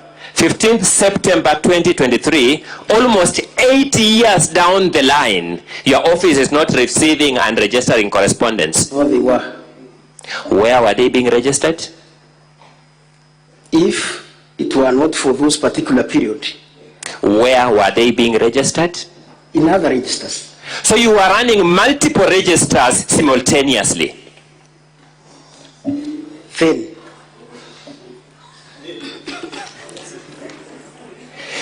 you are running multiple registers in the period between 17th November 2015 and 15th September 2023. Does it mean multiple? Could it be a register? No, we are dealing with facts, Mr. Jacob. We are not dealing with hypotheses. Yes. Either you are dealing with multiple registers or not. Between 17th November 2015 and 15th September 2023, you are running multiple registers for receiving correspondence. Not true. Sorry? Not true. You are running one register. Yeah, when it gets huge, then you open another one. I thought we are agreed. Okay. When was that register first used to record correspondence? Which day? First? Yes. That is 2015. No, give me the date. 25th. 25th? Give me the date. 25th June 2015. 25th June 2015. Yeah. It has 384 pages. Yes. Ordinarily, filling that book means using all pages. Does it have any other meaning? Yeah, it will depend with the content which you are using there. I'm saying filling that book means using all pages, the book getting used up. Yes. Am I correct in that understanding? Yes. When was that book completely used up? To date? When? Yes. It's not yet over. It's not yet over. So that is the register. But still. But that register of yours, after 17th November 2015, the office of the clerk, Meru County Assembly, receives no letter for 8 years until 15th September 2023. Mr. Jacob, does that make sense to you? Not true. Does that make sense to you? We just brought the register that has issues. There are other registers without issues? Yes. So you are running multiple registers? No, when a register is over. Mr. Jacob, where are those registers without issues? Where are they as we speak now? They're in the office. Why didn't you bring them for us to fully interrogate this question? I got this information yesterday. Mr. Jacob, what is your professional background? Me? Yes, you. I'm a clerk. Which area of learning are you an expert in? For example, I am a lawyer by training. Then I can be a teacher, I can be an advocate, I can be a speaker of this assembly, but I'm a lawyer. And you? I'm a finance. Sorry? Bachelor in finance. Finance people are very good at record keeping, Mr. Jacob. LLB. Sorry? Degree. Sorry? Also law degree. Oh, you have a law degree? Yes. That's the shocking news of this evening for me, Mr. Jacob. For good reason. So we can talk the same language. Oh, yes. Thank you so much. Mr. Jacob, you know as a law graduate that if facts are within your peculiar knowledge as the multiple registers you have not brought here and you don't bring here, a fact finder like these senators must make an adverse finding against you on that fact. Did you learn that in the law of evidence? Yes. Thank you. So you are knowledgeable in that area. Yeah. I'm therefore inviting these senators to make an adverse finding that had you brought those registers, these things you are saying are not in the registers would have been found there. Isn't that invitation sound in the law of evidence that you learned? Actually, it's as a result of time when I was told this. Isn't that suggestion of mine sound in the law of evidence that you and me learned? Yes. Thank you. So let's move, let's now make progress. Let's now make progress. Look at the governor's bundle 1B. 1B. My assistant will show you. Oh. My assistant will show you. That is a letter received in your office, isn't it? Very true. Thank you. And that the receipt of that letter is not disputed, isn't it? Yes. Go to your register and show us where you have indicated that receipt of that letter. Which page in your register shows that letter received? Check the date, because the register operates on along the lines of dates. The register, which is here, actually starts from September. By the way, let me ask you, you said you became the clerk when? 2020. Where is the register of the documents you have been receiving since you became clerk in 2020? In the office. Sorry? In the office. How many pages is it? It will depend with what is. How many pages is it? It will depend with what is in the store. Sorry? Any register in the store we can use. Is that register full? The one in the office? Yes. Yes. Where is it? It is in the office. You didn't think it fit to bring it here? I never bring it here. Let's go to page 65 of Governor's Bundle 1B. That's a letter undisputedly received in your office. Very true. Where is evidence of receipt of that letter in your register? Also, I told you that the register I have starts the issue of this correspondence as from the register you have starts from 25th June 2015. You are the one who has read it for us. There's a different content. Sorry? That part of it was slightly used for facilitation, but here we... Sorry, what is the title of that book you are holding? It doesn't matter, but... Sorry, it matters, Mr. Jacob. Titles matter. What is the title of that book you are holding? Memo register. Does it have any other title for any other purpose? Is there any other title on that book anywhere? There isn't. There isn't. So that is a memo register. What do you understand by a memo register? It's a register that we record memos. It's a register which you record memos. Yeah. Isn't it? Yes. From that cover page, we then go to page 2, which is the first place where the first entry is made. Yes? Yeah. That is 25th June 2015. Yes. Then we run simultaneously with that document bearing the name of memo register up to 17th November 2015. Fact or not true? Yeah. No problem. The content we are talking about is starting from 15th September 2023. I am talking about the content of that book. That book is a book. By the way, this is a government register, isn't it?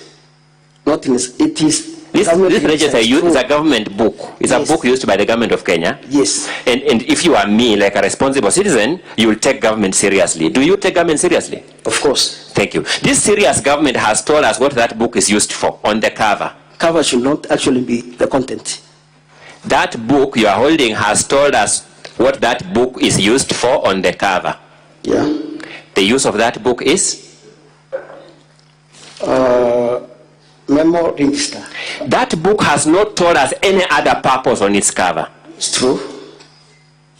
Look at page 59 of volume 1B.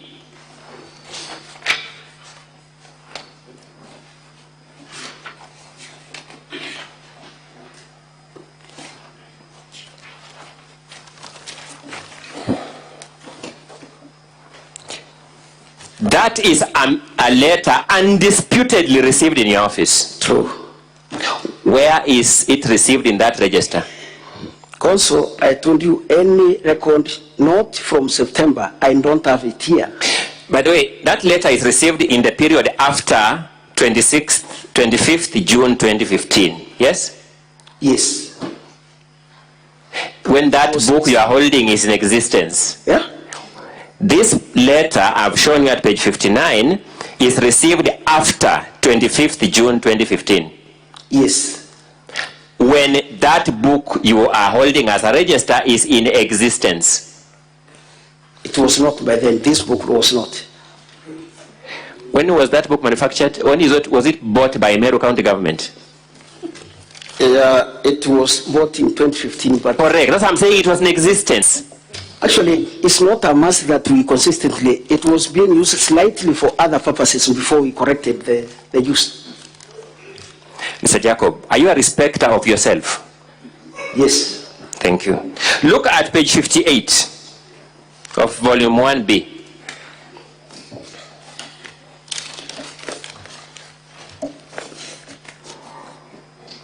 Yes? When is that? That letter is undisputedly received in your office. Very true. Where is it indicated in that register? As I said, I don't have that register. And yet that letter is received during the subsistence of this book. Yes. Thank you. Let us go to the transactions of 28 September 2023.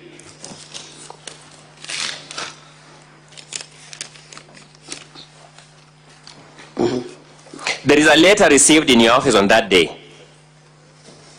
No, I'm talking about the register. The register shows a letter received in your office on that day. 20? I told you 28 September 2023. Yes. Who received it in your office from your register? My secretary, Joy.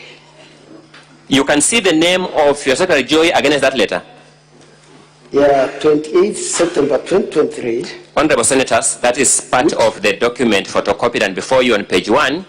If you look at column 2, that's the column in which documents are received. And I want you to look at the second last entry on the first page, 28 September 2023. So that when we began this morning, Mr. Speaker, we talked about lying. We talked about that word. It was a bit controversial, but I want to contextualize it. 28 September 2023. Mr. Jacob, are you there? Yes. Who has committed herself or himself as receiving that letter in your office? There was a letter received 28 September 2023. I'm talking about the second last entry. The second last entry. Yes, 28 September. Professor Jotham Mishemi, EBS. You see that letter? You see Professor Jotham or something, Mishemi, EBS? Yes. Who received that letter in your office? See Joy. Where is that entry? You can see the same 28 just... No. I'm talking about a particular... Joy makes an entry against every letter. You can see 9th September, 19th, every letter, 20th September, 22nd September. You see 22nd, let's go 22nd. You see 22nd September? Yes. You see Joy has received a letter from CECM Agric. Yeah. The same 22nd September is a letter from CECM Finance. You see it? True. Who received it? Joy. On the same day, isn't it? Yeah. Let's go to 28th, the second last letter. Who has indicated having received it? She has not, but the same... No. Who has indicated as having received it? Nobody. Nowhere, isn't it? Yeah. This is the record you want this assembly to rely on to make a decision in this matter. It's true. This is the record. Yeah, it's on a serious matter like impeaching a governor. This is a truthful record. I'm asking you, this is the record you want this Senate to rely on to remove a governor from office. Not to caution, not to want to remove a governor from office. You know how serious that enterprise is to protect the integrity of that office. Let's look at page 60 of the bundle. You know, I can't see clearly. Are those 10 minutes? Thank you so much. Let's go to page 60 of bundle 1B. Who is the author of that letter? It's me. What are you saying in that letter in 1 minute? Can you read it for me? Okay, let me read it for you. Yeah. I would ask the County Assembly's Council to put their copy to the witness so that we use the microphones properly for record for the Hansard purposes. Volume 1B of the Governor's Documents, page 60. The County Assembly's Council, kindly put the document to your witness.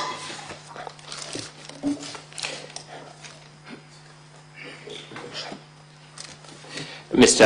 Ndegwa, my time is running very fast. Kindly give the witness the document so that we make progress.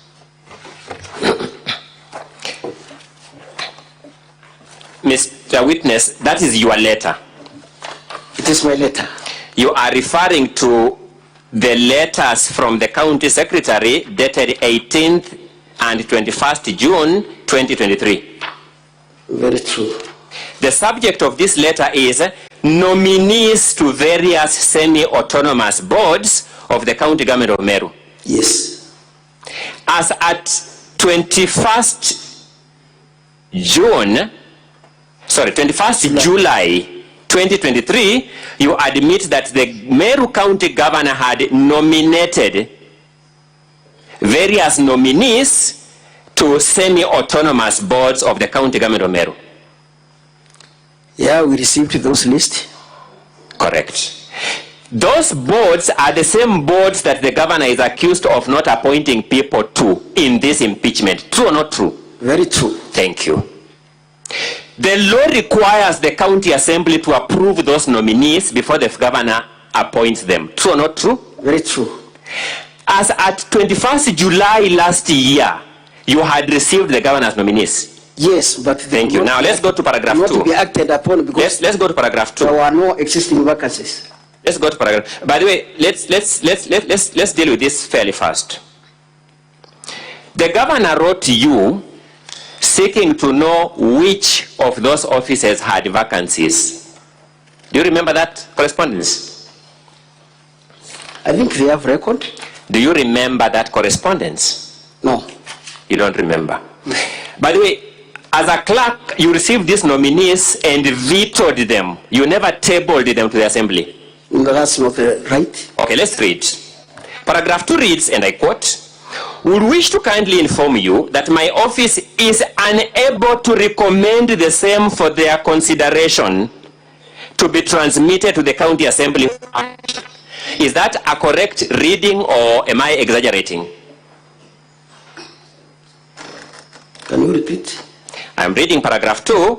Will wish to kindly inform you that my office is unable to recommend the same for their consideration to be transmitted to the county assembly for action. Is that a correct reading of what you wrote? Yes.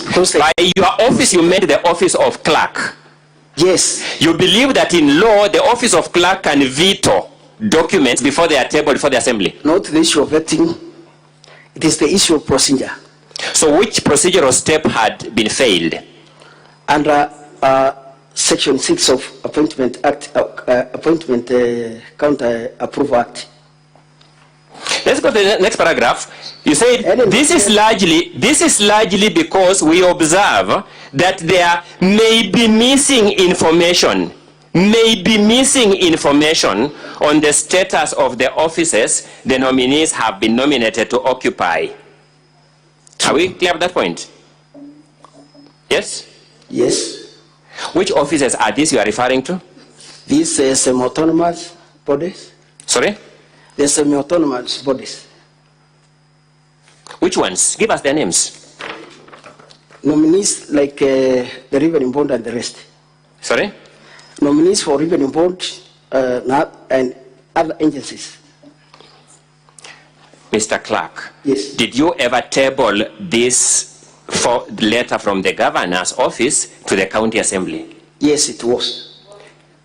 Where is the memo tabling them? We never tabled this one when we wanted the clarification. When a letter is received in the office of the clerk, as a matter of procedure, the clerk has to check the compliance of that letter. You know, you are dealing so with that we can now forward to the speaker. You are dealing with the House of Parliament, Mr. Jacob. Very well. Are you aware that when letters are tabled, they're actually endorsed as tabled?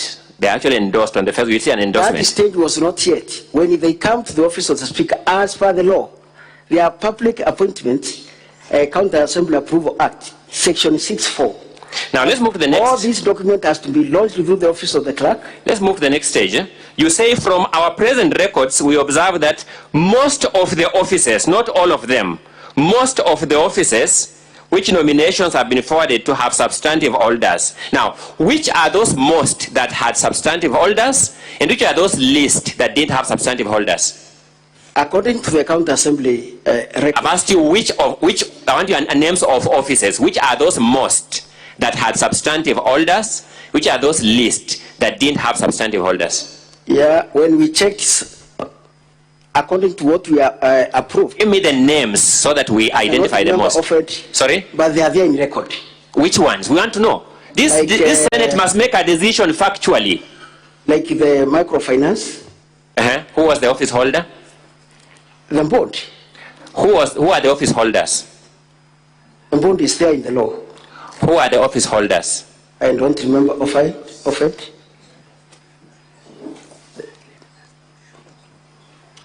Does your letter tell us which office was still occupied by anyone? That letter. By that time. That letter, does it tell us which office was still held by an office holder? No. But you find that to be proper correspondence without particulars. Of what they submitted, of in course. Good conscience, you find that to be proper correspondence without particulars. But they know what they submitted. You, as a clerk, the CEO of Meru County Assembly, find that to be proper correspondence without particulars. You find it be good correspondence? Yeah, the communication. Do you regret this kind of correspondence? Not at all. Without particulars, you can stand by it? Yeah, I can stand by it. You wanted the governor to take remedial action for something you have not given any specifics? The county secretary. The county secretary was corresponding for the governor. It was from the office of governor. Do you remember that? Very true. Thanks. You wanted the governor to take remedial action for something you have not particularized? Of course. You, Jacob, wanted the governor Meru County to take remedial action for something you have not particularized. Is that correct? I told you what. Did you particularize? We questioned what there is. Did you particularize which office is occupied? You did not. Yeah. So you wanted the governor to take remedial action for something you have not particularized? Yeah, he could have inquired. Mr. Jacob, when will you people end this manifest malice against this governor? When do you propose to end it? What? When do you propose to end this manifest malice against this governor? No malice to governor. Me. When do you propose to end it? Who? You. I'm not supposed even to handle such a situation. Sorry? I'm an officer. I'm not a politician. Correct. So when do you propose to end this malice against the governor? There is no malice to the governor. You want to say that it is the right thing to do to ask the governor to take remedial action for boards that you have not specified, whose people who you are saying are occupying the offices are not specified. That cannot limit the big responsibility from the other office to inquire even more. Did you have a responsibility? Council Longoya, your time is up. Thank you so much, Mr. Speaker. I rest at that. Thank you very much.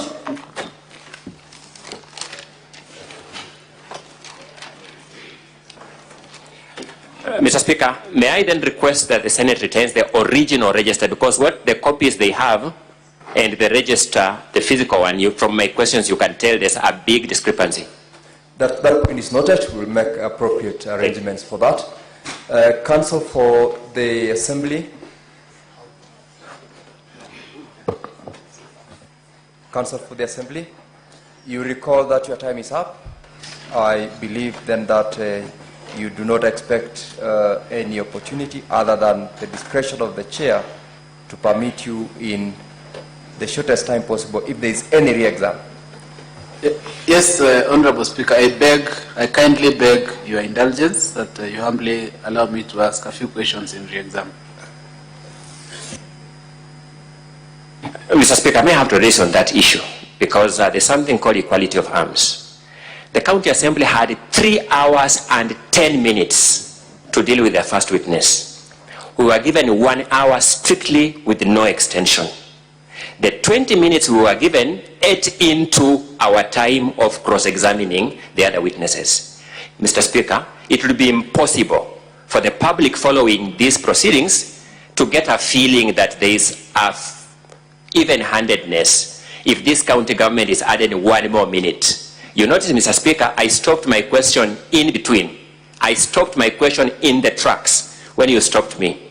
This county government is the real author of all misfortunes of time mismanagement today, the 19th day of August, 2023. You've made your point. Thank you so much, Mr. Speaker. I urge that you deny them that.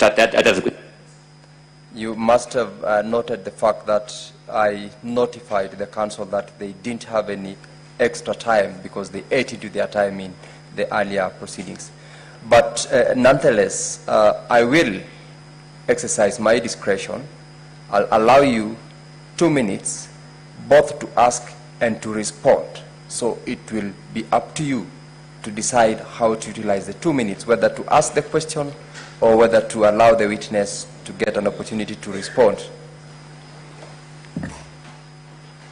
Thank you very much, Honorable Speaker, Honorable Senators. My name is Eric Morioki. Mr. Witness, in your exam, what was that book used for and at what date? Actually, this book was from September, has been used for correspondences that are received and that goes out of the office.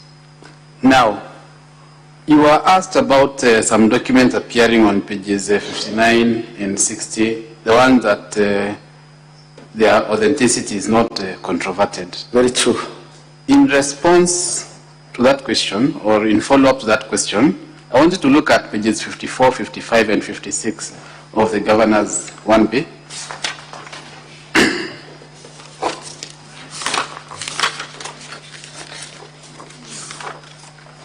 Yes. Are those documents that were received by your office?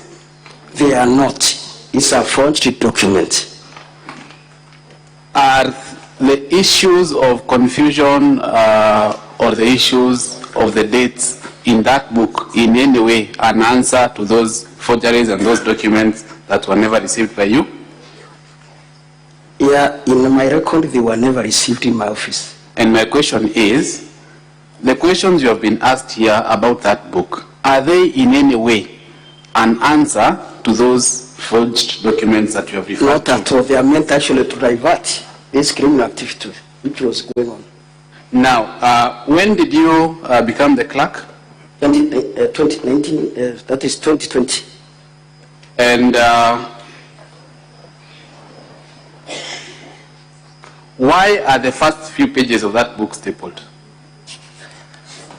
Actually, it's as a result of when the secretary possibly were using this one and found.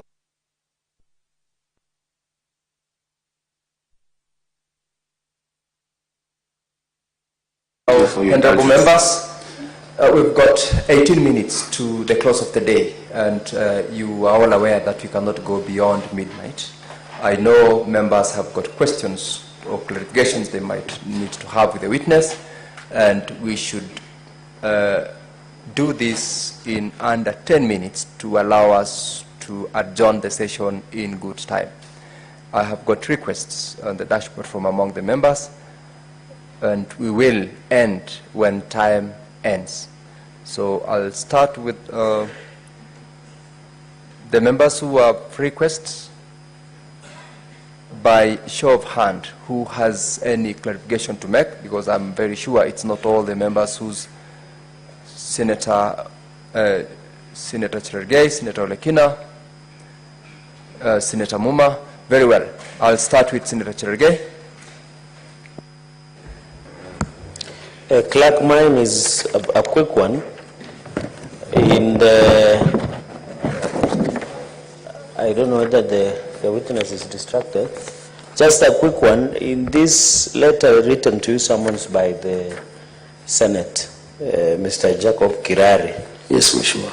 I can see that you were supposed, the letter was specific, that you confirm authenticity of the letters 18 September 2023, 2024, 11 January 2024, and then number 2, provide the official register of the documents as maintained by the office of the clerk of the county assembly. Yes, true. How many registers would you have brought? Was it convenient for you to bring? How many registers do you have? And was it convenient for you to bring all the registers that you run in the county assembly to refer to your correspondence? Finally, as a clerk, were you confirmed as substantive clerk of Meru County Assembly, or you are in acting capacity? And finally, Mr. Speaker, sir, in keeping records of the County Assembly of Meru, are there records outside the official correspondences that are given out? Are there records that you keep in soft copy? That is, in short, do you have ICT policy in terms of storage of data or correspondence within the County Assembly? I submit, Chair. Mr. Clerk. Thank you, Mr. Speaker and honorable members. Is that we use these registers from September 2023. I want to direct you. We have got less than 10 minutes. Yes. To that question, respond to it in under 1 minute and do not give stories. It was not convenient for me to bring all other registers because of the short period I received. Senator Olekina. Thank you, Mr. Speaker. Mr. Speaker, my question is straightforward. I've listened to the witness being cross-examined by the governor's attorney and I've also listened to him giving the same answering when he was being re-examined by his attorney. And the question to me, which I want to be clear, is that were these documents ever received in your office? Because when you were being asked by the attorney for the governor, you made responses to the affirmative. But when you are being re-examined, you introduce a new word and say it's a forgery. So which is which? You know, that to me really bothers me. I want to be clear, because if you look at volume 1B of the governor, from page 55 all the way to page 68, there are letters which have got stamps from your office. The governor's lawyer has also referred you to the register, and in your submissions you affirmed that that record was indeed a record from your office. So which is which? Did you ever receive? Is it a forgery? And if it is, which statement do you stand with? Do you stand with the statement you gave during your re-examination, or the statement that you gave during the cross-examination? Thank you, Mr. Speaker. And honorable senators, the questions which have been asked by the governor's counsel did not relate at all to the three documents which are purported to come from my office. What the senior counsel questioned me about is about June and other record behind that. But what has been forged is those appearing as from September to March. And these are the ones I've confirmed that they are forged, even the way the stamp has been put. And you compare with any other correspondence from my office, you realize that this was actually an act of just fraudulent act in those three documents. And Mr. Speaker, because I received a correspondence from the county secretary the other day about the same delayed, that is on 17th July, we received in the same book, and Mr. it is Clark, here. you have responded to the question. I will allow two last clarifications, one by Senator Muma and Senator Joyce. Senator Muma, you will listen to both, then you respond to both of them at once. Thank you, Mr. Speaker. Clerk, you are the clerk of Meru County Assembly. I believe your staff must have assisted in the impeachment process in Meru. So you are familiar with all the counts, all the charges, including the charge number 2 around appointment to the boards. When you came here, you are aware about what you're coming to give evidence about. Can you truly tell the Senate that you are not able to bring other registers that have the entries for the letters that you say you received, but only gave this register, which you're now disowning because you have another one that you actually have the correct entries in? Do you want us to believe that? Thank you, Mr. Speaker. Mr. Clark. Senator Joyce asked the question. Thank you very much, Honorable Speaker. Allow me to raise the question to the clerk. The clerk give admissibility of a motion to the County Assembly. I would like to know what has been his technical advice to the County Assembly, bearing in mind, Honorable Speaker, that they have done this is the third impeachment motion, which I know they have been using the public resources, and what has been his technical advice on the same impeachment motions, Honorable Speaker. Thank you. Mr. Clark, answer those two questions. Thank you, Mr. Speaker. The first question is about the registers and the nomination in respect to the motion. I want to say that I was aware of these three documents only, about the bond, and actually was to remind the office of the clerk to simply to ensure that the bond are in place. But Madam Senator, when I came here and got the 3 letters that are purported to have come from the county secretary, that's the time I realized that because I had full knowledge of how we communicate with the county secretary and when we communicated, because the issue was actually in July, and these letters are appearing between September and January and March, then I sensed something is not right, because the recent letter over the same issue came on 17th July. So that's the time now, and it is recorded. Even that of July is recorded in this register. That's the time I realized that there was a sinister motive to actually set those 3 letters to show that they are reminding us. Number 2, actually, when they brought the nominees in assembly around July, and we questioned that those offices are not vacant unless they advise otherwise whether they are vacancies. They stayed for the last 6 months, and we reminded them that still they never responded to our letter on clarity as how those vacancies, whether those vacancies existed and how. It's only July 17 that they just brought another letter, but still worried because the same position stood. That's why I responded very fast. And that is the position. The 3 letters I disown totally. That of September to March, they are not from my office, even if you see them and how they are stamped. Mr. Clerk. Answer the other question. The other question about my advice as to the procedure of this impeachment, Mr. Speaker, the work of the clerk, as you are aware, when the proper procedures and relevant laws has been complied to, the clerk definitely, we usually talk with the members, but when they see that there is a breach of laws and other issues, of course, that is their role. And when they comply with the relevant law as per the standing orders, they bring the document to my office. Definitely, I would love to act on them.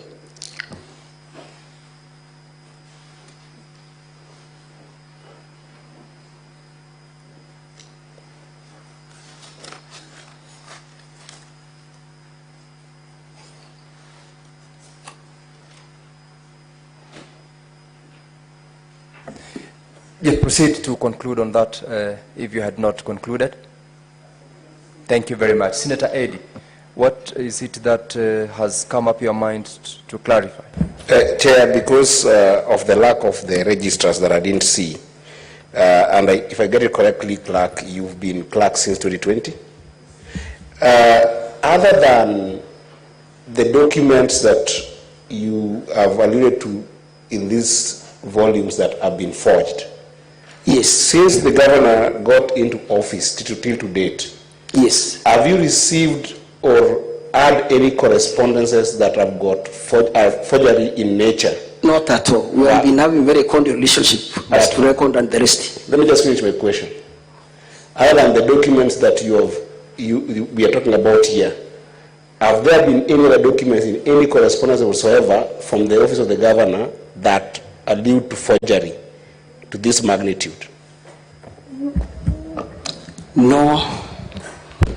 Thank you.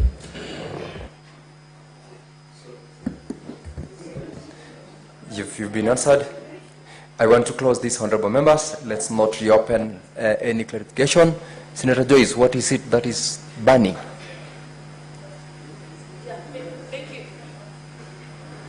Thank you, Honorable Speaker. I just wanted to know the cost implication of this process, these impeachment motions that has been done from the first to the last one. And finally, Honorable Speaker, if there is an appeal case, how much have they used? These are public funds, Honorable Speaker. Clerk, are you able to answer that question? Mr. Speaker, we have never gotten to an extent of leaving this honor of house on the matter of impeachment to where we go to court. And where I stand as a clerk, Are you able to answer the question as to the cost implication? I cannot answer the cost implication so far because we don't incur.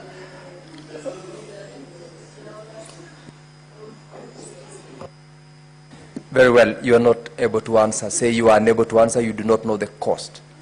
That should be your simplest answer, right? There is no cost.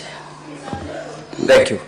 Honorable members, that brings us to the end of this session. Senator Joyce, order please. Let's all be standing, please.